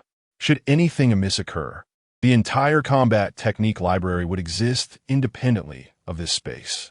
Without the appropriate means, even a 9th-tier martial saint would be unable to forcibly seize these invaluable original manuscripts. With a beep, Su Jingming swiped his student ID at the entrance, causing the tightly shut doors to swing open, allowing him to step inside. The first floor of the library is a vast hall, which contains only a single reception desk. As Su Jingming approached the desk, preparing to inquire about how to access the combat technique manuscripts, the female instructor behind the desk stood up, a gentle smile gracing her face. Welcome, S-level student Su Jingming, to the Combat Technique Library. How may I assist you today? The instructor, possessing an appealing demeanor and adorned with black-framed glasses, resembled a language teacher from a secondary school. However, the subtle aura emanating from her indicated that she was at least a 4th-tier ability user. You know me? Su Jingming asked, somewhat surprised. Although he had just broken a record, he did not think he had achieved such renown that even a librarian would recognize him. Students with S-level privileges are granted unrestricted access to all combat techniques within the library, marking them as special privilege holders. Therefore, when you swiped your student ID at the entrance, I received a notification on my end. The instructor explained, her smile warm and her demeanor exceedingly friendly, even bordering on respectful. It seemed almost fantastical for a 4th-tier ability user to display such deference toward a 1st-tier user. Yet for her, it was a different story. After all, possessing S-level privileges signifies boundless potential. As long as one does not falter, the future promises at least mastery-level abilities. In contrast, she had nearly exhausted all her potential by merely reaching the 4th tier. Such a respectful attitude could be seen, in a sense, as a gesture of goodwill. The previous admissions office director, Zhang Chuyang, had treated him similarly, and this instructor did as well. Ah, I see. Su Jingming nodded in realization, then inquired. I wish to explore techniques of the lightning element. Which floor should I ascend to for this? Combat techniques rated below B level are located on the 2nd and 3rd floors in the public reading rooms. As for those rated above B level, due to their rarity, they are stored confidentially. You will need to make an online selection in the reading room on the 4th floor before you can access the manuscripts, the instructor patiently elucidated. In that case, I shall proceed to the reading room. Su Jingming affirmed with a nod. Since he could access higher-level techniques, he had no intention of studying inferior ones. Very well, room 403 on the 4th floor has been granted to you. Simply swipe your student ID at the sensor by the door to enter, she instructed. After a series of operations on the computer, the female instructor spoke.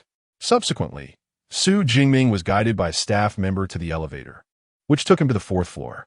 Similar to the student dormitories of his past life, the reading room on the 4th floor consisted of individual rooms. However, the decor was more exquisite, exuding a peculiar classical charm. Upon reaching the 4th floor and walking for a short distance, a room marked 403 appeared before Su Jingming.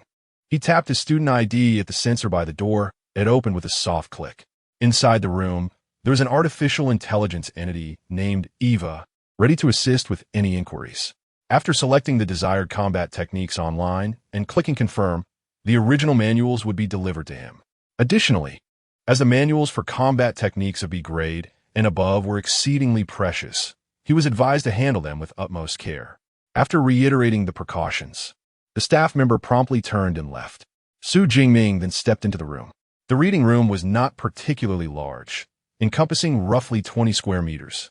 In the center, there were tables and chairs, and prominently displayed at the center of the table was the familiar spherical shape projected by the artificial intelligence Eva. S-class student Su Jingming. What combat techniques do you wish to inquire about? Eva inquired, bobbing its head. All combat techniques of the lightning element, B grade and above, Su Jingming replied without hesitation. Understood. The small sphere nodded in a human-like manner. Soon after, a holographic projection displayed a myriad of combat technique names along with their descriptions. Heavenly Thunder Convergence, SSS grade, utilizing lightning powers as its core. It creates a storm domain with a maximum diameter of 80 kilometers. Note, this technique is limited to B grade lightning element abilities and can only be learned by those of 5th tier or higher. Wrath of the Thunder God, SS grade, unleashes divine retribution in the form of thunder, possessing immense power. Note, this technique is limited to B grade lightning element abilities and can only be learned by those of 4th tier or higher. Thunder Abyss, SS grade, opens a chasm of thunder, sealing a designated area with lightning.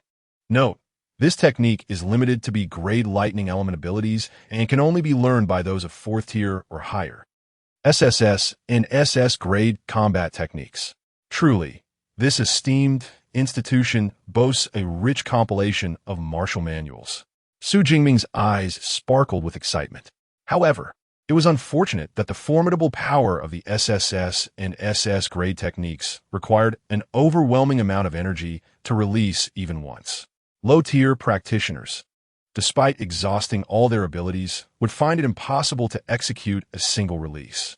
Even the comparatively less demanding S-grade techniques required one to be at least 2nd or 3rd tier, possessing abilities of C grade or above to be eligible for study. Chapter 51. Enhancements. The 4 A-class combat techniques. The advanced combat techniques listed before Su Jingming were so enticing that they made his mouth water. Yet he found himself unable to learn them. He swiftly scrolled down the list to browse the A-class techniques. Compared to the advanced techniques, the requirements for these A-class and B-class techniques were considerably lower. A first-tier ability user could learn them, with the only prerequisite being an ability level of D or above.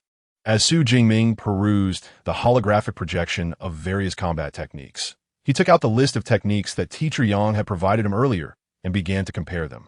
After only a brief examination, he realized that the techniques on the list from Teacher Yang were indeed well suited to him. Having a good teacher made things significantly easier. Otherwise, merely selecting the techniques to learn would require an immense amount of effort. Combat techniques are generally categorized into offensive, defensive, mobility, supportive, and physical enhancement types. The various combinations of techniques resemble the gameplay of an arcade game, achieving a semblance of a control chain effect. Without guidance, researching a suitable combination of techniques would be a laborious endeavor. Moreover, mastering a technique demands considerable time investment. Should one choose incorrectly, discovering the mistake post-learning would be too late. However, Su Jingming was different. With the combat technique list provided by Teacher Yang, it was akin to having a strategy guide. Additionally, the list included at least 2 techniques from each category, allowing Su Jingming to optimize his selections based on his circumstances. Thus, after more than half an hour, Su Jingming selected 4 techniques: the offensive technique Thunder Spear, the powerful attack technique Chain Thunder Lance, the mobility technique Thunder Flash, and the supportive technique Thunder Prison. All 4 techniques belonged to the A-class category. The descriptions in the list were clear and concise. Thunder Spear, A-class, gathers thunder, condensing it into a spear to be thrown. Chain Thunder Lance, A-class, a long spear infused with thunder that continuously pierces the enemy's vital points, accumulating thunder within the enemy during the strikes, culminating in an explosion at the technique's conclusion. Thunder Flash, A-class, erupts with thunder, propelling forward a certain distance. Thunder Prison, A-class, conjures a prison of thunder, immobilizing the enemy in place. Among these 4 techniques, Thunder Spear is categorized as a ranged attack, while Chain Thunder Lance falls under the category of powerful assaults capable of inflicting significant damage in a short time frame. Thunder Flash is a mobility technique that can instantly close the distance between him and his enemy during combat. Lastly, Thunder Prison can confine an enemy, leaving them unable to escape. When these 4 techniques are combined alongside my formidable physique, I find myself with virtually no vulnerabilities in battle.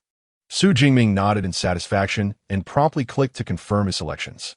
The system detected that the 4 techniques you selected are all A-class, with an average learning duration of 6 months per technique. The total learning period extends to 2 years. Due to the extensive time required, it is recommended that you reasonably incorporate other lower-tier techniques. Upon discovering that Su Jingming had chosen exceedingly difficult A-level combat techniques, Eva issued a warning. In truth, A-level combat techniques not only require an extensive period for mastery, but also demand a significant expenditure of one's supernatural energy. Most adept practitioners opt for the more manageable B-level or C-level techniques. However, Su Jingming stands as an exception. With over 2,000 supernatural points still available on his system panel, learning combat techniques merely entails the allocation of points devoid of any time cost. Given this, it is only logical for him to select techniques of greater potency. As for the substantial energy consumption, it poses no considerable obstacle. He will effortlessly overcome this challenge once he advances in rank. There's no need to change anything. Let it be, he declared. All right, please hold on. Shortly after Eva's voice faded, a staff member delivered 4 volumes of combat technique manuals and respectfully closed the door behind them. 4 A-level combat technique manuals. Gazing at these tomes laid out on the table, Su Jingming couldn't help but feel a sense of awe. In the outside world, a single D-level combat technique sells for hundreds of thousands of daxia coins. For instance, his previous technique, Lightning Gale Break, was merely a D-level technique. C-level and B-level techniques can command prices soaring into the millions or even tens of millions. A-level techniques, being of even higher caliber, are nearly impossible to procure. Yet now, 4 A-level combat technique manuals lay quietly before him, requiring no sacrifice on his part, such as the privilege of a premier institution, boasting educational resources that are unparalleled by other schools. After this moment of reflection, Su Jingming methodically perused the 4 manuals. As A-level techniques, the contents delve deeply into the application of supernatural abilities and vitality. The text itself resonates with the creator's artistic essence and spirit. This artistic essence is an enigmatic yet tangible phenomenon. For example, a mere glance at a sword mark can convey the wielder's state of mind, whether fierce or resolute. These manuals too embody such artistic essence. It is precisely for this reason that many A-level techniques can only be learned from the originals. Replicated copies, having lost their essence, render the learning process futile. This explains why the combat technique library takes great care in preserving the original manuals. Truly, A-level techniques exhibit an imaginative approach to the application of supernatural abilities. 4 hours later, Su Jingming closed the final manual and exhaled a deep breath. He had garnered a preliminary understanding of the techniques contained within. Typically, the next step would involve relentless practice until mastery is achieved. However, for Su Jingming, the process is markedly different.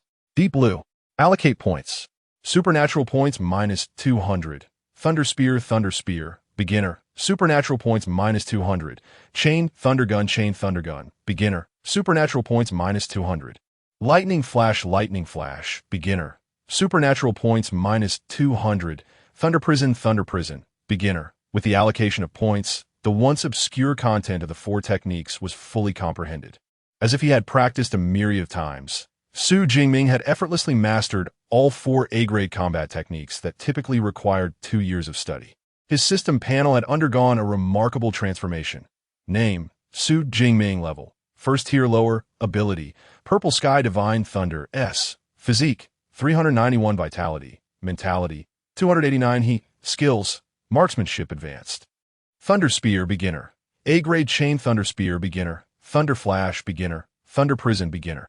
Lightning Gale Break, advanced, body refinement. Indestructible Thunder Body, first layer. Ability points, 1434. The reduction of ability points on the system panel was somewhat painful for Su Jingming. Yet the acquisition of 4 A-grade combat techniques undoubtedly represented a significant enhancement to his strength. With such an arsenal of techniques, He wondered which fortunate adversary would first experience the might of his skills. A wicked smile of anticipation crept across Su Jingming's face. However, should he face an opponent of insufficient strength, they might not even endure the entirety of his combo before succumbing. He planned to return to the villa shortly to test the energy consumption of this set of combat techniques. The technique manuals on the desk would be automatically retrieved by the staff, so Su Jingming left them untouched and rose to depart the reading room. Upon reaching the lobby on the first floor, he was met with a respectful greeting from a female teacher. With a smile in reply, Su Jingming exited the combat technique library. Checking his phone, he realized it was already past 5 in the afternoon. He had become so engrossed in the manuals that he had forgotten to eat lunch. However, it posed no significant issue. He could have dinner and then return to his dormitory to experiment with the combat techniques. After leaving the combat technique library, Su Jingming first went to the cafeteria for dinner before returning to the student villa. Brother Ming, a teacher just came by to inform that there will be a freshman assembly tomorrow morning at 9 o'clock on playground number 1. Additionally, a new freshman group has been created. As Su Jingming walked through the living room on the first floor, Lu Wintao jumped over from the sofa, presenting his phone, which displayed a QR code for a group named Magic City Ability University Class of 2037 Freshman Group. All right, I understand, Su Jingming replied, retrieving his phone to join the group. The group was quite populous, boasting a total of 613 members and still growing. The pinned announcement highlighted the freshman assembly at 9 o'clock the following morning. The chat interface was flooded with messages from many freshmen. I visited the combat technique library today. Guess what? I have A-grade access, allowing me to freely browse all A-grade and lower combat technique manuals. Wow, that is incredible. But I have B-grade access, so I can only peruse B-grade and lower manuals, right? What a coincidence, I also have B-grade. Goodness, I can't be the only one with C-grade access, can I? Don't worry, it seems that access levels can be upgraded. They should address this at tomorrow's freshman assembly. Much like the freshman group from his previous life, the conversations within the chat revolved around matters pertaining to the university. Su Jingming cast a glance at the discussions, finding them rather uninteresting, and promptly ascended the staircase. Lu Wintao, seemingly captivated by the chatter, remained on the sofa, incessantly engaged in his phone. Simultaneously, he remarked, "By the way, Mingge, didn't you visit the combat techniques library this afternoon? What grade of combat techniques did you ultimately select?" 4 A-grade combat techniques. Su Jingming replied as he climbed the stairs, causing Lu Wintao to momentarily pause in surprise. "Agad combat technique? 4 of them. Mastering them all would surely take until sophomore or junior year, wouldn't it? Truly, you're exceptional, Mingge, not one to tread the conventional path." Lu Wintao instinctively gave a thumbs up, then, with a hint of curiosity, inquired, "Since you can access A-grade combat techniques, does that mean you possess A-grade privileges?" "Not A-grade, but S-grade," Su Jingming responded, having already reached the second floor, his figure vanishing from view on the staircase. Lu Wintao was left stunned on the sofa, pondering, S-grade? Is there a privilege even higher than A-grade at our school? Chapter 52, The Freshman Assembly. The spotlight on Su Jingming. The freshman group was formed shortly after Lu Wintao returned to his dormitory that afternoon, having been invited by a teacher. Once he joined the group, he engaged in conversation and gathered a wealth of information. Firstly, each student who reported to the school is assigned a rank, which determines the number of basic credits they can earn. For instance, those with A-level permissions can accrue 60 credits. Through his discreet observations in the freshman group, Lu discovered that the majority of students possessed either B or C-level permissions, with only a few achieving the A-level, leading him to assume that A-level was the pinnacle of student permissions. However, he was astounded to learn that Su Jingming possessed an astonishing S-level permission. Why was this the case? The other provincial top scorers he knew only had A-level permissions. Lu Wintao found himself utterly perplexed. Meanwhile, Su Jingming entered the training room upstairs. He grasped a 2-meter-long, grayish-white spear in his hand. His original F-level obsidian spear had nearly been rendered unusable after the martial arts college entrance examination, so he did not bring it to Modu. The gray spear was a practice weapon stored in the training room, lacking even the strength of an F-level weapon. and it weighed a mere 20 kilograms. However, he had no alternative at present and had to make do with it. Fortunately, it was merely for testing combat techniques, not actual combat. After the training session, he planned to visit the school store to see if there were any suitable spears available for purchase. Since arriving at Modi University of Abilities, Su Jingming had been in a state of constant busyness. On the first day of enrollment, he sought out Yang Jintian to become his mentor, acquiring methods for ability training and body enhancement combat techniques. The following day, he returned to Yang's tutelage to solidify his foundation, a process that consumed 5 days, and he only awoke today. Consequently, he had yet to purchase his combat attire and weaponry. The first weapon he intended to test was the chain lightning spear. Standing tall in the center of the training room, Su Jingming allowed the blue-violet SSS Divine Thunder to envelop the gray spear in his right hand. In the next moment, the spear transformed into countless phantoms, lightning flickering as it thrust forward in rapid succession. The sound of thunder echoed, accompanied by the explosive sounds of thunder. The spear's afterimages persisted for nearly 2 seconds, concluding with an upward flick. The sharp spearhead, entwined with electricity, continued to sway vigorously even after the spear had come to a halt. Su Jingming silently estimated his energy expenditure. It was approximately 1/8 of his total. As for the weapon's power, he could not ascertain it without testing apparatus.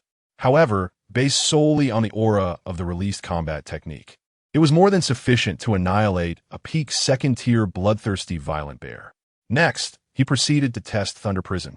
Thus, Su Jingming evaluated all 4 newly mastered A-level combat techniques. Among them, the chain lightning spear required a slightly higher energy expenditure than the lightning spear. Releasing a single blast consumes approximately 1/8 of the purple sky Divine Thunder. The Thunder Prison requires slightly less, necessitating only 1/10 of 1's extraordinary power. As for the lightning agility technique, its consumption is even lower, demanding merely 1/20 of 1's extraordinary energy.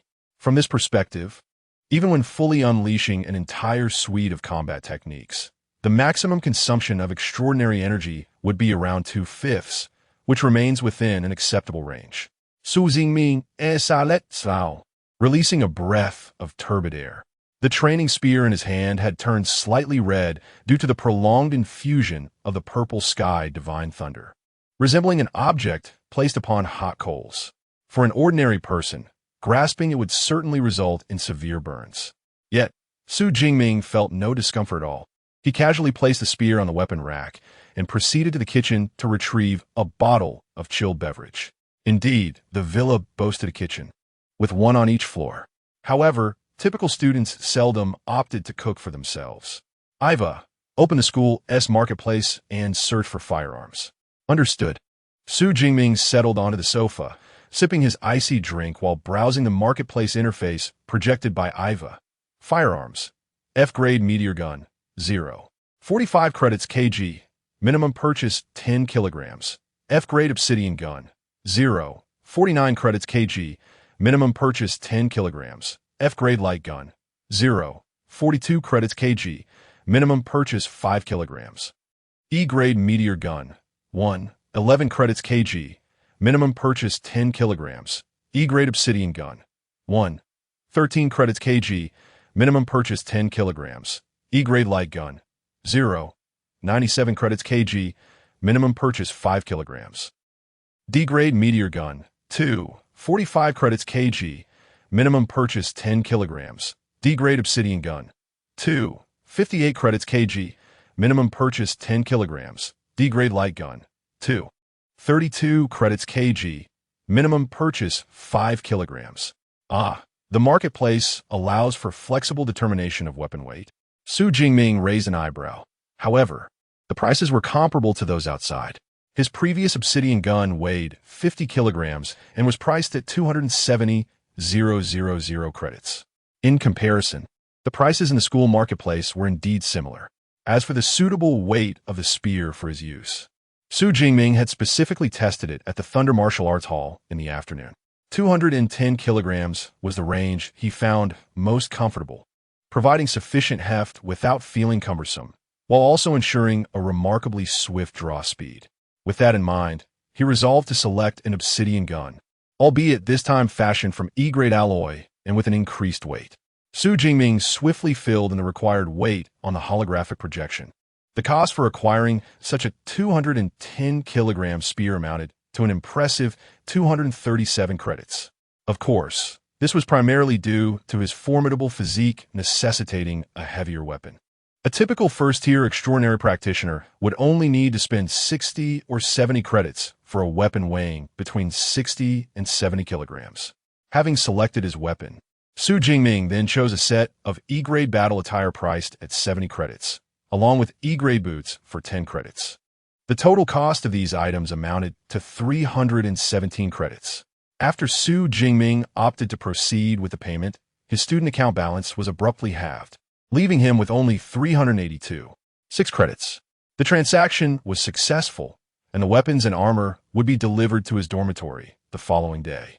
He was advised to keep an eye out for them. Eva's cheerful reminder echoed in the living room. He had already selected his gear, and after a brief rest, he would resume his training. Su Jingming picked up a chilled beverage and took a sip. Although he had the system at his disposal, he did not allow himself to become complacent. It was still early, just past 7 in the evening. Besides training, he could also practice his unique abilities. The entire night was meticulously planned out for him. The next day, at 8:20 a.m., after completing over an hour of training on the second floor and freshening up, Su Jingming descended the stairs clad in a short-sleeved shirt and long pants. To his surprise, he found Lu Wintao seated on the sofa on the first floor, his face adorned with 2 prominent dark circles under his eyes. "What's up? Were you up all night chatting with a girl?" Su Jingming chuckled as he took a seat on the sofa, giving Lu Wintao a friendly pat on the shoulder. "Brother Ming." Lu Wintao's eyes lit up, and he quickly inquired, "Brother Ming, what granted you S-class privileges?" Last night, he had spent the entire night researching the top scores from other provinces and felt that their performance in the college entrance examination was not significantly different from Su Jingming's. After realizing his abruptness, he quickly added, "If it's not convenient, you don't have to tell me. Is that why you didn't sleep well?" Su Jingming smiled gently, snapping his fingers as the ominous energy of the purple lightning surged at his fingertips. "There's nothing to hide. The reason is quite simple. I possess an S-class ability." S-class ability. Lu Wintao's eyes widened in astonishment. No wonder the school had conferred S-class privileges solely upon Su Jingming. It was due to his S-class ability. He recalled that during the martial arts college entrance examination, Su had merely been an awakener. Yet that thunderous power was indeed excessively formidable. If it was an S-class ability, it all made sense. However, he was still puzzled and pressed on. "Why didn't you mention this when we first met yesterday?" "You didn't ask." Su Jingming shrugged innocently. He harbored no intention of concealing his abilities. It was merely that due to various articles online, many still mistakenly believed he possessed only an E-class ability. Even if his ability had mutated, few would surmise it had reached the S-class level. "All right, the freshman assembly starts at 9 o'clock. It's nearly time. Let us go." Su Jingming refrained from further teasing Lu Wintao and stood up, departing the villa with him. At the Modu Ability University, there were 4 playgrounds in total. The venue for the freshman assembly was the first playground. When Su Jingming and Lu Wintao arrived at the grounds, they found that several individuals were already present. However, as they had yet to be assigned to their respective colleges and classes, everyone remained strangers to one another. Most individuals were engaged in pairs, conversing without intruding upon one another. Amidst the crowd, Su Jingming spotted Song Chiyun, whom he had previously encountered outside the dormitory the day before. At that moment, she was accompanied by her roommate. Song Chiyun possessed an exquisite beauty that could easily be described as divine, further accentuated by her enviable figure. On the playground, numerous male students were drawn to her allure. Meanwhile, several female students furtively glanced at her more sensitive attributes, revealing expressions of profound envy after their silent comparisons. At that instant, Song Chiyun unexpectedly turned her head, locking eyes with Su Jingming. What keen perception! Su Jingming felt a jolt of surprise, but did not find the moment awkward. He merely nodded slightly towards her before averting his gaze.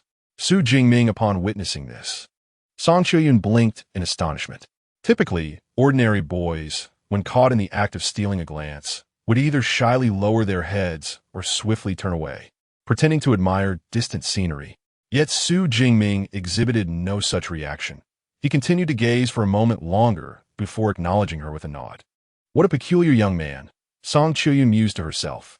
Beside her, her roommate, Qi Dongxia, also noticed Su Jingming's presence, her eyes sparkling with recognition. Is that Su Jingming? He appears even more handsome than in the photographs. Su Jingming was indeed striking, standing an impressive height of nearly 6 feet 2 inches, making him a standout among the throng. Coupled with the enigmatic aura bestowed upon him by his S-rank ability, the Purple Sky Thunder, he exuded an air of mystery. Undoubtedly, he was a man that countless young women admired. Consequently, aside from Qi Dongxia, the other girls present were equally captivated upon seeing Su Jingming. Isn't he the one who shattered the school record yesterday? Indeed, he is a freshman. I believe he was the top scholar from Jiangnan province, possessing remarkable strength.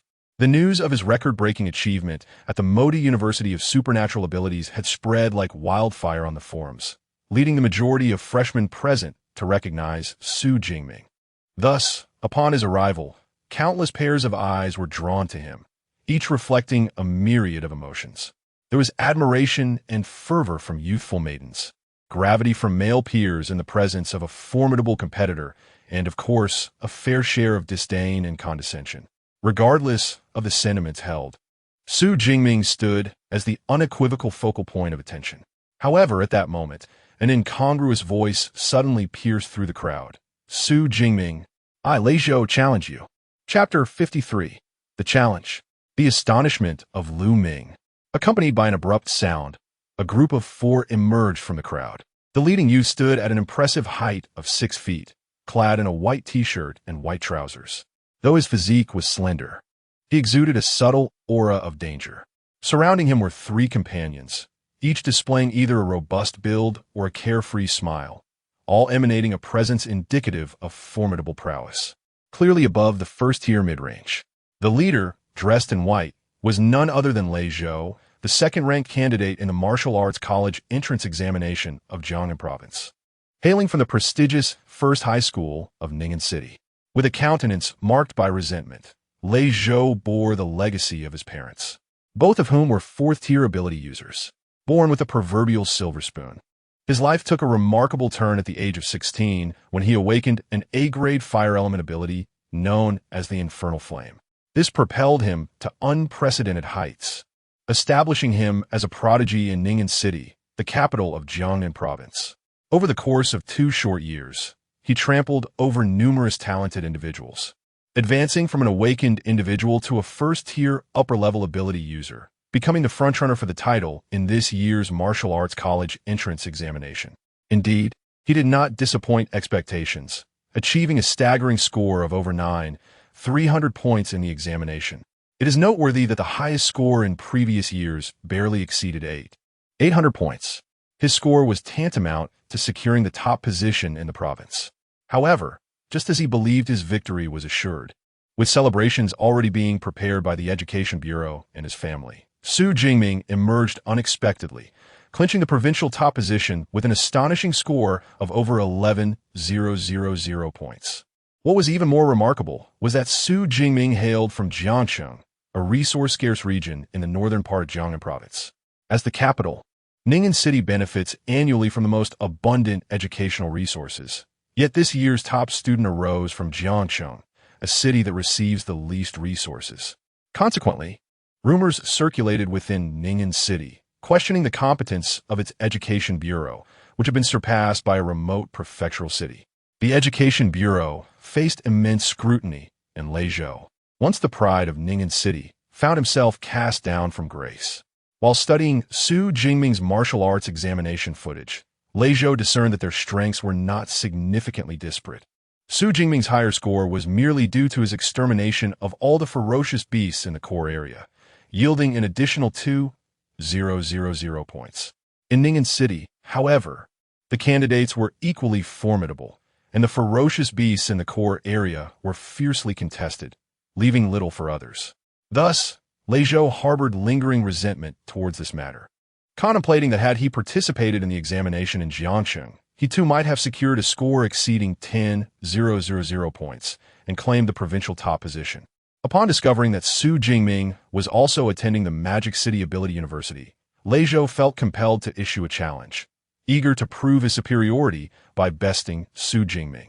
He sought to demonstrate to Ning'an City and the entire Jiangnan province that his prowess was not lacking. Rather, it was the examination location that had hindered him. In fact, he had already posted several challenge invitations on the school forum the previous day, yet received no responses. This prompted him to issue a direct challenge during the freshman assembly.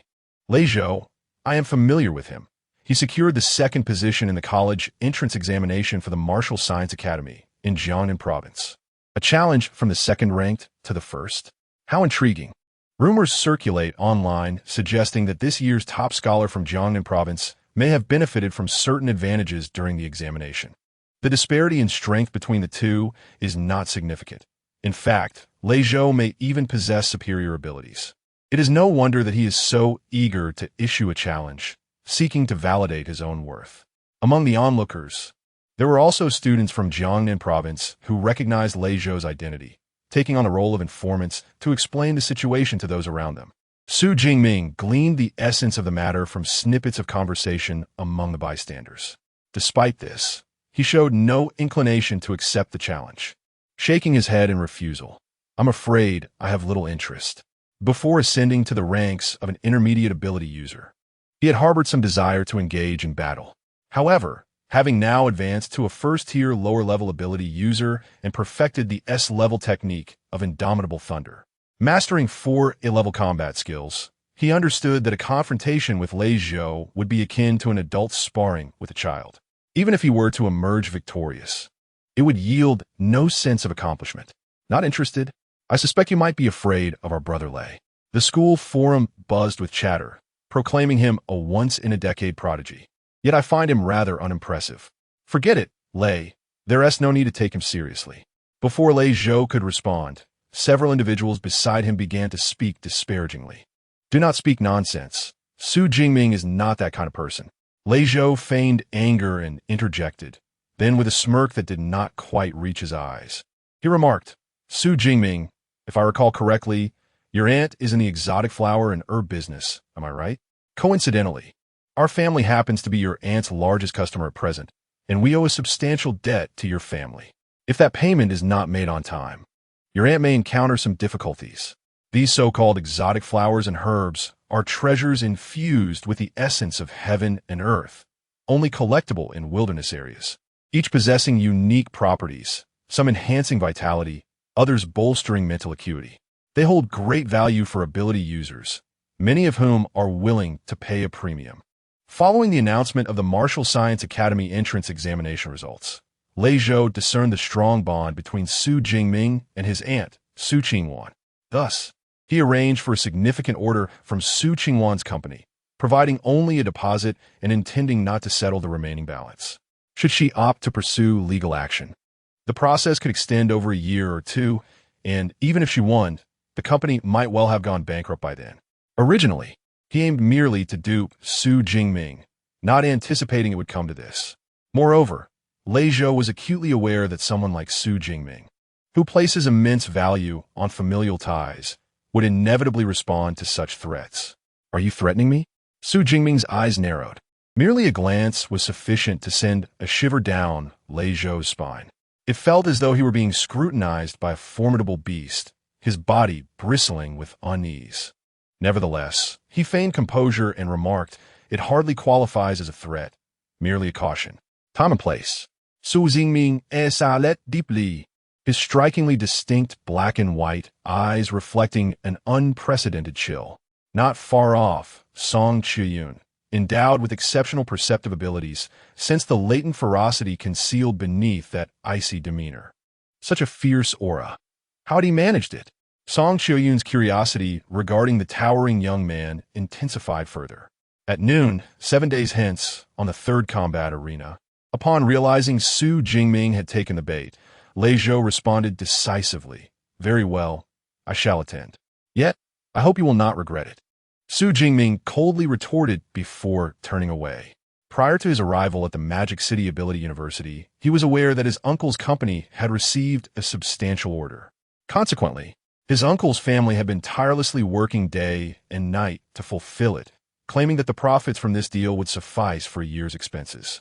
To his astonishment, it turned out to be a trap meticulously laid by others. Since this affair stemmed from his actions, it was only fitting that he bring it to a conclusion. Su Jingming agreed. A monumental clash awaited at the third combat arena in 7 days. It was prudent to secure a vantage point in advance, especially with the provincial champions set to appear. The onlookers, of course, reveled in the unfolding drama, their excitement palpable as the two agreed to the duel, eagerly planning to witness the spectacle at the combat arena. This was precisely Lei Zhou's intent. By scheduling the event a week later, he aimed to ensure the news spread widely, enticing a larger audience. Then, before the gaze of the multitude, he would vanquish Su Jingming, achieving the ultimate sense of accomplishment. First and foremost, welcome to all the newcomers choosing our Magic City Ability University.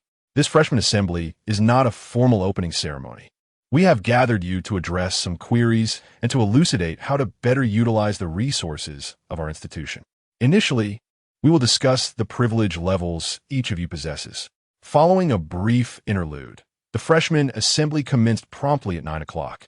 At the podium before the playground, a male instructor spoke eloquently.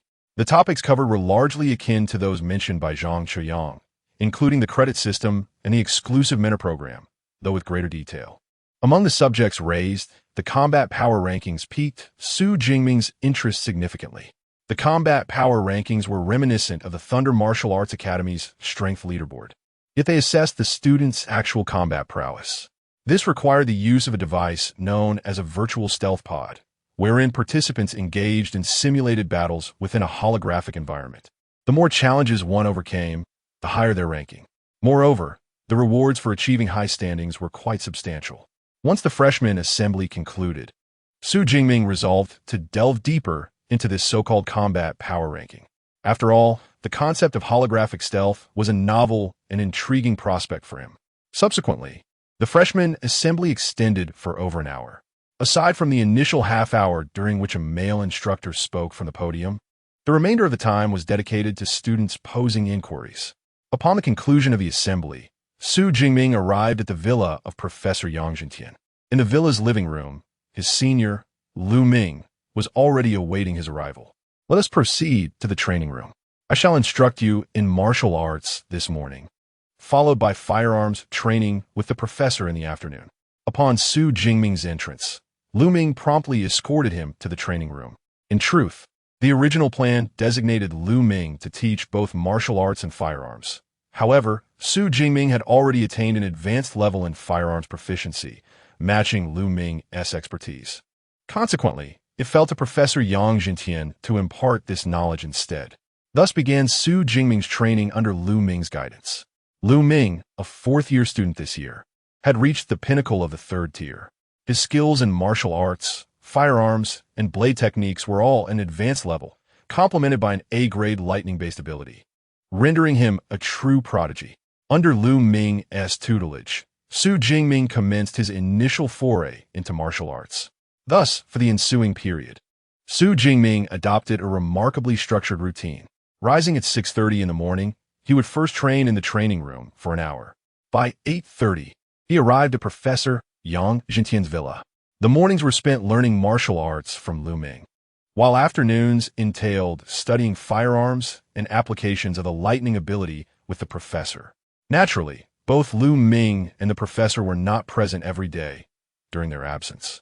Su Jingming trained independently in the villa's training room.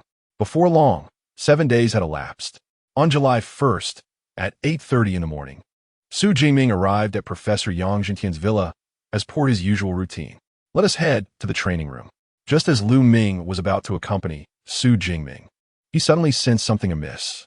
Pausing in astonishment, he turned back and asked, "Have you advanced?" Su Jingming did not conceal the truth, nodding with a smile. He had utilized the system to progress the previous night.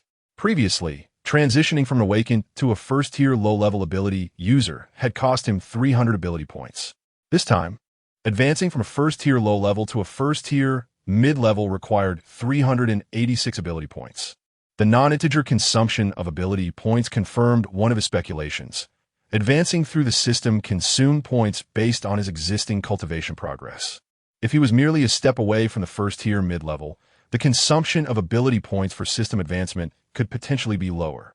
Perhaps he could ascend with fewer than 100 ability points. This was also one of the reasons he devoted himself diligently to training. How is it that you have advanced so swiftly? Lu Ming, now fully convinced, was astounded. He recalled that when Su Jingming first arrived, he was merely an awakened. Now, less than half a month had passed, and he had directly broken through to the first tier mid-level. What an extraordinary pace of cultivation. It is worth noting that Lu Ming himself had taken nearly a year to progress from being awakened to first tier mid-level. Such a feat had already earned him the title of a rare genius. I recall that you had a duel scheduled with another freshman this afternoon. Lu Ming's expression shifted as he inquired. At noon today, at the third practical arena, Su Jingming nodded in acknowledgement. He had previously mentioned this matter to his senior brother. Lu Ming, very well. I shall observe a moment of silence for your opponent. Lu Ming smirked. While others may be unaware of Su Jingming's prowess, his senior, who trained alongside him daily, certainly was not. After cultivating the indestructible thunder body, Su Jingming's physical strength alone was comparable to that of a second-tier ferocious beast. Coupled with his already exceptional advanced marksmanship, he was utterly formidable. Moreover, this was without even employing his extraordinary abilities or combat techniques. According to Lu Ming's estimation, Su Jingming's overall strength could almost be classified as that of a high-tier second-level ability user. Now that he had entered the mid-tier of the first level, his power had been further augmented. He did not believe there was any newcomer capable of matching such an extraordinary talent. Keep up the good work after training. I shall accompany you there, brother. Lu Ming patted Su Jingming's shoulder. In truth, he was also eager to witness just how terrifying his junior brother's full potential truly was. Chapter 54. The battle commences. Instant kill. At 11:42 in the morning at the Extraordinary Ability University of Magic City, within a training building. On the first floor of the training building, there are 10 arenas numbered from 1 to 10. This venue is specifically designed for students to engage in practical combat training or to resolve personal disputes. At this moment, the stands surrounding the arenas are densely packed with numerous students. Most of them are freshmen, totaling around 400 to 500. It is noteworthy that only slightly over 600 new students have reported to the school thus far. This implies that a significant portion of the freshmen have congregated here due to this event. Jiangnan Province is renowned for its educational prowess, and the clash between the top two contenders is indeed a spectacle to behold. With the commencement of the new semester in September, a grand competition for freshmen is underway, providing an excellent opportunity to gauge the strength of the province's top scholar. However, upon researching recently, I discovered that Su Jingming indeed had an advantage in the examination location. If both had been at the same test center, it is likely that Lei Zhou would have emerged as the top scholar of Jiangnan Province. This raises the possibility that Lei Zhou might have a higher chance of victory? Not necessarily, as Su Jingming recently shattered our school's record in punching strength. What significance does a record hold? In battles among extraordinary individuals, it is not solely brute force that prevails. I believe Lei Zhou possesses greater strength. The students engaged in animated discussions, each harboring their own predictions regarding the outcome of this battle. Among them, many freshmen who had conducted their research began to perceive a hidden agenda, asserting that Lei Zhou's abilities were superior, and that Su Jingming's attainment of the title of top scholar was merely a result of the advantageous examination location. Qiu Yun, who do you think has a greater chance of winning? In a corner of the audience, Song Qiu Yun and her roommate Qi Dongxia had also arrived. Su Jingming, Song Qiu Yun stated, her red lips parting without the slightest hesitation. Her confident tone momentarily startled Qi Dongxia, although they had only become acquainted after becoming roommates. Qi Dongxia understood that Song Qiu Yun typically reached conclusions after careful consideration. This was her first encounter with such unwavering conviction from her. However, I believe Lei Zhou's strength is superior, and he has a greater chance of winning. Qi Dongxia, though loyal to Su Jingming's striking appearance, leaned more towards Lei Zhou in terms of capability. Furthermore, she resonated with the prevailing rumors among the freshmen. Su Jingming's status as top scholar was indeed influenced by the examination location. Yet, Song Qiu-yun remained unfazed. The nation imposes strict regulations on the college entrance examination for martial arts. One must take the exam where they attended their primary and secondary education. Su Jingming may have indeed benefited from his examination location, but he also lacked access to the abundant educational resources of a provincial capital. Hailing from the impoverished Jiang city, he ultimately secured the title of top scholar, which already attests to his exceptional talent. If the roles of Lei Zhou and Su Jingming were reversed, Su Jingming, raised in Ning'an City, would still contend for the title of top scholar. Meanwhile, Lei Zhou, who grew up in Jiang City, might struggle to even break into the top 100 in Jiangnan province, let alone vie for the top scholar title. A radiant intelligence glimmered in Song Qiu-yun's beautiful eyes. Upon hearing this, Qi Dongxia was momentarily taken aback. Indeed, people tend to focus solely on the differences in examination points, neglecting the immense disparity in the identity and resources of both parties. If the college entrance examination in Ning'an City, rich in educational resources, is of ordinary difficulty, then the impoverished Jiang City presents a hellish challenge. Su Jingming's emergence as the top scholar in the province from the harrowing environment of Jiang City has already demonstrated his formidable strength and potential. Just as Qi Dongxia came to this realization, a stir erupted in the audience, all eyes turning towards the entrance. Su Jingming had arrived. She hastily redirected her gaze to the entrance. Sure enough, a tall and slender figure walked in against the light.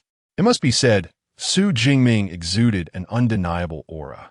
Standing at 1.89 meters, clad in a sleek black ensemble, he appeared both imposing and robust without an ounce of excess. His resolute features framed a pair of strikingly clear eyes, sharp and spirited. A dark, formidable spear rested on his back, its blood-grooved tip glinting ominously under the midday sun.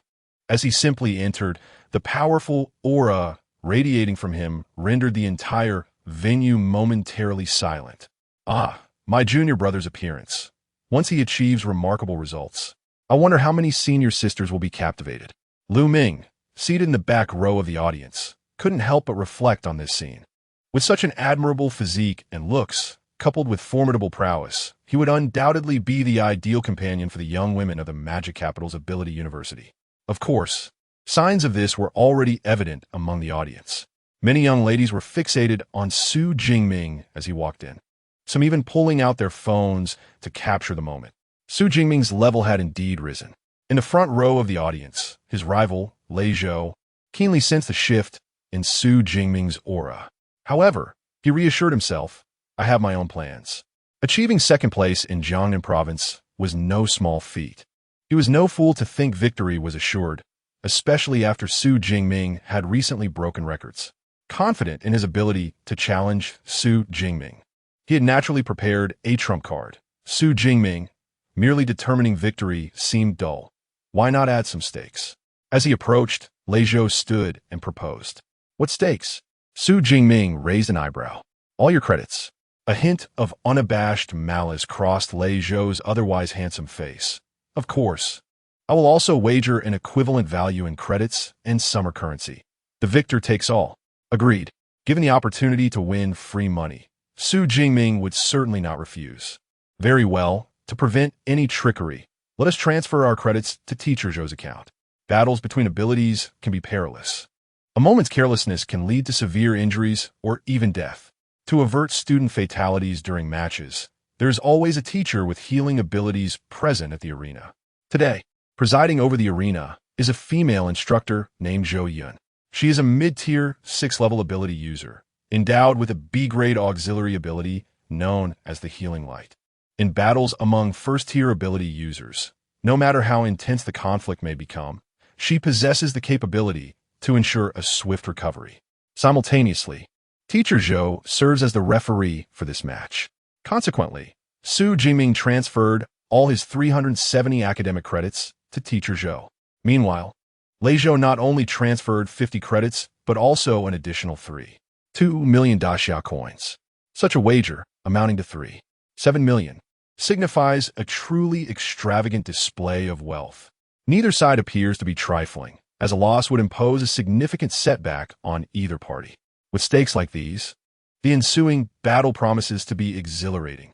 The freshmen in the audience are taken aback by the magnitude of this wager. On one hand, as newly enrolled students, 7 million is indeed a substantial sum. On the other hand, they are acutely aware that in 2 months, they will face the crucial freshman competition. Whichever side forfeits this amount will essentially be sacrificing a considerable portion of their cultivation resources. In terms of advancement and strength, they would inevitably fall behind. Both parties, please take to the arena, Teacher Zhou announced, confirming the successful transfer of credits. Su Jingming and Lei Zhou each stepped onto the stage. The arena measures a square of 30 meters by 30 meters, with Su Jingming and Lei Zhou standing 10 meters apart, facing each other. One wielded a spear, while the other brandished a sword. Before we commence, I must reiterate, if one party concedes or loses consciousness, the other is prohibited from pursuing further attacks. Should this rule be violated, the match will be immediately halted, and the offending party will face the most severe penalties from the school. Do you understand? Teacher Zhou emphasized gravely. One is the top contender from Jiangnan province, while the other ranks second. While injuries may be manageable, a death would spell disaster. Thus, it is imperative that no one pursues an attack after a concession. Understood. Both Su Jingming and Lei Zhou nodded in unison. Very well, let us prepare to begin. Teacher Zhou replied, nodding as she initiated the countdown. 3, 2, 1, begin. At the instant the countdown concluded, Lei Zhou, wielding his great sword, let out a low growl. Infernal blaze. Boom! The flames, a chilling white, radiated outward from Lei Zhou's position. The infernal blaze, an A-grade fire-type elemental ability, when unleashed by Lei Zhou's high-tier prowess, emitted an alarming heat. The surrounding air temperature surged dramatically due to the emergence of the infernal blaze. In the audience, those seated closer to the stage felt as though they were scorched by flames, prompting them to hastily retreat to the rear. Su Jingming, the honor you have caused me to lose, I shall reclaim in full today. Flame slash. On the arena, the terrifyingly high-temperature white flames surged towards Su Jingming. As Lei Zhou himself stepped forward, with a swift leap spanning over 9 meters, he arrived before Su Jingming. Then, raising his right hand, the white blade engulfed in flames struck down towards Su Jingming with a thunderous whoosh. Such a seamless execution of combat techniques. Closing the distance, he launched a powerful slash. This must be a combination of the charge and flame slash techniques, and it was indeed executed with remarkable proficiency. Truly, as an A-class ability, the intensity of this fire was terrifying. The audience, comprised of numerous freshmen, held their breath, captivated by the unfolding scene. The charge was a common C-class movement technique, allowing one to sprint a considerable distance. However, few could follow it up with another combat technique as seamlessly as Lei Zhou did. This required an extraordinary level of skill. What appeared to be a simple series of moves was something 90 of those present would struggle to endure. No wonder he ranked second in Jiangnan province. His foundation was remarkably solid. Just as the freshmen marveled at Lei Zhou's fluidity, Su Jingming on the arena also made his move. With a crackling sound reminiscent of electric arcs, the blue-violet Xiao Divine Thunder enveloped Su Jingming, forming a protective shell against the menacing flames. In the next instant, the sleek black long spear was set in motion. Yet, no one could discern how Su Jingming acted. It was as if their vision blurred. Suddenly, a resounding clash echoed through the venue as the black spear effortlessly intercepted the descending blade. Had he blocked it? An effortless thrust neutralized a powerful technique. What kind of strength was this? So ferocious. Faced with this spectacle, the freshmen were left in stunned silence. One must understand that combat techniques amalgamate the power of abilities and vitality. Typically, individuals either evade such techniques or counter with their own. Su Jingming, however, diverged from this norm. He did not resort to any combat techniques. Instead, he simply wielded his spear, effortlessly parrying Lei Zhou's flame slash. To put it in simpler terms, Su Jingming's ordinary strike had dismantled his opponent's ultimate move. How could this be possible? Lei Zhou on the stage was equally incredulous. Yet, the response he received was Su Jingming's calm, low voice. There is nothing impossible. You are simply too weak. In the next moment, a loud thud resounded. Lei Zhou's body bent sharply into a C shape, struck by an overwhelming force at his waist. The raging flames lost control under the excruciating pain, extinguishing abruptly. While he was propelled like a cannonball, he only came to a halt upon crashing against the metallic cables at the edge of the arena, collapsing to the ground like a marionette severed from its strings, bloodied and battered. Meanwhile, at his original position, Su Jingming, enveloped in a halo of blue-violet Zixiao Divine Thunder, slowly retracted his long spear. That was merely a single thrust, an exhibition of his prowess with the weapon. However, due to the astonishing speed of the gunfire, Lei Zhou was utterly unable to react and was consequently sent flying. As he collapsed to the ground, the audience was engulfed in an eerie silence. From the commencement to the conclusion of the battle, it seemed that Su Jingming had only fired his weapon a mere 2 times, and yet, this battle has concluded so abruptly. What happened to the promised fierce showdown? Wasn't it asserted that Lei Zhou's prowess surpassed that of Su Jingming? How is it that Lei Zhou was so swiftly vanquished? This is outrageous. Refund, please. What? No refunds? Very well. I apologize for the disturbance. Chapter 55. The perfect transition of combat techniques. Defeat. Initially, everyone believed that Lei Zhou was slightly stronger than Su Jingming. Even if the difference was negligible, they thought it would at least be a balanced match. Yet, what transpired was astonishing. Within mere seconds of the battle commencing, Lei Zhou's techniques were effortlessly countered, and he was subsequently sent flying. This was nothing short of complete domination. The onslaught was overwhelmingly one-sided, leaving Lei Zhou with virtually no opportunity to retaliate. Was Lei Zhou weak? Far from it. He possessed an A-grade, formidable fire ability, complemented by his adept combat techniques. Most of the newcomers present would struggle to withstand such a combination. Moreover, they were certain that Lei Zhou undoubtedly had other powerful techniques at his disposal. But were they of any use? Clearly not. As an adversary, Su Jingming merely unleashed his electrical ability, followed by 2 swift shots that led to an instantaneous defeat. He didn't even resort to any combat techniques. In that moment, an unspoken term resonated within the hearts of all the newcomers in the audience. Profoundly unfathomable. Among the spectators, those provincial champions from other regions watched the commanding figure on the stage with grave expressions, filled with trepidation. They realized that even if they were to step onto the arena themselves, the outcome would likely mirror that of Lei Zhou. How utterly disheartening. Not even a fraction of my junior strength was compelled. From the back row of the audience, Lu Ming felt a wave of disappointment wash over him. With such inadequate power, daring to challenge Su Jingming was nothing short of courting disaster. On the stage, the referee, teacher Zhou Yun, observed the scene with astonishment. She had not anticipated that Su Jingming's prowess would vastly surpass that of Lei Zhou. The victor of this match is. Just as she was about to announce Su Jingming's victory, Lei Zhou, lying at the edge of the arena, weakly interjected, "Teacher, I have not conceded. The match is not over." He then produced a blood-red pill from his pocket.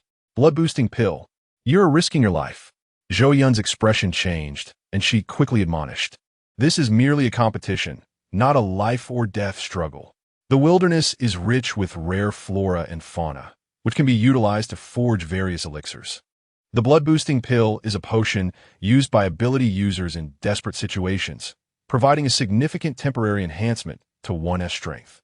However, the side effects are severe, often rendering the user bedridden for a month or 2 afterward. No, it's fine. I'll bear any consequences myself."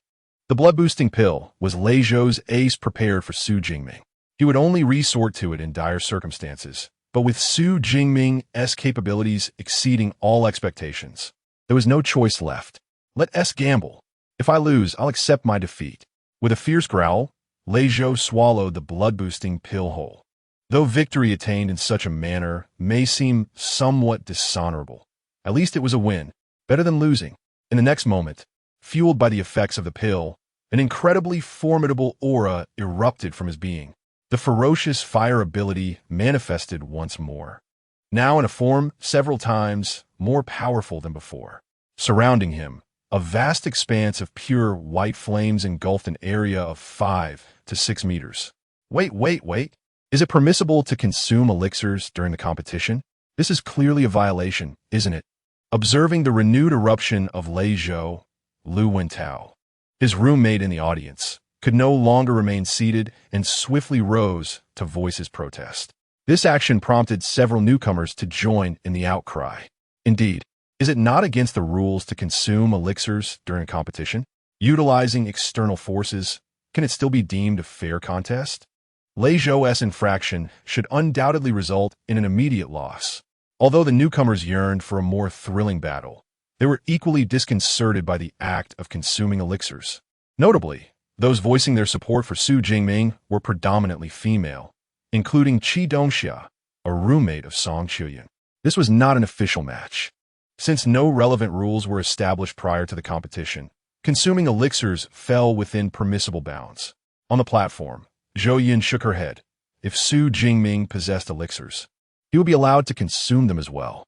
In practical combat, there are inherently fewer constraints and regulations. Who would have anticipated that Lei Zhou had prepared the Blood Fury elixir, typically reserved for desperate moments by ability users? It seemed to be of a considerable grade, temporarily elevating Lei Zhou's prowess to that of a lower-tier, second-level ability user, thus presenting trouble for Su Jingming.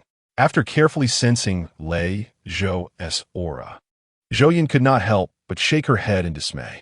As a first-tier, upper-level ability user, Lei Zhou's actual combat capability was already at the second tier. Now, with the aid of the Blood Fury elixir, he had forcibly ascended to the second-tier upper level. Such strength would likely overwhelm even Su Jingming, who had just exhibited remarkable vigor. However, to her surprise, Su Jingming displayed no signs of panic on the platform. Instead, he grasped his spear with fervent determination. His combat spirit seemed even more invigorated. This mindset was indeed commendable, Zhou Yun mused. Little did she know that Su Jingming's state of mind transcended mere positivity. He was genuinely elated. At last, it was no longer a scenario of an adult overpowering a child. A subtle smile crept upon Su Jingming's lips. Seemingly attuned to his master's emotions, the surrounding purple thunder surged with vitality. The crackling sound of arcs of lightning reverberated, followed by a flash of electricity. And in an instant, his figure vanished from sight. When he reappeared, he stood less than a meter away from Lei Zhou. Lightning flash, an A-class martial technique allowing one to advance a considerable distance in any direction. With Su Jingming's current first-tier, mid-level strength, he could surge forward up to an impressive 20 meters. Closing the gap to Lei Zhou, situated over 10 meters away, was a feat easily accomplished. Such astonishing speed, Lei Zhou's pupils constricted, and instinctively, he raised his blade to strike, while Su Jingming retaliated with a spear. At last, Lei Zhou was able to observe Su Jingming's movements clearly. However, mere observation was futile. He was left with no option to alter his approach. He could only watch helplessly as Su Jingming's spear approached. I refuse to believe that, even with the Blood Fury elixir, my strength cannot surpass yours. With a determined grit, Lei Zhou decided to exert even greater force. However, he soon regretted this decision. The clash between his spear and the broadsword produced a resounding metallic impact, amplified several-fold compared to before. A tremendous force surged through the blade, shattering his grip and causing blood to flow freely from his palm. He was violently pushed back 3 to 4 steps. What manner of monster are you? Once stabilized, Lei Zhou gazed in terror at Su Jingming, who stood a short distance away. This was the manifestation of his strength after consuming the Blood Fury pill, a surge of 3 to 4 times his usual might. In a contest of power, he found himself utterly outmatched by Su Jingming.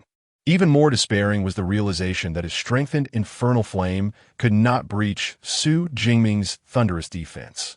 Thus, in terms of both physical strength and extraordinary abilities, Lei Zhou faced a complete defeat. No, I cannot confront him head-on. With a flash of insight, Lei Zhou decisively retreated to a distance of over 10 meters. He then unleashed his ranged ability, Flame Barrage. The infernal flame enveloping him coalesced into basketball-sized fireballs, relentlessly hurled towards Su Jingming. As an offensive B-grade fire technique, each fireball would explode upon impact, inflicting severe burns or even turning an opponent to ash. However, for Su Jingming, shielded by the purple sky Divine Thunder, the explosions dealt him not the slightest harm. Instead, the shockwaves from the detonations hindered his movements. This is troublesome. The shockwaves from the flame barrage prevent Su Jingming from approaching Lei Zhou. Truly, the power of this flame ability, amplified by the Blood Fury pill, is somewhat exaggerated. Yet, it is fortunate that Su Jingming merely needs to withstand this wave of attacks until the effects of the pill dissipate. The freshers in the audience were riveted by the spectacle unfolding before them. The bad news was that Su Jingming, the short-legged warrior, was being skillfully kited by the mage. The good news was that the mage was unable to inflict damage and could not sustain the onslaught for long. Once the effects of the potion wore off, it would be Su Jingming's turn to counterattack. On the platform, it was evident that Lei Zhou understood this as well, desperately manipulating the infernal flame in an attempt to conjure more fireballs to breach Su Jingming's thunderous defenses. Yet his opponent stood firm, like an unyielding rock amidst a raging current. Damn it, what level of lightning ability does Su Jingming possess? It's so absurd, Lei Zhou cursed inwardly. Under the influence of the Blood Fury pill, his rank had temporarily surged from a low-tier first rank to a lower-tier second rank. The A-grade infernal flame had been significantly enhanced. There was no way he should be unable to breach the defensive barrier of a mid-tier first-rank Esper. Nevertheless, there was still more than 10 minutes before the effects wore off. I still have a chance. Lei Zhou, not one to easily concede, quickly steadied his mind and prepared to devise another strategy. Just then, Su Jingming's deep voice suddenly resonated. Thunder Spear. Before him, not far away, Su Jingming was suppressed by a barrage of flames. He clenched his left hand in the air, and with a deafening clap of thunder, a blue-purple thunder spear swiftly materialized. Subsequently, it was hurled fiercely towards him. The spear moved with astonishing speed, closing the distance to within 5 meters of Lei Zhou in the blink of an eye. This is not good. He possesses ranged attack capabilities too. Lei Zhou hurriedly dodged to the side. With a sharp sound, the thunder spear grazed his side, tearing through his battle attire and leaving a charred wound that bled profusely. The purple lightning from the spear spread at the wound site. As an S-class ability, even a mere trace could inflict immense damage. The sensation of pain, akin to countless ants gnawing at his flesh, nearly sent Lei Zhou into unconsciousness. Yet, the ordeal was far from over. The low, resonant voice echoed again. Thunder Prison. With a crackle, Su Jingming pointed a spear, and with a cacophony reminiscent of 1,000 birds, an endless torrent of blue-purple lightning cascaded down upon Lei Zhou, enveloping him within a prison of thunder. A restraining technique. Lei Zhou's expression darkened. Such techniques are notoriously difficult to break free from. Even a forced escape would come at a tremendous cost. Gazing at the terrifying aura of lightning surrounding him, Lei Zhou realized that should he attempt a reckless breakthrough, the repercussions would be dire. Thus, he resolved to follow Su Jingming's lead, drawing all his ominous flames back to create a tangible barrier of white flames around himself. I shall see how long your thunder prison can last. Lei Zhou scoffed, confident that Su Jingming could not breach his flame barrier. However, at that moment, Su Jingming sprang into action. With a flash of lightning, he covered the distance of over 10 meters to stand before Lei Zhou. The flame barrier appeared formidable, but could it withstand his assault? Su Jingming narrowed his eyes, his 2-meter-long obsidian spear crackling with blue-purple lightning. Chain Thunder Spear. The dark spear transformed into an illusion. Thrusting repeatedly, lightning flickered. Yet, the flame barrier that Lei Zhou had placed so much hope in was pierced in an instant. How could this be? Accompanied by Lei Zhou's terrified cry, the razor-sharp spearhead, enshrouded in terrifying lightning, loomed larger in his vision. If struck, it would surely be fatal. In that moment, Lei Zhou's instinct for survival surged to its pinnacle. I concede. With a swift motion, the spearhead, glowing red like a branding iron and entwined with blue-purple lightning, halted just 1 centimeter from his brow. Just as he thought he had narrowly escaped disaster, the spear suddenly shifted direction, plunging toward his right shoulder. With a sickening sound, a gaping hole was driven through his shoulder, shattering the scapula. The intense agony nearly rendered Lei Zhou unconscious. Meanwhile, Su Jingming, with his spear retracted, maintained a composed and steadfast expression on his resolute face. The entire combat process appeared to stretch on for an eternity. Yet, from the moment Su Jingming employed the Thunder Spear for his counterattack to the final act of suppression, a mere 4 to 5 seconds elapsed. By the time the onlookers regained their composure, Lei Zhou had already conceded defeat. The victor of this match was none other than Su Jingming. Zhou Yan noticed Su Jingming's movements, but refrained from further commentary as she aptly declared the winner of the match. Meanwhile, in the audience, the newly admitted students, having regained their senses, erupted into an enthusiastic discussion regarding Su Jingming's nearly flawless execution of combat techniques. Chapter 56. The Invitation to the Club. Dormitory gathering overwhelming. It was sheer domination. In a mere 4 to 5 seconds, he unleashed an astonishing 4 combat techniques consecutively. How preposterous! Not only that, but the transitions between the techniques flowed with remarkable fluidity. The Blood Fury pill had forcibly elevated Lei Zhou to a lower second tier, and everyone initially believed he could turn the tide. However, it was a one-sided obliteration by Su Jingming. The most terrifying aspect was Su Jingming's impeccable mastery over the timing of his technique releases. When he moved, it was like a tempest unleashed.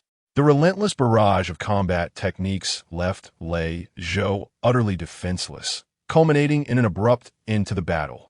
Moreover, the most significant revelation was that he managed to halt his techniques mid-execution. This was truly daunting. Once a combat technique is released, it is incredibly challenging to stop. Even if one forces it to halt, they would suffer a backlash.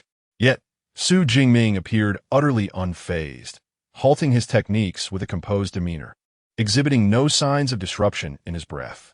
This spectacle left several students in awe.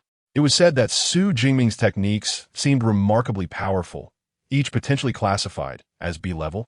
The strength was undeniable. Lei Zhou's flame barrier didn't even withstand a second before being shattered. 4 B-level techniques, impressive indeed. My highest technique mastery is merely at the C level. Indeed, Su Jingming's quartet of lightning-based techniques exuded a ferocity that was entirely distinct from lower-tier techniques. In the back of the audience, Lu Ming, overhearing the freshman-esque discussions, was taken aback. While others might be unaware of the levels of these techniques, as a senior disciple, how could he not know? The Thunder Spear, Chain Lightning, Thunder Prison, and Thunder Flash, all were A-level techniques. 4 A-level techniques. Junior brother, you are truly audacious. Lu Ming couldn't help but exclaim softly. As Su Jingming Sr., Lu Ming had also received a list of techniques upon becoming a disciple of Yang Zhentian. Yet, he had ultimately chosen only 1 A-level technique, Thunder Flash. The rest were B-level and C-level techniques. It wasn't that he lacked the desire to select higher-level techniques. Rather, the higher the technique level, the more challenging the learning process and the longer the duration. Naturally, he wouldn't select too many advanced techniques which would impede his own progress. However, Su Jingming not only selected A-level techniques, but managed to acquire 4 of them. What was even more outrageous was that he had mastered all of them. How could I, who spent over 4 months merely learning Thunder Flash, bear this? Lu Ming shook his head, letting out a sigh. With such an outstanding junior, the pressure on the senior was immense. Su Jingming, I concede my defeat with full acknowledgement. The credits and Daxia coins are yours. Furthermore, I will ensure timely payments to your aunt. On the arena, Lei Zhou finally regained his composure after enduring excruciating pain. After casting a lingering glance at Su Jingming, he grimaced and turned to leave the stage, clutching his shoulder. Defeated. This time, he had lost decisively. Moreover, it could essentially be deemed a complete defeat. Unable to prevail in his normal state, even with the enhancement of the blood-boiling pill, he still fell short. The events that had just transpired had instilled in him a profound sense of frustration. Additionally, his right scapula was shattered. necessitating the costly services of a healing ability user for treatment. After a span of more than 10 minutes, once the effects of the blood-boiling pill wore off, he would instantly lose all strength. The ensuing 2 months would be spent bedridden for recuperation. A single misstep leads to a series of setbacks. For a freshman newly enrolled in the Magic City Ability University, this period represents a golden opportunity for strength enhancement. 2 months without training would render him nearly half incapacitated. Even if he managed to catch up later, he would be unable to ascend to the upper echelons of the new students. To aspire to surpass Su Jingming would be tantamount to chasing a mirage. But does he feel regret? Before consuming the blood-boiling pill, he had already prepared himself to bear any consequences. He anticipated the extent of Su Jingming's formidable prowess. Congratulations, Su Jingming, on your victory, the adjudicating teacher, Zhou Yun, remarked with a slight smile. She subsequently transferred all the credits in Daxia currency into Su Jingming's account, including Lei Zhou's 50 credits and 2 million Daxia coins. At this juncture, Su Jingming's student account boasted 422 credits, while his bank account held a substantial sum of 42 million Daxia coins. Betting indeed proved to be a swift means of acquiring wealth. Su Jingming shook his head. With the battle concluded, the enmity between him and Lei Zhou had reached a resolution. Observing the other's demeanor, it was evident that he had been thoroughly intimidated and would likely refrain from seeking trouble in the future. Casually slinging the long spear over his shoulder, Su Jingming leaped down from the arena. Thud! Weighing in at 120 kilograms, coupled with the 210-kilogram obsidian spear, he descended from the elevated platform, totaling a staggering 330 kilograms. The impact on the ground caused a slight tremor, prompting his roommate, Lu Wintao, who was approaching from the audience, to involuntarily blink in astonishment. Brother Ming, how heavy is that spear? It seems quite substantial. 210 kilograms. Lu Wintao's eyes widened. He himself weighed only 65 kilograms. This spear was equivalent to 3 times his weight. No wonder Lei Zhou dared not engage you directly. Who could withstand such a blow from over 200 kilograms? Lu Wintao exclaimed in wonder. By his estimation, not even the top scholars from other provinces would dare to confront such a weapon head-on. Su Jingming, are you interested in joining a club? Suddenly, a girl appeared before Su Jingming, her face adorned with a smile. She was strikingly beautiful and tall, with long, shapely legs that gleamed beneath her black skirt. Unlike typical university students, her makeup was quite sophisticated, resembling that of a polished, elite professional. And you are? Su Jingming expressed his confusion, as he did not recognize her. The vice president of the Spirit Fox Society, Su Man, smiled charmingly and handed him a business card. It bore her name, position, and the name of her organization. Your recent battle was truly impressive. Our Spirit Fox Society is in need of fresh talent like you, Su Man stated candidly, revealing her intentions. Our society ranks among the top in the school. The president is a Tier 3 adept, and aside from organizing experience-sharing sessions, he often leads members into the wilderness to hunt ferocious beasts, enhancing our combat skills. Additionally, we regularly distribute resources each month. In short, there are numerous advantages to joining our society. Would you be interested? Su Man enumerated the many benefits of the society. Her gaze filled with anticipation as she looked at Su Jingming. This scene did not go unnoticed by several nearby students. The Spirit Fox Society? I recall they are an elite organization, one murmured. Yes, that's them. I saw their recruitment announcement on the school forum. But don't they only accept Tier 2 adept members?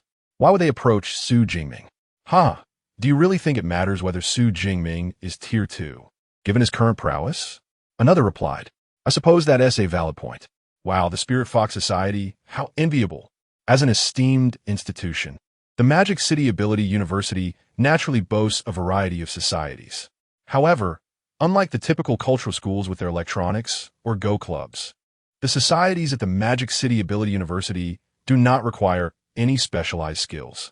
As long as you are an adept, you may join. Of course, some societies have set recruitment thresholds, such as requiring a minimum of mid-tier 1 or upper tier 1. Those with threshold above tier 2 are deemed elite societies. Being comprised of powerful members, these societies offer excellent experiences, whether in exchanging training insights or hunting ferocious beasts together. The Spirit Fox Society, as an elite organization, is a coveted affiliation for many newcomers, yet many find themselves unable to meet the necessary standards for even an interview. Hence, when the vice president of the Spirit Fox Society directly extended an invitation to sue Jingming, it undoubtedly stirred envy among them. The Spirit Fox Society? Su Jingming raised an eyebrow. He was not opposed to joining a society. He merely sought to understand what the Spirit Fox Society truly entailed. Suman, you seem to be bending the rules of your society. At that moment, his senior, Lu Ming, approached with a furrowed brow. President Lu, I didn't expect to see you here. My apologies for the disturbance, Su Man said, her expression shifting as she quickly excused herself and departed with a graceful stride. Senior, what's going on? Su Jingming in quit so mewat po. It's nothing. Lu Ming waved his hand dismissively. Societies typically recruit new members after the freshman competition. This has long been established as a rule among various clubs, yet there are always some individuals who engage in small mischief. So that is how it is. Su Jingming, the elite. The clubs likely set this rule to ascertain the students' abilities during the freshman competition before proceeding with recruitment. Of course, I can understand their reasoning. After all, Junior, you are exceptionally talented. Lu Ming patted Su Jingming on the shoulder and said, All right, the observation has concluded. I must return to the dormitory now. Farewell, Senior. Su Jingming nodded, and Lu Ming waved his hand before turning to leave. Lu Ming, a pinnacle level 3 ability user, wielded the A-grade lightning ability, True Thunder of the Jade Pivot. He also served as the vice president of the elite club, the Ashen Society. This senior Lu Ming exuded even more charisma in person than in his school photographs. As he watched Lu Ming gradually walk away, Lu Wentao, known for his encyclopedic knowledge, couldn't help but express his admiration. At the Magic City Ability University, there are approximately 4,000 enrolled students. However, the majority are at level 1 or level 2, with those reaching level 3 numbering fewer than 200. As for the higher level 4, while they do exist, they seldom remain at the school. After this reflection, Lu Wentao turned his attention back to Su Jingming. By the way, Minggu, have you ever visited the center of Magic City? I haven't, Su Jingming replied, shaking his head. For the past few days, he had devoted all his time to training, not even stepping outside the school, let alone visiting the city center. Just right. I haven't been either. How about we explore the city center together tonight? Sounds good. After pondering for a moment, Su Jingming nodded. He understood the principle of balancing work and relaxation. Having trained intensively for such a long time, it was indeed time for a break. Additionally, he held a keen interest in one of the most prosperous cities of the Great Xi'an Nation, Magic City. However, it would be rather dull with just the two of us. I can post on the school forum for a dormitory gathering, see if anyone wants to join us. It would be even better if there are girls. Lu Wentao enthusiastically proposed, pulling out his phone as he walked behind Su Jingming. Soon, a post titled, Anyone Want to Join Us for an Evening Stroll in the Center of Magic City? Appeared on the student forum of Magic City Ability University. The post included details about himself and Su Jingming, announcing their intention to explore the city center that evening. Xiaoyun, look. Su Jingming and the others are heading to the center of Magic City tonight and are looking for companions. Qi Dongxia, who was already preparing to leave the audience area, suddenly stumbled upon Lu Wentao's post on her phone. Her expression brightened. Xiaoyun, let us go together. It'll be a dormitory gathering. Su Jingming, observing the tall figure that had already reached the exit, Song Xiaoyun, who typically showed little interest in such gatherings, pondered for a moment before nodding. All right. Meanwhile, after leaving the training building, Su Jingming received a call from his aunt, Su Qingwan. Xiaoming, is everything going well in Magic City? Yes, quite well, he replied. How delightful. I almost forgot to mention during our last conversation that your cousin Tang Qi has been admitted to a school in your bustling metropolis. One can discern that Aunt's mood is quite pleasant, her tone imbued with cheerfulness. Oh, which institution is it? Linjiang University of Abilities. I believe it is not too far from your esteemed Magic City University of Abilities.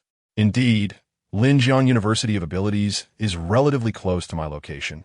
Su Jingming replied with a smile. In the vicinity of Magic City University Town, there are a total of 5 universities specializing in abilities, and Linjiang University is among them. Its national ranking is also commendable, hovering around the 100 mark. When will Sister Chi report to school? The official reporting date is September 1st. She wishes to arrive earlier, but has yet to decide on a specific day. Very well.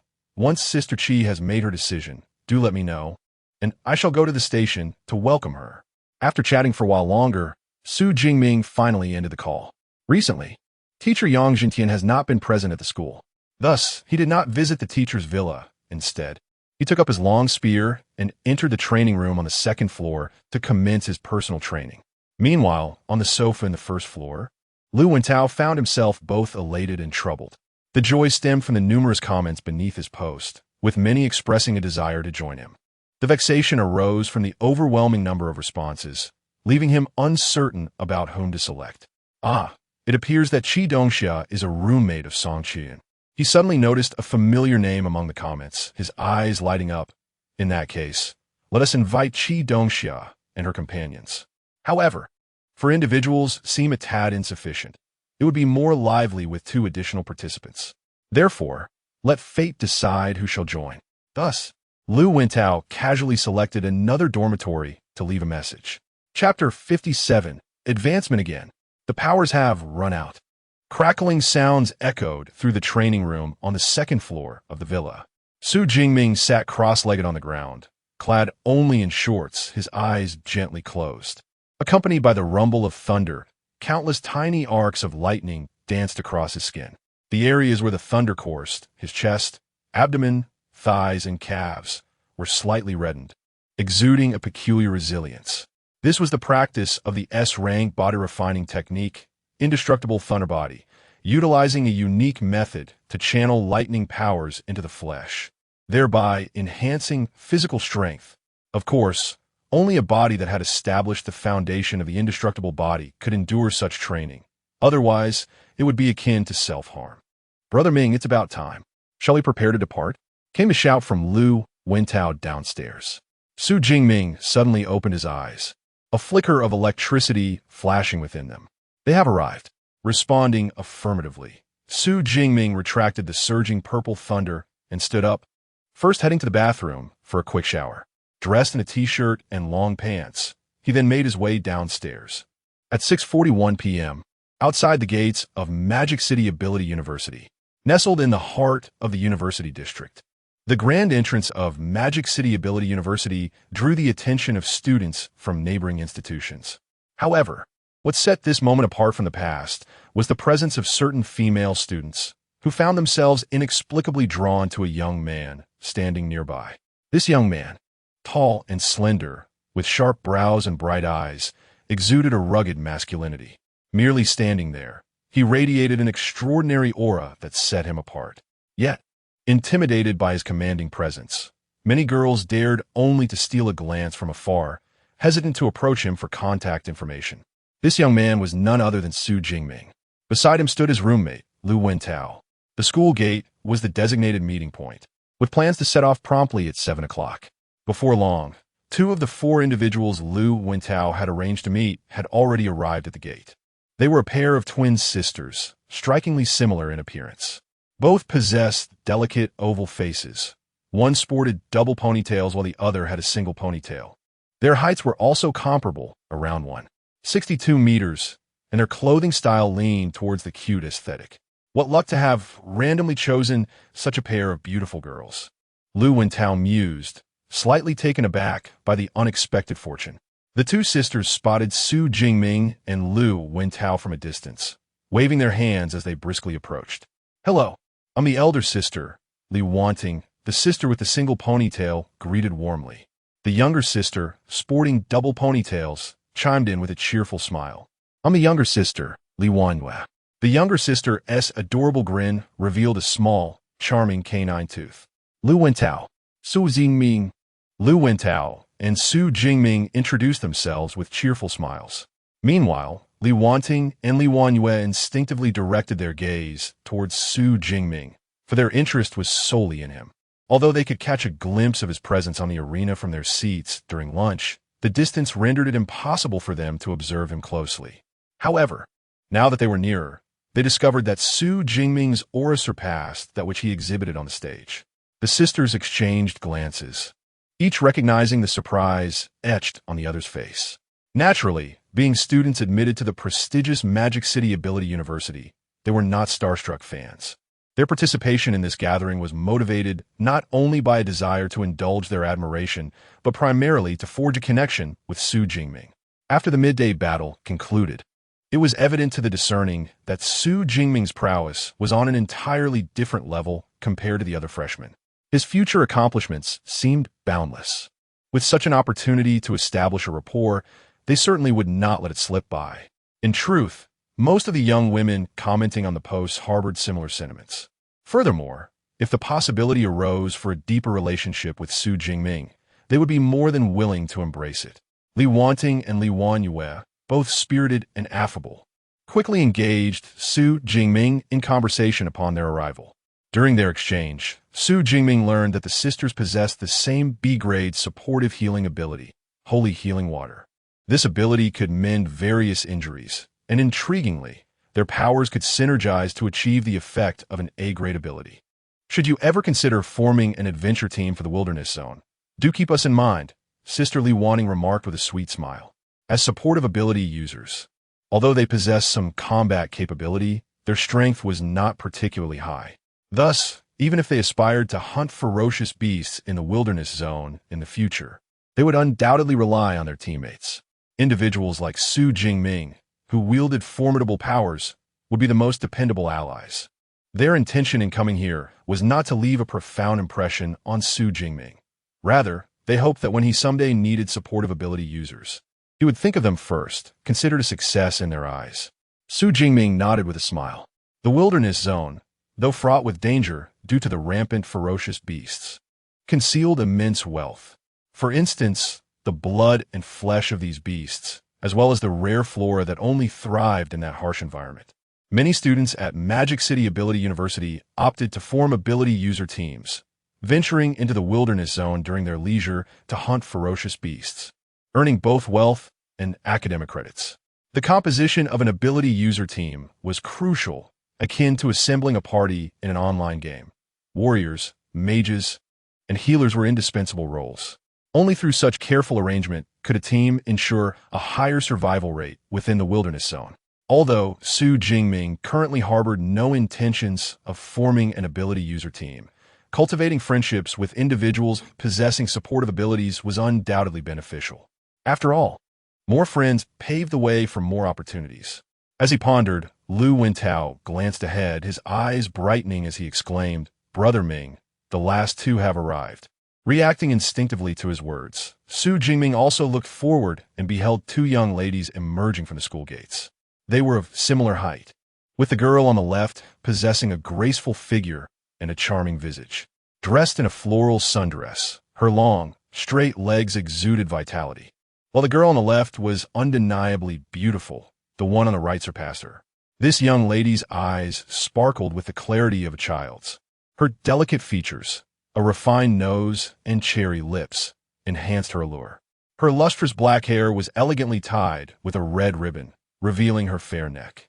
Her attire was simple, consisting of a plain women's t-shirt paired with light blue jeans, yet her figure was voluptuous, with a proud bust and long legs that accentuated a curvaceous silhouette beneath her fitted denim.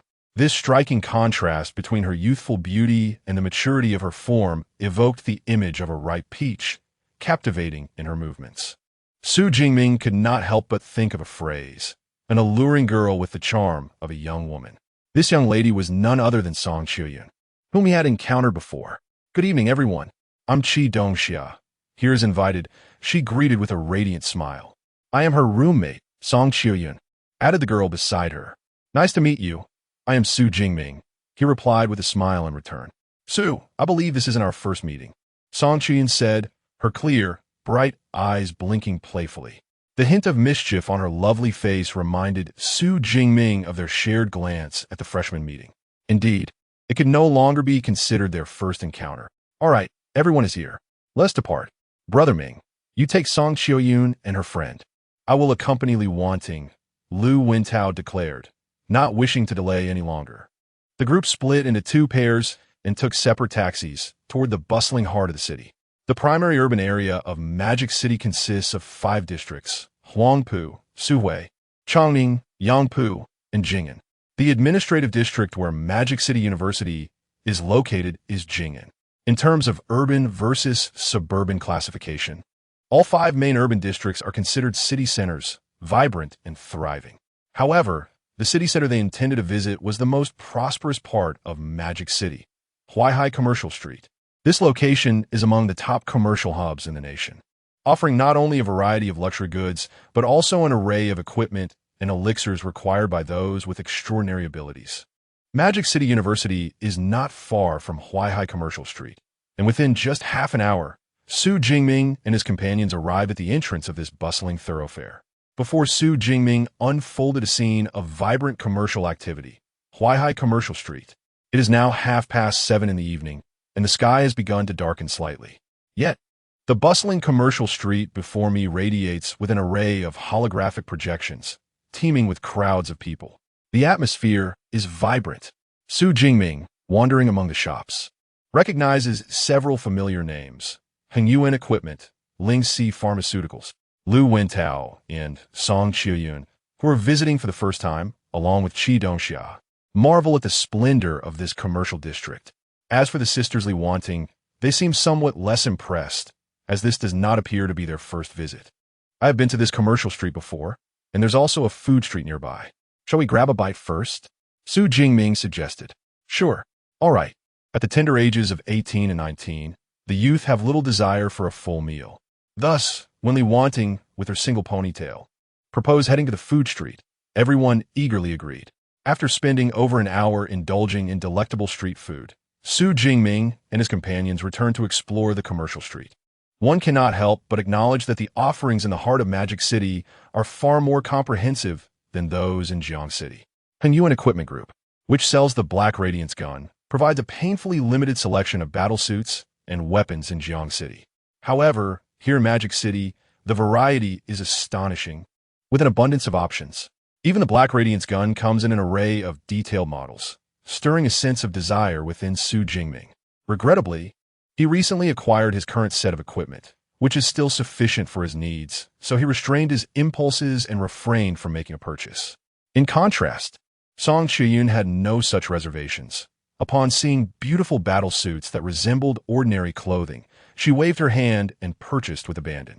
Within just half an hour, she acquired 3 sets of battle gear, amounting to several million. This left Su Jingming quietly astonished, realizing that beneath her seemingly simple exterior, Song Qiuyun was indeed quite affluent. The camaraderie among the young blossomed swiftly as they meandered through Huaihai Commercial Street for over 4 hours, quickly becoming familiar with one another, sharing laughter and conversation. It was not until after 11 o'clock that they hailed a taxi back to the school. Upon entering the student dormitory area, Su Jingming and his companions bid farewell to the Li sisters before escorting Qi Dongxia and Song Qiuyun to the entrance of their dormitory. We've arrived at the dormitory. Goodbye. Also, we had a wonderful time today. Thank you. Song Qiuyun beamed at Su Jingming as they parted ways. She was not typically one to enjoy outings with boys. For her A-grade ability, the dawn of light granted her an acute perception. Thus, she was always aware of the fervent desires hidden within the hearts of the boys who gazed upon her. However, Su Jingming was entirely different. Although she could sense his gaze, she could only feel his appreciation for beauty, devoid of any other emotions. This unexpected realization sparked a semblance of fondness within her. Goodbye, Su Jingming replied, smiling as he waved. Upon witnessing Song Qiuyun gracefully sway her figure as she entered the dormitory alongside Qi Dongxia, Su Jingming finally returned to his own room with Lu Wintao. A sigh of relief escaped him. A leisurely outing had proven quite delightful. Lu Wintao plopped down onto the sofa, while Su Jingming nodded in agreement, acknowledging the joy that these few hours of relaxation had brought him. However, he reminded himself that after tonight, it would be time to resume his diligent efforts. Indeed, as Su Jingming reflected, ever since that day he had ventured to the bustling heart of the Magic City with Song Qiuyan, he had reverted to a monotonous routine: dormitory, faculty villa, and cafeteria.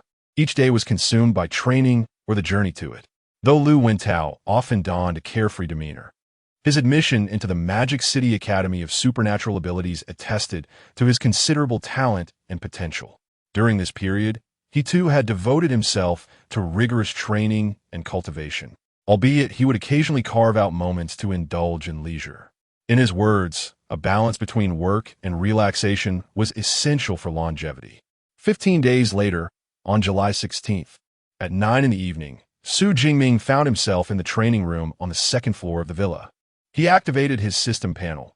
Name: Su Jingming. Level: mid-first tier, superpower, Purple Sky Divine Thunder, S. Physique, 460 Vitality, Mentality, 351 He. Skills: Marksmanship Advanced. Fist Technique Beginner, Thunder Spear Beginner, A-Class Chain Thunder Gun Beginner, Thunder Flash Beginner, Thunder Prison Beginner. Lightning Gale Break Advanced, Body Refinement.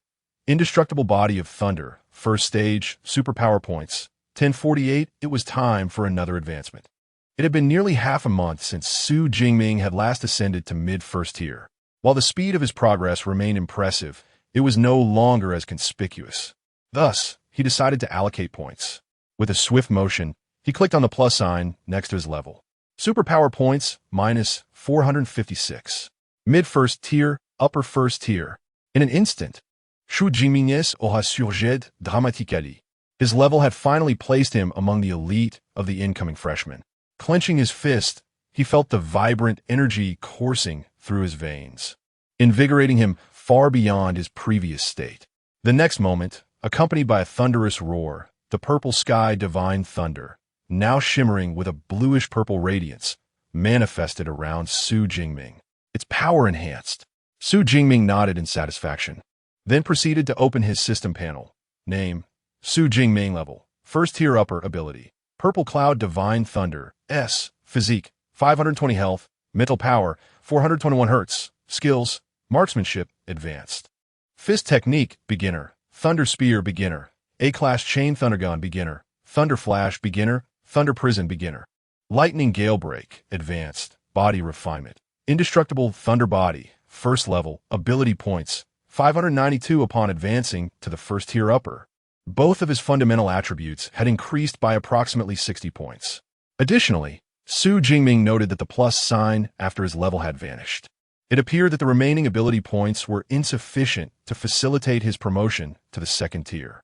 Stroking his chin, Su Jingming determined that it was time to venture into the wilderness and hunt ferocious beasts to replenish his ability points.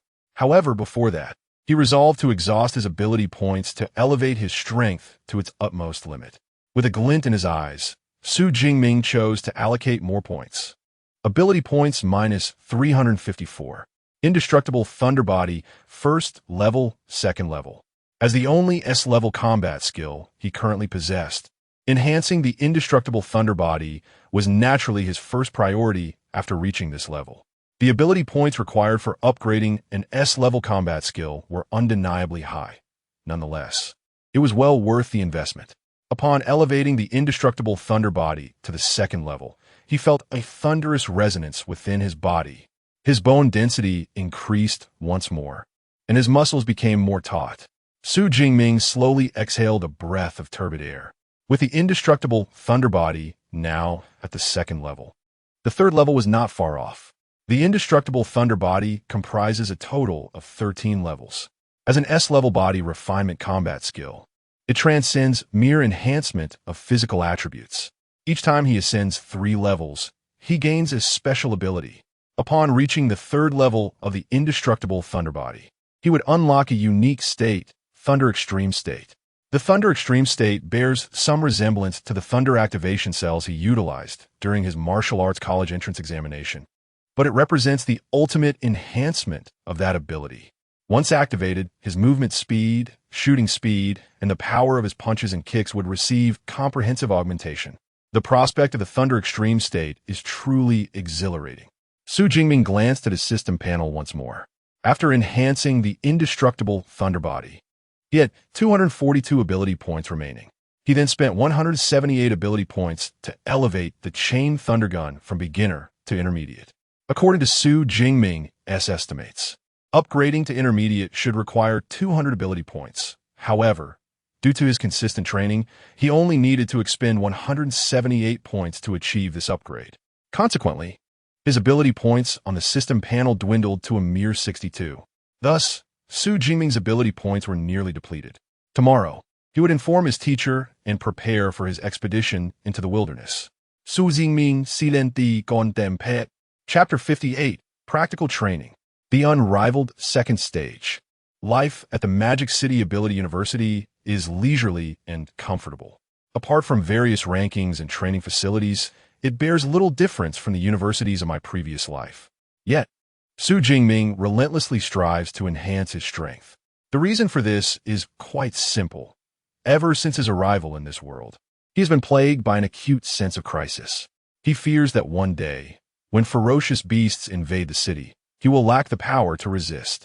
Although there are ability users tasked with safeguarding the citizens' safety, Su Jingming is not accustomed to placing his life in the hands of others. One's destiny must be self-determined. Just as in his previous life, few regarded him, a child from an orphanage, as worthy. They presumed that after completing his compulsory education in middle school, he would, like many others from the orphanage, drop out. Yet, facts speak louder than words. He not only completed high school, but also gained admission to university, successfully pursued graduate studies, and ultimately achieved a doctorate. All of this was accomplished through Su Jingming's steadfast and diligent effort. Even after traversing to Blue Star, he remains unyielding. His heart is resolute and unwavering.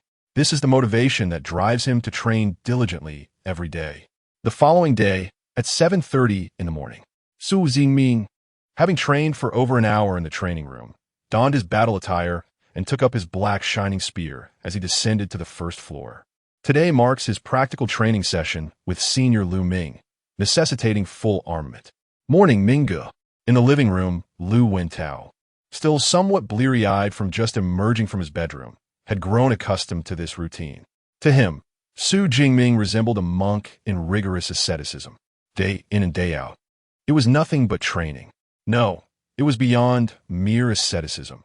He was akin to a robot programmed for relentless practice. Naturally, Lu Wentao held great admiration for him. 8 hours of training was already his limit. If he were to train from dawn till dusk like Su Jingming, he would surely falter.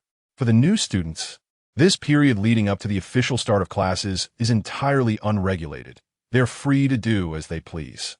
Were this a university from his previous life, most would likely sleep in until they felt inclined to rise and engage in activities. However, at the Magic City Ability University, the scenario is quite different. Despite the early hour, the pathways outside the dormitories are already populated with numerous new students. Some, like Su Jingming, are fully equipped. It is uncertain whether they are heading to the wilderness zone or partaking in practical training. As he walked towards the dormitory exit, Su Jingming caught sight of the familiar, graceful figure of Song Qiuyun emerging from Villa Number 12.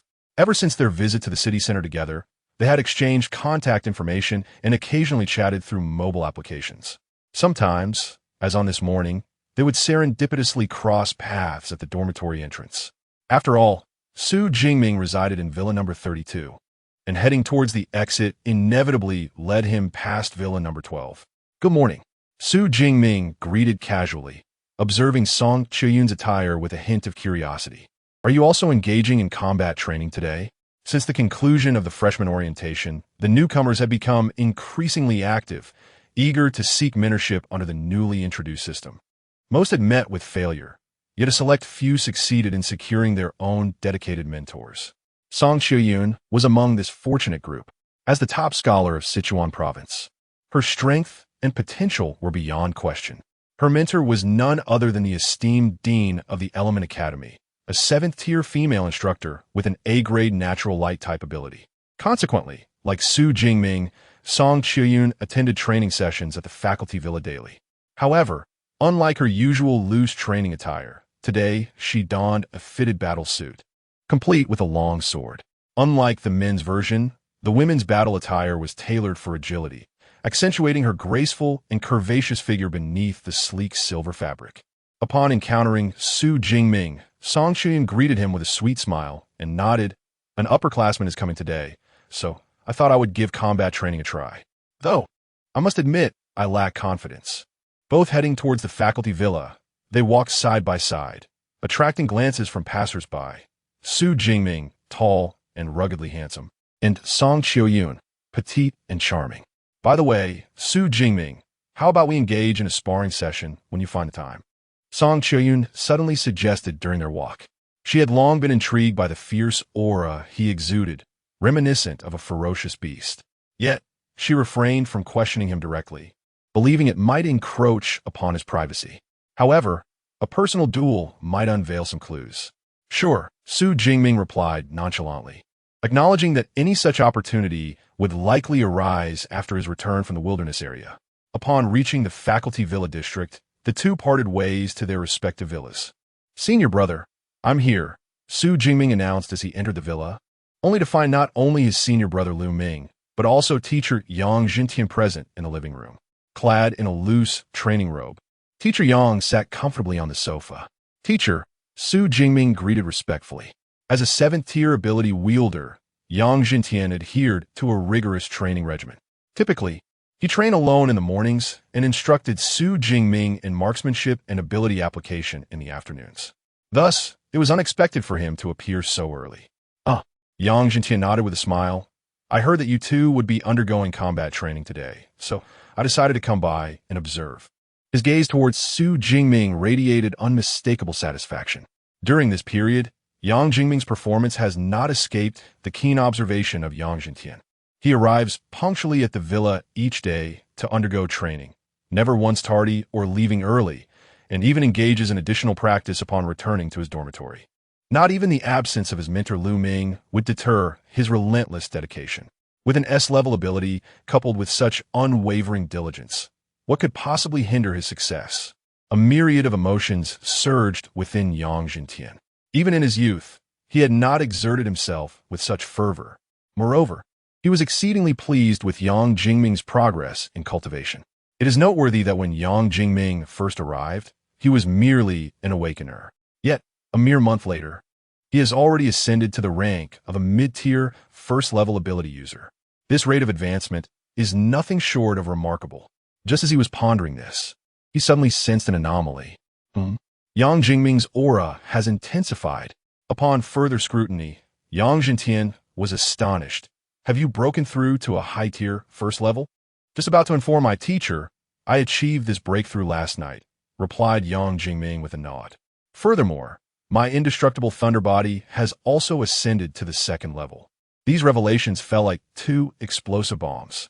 Even the usually composed Yang Jintian, known as the King of Hell, was momentarily taken aback. Achieving a rank breakthrough and a body refinement breakthrough are both exceedingly challenging feats. Yet from Yang Jingming's lips, they seemed as effortless as sipping water. I always knew my junior brother was a prodigious talent, Lu Ming, Yang Jintian's senior disciple, remarked with a wry smile.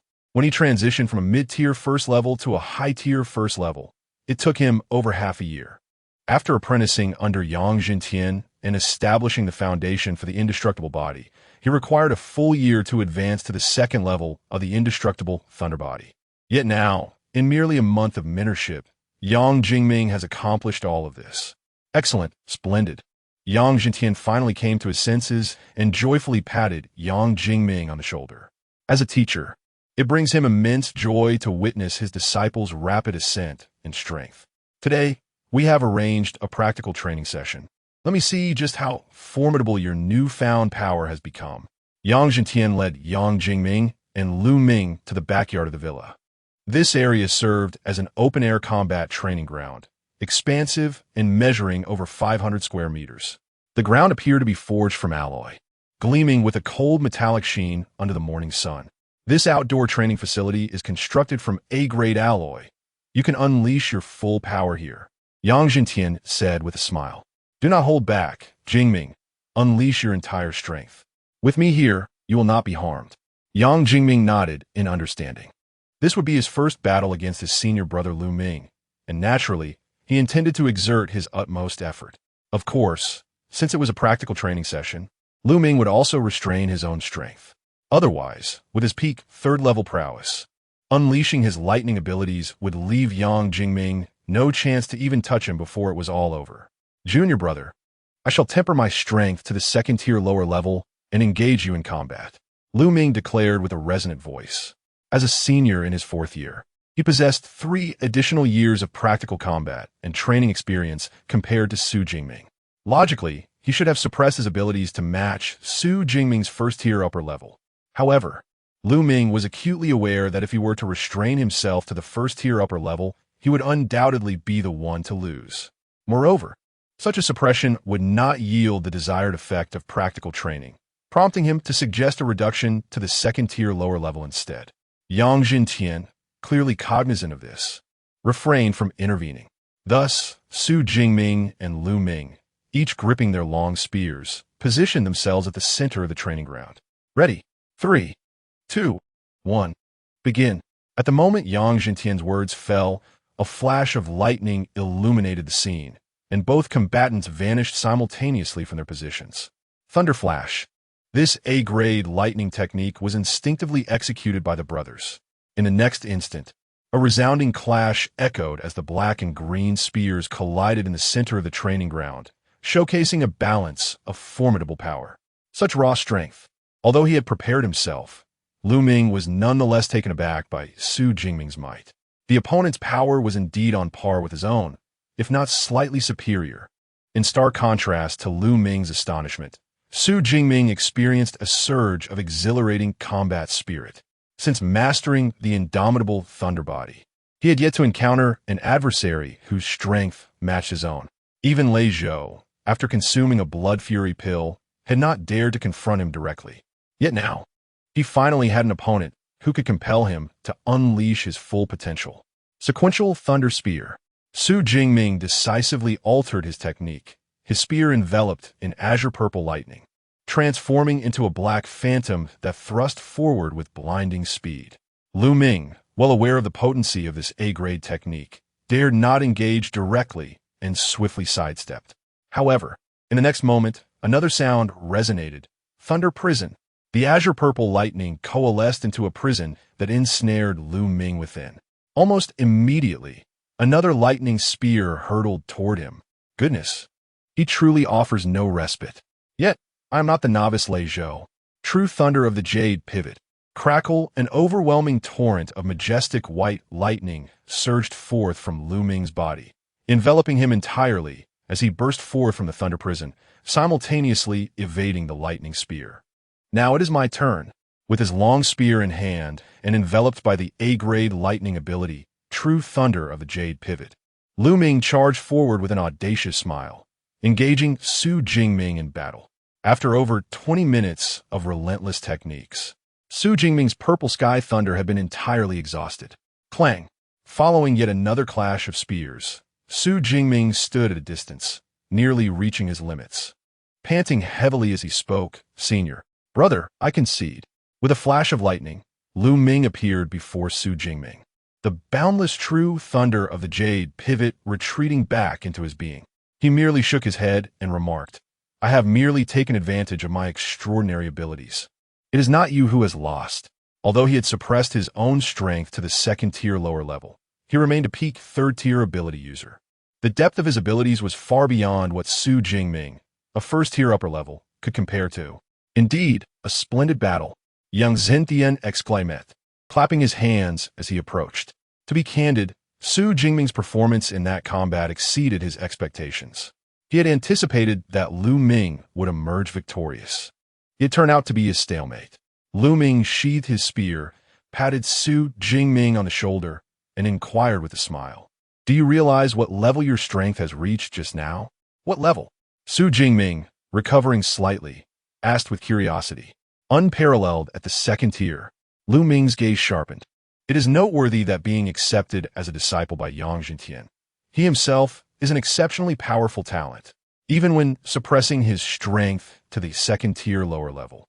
With his rich combat experience and techniques, he was confident in sweeping aside any ability user below the third tier. Yet, Su Jingming managed to match him evenly. What else could this be but unparalleled at the second tier? Unparalleled at the second tier. Su Jingming not det tao gu fun. At last, he had a precise understanding of his overall strength. As for the third tier and above, that was an entirely different realm. It was perfectly normal for him, being merely a first-tier upper level, not to reach such heights. All right, the practical training is concluded. Let us return to the living room for a moment of rest. Yang Jintian summoned everyone back, and as they settled down, Uncle Fu approached with a platter of sliced fruit. This is the Jingming exotic fruit that the master obtained recently. It can alleviate fatigue and is perfect for consumption after training. Exotic fruits, akin to rare flowers and herbs, possess unique beneficial properties. Upon hearing this, Su Jingming casually picked up a piece. The Jingming exotic fruit bore a resemblance to a cantaloupe, and as soon as he took a bite, a refreshing fragrance wafted forth. After finishing a piece, Su Jingming indeed felt a significant reduction in the fatigue following the intense battle. At my teacher's place, one can always find delightful offerings. It seems I shall have to visit here daily from now on. Su Jingming joked with a smile. Excellent. As long as you come, I shall prepare exotic fruits for you every day. Yang Zintian Laogid Heartili. For him, as a 7th-tier upper-level ability user, these exotic fruits were hardly of great significance. Subsequently, Su Jingming engaged in light conversation with his teacher and senior brother, until he finally broached the main topic, saying, "Teacher, I will be leaving school for a while, and it seems I won't be able to come to the villa for training. What has happened? Is there a matter at home?" Yang Jintian inquired with concern. No, there is nothing at home." Su Jingming quickly shook his head, then solemnly stated, "Teacher, I am preparing to venture into the wilderness zone." Chapter 59. The Equipment Department of the Demon Academy. The Dark Cloud Gale Spear. Heading to the wilderness zone? Yang Jintian furrowed his brow. The wilderness zone, as it is known, lies beyond the protective reach of the human army. These areas are often rife with ferocious beasts, and unlike the rigorous grading of beasts in the martial arts examination halls, one might find oneself confronted by a 5th-tier beast shortly after entering, potentially leading to a swift demise. The unpredictability is profound, and the peril is considerable. How long do you intend to stay? I'll return before the freshman competition. Such a lengthy duration? Young Zintian S. Elides Twichet. It was only mid-July, and the freshman competition was not scheduled until early September. This meant Su Jingming would be in the wilderness zone for a month and a half. The inherent dangers were self-evident. Yang Jintian initially considered dissuading him, but, upon witnessing the resolve in Su Jingming's eyes, refrained from voicing his concerns. "Very well, if you're determined to go, then so be it." Yang Jintian sighed, but cautioned. "Remember, if you sense any danger, flee immediately. With a thunder flash at your side, you should not face life-threatening risks unless you encounter a 4th-tier beast. The rise of any formidable warrior is often forged through trials of blood and fire, with the crises of life and death serving as the most efficient catalyst for becoming powerful." Though he believed Su Jingming could benefit from further training at the academy, he would not hinder his decision. "Thank you, teacher." Su Jingming exhaled in relief. His greatest fear was the teacher's disapproval, but fortunately, Yang Jintian was understanding. Of course, even if the teacher had opposed him, he would have proceeded regardless. After all, the ability points were central to the Deep Blue system and pivotal for his rapid enhancement and strength. By the way, which wilderness zone do you plan to visit? Yang Zintian inquired furter. The wilderness zone near Source Water City, Su Jingming replied. Source Water City, that's relatively acceptable. Yang Jintian nodded slightly. Source Water City is adjacent to the Demon City and is a reasonably developed prefecture-level city. Moreover, the highest-tier beasts in the Source Water Wilderness Zone are merely 4th tier, making it comparatively less perilous. Before you embark on your journey to the Wilderness Zone, allow me to impart some experiences. Both Yang Jintian and Lu Ming were seasoned practitioners who had emerged from the Wilderness Zone, possessing a wealth of knowledge.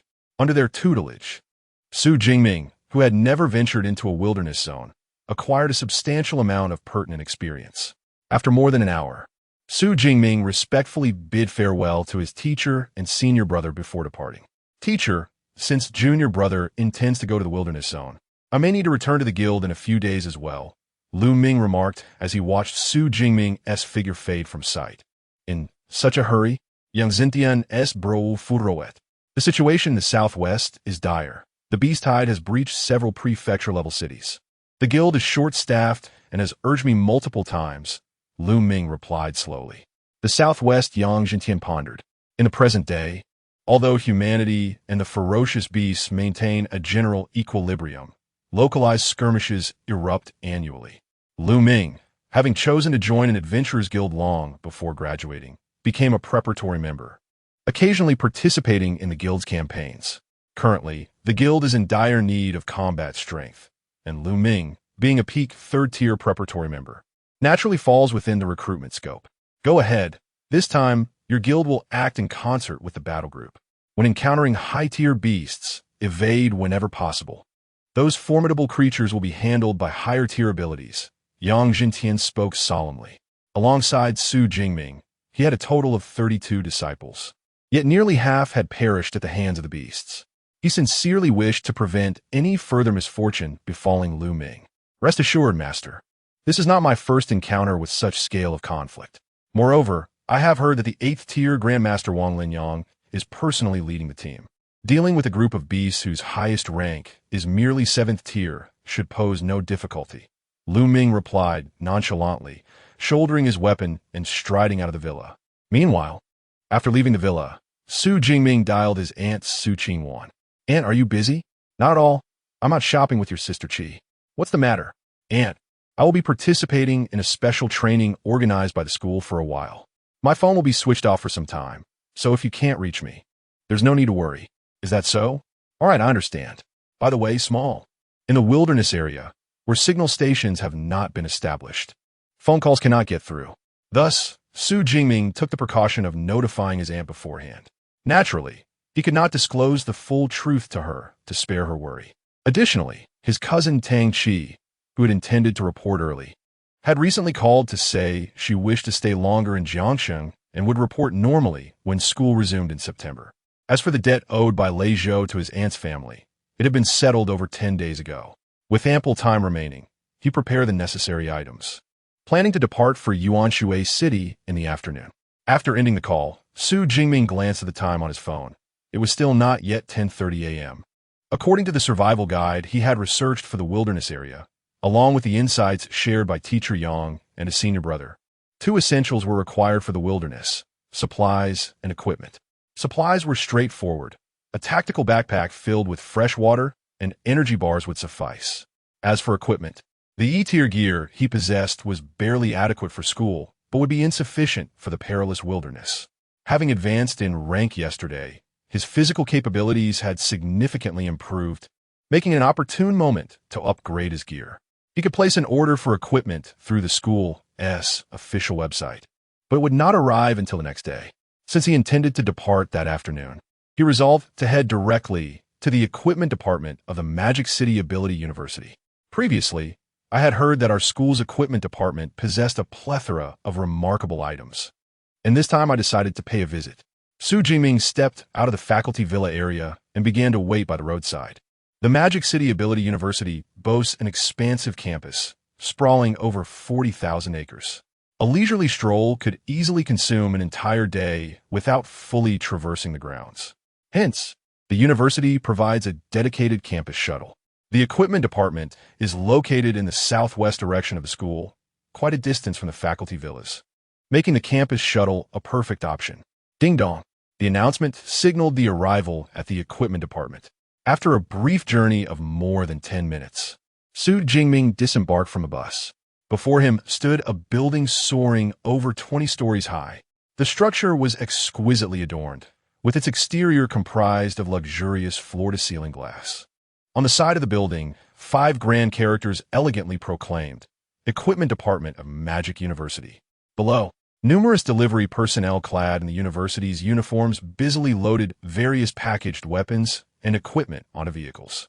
These items were destined for delivery to the students today. Of course, these couriers were no ordinary individuals. Their prowess seemed to hover around the first tier lower to mid-range, for otherwise, they would struggle to lift weapons that often exceeded 100 kilograms. What an extravagant establishment the equipment department is. Filled with awe, Su Jingming entered the building. "Hello, student. May I assist you in selecting any equipment today?" A female staff member greeted him warmly upon his entrance. It must be said that Magic City Ability University excels in its service. Wherever one goes, the staff always greet with a smile. "I wish to examine long-range weaponry." Su Jingming ponde alao. Both weaponry and battle attire required procurement, but weaponry was evidently of greater significance. "Would you prefer a standard long gun or something more customized?" she inquired. "Let me first take a look at the personalized long guns," Su Jingming replied after a moment of contemplation. The so-called standard long gun refers to weapons produced in fixed styles and mass quantities, such as the black obsidian gun he currently carried. In contrast, personalized long guns are crafted by weapon masters according to individual specifications, each one a unique creation. The advantage of the former lies in its stable design across various models. Even when upgrading, one merely enhances the alloy quality without significant alterations. However, a downside is that the fixed design may not suit everyone. The latter allows for selection based on the user's tactile experience, though it comes at a considerably higher price. Until now, Su Jingming had always utilized the standard black obsidian gun. Given his upcoming expedition into the perilous wilderness, he naturally sought a weapon that would suit him well. "Very well. Please follow me," the staff member said, leading him to the 13th floor of the building. The elevator doors opened with a soft hiss, revealing a grand hall. Inside, tall transparent display cases stood, each housing an array of long guns. These weapons boasted diverse styles, some heavy and formidable, others light and agile. Indeed, Su Jingming's gaze was drawn to a long, ebony spear exceeding 3 meters in length. Witnessing this spectacle, his eyes gleamed with excitement. As an aficionado of polearm weaponry, this place felt like a veritable paradise. "Greetings, I am Zohai, the curator of polearm weaponry on this level. May I inquire what type of spear you seek?" Approached a middle-aged gentleman clad in a tailored suit, extending a warm welcome. The staff member beside Su Jingming discreetly withdrew at the opportune moment. "I desire a spear that is hefty yet boasts a swift striking capability," Su Jingming articulated. The combination of substantial weight with rapid deployment is a feat that conventional spears cannot achieve simultaneously. Nevertheless, he harbored confidence that he would discover the weapon that met his aspirations here. As if validating his belief, the curator pondered for a moment before leading Su Jingming to a display case. "The only weapon that fulfills both of your criteria is this dark cloud gale spear," he declared. Chapter 60, Accepting the Mission. Departure. Su Jingming gazed through the transparent glass at the display case, where a long spear lay elegantly upon a plush cushion. The spear's shaft emanated a mysterious dark golden hue, adorned with delicate golden patterns resembling wispy clouds. The spearhead, gleaming with a platinum sheen, was flanked on either side by 2 menacing blood grooves. One could easily imagine that, once this spear penetrated flesh, those 4 grooves would unleash a lethal force. Dubbed the Dark Cloud Gale Spear, it measured an impressive 2 meters and 19 centimeters in length. Crafted from a remarkably resilient D-grade alloy, its spearhead was forged from a tougher C-grade alloy.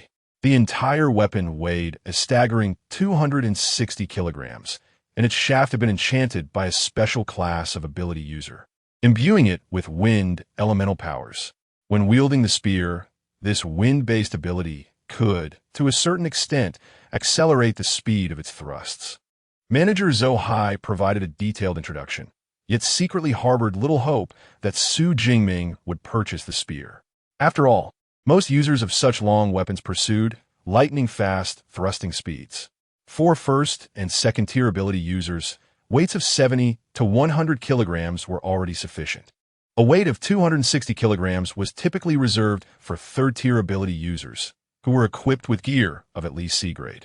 Thus, this D-grade spear seemed almost superfluous to them.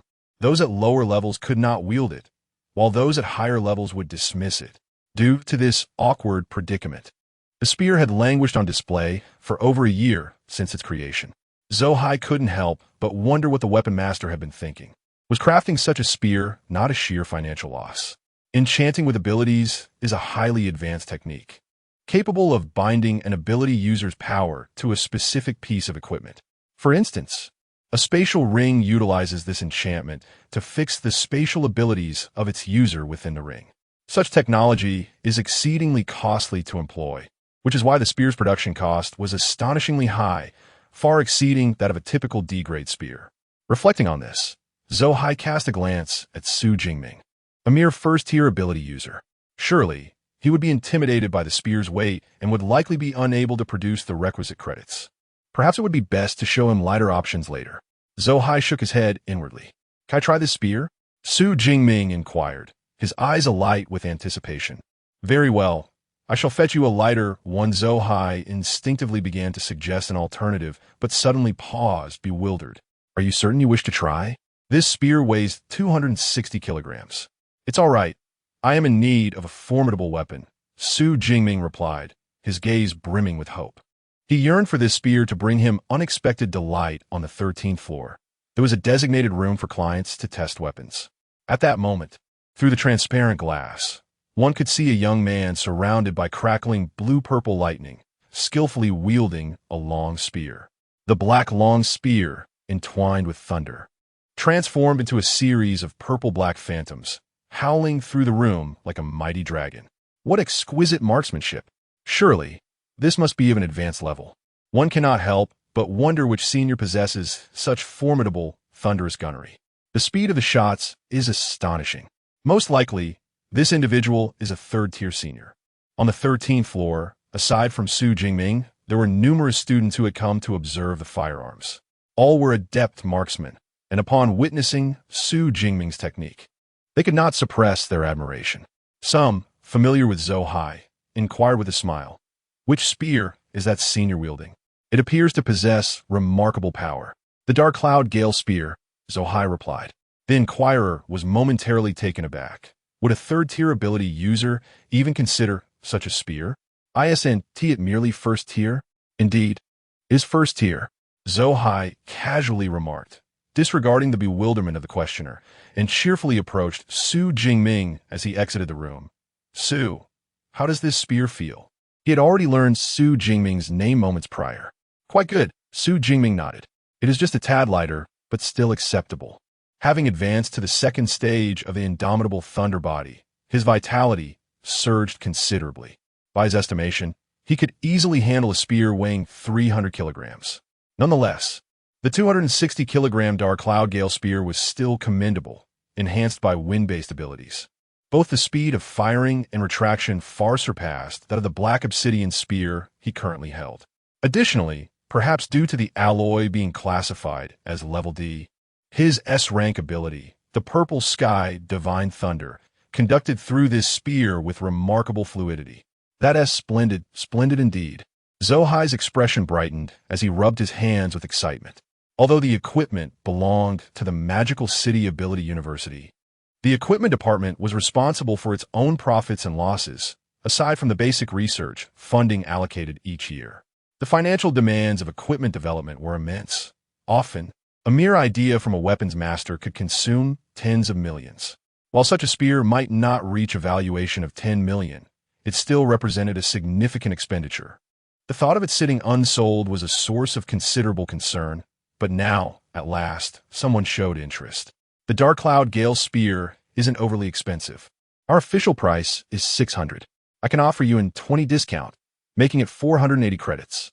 Zohai seemed almost anxious that Su Jingming might find it unaffordable, directly providing a discount. In reality, this price was already close to the cost price of the spear, crafted from several hundred kilograms of Level D alloy. Could it be a little cheaper?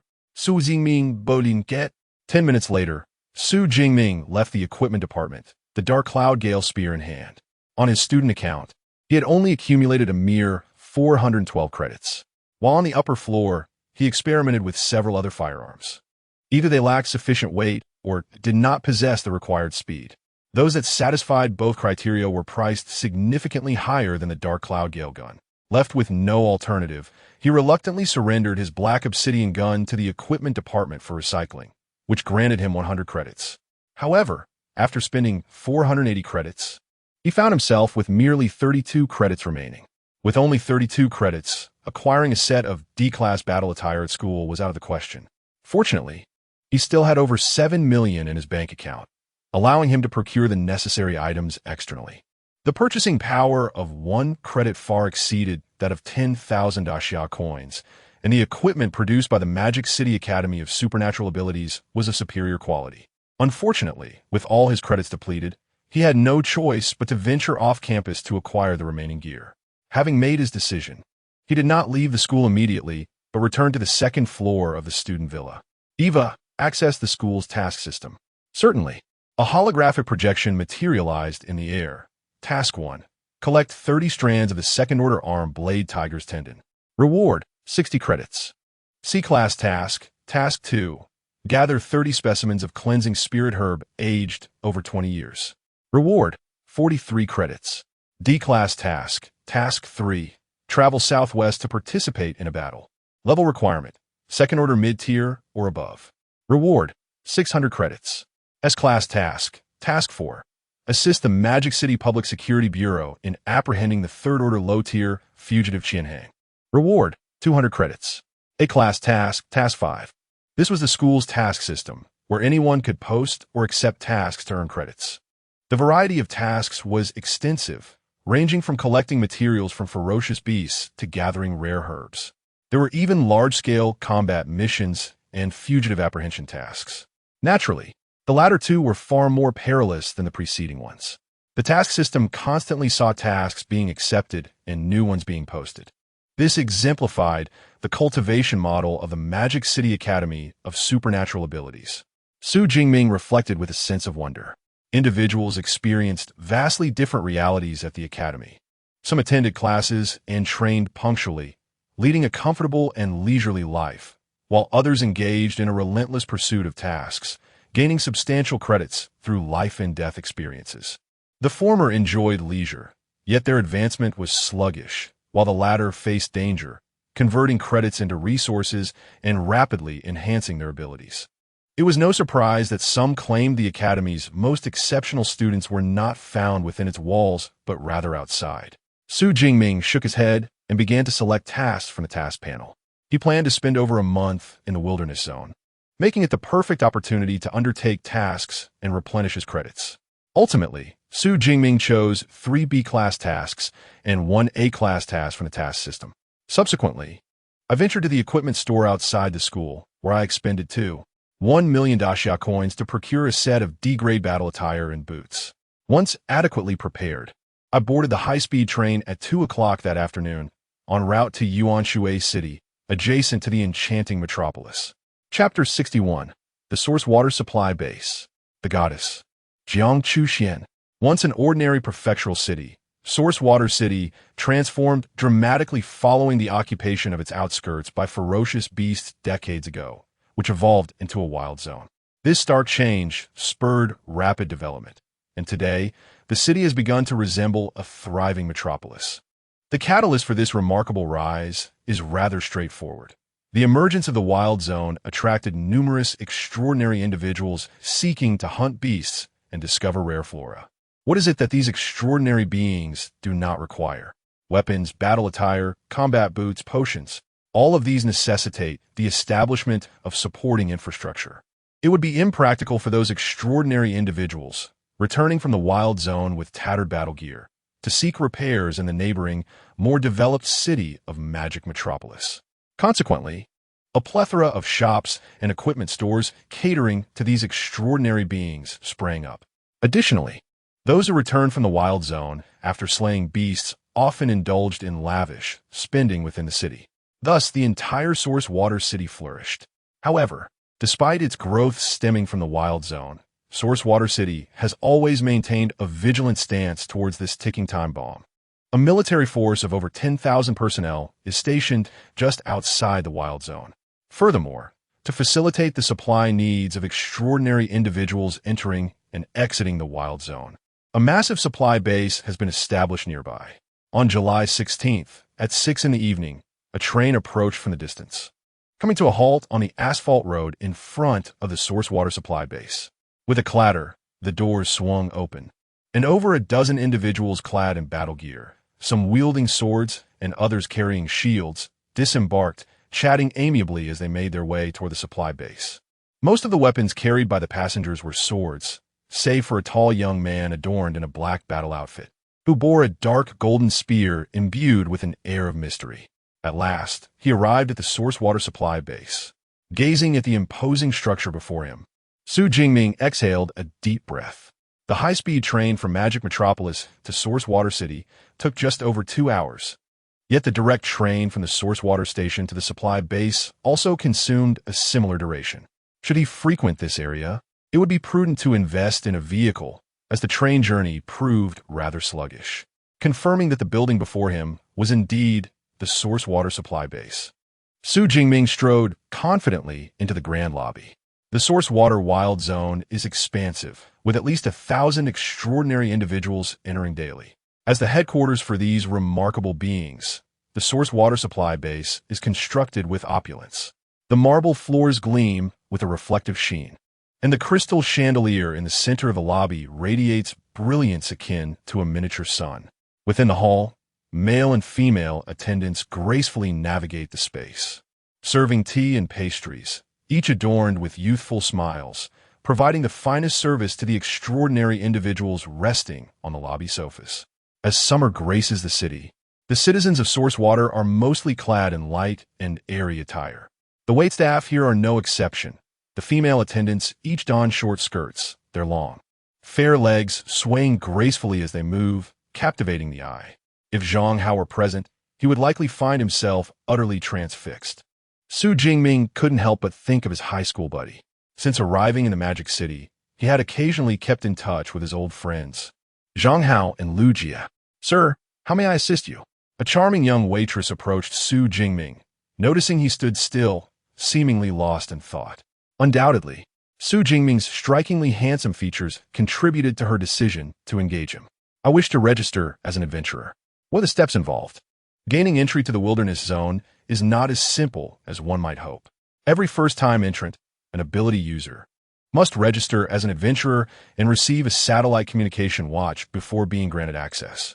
This ensures that even in the unfortunate event of demise within the Wilderness Zone, there will be a record. Fortunately, this adventurer identity requires only a single registration and is valid nationwide.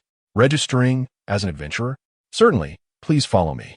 Under the guidance of the waitress, Su Jingming approached the front desk. "Please provide your identification, fill out this form, and undergo a basic strength assessment." The front desk staff handed him a form, and Su Jingming presented his identification in return. The information required was minimal, consisting of basic details such as name, age, school, and rank. Upon completing the form and noting his rank, the waitress beside him observed with envy that he had written down Magic City Ability University in the school section. How splendid! By the time you graduate from there, you will undoubtedly be a 3rd or even 4th-tier ability user.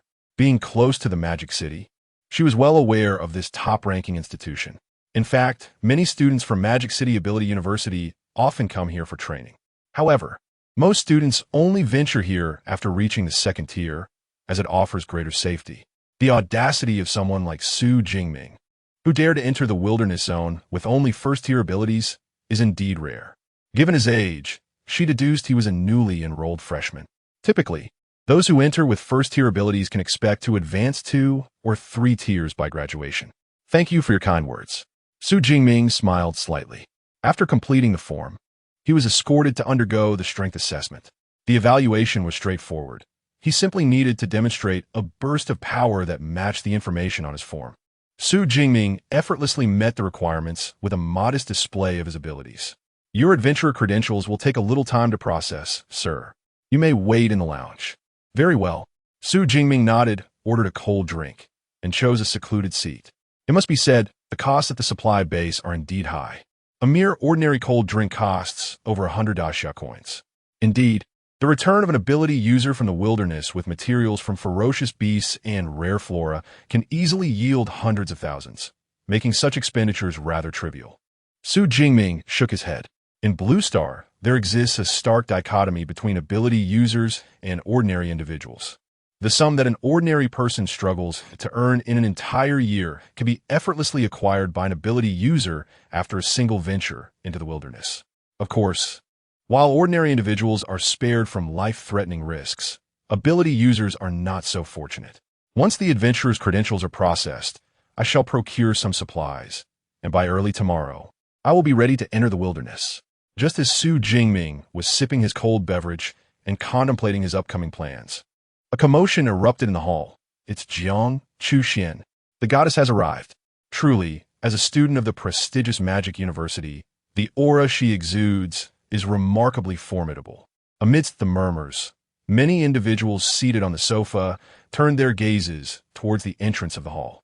Jiang Chuxian? That name rings a bell. Su Jingming pauset momentia. Instinctively glancing in the direction of the door. Chapter 62. Do you dare to show up? At the entrance of the supply base, a group of 6 individuals entered under the watchful gaze of many. Leading them was a tall girl, around 18 or 19 years of age. She donned a light blue combat uniform that accentuated her figure, gracefully highlighting her slightly full bosom and alluring waist-to-hip ratio. Her exquisite features included a delicate nose, long, lush eyelashes, and skin as fair as snow.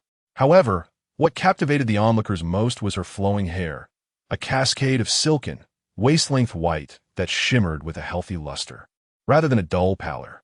Following her were several figures, both men and women, some towering and others exuding a fierce presence, akin to bodyguards. One among them carried a hefty camera upon his shoulder, suggesting that the goddess of the wilds was preparing to film content in the wilderness once more. It must be noted that although her videos were collaborative efforts, their exceptional quality kept viewers returning. I watched every episode without fail. Speaking of which, the goddess of the wilds boasts a fan base nearing 10 million, if not more, approximately 15 million, in fact. How delightful it would be to have a girlfriend like her. I would willingly sacrifice a decade of my life. Even 20 years would be a small price to pay. Yet, she is a second-year student at a prestigious university in a magical city. What are the odds she would ever notice someone like me? In the hall, numerous ability users engaged in hushed discussions, and it suddenly dawned on Su Jingming that this was indeed the very goddess of the wilds, Jiang Chuxian, whom Zhang Hao had fervently implored him to get an autograph from before he left Jiang City. Since arriving in the magical city, Su Jingming frequently conversed with Zhang Hao, who often brought up this topic during their chats. Su Jingming found it rather tiresome, but out of curiosity, he had kept a casual eye on her. Unfortunately, he had never crossed paths with her during his time at school. To his surprise, he encountered her directly upon entering the wilderness area. Zhang Hao's taste in aesthetics was certainly commendable. To be fair, among the many girls Su Jingming had seen in both his past and present lives, only Song Qiuyun could be compared to Jiang Chuxian. In terms of looks, both were on par. Song Qiuyun possessed a charming allure, while Jiang Chuxian radiated a cold elegance. As for their figures, Su Jingming believed Song Qiuyun had a slight edge. Thus, Jiang Chuxian and her entourage ascended the staircase under the collective gaze of the hall's occupants. The supply base was a multifaceted building, offering not only equipment sales and the procurement of beast materials and rare herbs, but also accommodations akin to those of a hotel on its upper floors. Most ability users, if not returning to the city, opted to reside in this supply base. Sir, your adventurer's proof has been processed. Additionally, here is your satellite smartwatch, which includes a map of the wilderness area. Shortly after Jiang Chuxian and her group departed, a female attendant approached gracefully, presenting a black card along with a smartwatch. The black card serves as proof of an adventurer, inscribed with fundamental details such as name and level. Su Jingming carefully stored the proof and donned the smartwatch on his wrist. With a gentle tap on the screen, a map of the wilderness area was projected. Not only did it meticulously outline the activity of ferocious beasts in each region, but also indicated the levels of danger. However, this information was limited to the peripheral areas. The deeper zones remained shrouded in mystery. Of course, even the marked sections were not entirely reliable, as ferocious beasts could easily abandon their territories to hunt. Nonetheless, having some information was better than none, providing at least a reference. After confirming that the smartwatch was functioning properly, Su Jingming politely expressed his gratitude and prepared to leave. However, he was halted by a voice. "Hey, young brother, do you need any elixirs?" Turning around, he encountered a slender, middle-aged man, whose face was adorned with a smile. "You must be entering the wilderness area for the first time, right? You can't venture out without elixirs. I have a variety of them. Would you like to take a look? The prices are negotiable." "Elixirs?" Su Jingming raised an eyebrow. Indeed, elixirs were essential for entering the wilderness area, whether for healing or detoxification, proving invaluable at critical moments. "What are your prices for the elixirs?" Su Jingming inquired with genuine interest. "The first-grade healing elixirs are 20,000 each, and the first-grade detoxification elixirs are 15,000 each. The second-grade ones are slightly more expensive, but still reasonable, priced at 40,000 and 30,000 respectively." The middle-aged man hurriedly elaborated, sensing a potential sale. "Oh, that is not particularly expensive," Su Jingming remarked, though his gaze turned slightly frosty. "Elixirs range from 1st to 9th grade, with higher grades yielding stronger effects. However, even first-grade elixirs are typically quite costly, generally around 30,000 to 40,000 each. Yet, this man's prices were nearly half that."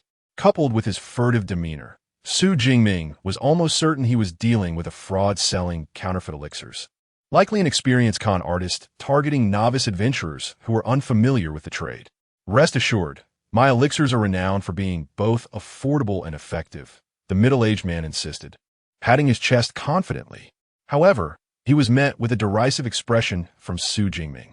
"You expect me to believe that a healing elixir priced at 20,000 would possess any genuine efficacy?" The middle-aged man was taken aback, his previously jovial smile vanishing. "Did you see through me already? What do you think?" Su Jingming ziplit guli. Very well. Very well." The middle-aged man squinted, scrutinizing Su Jingming from head to toe, his aura gradually becoming menacing. "A mere first-tier novice dares to toy with me?" Before Su Jingming could respond, a sharp voice rang out from his side. "Zhao Chunlin, you're selling counterfeit elixirs again." This exclamation came from a group of 4 individuals. Among them was a young woman in her 20s, clad in a dark battle suit and wielding a long black sword. With her delicate brows furrowed in anger, she rushed forward, placing herself protectively behind Su Jingming. "Is it you?" Upon seeing her, Zhao Chunlin couldn't help but frown. This woman was named Wang Qian, who had once fallen prey to his deceit in the past. As her level rose, he had refrained from troubling her again. Yet today, she unexpectedly chose to defend newcomer. Had it been anyone else, Zhao Chunlin would not have been so easily deterred. However, given that Wang Qian had a team backing her, it was unwise to provoke them. Thus, he could only snort coldly. "Consider yourself fortunate to have assistance. But you best not venture beyond the supply base in the coming days. Otherwise, you shall come to regret it." After casting a meaningful glance at Su Jingming and leaving behind a harsh warning, Zhao Chunlin turned away. Alas, to be targeted by Zhao Chunlin was a lamentable fate for the newcomer. Of all the people to provoke, why choose him? Rumor had it that he had recently ascended to the mid-level of the 2nd tier, while this newcomer was merely at the upper level of the 1st tier. The outcome would likely be dire. The commotion had also attracted the attention of other abilities users in the hall. Within this water supply base, a mid-level 2nd tier abilities user was considered formidable. Naturally, Su Jingming, who dared to confront such an opponent despite being only at the upper level of the 1st tier, became the object of sympathy. "You just clashed with Zhao Chunlin?" Hearing the discussions around her, Wang Qian furrowed her brows as she shielded Su Jingming. Without waiting for his response, she continued, "Never mind. Since you've drawn his ire, you must stay within the supply base for the time being. Fighting is prohibited here, so he cannot truly harm you. Thank you for the caution." Although Su Jingming was not particularly concerned about Zhao Chunlin's threat, he felt a sense of goodwill towards Wang Qian for not only intervening, but also for her considerate warning. "It's just a small gesture. I was deceived by him once, and I wouldn't want others to suffer the same fate." Wang Qian waved her hand dismissively. Is he allowed to continue deceiving others unchecked? Su Jingming inquired, his brow slightly knitted. Huh, Zhao Chunlin has connections to the black market. Who would dare to intervene? Wang Qian scoffed. In truth, his ties extended not only to the black market, but also to the high echelons of the supply base. Otherwise, how could he have continued his deceit for so many years? Xiao Qian, we should return to our quarters, called one of her teammates. Wang Qian acknowledged them, but not before offering one last reminder. Remember, do not leave the supply base during this time. What a warm-hearted girl she is. Watching as Wang Qian and her teammates gradually departed, Su Jingming couldn't help but nod in appreciation. In this world, genuine kindness is scarce. Those who have weathered storms often do not extend umbrellas to others, but rather shatter them. Just as he had sensed, he was certain there were others in the hall who had previously been deceived. Yet when Zhao Chunlin confronted him, not a single one had spoken up to offer a warning. Some individuals may even harbor a sense of schadenfreude in their hearts. Yet there's this one person, Wang Qian, who not only speaks up but also shields others like a protective hen. This disposition bears a striking resemblance to Lin Qingyuan, the class monitor from my high school, both embodying the essence of kindness and gentleness. Su Jingming Silen Di Zeplet. As for Zhao Chunlin, he had never considered him a threat from the outset. After all, the question of whether a second-tier, mid-level ability user could withstand the force of a shot was itself debatable. Following this, Su Jingming procured a tactical backpack through official channels at the supply base, along with sufficient fresh water and energy bars to last over a month. He also acquired 10 first-tier healing pills, 10 first-tier detoxification pills, and 1 second-tier blood-boiling pill. The tactical backpack and supplies were reasonably priced, costing him less than 100,000, but the medicinal pills set him back a staggering 900,000. Nonetheless, it was a worthy investment, especially the second-tier blood-boiling pill valued at 300,000. A true lifesaver in desperate times. Having secured all the necessary supplies, Su Jingming took a room at the supply base for a night's rest. Early the next morning, he emerged from the supply base, fully equipped. However, as he stepped onto the plaza in front of the supply base, a familiar voice resonated not far ahead. Oh, I didn't expect you to actually dare to come out. Chapter 63, Noisy, the astonishing Wang Qian. Before the supply base, there lay a spacious plaza. Only by traversing this expanse could one enter the wilderness. As Su Jingming stepped out of the supply base and onto the plaza, he was intercepted by Zhao Chunlin. At that moment, Zhao Chunlin was no longer the merchant he had appeared to be the previous day. Clad in battle attire and wielding a long blade, he was evidently well prepared. You truly are disobedient. I explicitly instructed you not to leave the supply base. Yet here you are, Zhao Chunlin remarked, a triumphant grin spreading across his face as he blocked Su Jingming's path. He had anticipated that Su Jingming would not remain obediently within the confines of the base. So he had been waiting outside since early morning. As expected, Su Jingming showed no intention of avoiding him. I, Zhao Chunlin, am not to be trifled with. Slap yourself 10 times and then compensate me with 200,000. Then we can consider this matter settled. With that, Zhao Chunlin drew his long blade, releasing the full force of his aura as a mid-tier level 2 ability user, drawing the attention of many in the plaza. At that moment, Wang Qian and her team emerged from the entrance of the supply base, immediately spotting Su Jingming confronting Zhao Chunlin not far ahead. This is bad. Did I not instruct him to stay within the supply base during this time? Why has he still come out? Wang Qian exclaimed in alarm, preparing to rush forward, only to be halted by her captain, Yao Mushi, who called out to her, Xiao Qian, do not rush. Let us observe first. Yao Mushi was a girl of similar age to Wang Qian, but slightly taller. She scrutinized the long spear behind Su Jingming, her expression thoughtful. Well, very well. As a member of the team, Wang Qian knew she must heed her captain's advice.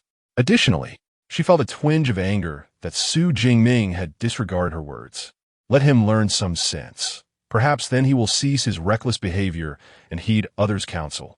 She mused internally. On the other side, facing Zhao Chunlin's threats, Su Jingming's resolute face flashed with impatience. And what if I refuse? Oh, then you might spend the remainder of your life confined to a wheelchair, for I shall deprive you of both your legs. Zhao Chunlin replied with a cold smile. He had not been at the supply base for merely a day or two. The thought of being outwitted by a novice would be utterly humiliating. Establishing authority was essential, and it must be done with enough ferocity to instill fear in others. With this thought, his exposed skin shimmered with a metallic sheen, transforming into a grayish-blue hue. Sea-level ability, metallic skin. With the enhancement of his metallic skin, his defensive capabilities were extraordinarily formidable, rendering him nearly impervious to blades and bullets. With my metallic skin, coupled with my D-level battle attire, not even you can breach my defenses. Little one, do you still wish to contend with me? Before Zhao Chunlin could finish his sentence, he was interrupted by Su Jingming's deep voice, noisy. What? Zhao Chunlin had yet to comprehend the situation when an immense force struck his waist. Under this tremendous power, his D-grade battle suit and metallic skin were rendered utterly ineffectual, akin to mere ornaments, failing to provide any semblance of protection. Subsequently, he was propelled away as if he were a cannonball, soaring through the air. Boom! Boom! Boom! He crashed into the ground, creating several small craters. And after being flung 8 or 9 meters away, he finally came to a halt, teetering on the brink of life and death. The instigator of this chaos, however, appeared unfazed, not even casting a glance back as he strode towards the entrance of the wilderness zone. Hiss! Instant kill. How terrifying. I couldn't even discern how he struck. Ha! Zhao Chunlin has truly bitten off more than he can chew. I was worried about that young man yesterday, not anticipating his remarkable prowess. As a mid-tier level 2 ability user, Zhao Chunlin had garnered a modicum of fame within the source water supply base. His devastating defeat naturally sparked fervent discussions among the crowd in the square. Many who had previously fallen victim to him, yet dared not retaliate, felt a profound sense of satisfaction. Some even approached Zhao Chunlin to inspect him closely. His waist appeared as if it had been ravaged by a high-explosive bomb. Drenched in blood, though he still gasped for breath, it was faint and tenuous. Meanwhile, at the entrance of the supply base, Wang Qian's eyes widened in disbelief. She had never imagined the events would unfold so dramatically differently from her expectations. Su Jingming had actually turned the tables on Zhao Chunlin, and with such swiftness. More importantly, as a lower-tier level 2 ability user, she too was unable to perceive how Su Jingming executed his strike. It was a whip kick. Captain Yao Mushi, standing behind her, had indeed witnessed it clearly. However, she was equally astonished by the sheer power of that single whip kick. Zhao Chunlin's pelvis was utterly shattered. It was uncertain if he would survive. Even if he were to be rescued, he would likely face a future confined to a wheelchair. Truly, he was formidable and ruthless, a testament to his training at the Magic City Ability University. Admiration gleamed in Yao Mushi's almond-shaped eyes. From the Magic City Ability University? How do you know, Captain? Wang Qian inquired, momentarily taken aback, quickly pressing for more information. The remaining 2 team members also cast curious glances in her direction. His spear bore the emblem of the Magic City Ability University, a detail Yao Mushi had noticed earlier. The emblem, featuring a rose encircled by thorns, adorned every weapon produced by the university.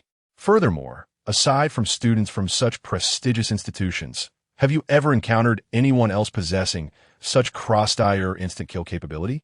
That's true. Wang Qian realized this, and then enthusiastically proposed, doesn't our team still need a strong attacker? Why don't we recruit him into our squad? After all, our school is located right in the Magic City University town, making future collaborations quite convenient. They've already moved on. How can we recruit him now? Besides, when our team was formed, Wazati had stipulated that we would only include female members. Yao Mushi replied leisurely. They are all students of Jiangjing Ability University, located within the vibrant metropolis of Magic City University town. This time, they have come with the intention of hunting fierce beasts during the summer vacation, hoping to accumulate some wealth and resources. Haha, Xiaoqian, do you have a crush on him? Nevertheless, that young man is indeed quite handsome. I have no objections to him joining us. The other 2 young ladies immediately burst into laughter upon hearing this. Chapter 64. The Wilderness Zone. The thirst for slaughter is surging. In different realms, rules differ. The regulations of the academic institution revolve around learning and training. However, in the wilderness zone, the law is one of survival of the fittest, with a mighty prey upon the weak. Even the supply bases outside the wilderness zone adhere to this brutal principle, driven by the immense benefits derived from the flesh of ferocious beasts, as well as the exotic flora and fruits. Supply bases are typically a chaotic amalgamation of diverse forces, entangled in a web of power struggles. Within such a lawless order, even the Security Bureau, tasked with overseeing criminal activities, finds itself powerless. This truly is a gray area. As long as one possesses sufficient strength and does not provoke excessively, one goes unchallenged. Of course, should one be foolish enough to offend the wrong individuals, no one is there to offer assistance. Zhao Chunlin finds himself in such a predicament, believing that his mid-tier second-rank strength would allow him to overpower Su Jingming. Little did he realize that Su Jingming is akin to a dragon, while he himself is merely an ant destined to be crushed. After obtaining his adventurer certification at the entrance to the wilderness zone, Su Jingming successfully ventured within. Roar a wool. Compared to the examination sites of the martial arts college, this source water wilderness zone is markedly larger. The ferocious beasts within are more brutal and bloodthirsty. Upon entering, Su Jingming is immediately greeted by the resounding roars of these beasts. Though distant, the echoes are powerful and formidable, undoubtedly emanating from at least fourth-tier beasts. Su Jingming reflects quietly. The higher the tier of the beast, the greater its intellect. Fourth-tier beasts possess intelligence akin to that of a child in their early teens, aware of the need to defend their territory. Their periodic roars serve as a warning that this domain belongs to them, and any intruding beasts of equal rank will face dire consequences. Naturally, these delectable human ability users are also prime targets for hunting. The source water wilderness zone can be broadly divided into two regions, the ruined town and the mountainous forest. Su Jingming consults the map on his smartwatch, scrutinizing it carefully. Although he currently holds only a first-tier upper rank, his true combat prowess resembles that of a peak second tier. He seeks a location abundant with ferocious beasts, yet devoid of too many high-tier predators, where he can hunt freely and reap ability points. In comparison, the beasts inhabiting the ruined town are somewhat weaker than those in the mountainous forest. Su Jingming's current objective naturally lies within the ruined town. City A boasts a large number of beasts, but most are of the first tier, which is insufficiently potent. Town C, on the other hand, is rife with second-tier beasts, yet it has previously been marked by the presence of third and even fourth-tier creatures, raising the danger level considerably. After careful consideration of other towns, Su Jingming ultimately selects a ruined town named Pingan County. This county's ruins are predominantly home to second-tier beasts, with very few first-tier present. Moreover, there are no sightings of third or fourth-tier beasts, and the area is vast, harboring at least 500 to 600 ferocious beasts. It is currently the most suitable location for his hunting endeavors, Pingan County. With a focused gaze, Su Jingming determined the direction from a map, and then sprang forth like a nimble cheetah. The county lies approximately 20 kilometers from the entrance of the wilderness zone. At full speed, he could reach it in less than 40 minutes. However, this was no leisurely run on a synthetic track. It was the treacherous wilderness. Su Jingming proceeded with utmost caution, carefully circumventing areas where formidable beasts might lurk. After nearly 3 hours, he finally arrived at Pingan County. Before him lay a derelict city reminiscent of a testing ground for the martial examination. Once resplendent skyscrapers now stood in utter decay. The ground was littered with vehicles abandoned by those who had once desperately fled. After decades of exposure to the elements, these vehicles had largely been reduced to rusted frames. The once solid concrete roads were overrun with weeds, and among the foliage, one could even glimpse the gnawed remains of skeletal remains, both of beasts and humans alike. Echoing through the ruins, terrifying roars reverberated, a cacophony of primal fury. Unlike the tamed beasts contained within the martial examination grounds, this place was a veritable paradise for ferocious creatures, a nightmare for humanity. The mere sound of their savage roars was enough to make the faint-hearted among the gifted tremble. Yet, Su Jingming remained unfazed, his eyes ablaze with fervent combat spirit. He could even feel a deep-seated yearning for the impending slaughter. Was it the influence of the Thunder Tyrannosaurus's negative emotions? The Dark Cloud Gale Gun was already firmly grasped in his hand. This time, there would be no need for restraint. The time for killing had come. With his spear in hand, Su Jingming swiftly entered the county. Ping'an County was vast, teeming with many beasts. Although Su Jingming possessed peak second-tier strength, he could only contend with 2 or 3 peak second-tier beasts simultaneously. If the numbers swelled, even he would have to flee. Thus, he needed to maintain a low profile.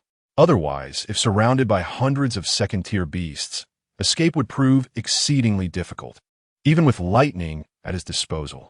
Upon entering Ping'an County, Su Jingming prioritized solitary beasts or groups of fewer than 10, ensuring there were no more than 3 peak second-tier beasts among them.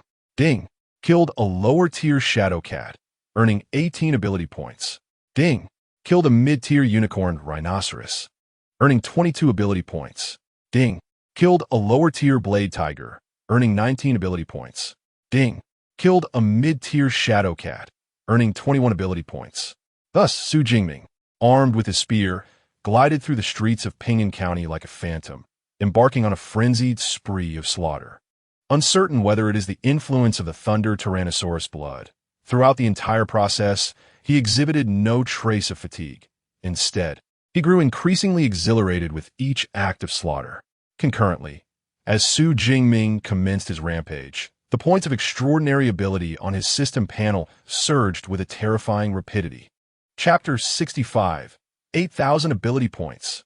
Luxurious panel. A month later, in Ping'an County, a quartet of ability users traversed the dilapidated streets of the city. In stark contrast to other teams wandering through the wilderness, this particular group appeared decidedly nonchalant. Each member bore their weapons slung casually behind them, exuding an air of ease rather than tension. "Captain, what's the situation in Ping'an County? We've been meandering for an entire day without encountering a single ferocious beast." One of the members could not suppress his grumbling. They had arrived in Ping'an County the previous night and immediately sensed something was amiss. The entire town was unnaturally quiet. However, shrouded in the poor visibility of night and knowing that many beasts preferred to rest after dark, they refrained from probing further. To their astonishment, upon awakening the following day and preparing for a hunt, they found the entire county eerily silent, akin to a ghost town. Consequently, from morning until afternoon, they had yet to encounter a single beast. In previous outings, their hunt would have commenced long ago. "You ask me, but who should I ask?" The captain, a burly bald man, was clearly on the verge of losing his temper as he retorted irritably. "There should be at least 500 or 600 ferocious beasts in Ping'an County. It is inconceivable that such a vast population could vanish so completely." A member furrowed his brow in contemplation. Ping'an County was a familiar territory for their team. Yet, they had not anticipated such a dramatic change in just a month's absence. "If we don't find any beasts in another 2 hours, we'll have to consider relocating." The bald captain spoke solemnly. They were intimately familiar with the terrain and distribution of beasts in Ping'an County. Relocating would require considerable effort to acclimatize to a new area. Reluctantly, he wished to avoid abandoning this place. Just then, a second-tier lower-grade armed blade tiger leaped forth from a nearby abandoned building, entering their line of sight. It's an armed blade tiger. For a team of ability users all ranked above the second tier, this creature was not particularly formidable. However, after an entire day devoid of encounters, each member's eyes sparkled with anticipation as if starving souls had been reborn. "Finally, our first beast of the day." The bald captain's expression brightened, and he waved his hand. "Everyone charge. Let us take it down." They all displayed remarkable enthusiasm for their first quarry, especially a middle-aged man wielding a large blade, who sprinted towards the armed blade tiger with fervor. Suddenly, a thunderous sound akin to a sonic boom erupted from a distant high-rise. Before anyone could react, a massive blue-purple thunder spear, resembling a cruise missile, hurtled through the sky. "What in the world is that?" Before they could comprehend the situation, a resounding explosion echoed as the thunder spear struck the armed blade tiger head-on. The ground trembled with a cacophony of crackling sounds, accompanied by the ominous resonance of electric arcs. A terrifying blue-purple, thunderous mushroom cloud ascended from the earth. The entire armed blade tiger was utterly obliterated by this formidable force of thunder. Astonished, the burly man closest to the creature trembled, causing his long blade to clatter to the ground. Had he advanced even a step quicker, it would not have been merely the armed blade tiger that met such a fate. The remaining members of the team were equally shaken. One trembling soldier dared to inquire of their strongest comrade, the bald-headed giant, Sea Captain. What was that just now? Some cutting-edge laser weapon? The beasts, with their tough hides and resilient flesh, could hardly be penetrated by ordinary bullets or missiles. Only a laser weapon could wield such lethality. No, laser weaponry is swifter. This resembles some form of thunderous combat technique.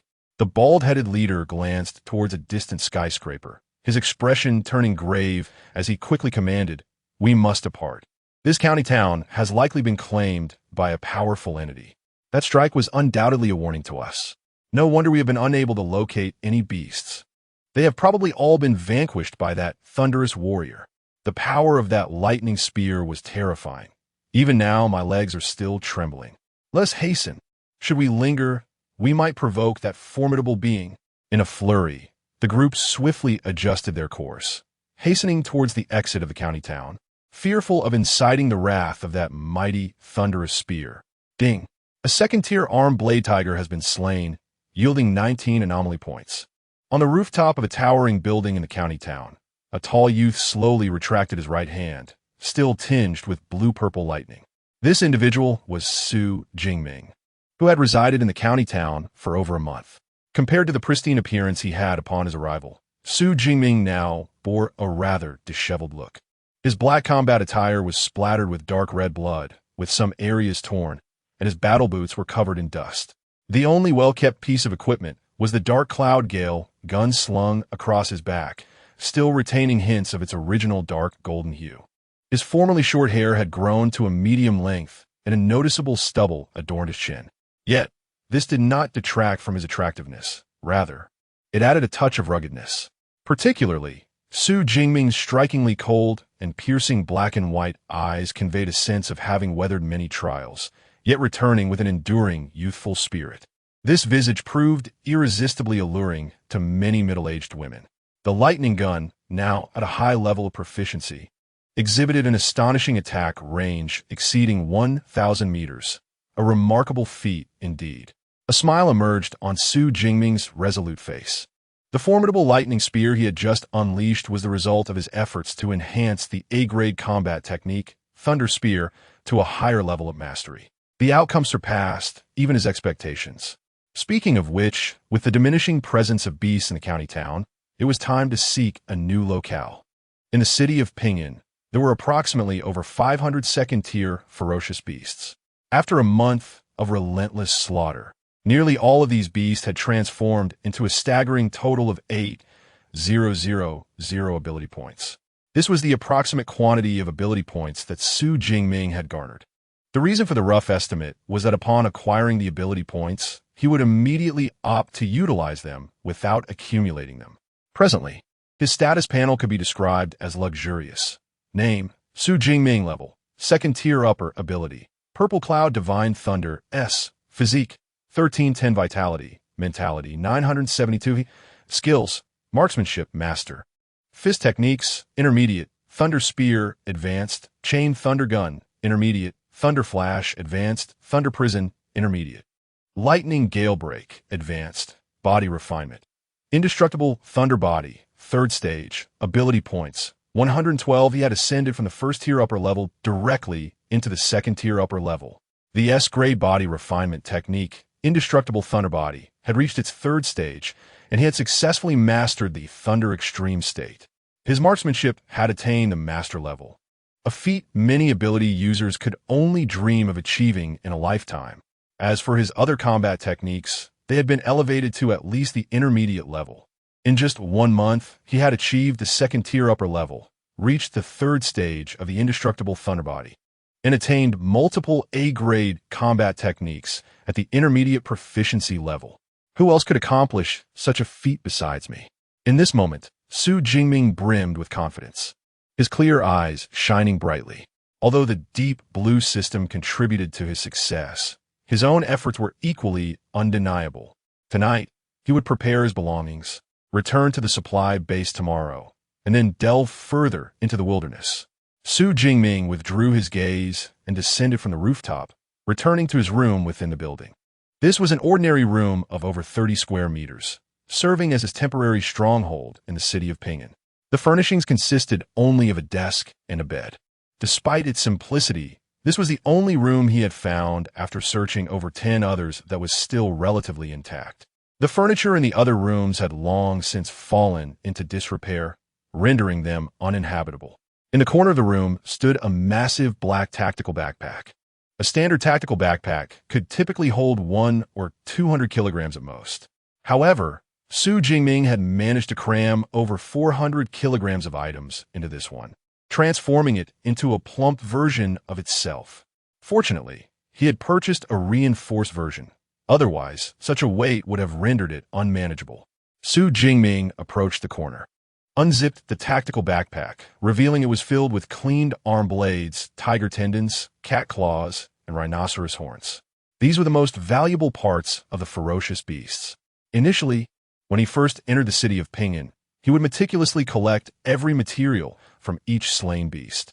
However, he quickly realized that there was simply too much, and the tactical backpack could not accommodate it all. Consequently, he later focused solely on gathering the most valuable parts from the beasts. Nonetheless, he managed to collect nearly 400 kilograms of ferocious beast materials. As for the exotic flora, it is possible that Jingming was not well acquainted with them, or they might only flourish within the mountainous forests. In any case, during his time in Ping'an County, he had yet to encounter a single specimen. What to dine on tonight? Jingming's gaze swept through his tactical backpack, ultimately selecting a substantial piece of tiger tendon. With a resounding thud, this tendon exhibited remarkable elasticity, swaying vigorously in his grasp. Skillfully threading the tendon onto a bamboo pole, a flash of lightning ignited the pile of kindling in the room. He positioned the bamboo pole over the flames, and before long, the entire length of the tendon, along with some flesh, was roasted to a golden hue, releasing an enticing aroma. Jingming seized the bamboo pole and took a bite of the tendon, relishing its tender texture and the explosion of flavors that prompted a satisfied nod. Although he had ample supplies of fresh water and energy bars for over a month, the energy bars left much to be desired in terms of flavor. They sufficed for satiating hunger, but consuming them for an extended period proved quite unbearable. Consequently, he had largely forsaken the energy bars in favor of freshly roasted fare. Regrettably, he had not brought any seasonings. Otherwise, the taste could have been elevated even further. Upon his return to the supply base tomorrow, he resolved to purchase a pot and a set of seasonings. When the craving for meat arose, he would simply select a ferocious beast, slay it on the spot, and prepare a meal. This thought inevitably reminded Jingming of certain anglers from his previous life, who prided themselves on the freshness of their catch.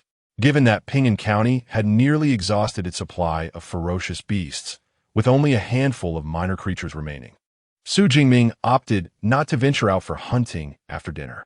Instead, he trained in his room until 11 o'clock, then laid down and entered a light sleep. Early the next day, he set off towards the supply base, shouldering a tactical backpack almost as tall as himself. Chapter 66, 29 million. Sudden Wealth. On August 17th, at 10 a.m., the morning sun bathed the earth in golden light, with not a cloud in sight. Not far from the entrance to the wilderness area near the water supply base, numerous supernatural beings ventured into the wild, while many others emerged from its depths. Among the crowd exiting the wilderness, some teams of supernatural beings, their faces adorned with smiles, had returned with bountiful harvests. Conversely, others supported grievously injured comrades, their expressions weighed down by evident losses. Some even bore back a mangled corpse, devoured beyond recognition. This is the harsh reality of the wilderness. One can never predict when calamity might strike. Hey, Oldly, didn't you just head to Ping'an County 2 days ago? Why are you back today? Did you find some great treasure? Treasure my foot. Ping'an County has been seized by a mysterious powerhouse. We return to regroup and plan a new strategy. Oh, is that so? Make sure to report this to the base. You might earn some intel rewards. The official team of supernatural beings stationed at the entrance of the wilderness had long grown accustomed to the fates of their peers, even sharing light-hearted banter with familiar teams. At that moment, a massive black tactical backpack approached from the distance, causing the guardians at the entrance to momentarily pause in surprise. What is going on? Did that tactical backpack grow legs? As it drew closer, they realized a tall, lanky young man was beneath it. What is this? Such a colossal tactical backpack. He hasn't carried back an entire unicorn rhinoceros, has he? That would be absurd. I can't believe the backpack can expand to such proportions. Typically, a standard tactical backpack has a capacity of around 1 cubic meter. Yet this young man's pack had been stretched to an astonishing 2 cubic meters. Such an unusual sight naturally drew the amused attention of other supernatural beings. They initially assumed he was a novice adventurer who had foolishly brought back an entire beast. However, upon sensing the young man's aura, their amusement quickly turned to astonishment. A second-tier elite. Such a powerful supernatural being would have ventured into the wilderness several times and would not merely return with one beast. This suggested that the substantial contents of his backpack were likely comprised entirely of beast materials. With the strength of a second-tier elite, he would have hunted only second-tier beasts. Goodness, judging by the taut straps, he must be carrying at least 300 to 400 kilograms. Selling this bounty of beast materials would surely yield a fortune. A throng of supernatural beings gazed at the youth with envy, their eyes reflecting admiration for the strong. To dare enter the wilderness alone is a testament to one's formidable abilities, and to return with such a wealth of beast materials is an extraordinary feat indeed. Furthermore, given the youthful appearance of the individual, he could very well be a prodigious talent from a prestigious university. Such an extraordinary figure is a presence they could scarcely fathom. Amidst the awestruck gazes of the ability wielders, Jingming stepped into the supply base building. The weapons of these extraordinary individuals typically weigh in excess of 100 kilograms. Consequently, the elevators within the supply base are custom designed to accommodate loads exceeding 10,000 kilograms. Jingming himself weighed over 120 kilograms. Coupled with the 260 kilograms of the Dark Cloud Spear and over 400 kilograms of beast materials. In total, a staggering weight of more than 790 kilograms ascended in the elevator, which still managed to rise steadily. However, the other passengers inside could distinctly feel that the elevator was moving considerably slower than usual. Ding dong. The elevator halted at the 6th floor of the supply base. As Jingming stepped out, everyone inexplicably sensed a significant reduction in the elevator's burden. The 6th and 7th floors of the supply base are dedicated to the procurement of beast materials. In the spacious hall on the 6th floor, there were 10 purchasing counters, each with a queue. Jingming chose the line with fewer people. Before long, it was his turn. "Sir, what materials would you like to sell?" inquired the female staff member behind the counter with a smile. "Materials from second-tier beasts," he replied. "Very well. Which types of second-tier beasts do you have? How much material is there? You can place them on the weighing scale beside you," she prompted. "The varieties are somewhat mixed, and the total weight is approximately over 400 kilograms," he responded. "Over 400 kilograms? That much?" The staff member paused, momentarily taken aback. Before she could fully comprehend, Jingming had already removed his backpack and emptied its contents onto the weighing scale. With a clatter, a substantial amount of beast materials spilled forth. Unlike the materials sold by other ability wielders, these were the essence extracted from the beasts: tiger tendons, arm blades, rhinoceros horns. A veritable mountain of goods accumulated on the scale. The final weight registered at 423.5 kilograms. "Yeah. Sir, please hold on. The quantity of your beast materials is quite extensive. It might take some time to count them all. I need to call in additional assistance," the staff member stammered, visibly flustered, as she quickly dialed for support. Before long, 4 or 5 additional personnel emerged from the back of the hall, led by a middle-aged man in a suit who extended his hand warmly. Hello. I am Zhao Yi, the supervisor responsible for the procurement of materials on the 6th and 7th floors of the supply base." Jingming, he replied. nodding and shaking his hand. Mr. Su, you truly are a remarkable young talent. To have hunted so many beasts at such a young age is truly awe-inspiring. Zhao, he remarked, his demeanor notably humble. Leave this matter to them. Rest assured they will account for everything. Come, let's have a seat over there. The supply base always places great importance on powerful ability wielders, particularly young second-tier upper-level individuals like Su Jingming, who have boundless potential. Thus, Zhao Yi, a supervisor of at least third-tier abilities, adopted a notably deferential stance. Not only did they invite Su Jingming to a private tea-chat, but they also bestowed upon him a platinum membership card for the supply base, which afforded a generous 5% discount on all purchases within. Sir, your tally of beast materials has been completed. After half an hour, Su Jingming's inventory was thoroughly accounted for. 89 pieces of Tier 2 upper-level beast materials, each valued between 60,000 to 80,000 Daxia coins. 107 pieces of Tier 2 mid-level beast materials, priced at 50,000 to 70,000 Daxia coins each. 221 pieces of Tier 2 lower-level beast materials, with a worth of 40,000 to 60,000 Daxia coins each. And an additional 34 pieces of Tier 1 peak beast materials, each ranging from 20,000 to 30,000 Daxia coins. This left Supervisor Zhao in silent awe. Good heavens! Has he raided an entire beast lair? With this thought, Zhao Yi's smile broadened. The total value of these beast materials is 764 million. Shall we round it up to 25 million? Is that how rounding works? Su Jingming glanced at Zhao Yi and nodded. All right. This price was indeed in line with his expectations. On the black market, the value might have been slightly higher. However, utilizing the official supply base was undoubtedly the preferable route. Ding. Your Zhongxia bank account ending in 7043 has received 25 million. Current balance, 1,234 million. Shortly thereafter, a notification chimed in. Su Jingming, who previously had a balance exceeding 4 million, now found himself with nearly 29 million, a veritable windfall. Even the typically composed Su Jingming felt a twinge of excitement. Supervisor Zhao, I suppose we'll meet again next time. Until we meet again, Supervisor Zhao Yi waved farewell.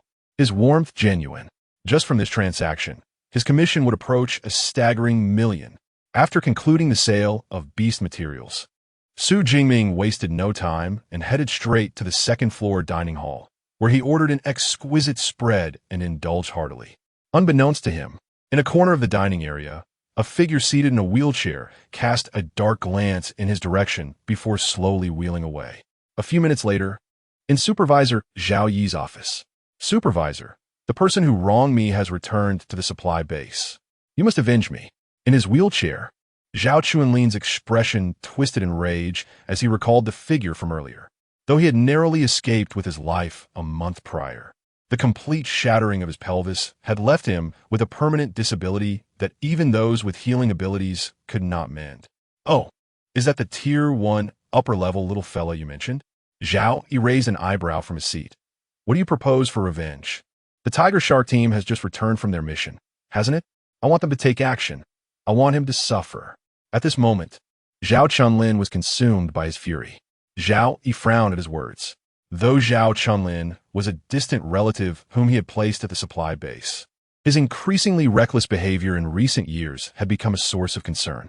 Moreover, merely a month ago, he was rendered utterly obsolete, now possessing almost no value.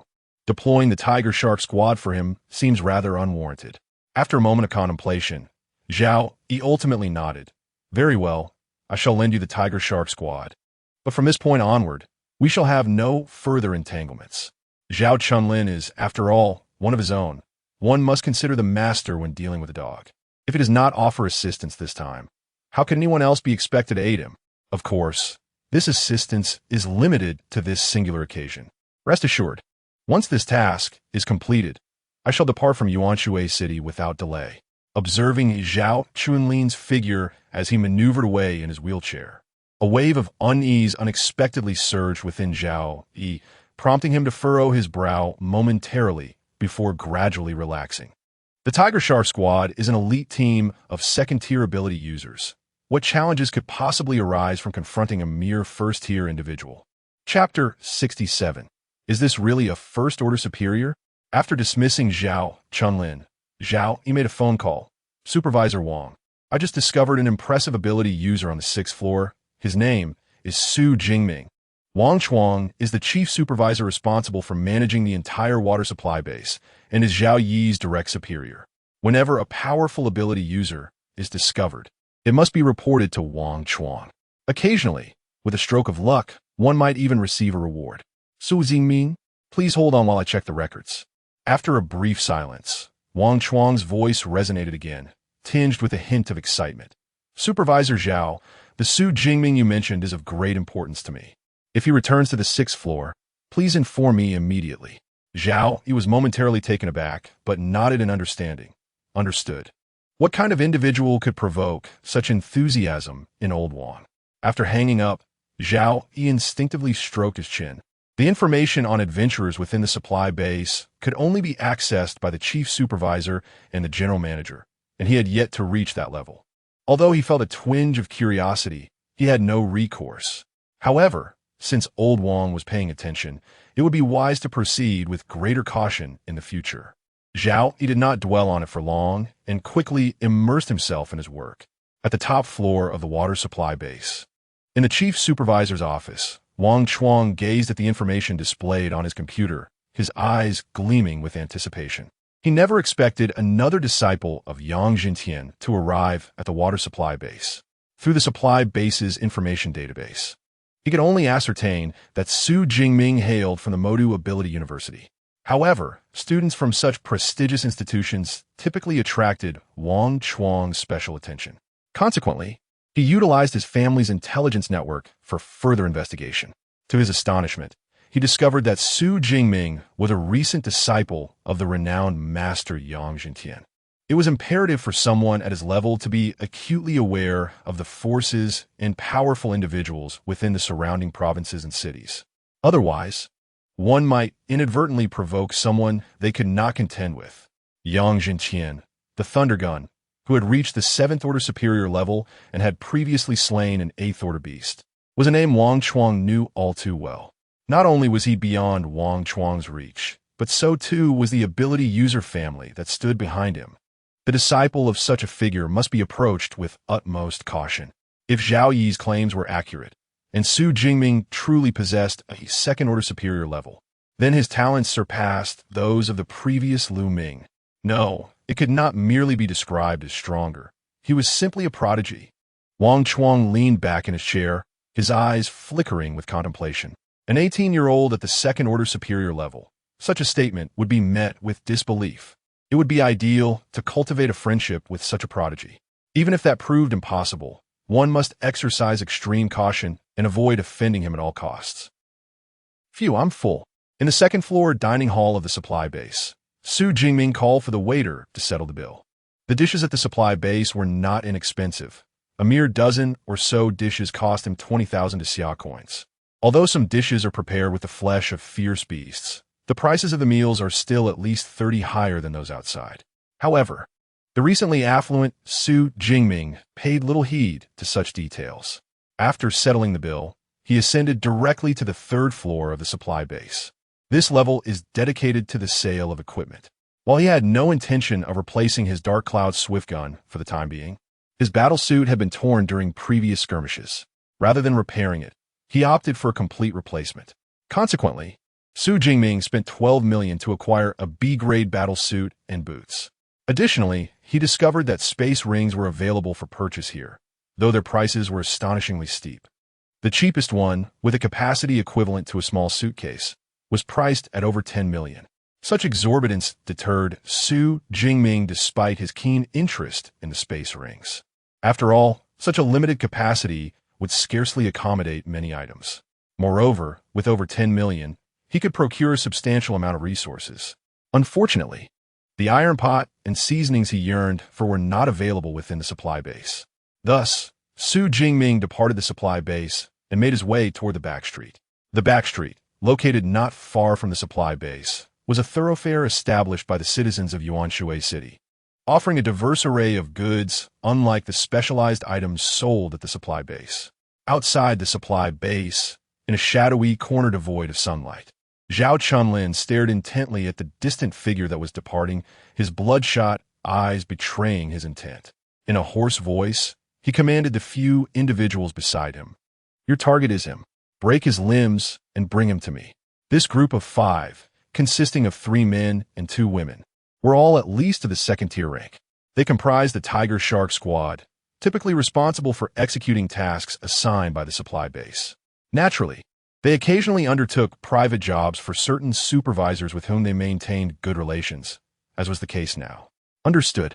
The leader of the Tiger Shark Squad, a man in his 30s bearing claw scars on his face and exuding a fierce aura, nodded before silently departing with his remaining companions.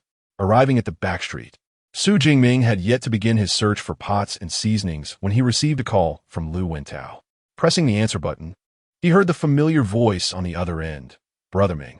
Finally, I managed to reach you. I just returned from the wild zone. What's up? Nothing much. Just want to have a chat with you.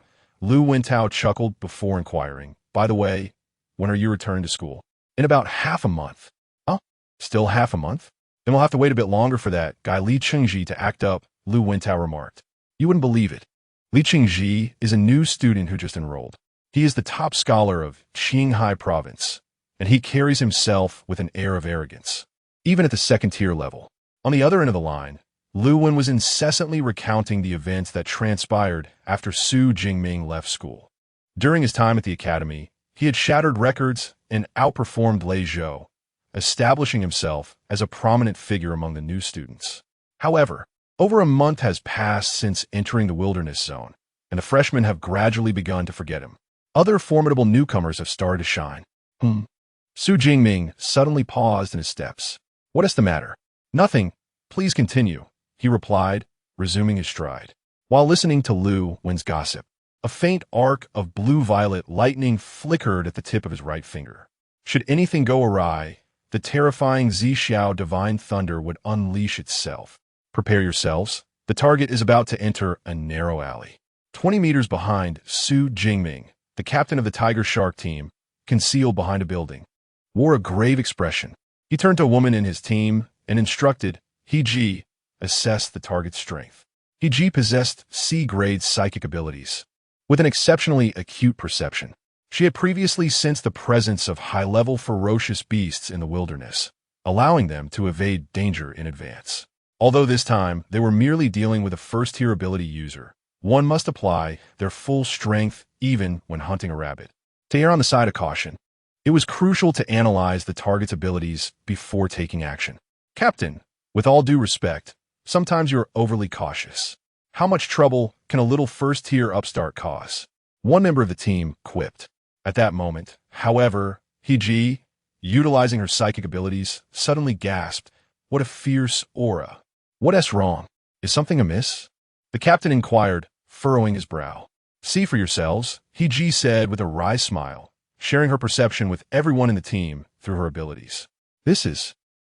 The captain of the Tiger Shark team was momentarily taken aback. In the world perceived through He-Ji's psychic powers, it bore little difference from the ordinary realm. Yet every creature radiated its own unique luminescence, varying in intensity, representing different levels of strength. The aura emanating from the imposing figure ahead was nothing short of terrifying. Akin to a small sun, amidst the faint glow surrounding the others, it stood out strikingly. Moreover, this brilliance was several times stronger than that of the Tiger Shark team, captain himself. A first-tier upstart? Are you kidding me? The captain of the Tiger Shark could not help but curse inwardly. Such a powerhouse could easily annihilate their entire squad. The intelligence was erroneous. The mission must be aborted immediately. Report back to base and hold Zhao Chunlin accountable. The captain's expression darkened ominously. Had it not been for years of cautious habits sharpening his instincts, they would have found themselves waiting to be collected as corpses had they initiated an attack. As the principal culprit, Zhao Chunlin will undoubtedly not be spared. Chapter 68. The Wrathful Supervisor. How dare you? In the alley, the call had long been disconnected. With a dark cloud thunder gun firmly in hand, Su Jingming, surrounded by the ethereal purple thunder, furrowed his brow. What transpired? Why did they flee so suddenly? From the very moment he had engaged in conversation with Lu Wintao, he sensed he was being followed. Thus, he deliberately chose a secluded alley, intending to lure the pursuers out and deal with them. Yet, to his astonishment, upon entering the alley, not only did they refrain from attacking, but they also turned and fled. However, Zhao Chunlin, despite being confined to a wheelchair, audaciously continued to make moves against him. Su Jingming narrowed his eyes. During his time at the supply base, he had already identified Zhao Chunlin's presence. He had not anticipated that this individual, instead of learning from past encounters, would dare to seek revenge. Very well, after completing his errands, he would return to the supply base to settle the score.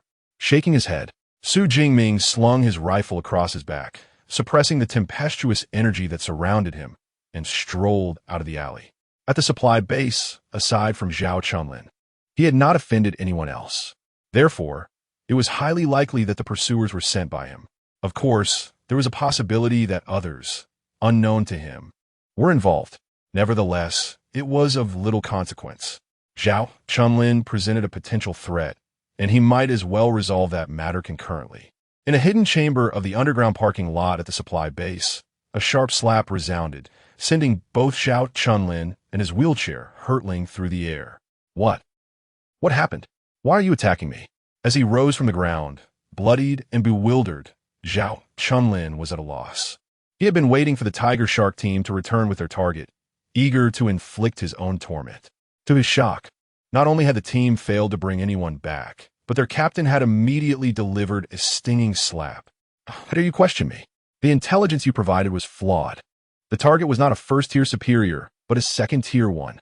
The captain of the Tiger Shark team wore a grim expression, his visage marred by claw marks.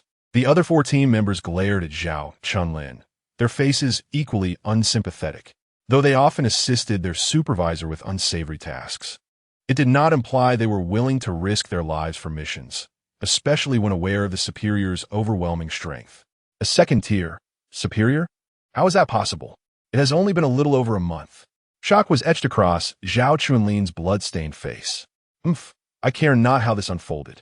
This mission ends here. We shall address it with Supervisor Zhao ourselves. The captain of the Tiger Shark team scoffed coldly, disregarding the now utterly shattered Zhao Chunlin and turning to leave with his team members.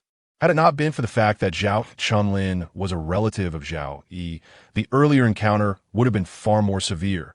So soon back, have they dealt with the matter? In the supervisor's office on the 6th floor of the supply base, Zhao Yi gazed with a gentle smile at the incoming members of the Tiger Shark squad.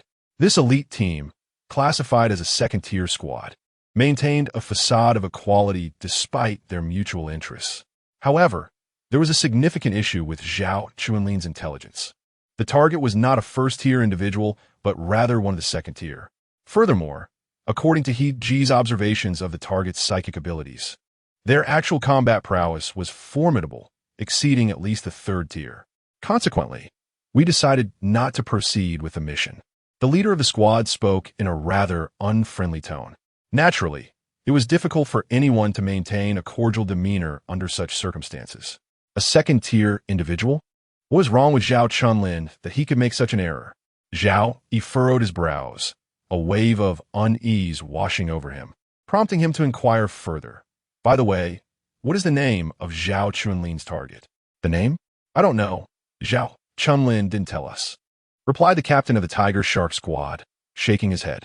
He pointed the target out to us at the base entrance, but the characteristics were quite distinct. The individual is approximately 9 meters tall, robust in build, and carries a dark golden long spear over 2 meters in length. Upon hearing this, Zhao Yi's heart sank. Individuals who wielded long spears were already rare, and combined with the classification of second tier and the dark golden color of the spear, it could only refer to Su Jingming, who had been selling beast materials on the 6th floor just an hour ago. This was a serious problem. He was a person of significant interest to the higher-ups, and I had inadvertently arranged for someone to eliminate him. Zhao Yi's mind went blank, clinging to a shred of hope. He dialed Zhao Chunlin's number. What is the name of the person you assigned the Tiger Shark squad to kill today? On the other end of the line, Zhao Chunlin seemed somewhat calmer, but he hesitated at the question.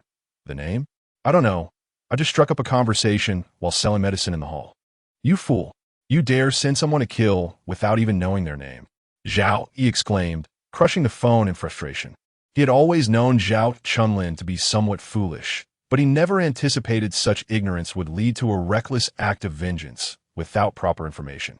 It seemed he had indulged him too much over the years. With a deep sigh, Zhao Yi reflected on his position. He had been promoted to base supervisor 4 years ago, a role that brought him close to the core of supply base authority. Many sought to curry favor with him, including Zhao Chunlin, who had consequently received undue leniency. This permissiveness, it seemed, had ultimately led to this grave blunder. Supervisor Zhao, is there a problem? The Tiger Shark squad sensed something amiss, and the captain inquired with a furrowed brow. Nothing of your concern, Zhao Yi replied tersely. By the way, during your surveillance, did the target notice you? We did not present ourselves within his line of sight, though we cannot entirely rule out the possibility that he sensed our presence. The captain hesitated. If it were an ordinary second-tier individual, their perceptive abilities might not be so acute. The issue lies in the fact that the other party is quite extraordinary. Zhao Yi's expression darkened upon hearing this, and he sighed, saying, All right, I understand. You may leave now. Since it was highly likely that Su Jingming had already discovered matters, it would be prudent to inform higher-ups.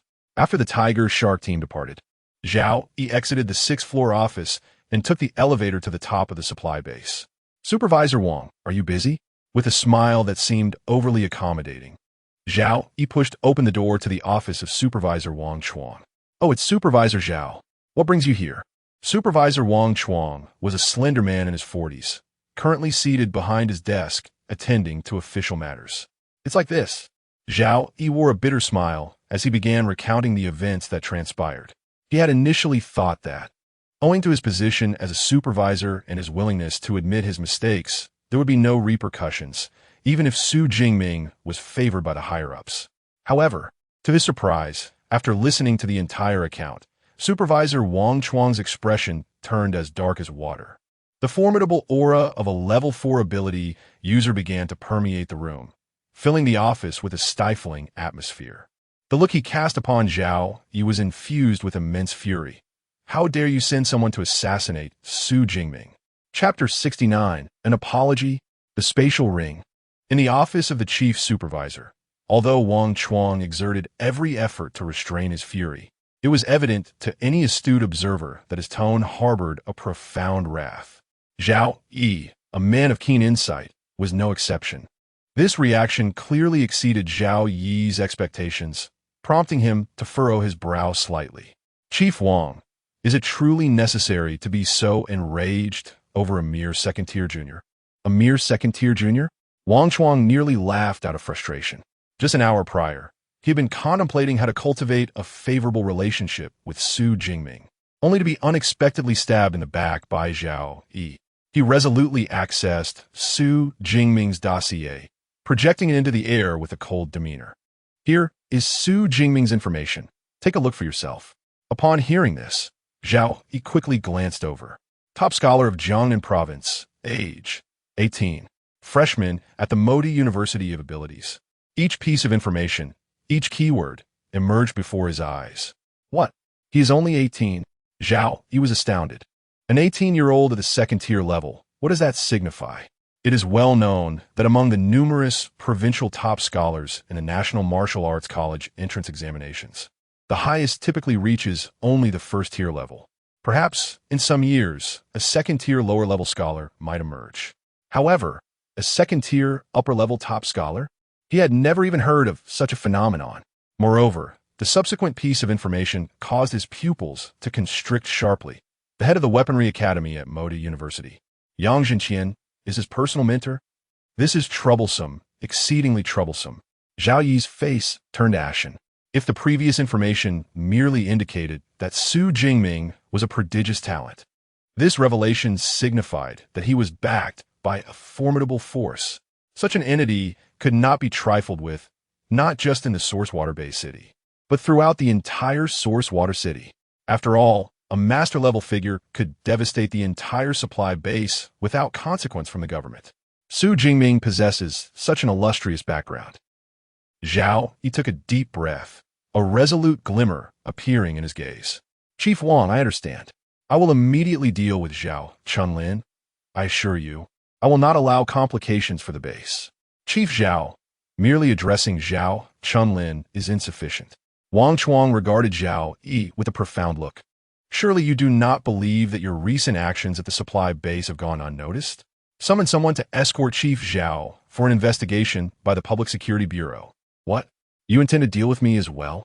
Zhao, he was instantly engulfed in a mix of shock and rage. Before he could protest, he was swiftly taken away by two fourth-tier ability users assigned to ensure the chief's supervisor's safety. The Tiger Shark team also required attention, and furthermore, a gesture of apology must be prepared for Su Jingming. Wang Chuang's eyes flickered. Although Zhao Yi had committed a grave error, at least the Tiger Shark team had not acted violently. If this matter were handled adeptly, it could potentially serve as an opportunity to establish a good rapport with Su Jingming. Half an hour later, in the lobby of the supply base, the extraordinary individuals gazed in astonishment at the entrance. There stood several middle-aged men clad in suits. Among them, one man, slightly more slender than the others, took his place at the forefront. That must be the chief supervisor of the base, Wang Chuang, right? Indeed, it is he. Not only Wang Chuang, but the supervisors from other floors have also arrived. Such an impressive display. Could it be that a significant figure is about to make an appearance? Perhaps. The extraordinary individuals murmured among themselves. On the sofas in the lobby, a four-girl team curiously observed the unfolding scene. One of them was none other than Wang Qian, who had spoken on Su Jingming's behalf a month prior. The gathering of all supervisors to welcome this individual indeed signifies a grand occasion, Wang Qian mused. The source water supply base is a complex web of various factions. Merely holding a supervisory position attracts the attention of countless families and powers, especially the position of chief supervisor, which can only be held by scions of well-established families. Now, to see all these chief supervisors standing forth is quite a rare sight. Forget about that for now. School starts in half a month. What should we do next? Return to school or venture into the wilderness once more? Captain Yao Mushi said with a furrowed brow, as the captain broached the matter at hand. The team members regained their focus, and Wang Qian spoke earnestly. In half a month, we can still hunt some ferocious beasts. However, we must not set our sights on second-tier, upper-level beasts any longer. Let us revert to our previous strategy of targeting primarily second-tier, mid-level, and lower-level beasts. The remaining two female team members nodded in agreement. Indeed, second-tier, upper-level beasts are still somewhat beyond our reach. Previously, their hunting targets have been exclusively second-tier, mid-level, and lower-level beasts. This past month, they had attempted to pursue second-tier, upper-level beasts, yet after two excursions into the wilderness, they had scarcely managed to hunt any. Their team members had encountered life-threatening situations multiple times. Alas, our team is still lacking a strong attacker. If only we could have recruited that individual from the Magic City Extraordinary University. Wang Qian sighed at the thought of the tall, slender figure. During these two returns to the base city, they had not crossed paths. Given the circumstances, it was likely that he had returned to school. The probability of encountering him again seemed exceedingly low. Just as she pondered this, one of her teammates pointed towards the entrance and exclaimed, "Qian, isn't that the young man from Magic City Extraordinary University?" "Huh? Where?" Wang Qian instinctively looked over and spotted the tall figure with a long gun appearing at the base's entrance.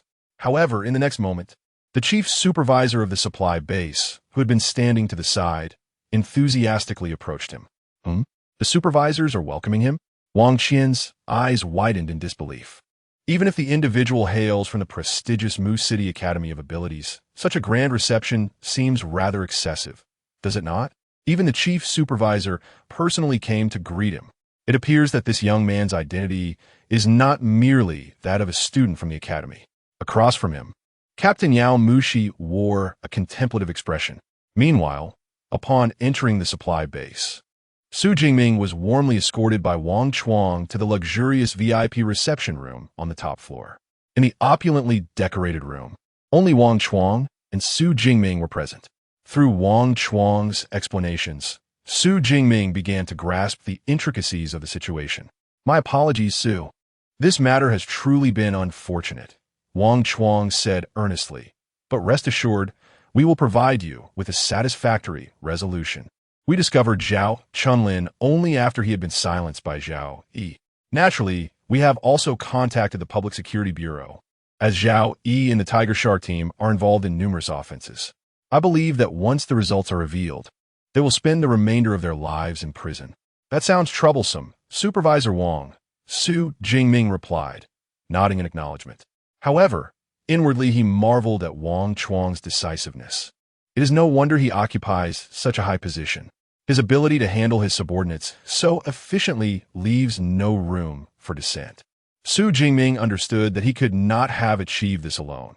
It was likely that Wang had investigated his background and recognized that his mentor is Yang Zhentian.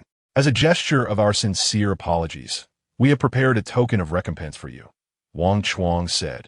As a glimmer from the space ring on his right hand materialized a sleek black and gold card upon the table.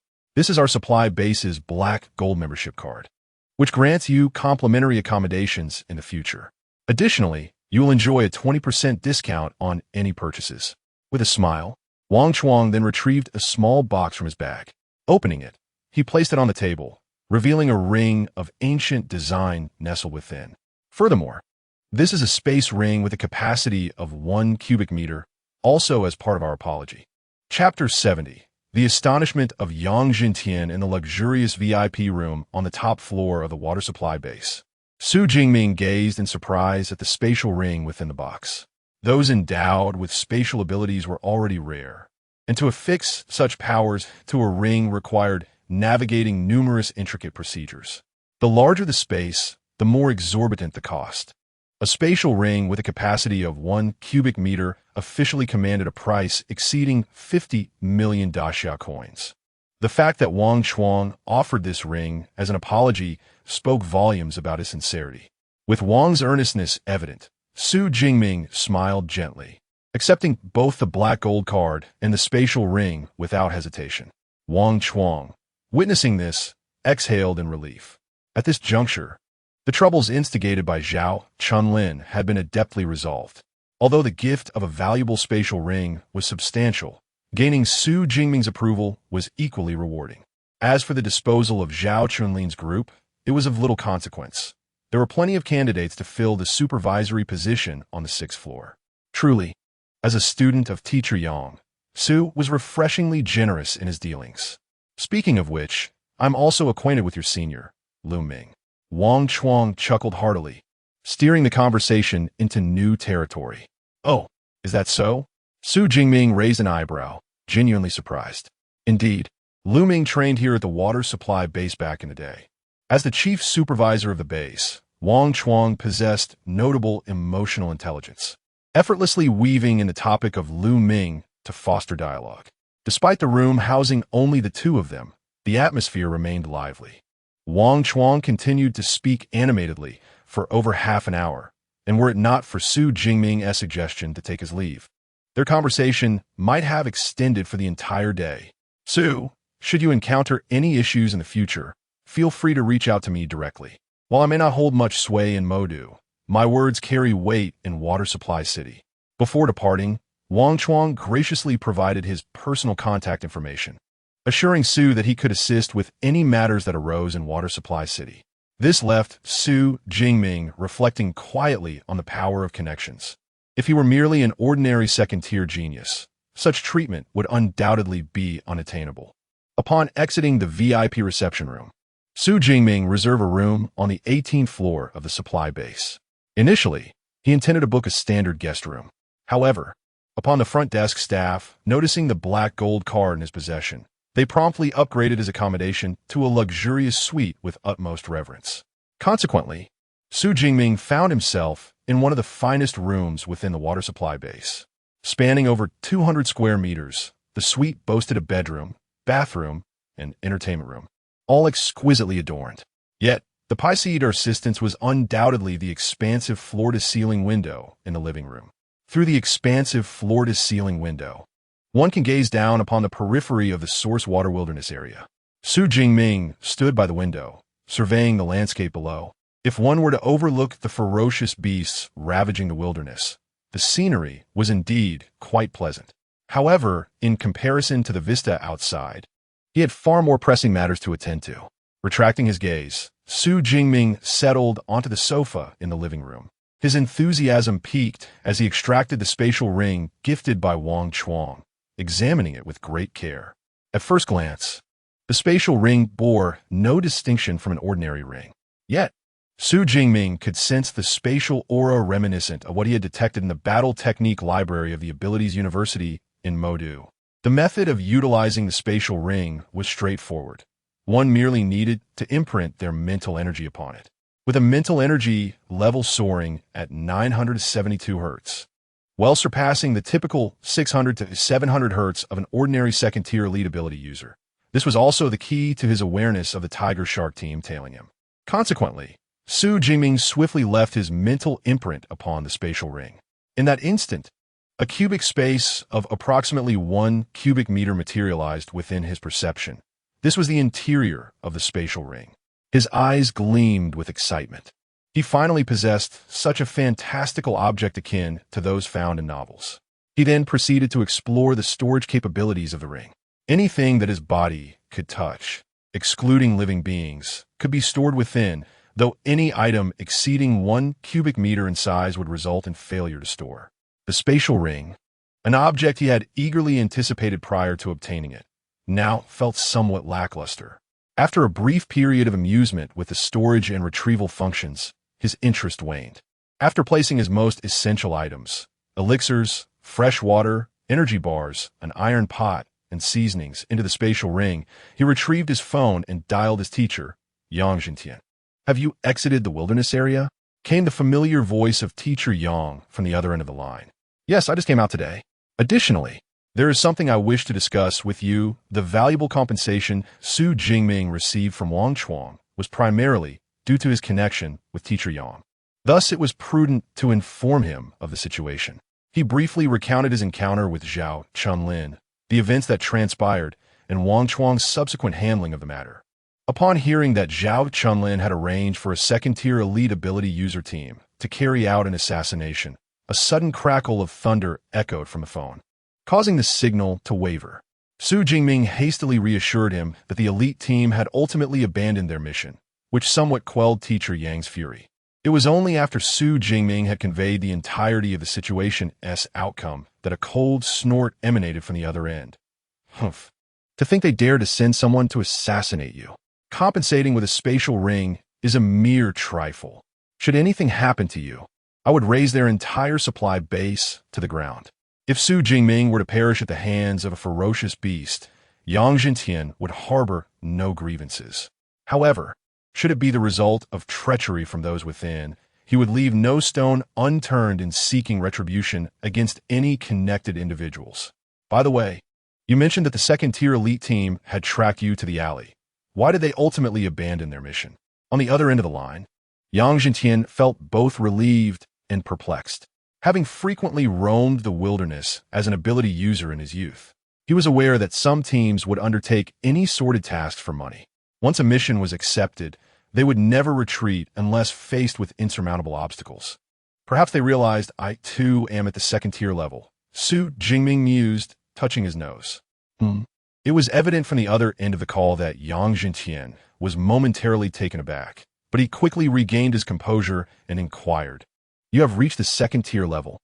"Yes, I just advanced a few days ago." There was a brief silence on the line, followed by Yang Jintian's ecstatic voice. "Wonderful. Truly, you are my student. Your progress in cultivation surpasses even my own in those days. Upon your return to school, I shall personally celebrate your achievement." "Great," Su Jingming replied with a slight smile. After conversing with his teacher for a while longer, he finally ended the call. Meanwhile, far away in the faculty villa of the Magic City Ability University, Yang Jintian was left in a state of astonishment. Having taught at the university for decades, he had encountered countless prodigies, yet he had never witnessed a student ascend from the first tier to the second-tier level within a mere month. They say that perilous moments serve as catalysts for the strong, but in the case of my disciple, this is not merely a catalyst. It is akin to an unfair advantage. Chapter 71. Re-entering the wilderness zone. An unexpected encounter with Jiang Chuxian. After reporting the situation to teacher Yang Jintian, Su Jingming changed out of his battle attire, stained with dark red blood. He cradled a new outfit, purchased moments ago from shop in the back street, and stepped into the bathroom. Although he was a second-tier ability user and had cultivated the indomitable thunder body, his physique did not accumulate much filth. Nevertheless, after a month, his skin had still been tainted with blood and sweat, necessitating a thorough cleansing.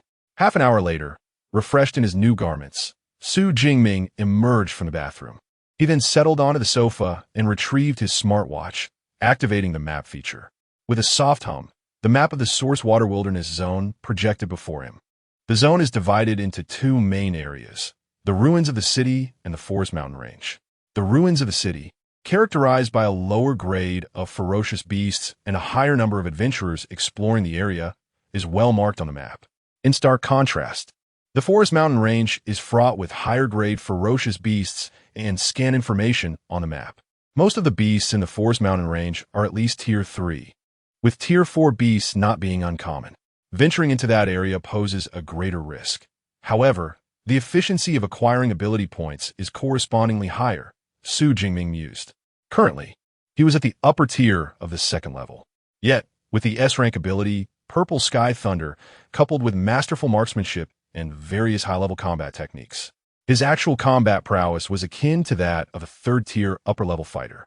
Additionally, the S-rank body refinement technique, Thunder Body's third stage, endowed him with a remarkable ability, Thunder Extreme State.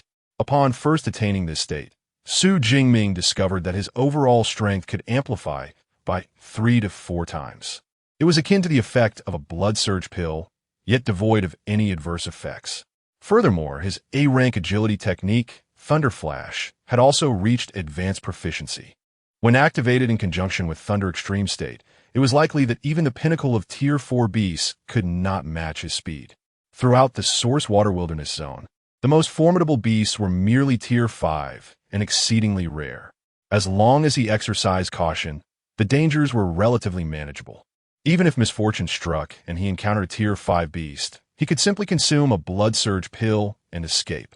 With this in mind, he resolved to venture into the forest mountain range tomorrow.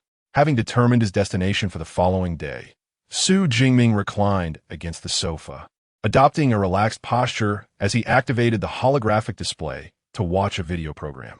He casually opened a packet of snacks prepared in his room and indulged in them with delight. After all, one is not a machine. During his month in Ping'an County, Su Jingming had been in constant company with ferocious beasts, his mind perpetually on edge. Even at night, he found himself in a light sleep, easily awakened by the slightest sound. It was high time to unwind. Thus, for the remainder of the day, Su Jingming had no intention of training. It had been so long since he felt this relaxed. The clock struck 6 in the evening. On the sofa, Su Jingming stretched languidly before leaping to his feet. It was not that he wished to remain reclined, but rather that mealtime had arrived, and it was time to dine. With a light-hearted gait, Su Jingming exited the room. After enduring over 20 days of energy bars in the wilderness, he harbored immense anticipation for a proper meal. Approximately 10 minutes later, he found himself in the bustling dining hall on the second floor of the supply base, where the atmosphere was lively with many ability users enjoying drinks and boasting of their exploits in the wild. At one table, the numerous dishes he had ordered were elegantly arranged, releasing an enticing aroma. Just as he began to indulge in his feast, a group of 4 young women entered from the entrance of the dining hall. One of them, upon noticing Su Jingming, brightened with excitement and approached with graceful strides. "Xiao Qian, where are you going?" called out Yao Miyuki, pulling her back. "I'm going to invite that young man to join our team," Wang Qian replied enthusiastically. Having fortuitously encountered the remarkable individual from the Magic City Ability University, she was determined not to let this opportunity slip away. "Don't bother. He won't agree." Yao Miyuki shook her head. "Why not? We are at least a mid-tier team of second-tier ability users. Surely, he, being a first-tier upper, would find us appealing." Wang Qian questioned, puzzled. "First-tier upper? Look again closely, Yao Muki sighed. Isn't he a first-tier upper? Wang Qian inquired, scrutinizing him once more, only to sense an aura that was astonishingly stronger than her own. Wait, a second-tier upper? Has he advanced that quickly?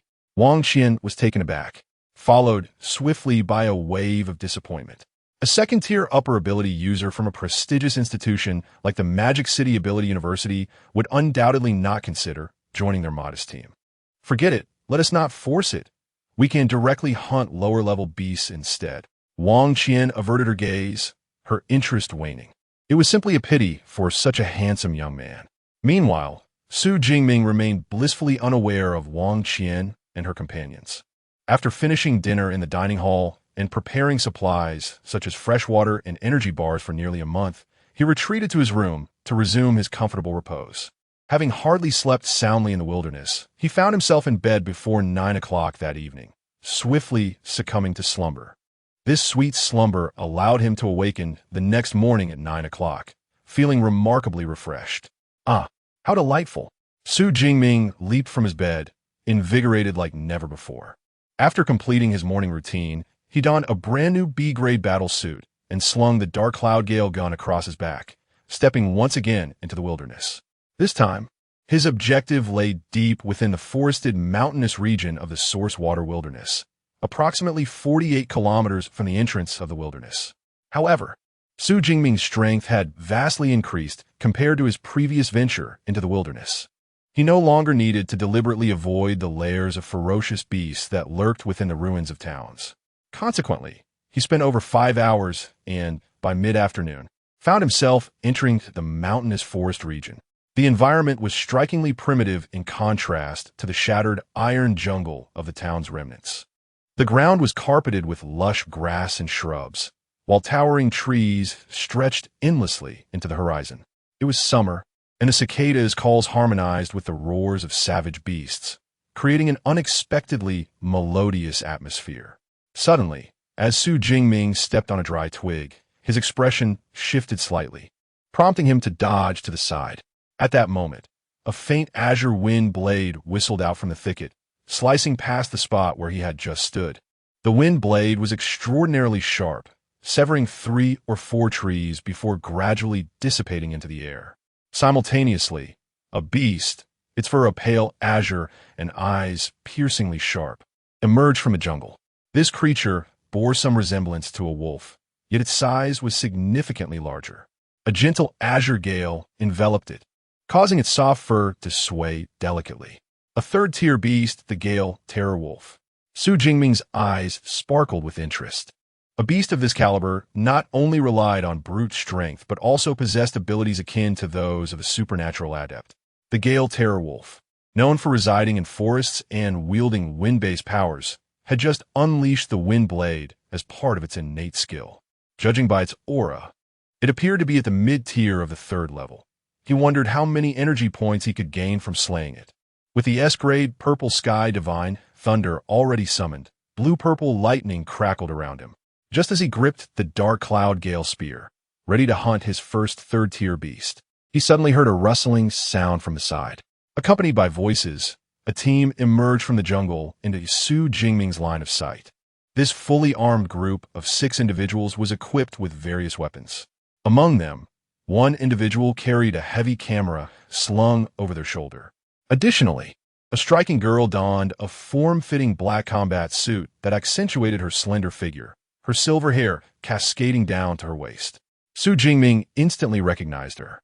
She was none other than Jiang Chuxian, the internet goddess who had appeared at the supply base a month prior. Chapter 72, 7 Days. A Distress Signal. Encountering other empowered individuals in the wilderness is not an uncommon occurrence.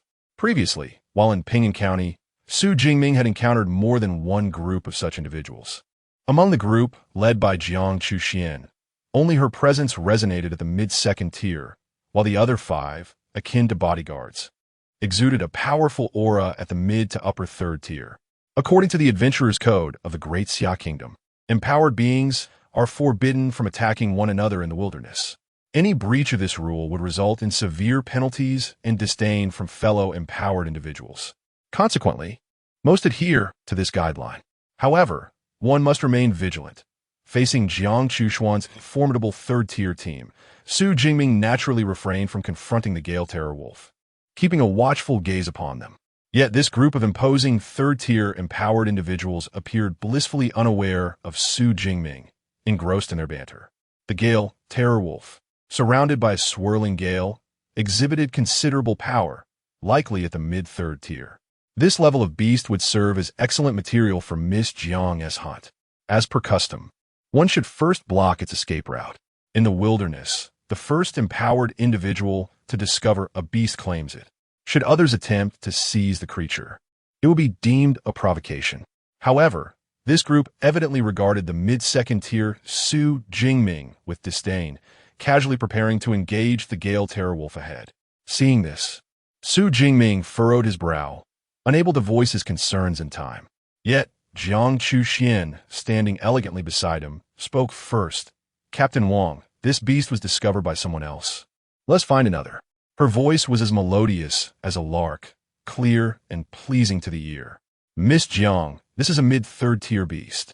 It hardly seems fitting for this mid-second tier fellow. The middle-aged man at the forefront remarked jestingly.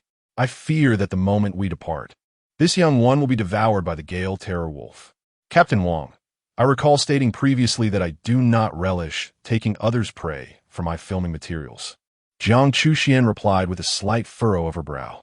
Upon hearing such blunt words, the middle-aged man's expression momentarily stiffened, a fleeting glimmer of malice flashing in his eyes before he quickly regained his composure, smilingly addressing the other team members. Since Miss Jiang is dissatisfied, let us seek another beast. Soon, Jiang Chuxian and her party vanished from Su Jingming's sight, disappearing into the thicket. Thus, a potential conflict was averted. Jiang Chushuan's character seemed quite commendable, as she demonstrated consideration for others. Su Jingming pondered, stroking his chin. Of course, one could not dismiss the possibility that she was a social media influencer, deliberately crafting her persona before onlookers. Nevertheless, it appeared her control over her team was somewhat lacking. According to the words of Jiang Chuxian, it is evident that their team has repeatedly seized the ferocious beasts from other supernatural beings. Maziva, Su Jingming, who was in close proximity to the middle-aged man earlier, noticed a fleeting glint of malice on the latter's face when Jiang Chuxian admonished him. Nonetheless, this matter holds little significance for me. Su Jingming's gaze sharpened, being somewhat indifferent to the online world. He would likely have remained oblivious to Jiang Chushuan's identity had it not been for his high school buddy, Zhang Hao. Additionally, the fact that Jiang Chuxian managed to enter the prestigious Modi University of Supernatural Powers and evolve into a video blogger with millions of followers indicates her considerable intelligence. She must also be aware of the issues within her team. At that moment, upon witnessing the departure of the formidable team of supernatural beings, the Gale Terror Wolf, which had been lurking behind the trees, prepared to flee, but suddenly leaped forth with a roar, its enormous maw agape, eyes gleaming with a thirst for fresh human flesh, charging towards Su Jingming. Simultaneously, two pale blue wind blades shot forth from its body. Oh, you seem to be more eager than I am. With a flash of lightning, Su Jingming's figure vanished from his original spot, appearing before the Gale Terror Wolf in the blink of an eye, having traversed over 30 meters. His A-level combat technique, Lightning Flash, had been elevated to a high level of proficiency, and with his second-tier upper-level strength, his maximum dash distance reached an impressive 54 meters. Startled by the sudden appearance of a human, the Gale Terror Wolf hesitated, unable to unleash another wind blade before Su Jingming's deep voice resonated again. Lightning Gale Break. The Dark Cloud Gale Gun, infused with the essence of the Purple Sky Divine Thunder, was firmly gripped in his hand. Empowered by the wind-based supernatural ability inherent to the gun, a flash of lightning erupted as the spear thrust forward like a bolt of lightning. In the next instant, the sturdy skull of the third-tier Middle Gale Terror Wolf was pierced as effortlessly as a fragile watermelon. Then, with a thunderous explosion, its entire head shattered. A melodious system notification chimed. Kill confirmed. 1 third-tier Middle Gale Terror Wolf, 34 supernatural points. The points earned from slaying a third-tier beast amounted to over 30, which was quite satisfactory. Su Jingming shook the spear, flicking off the residual blood, and with a brief flash of light from his spatial ring, a small dagger materialized in his left hand. Crafted from B-grade alloy, this dagger was exceptionally sharp, due to its lightweight nature. Even a dagger made from B-grade alloy was not overly costly, setting Su Jingming back by $790,000. This razor-sharp dagger was, of course, intended for collecting materials from the ferocious beasts. The most valuable asset of the Gale Terror Wolf was its soft, sleek fur, an excellent material for crafting coats. A complete wolf pelt could fetch as much as $500,000. This was precisely why Su Jingming opted to destroy the wolf's head outright. With the dagger pressed against the skin, it took him over 10 minutes to meticulously skin the wolf, ensuring the pelt remained intact. The first prey has been successfully slain. Now, I shall seek the second one. Casually tossing the wolf pelt into the spatial ring, Su Jingming swiftly departed from the scene, brandishing his spear. 7 days later, at 5 in the afternoon, the summer sun poured down exuberantly, illuminating the cloudless expanse of sky. Within the mountainous forest, a group of 7 or 8 mighty gorillas traversed the thickets, their presence imposing. These formidable beasts moved on all fours, scanning their surroundings with ravenous eyes. It was evident that they were on the hunt, preparing to feast. Suddenly, the leader of the mighty gorillas, walking at the forefront, halted, sniffing the air warily. Sensing something amiss, it attempted to let out a warning roar. Yet at that moment, a blue-purple thunder spear shot forth from the jungle with a whoosh. With a resounding crash, the spear struck the leader with astonishing speed. In an instant, the blue-purple thunder erupted. As arcs of electricity danced, a thunderous mushroom cloud began to rise. The leader, a fearsome beast of the third tier, became charred and fell heavily to the ground, gravely wounded. The remaining mighty gorillas immediately fell into a state of chaos, issuing threatening roars in all directions. Then, a towering figure emerged from the jungle, wielding a dark golden spear, surrounded by crackling lightning, resembling a thunder god. Remarkably, the thunder spear had not instantaneously slain it. The mighty gorillas were indeed renowned for their formidable defenses.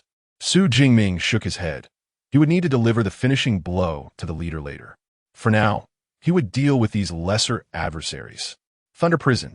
With a cacophony of thunderous sounds, a 20-meter-wide thunderous prison enveloped Su Jingming and all the beasts within. One of the mighty gorillas attempted to break free, but upon mere contact with the thunder prison, its skin was seared black. In excruciating pain, it quickly retreated. None of you shall escape. Su Jingming's gaze flickered, lightning crackled, and he charged into the midst of the mighty gorillas. Thunder flash, lightning gale burst, chain lightning spear. Su Jingming's marksmanship had now ascended to a masterful level, reaching a realm of extraordinary finesse. Coupled with multiple A-grade battle techniques, his prowess was nothing short of terrifying. Thus, the once-feared third-tier mighty gorilla horde, which sent shivers down the spines of most ability user teams, was entirely annihilated by Su Jingming and his Dark Cloud Gale Spear in less than 5 or 6 minutes. With a deep breath, Su Jingming stood tall on the grass, exhaling a breath of stale air. Surrounding him lay the lifeless bodies of the mighty gorillas, their blood staining the once lush green forest floor of vivid crimson. Su Jingming opened his system panel. Name, Su Jingming level, 2nd tier upper ability, Purple Sky Divine Thunder, S, Physique, 1317 Vitality, Spirit, 981 Hz, Skills, Marksmanship Master. Fist Techniques, Intermediate, Thunder Spear Advanced, Chain Thunder Gun, Intermediate, Thunder Flash Advanced, Thunder Prison, Intermediate, Lightning Gale Break, Advanced, Body Refinement, Indomitable Thunder Body, 3rd tier, Ability Points, 3267.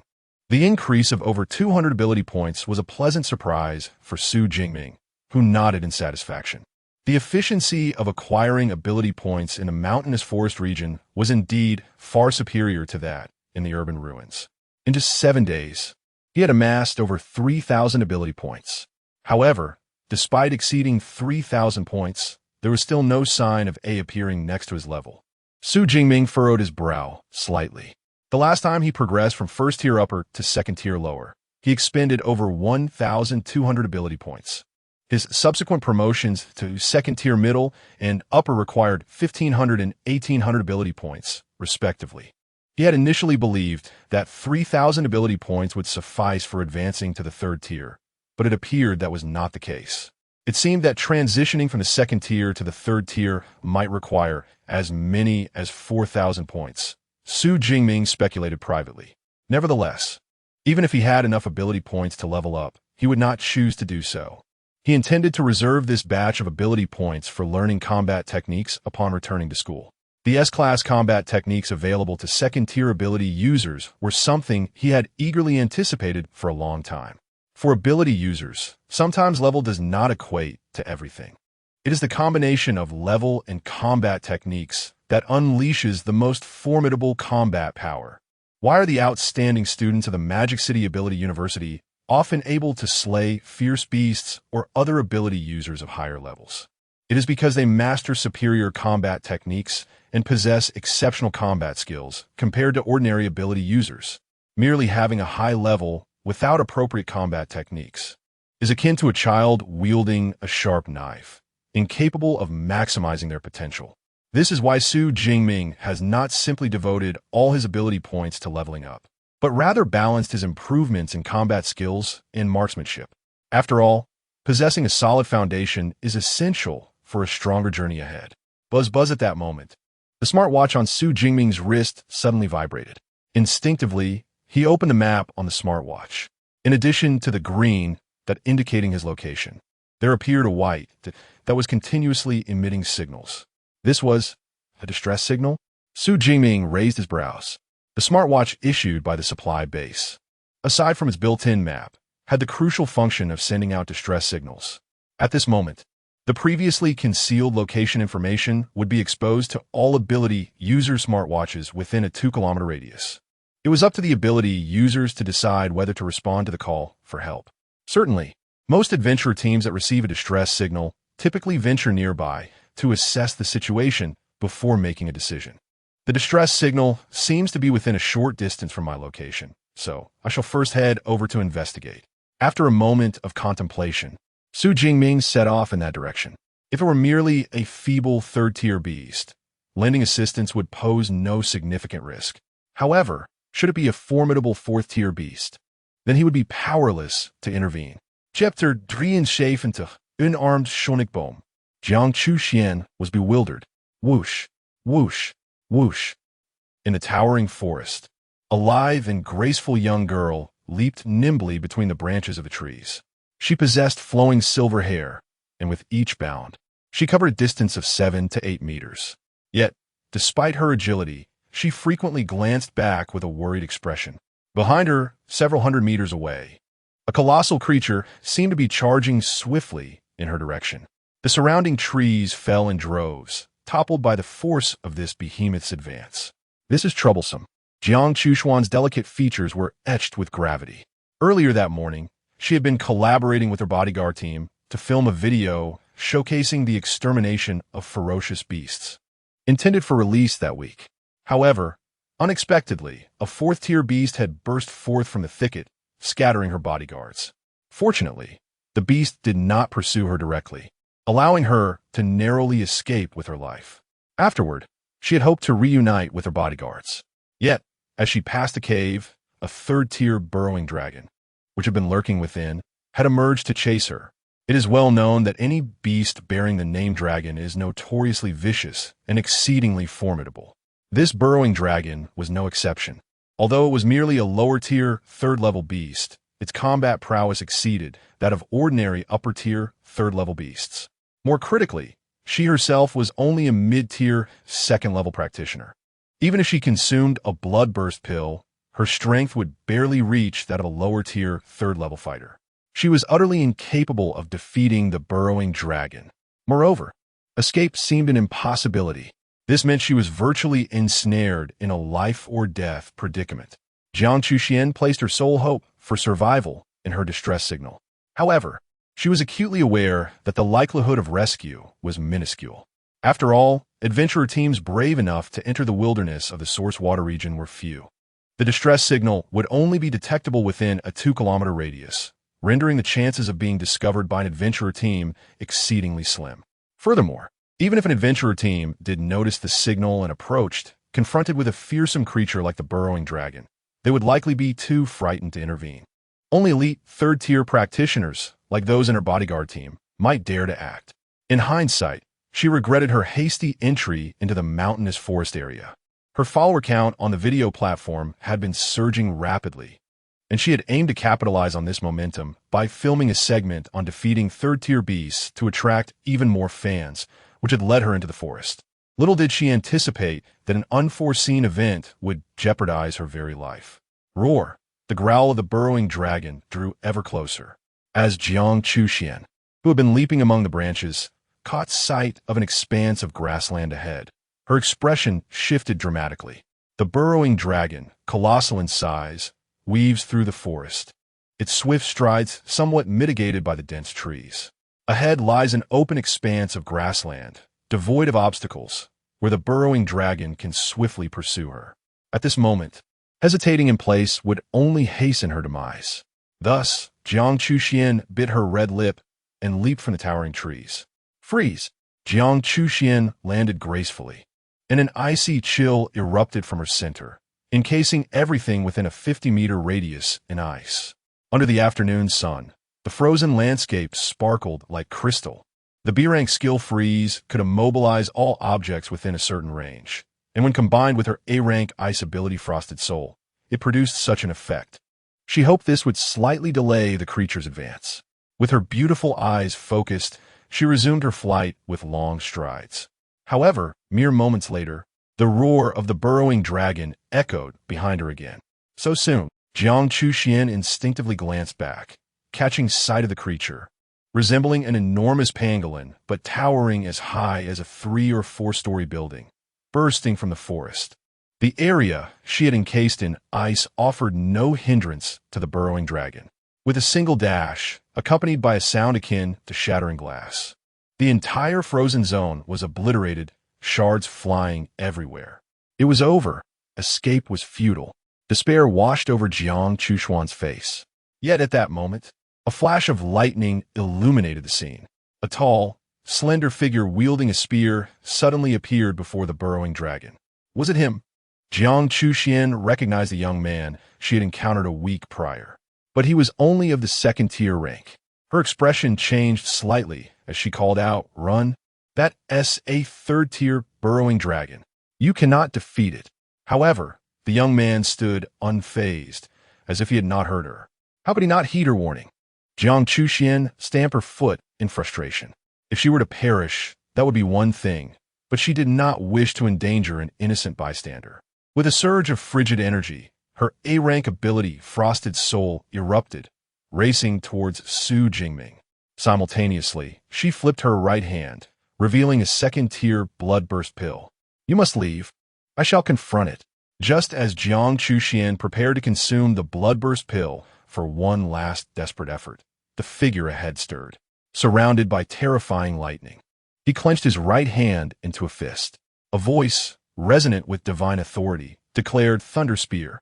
The blue-purple lightning swiftly coalesced, forming a formidable spear of thunder. Then, with a resounding boom, the Thunder Spear was hurled with precision, striking the massive eye of the burrowing dragon. With a sudden plunge exceeding 1 meter, blood gushed forth. A roar erupted from the earth dragon, writhing in agony as it swung its forelimbs, intent on dispatching the bothersome human before it. Yet in the next instant, the entire thunderous spear embedded within its eye detonated. Boom! In an instant, vibrant arcs of lightning danced, showering hues of red and white in every direction. The headless corpse, devoid of any cerebral control, trembled before crashing to the ground, utterly lifeless. Had the earth dragon truly been vanquished in an instant? Not far away, Jiang Chuxian's eyes widened in disbelief, captivated by the spectacle. She hadn't even consumed the blood-boosting pill in her hand yet. The reversal unfolded far too swiftly. Moreover, while the eye was indeed one of the Earth Dragon's vulnerabilities, it was a rarity for any ability user to strike such a target. On one hand, the Earth Dragon instinctively protected its eyes. On the other, Its agility often allowed it to evade fatal blows with a mere dodge. Yet, the youth's thunderous spear was as swift as lightning, rendering the Earth Dragon unable to evade. Could it be that the sound of the sonic boom I heard earlier was not merely a figment of imagination? Jiang Chuxian felt somewhat dazed. What immense strength must one possess to generate a sonic boom with bare hands? After several deep breaths, she finally regained her composure. With her long, graceful legs, she approached the towering figure ahead. Regardless of how the individual accomplished such a feat, they had saved her. Thus, she felt compelled to express her heartfelt gratitude. Chapter 74. An Unexpected Delight. S-Class Earth Spirit Spring. Ding. Upon slaying a third-tier lower land dragon, I received 36 ability points. As the system notification echoed in my mind, Su Jingming couldn't help but raise an eyebrow. Truly, as a beast bearing the name dragon, the ability points acquired from its defeat surpassed those obtained from an ordinary third-tier lower beast. Hello. Thank you for your timely rescue. A melodious voice of gratitude rang out, and Jiang Chuxian appeared before Su Jingming. One must concede that Jiang Chuxian truly deserved the title of goddess. Her figure was flawlessly curvaceous, and her ample bosom could easily overshadow that of most women. Her long, rounded legs, encased in a black, form-fitting battle suit, appeared subtly alluring. Her delicate, oval face bore a hint of pallor, a remnant of a narrow escape. Yet it heightened her allure, evoking a strong protective instinct in men. It was a mere effort. Anyone else would have done the same. Su Jingming waved his hand dismissively. He had only realized that the distress signal had come from Jiang Chuxian upon arriving nearby. Naturally, he would extend a helping hand to anyone in need. Not necessarily. Jiang Chuxian shook her head, then extended her slender right hand, a charming smile gracing her face. I am Jiang Chuxian. I cannot repay your life-saving grace, but please feel free to ask me for assistance in the future. She refrained from offering any material rewards, knowing that such a debt could not be repaid with mere possessions. However, if Su Jingming wished, she would gladly part with everything she had. Su Jingming. He reached out and gently shook her hand. Then a thought struck him. While I wouldn't say it's a command, it would be splendid if you could provide me with an autograph. This was the perfect opportunity to procure the signed photograph that Zhang Hao had been yearning for, thus sparing himself from the incessant reminders each time they communicated. My signed photograph? Jiang Chuxian was momentarily taken aback. She hadn't anticipated Su Jingming's request to be so simple. She had expected something more extravagant. Unfortunately, she did not have the habit of carrying her photos with her. Regretfully, she replied, I don't have any photos on me. Would it be all right if I provided one when we return to the supply base? Jiang Chuxian felt a twinge of regret. Had she known, she would have stored a few photos in her spatial ring for such contingencies, as they wouldn't occupy much space. That's fine. Su Jingming was not in a hurry. After all, Zhang Hao had been unable to reach him recently. Ah, you are also from the Magic City Ability University? At that moment, Jiang Chuxian noticed the emblem on Su Jingming's spear, and her eyes sparkled with recognition. Su Jingming nodded in acknowledgement.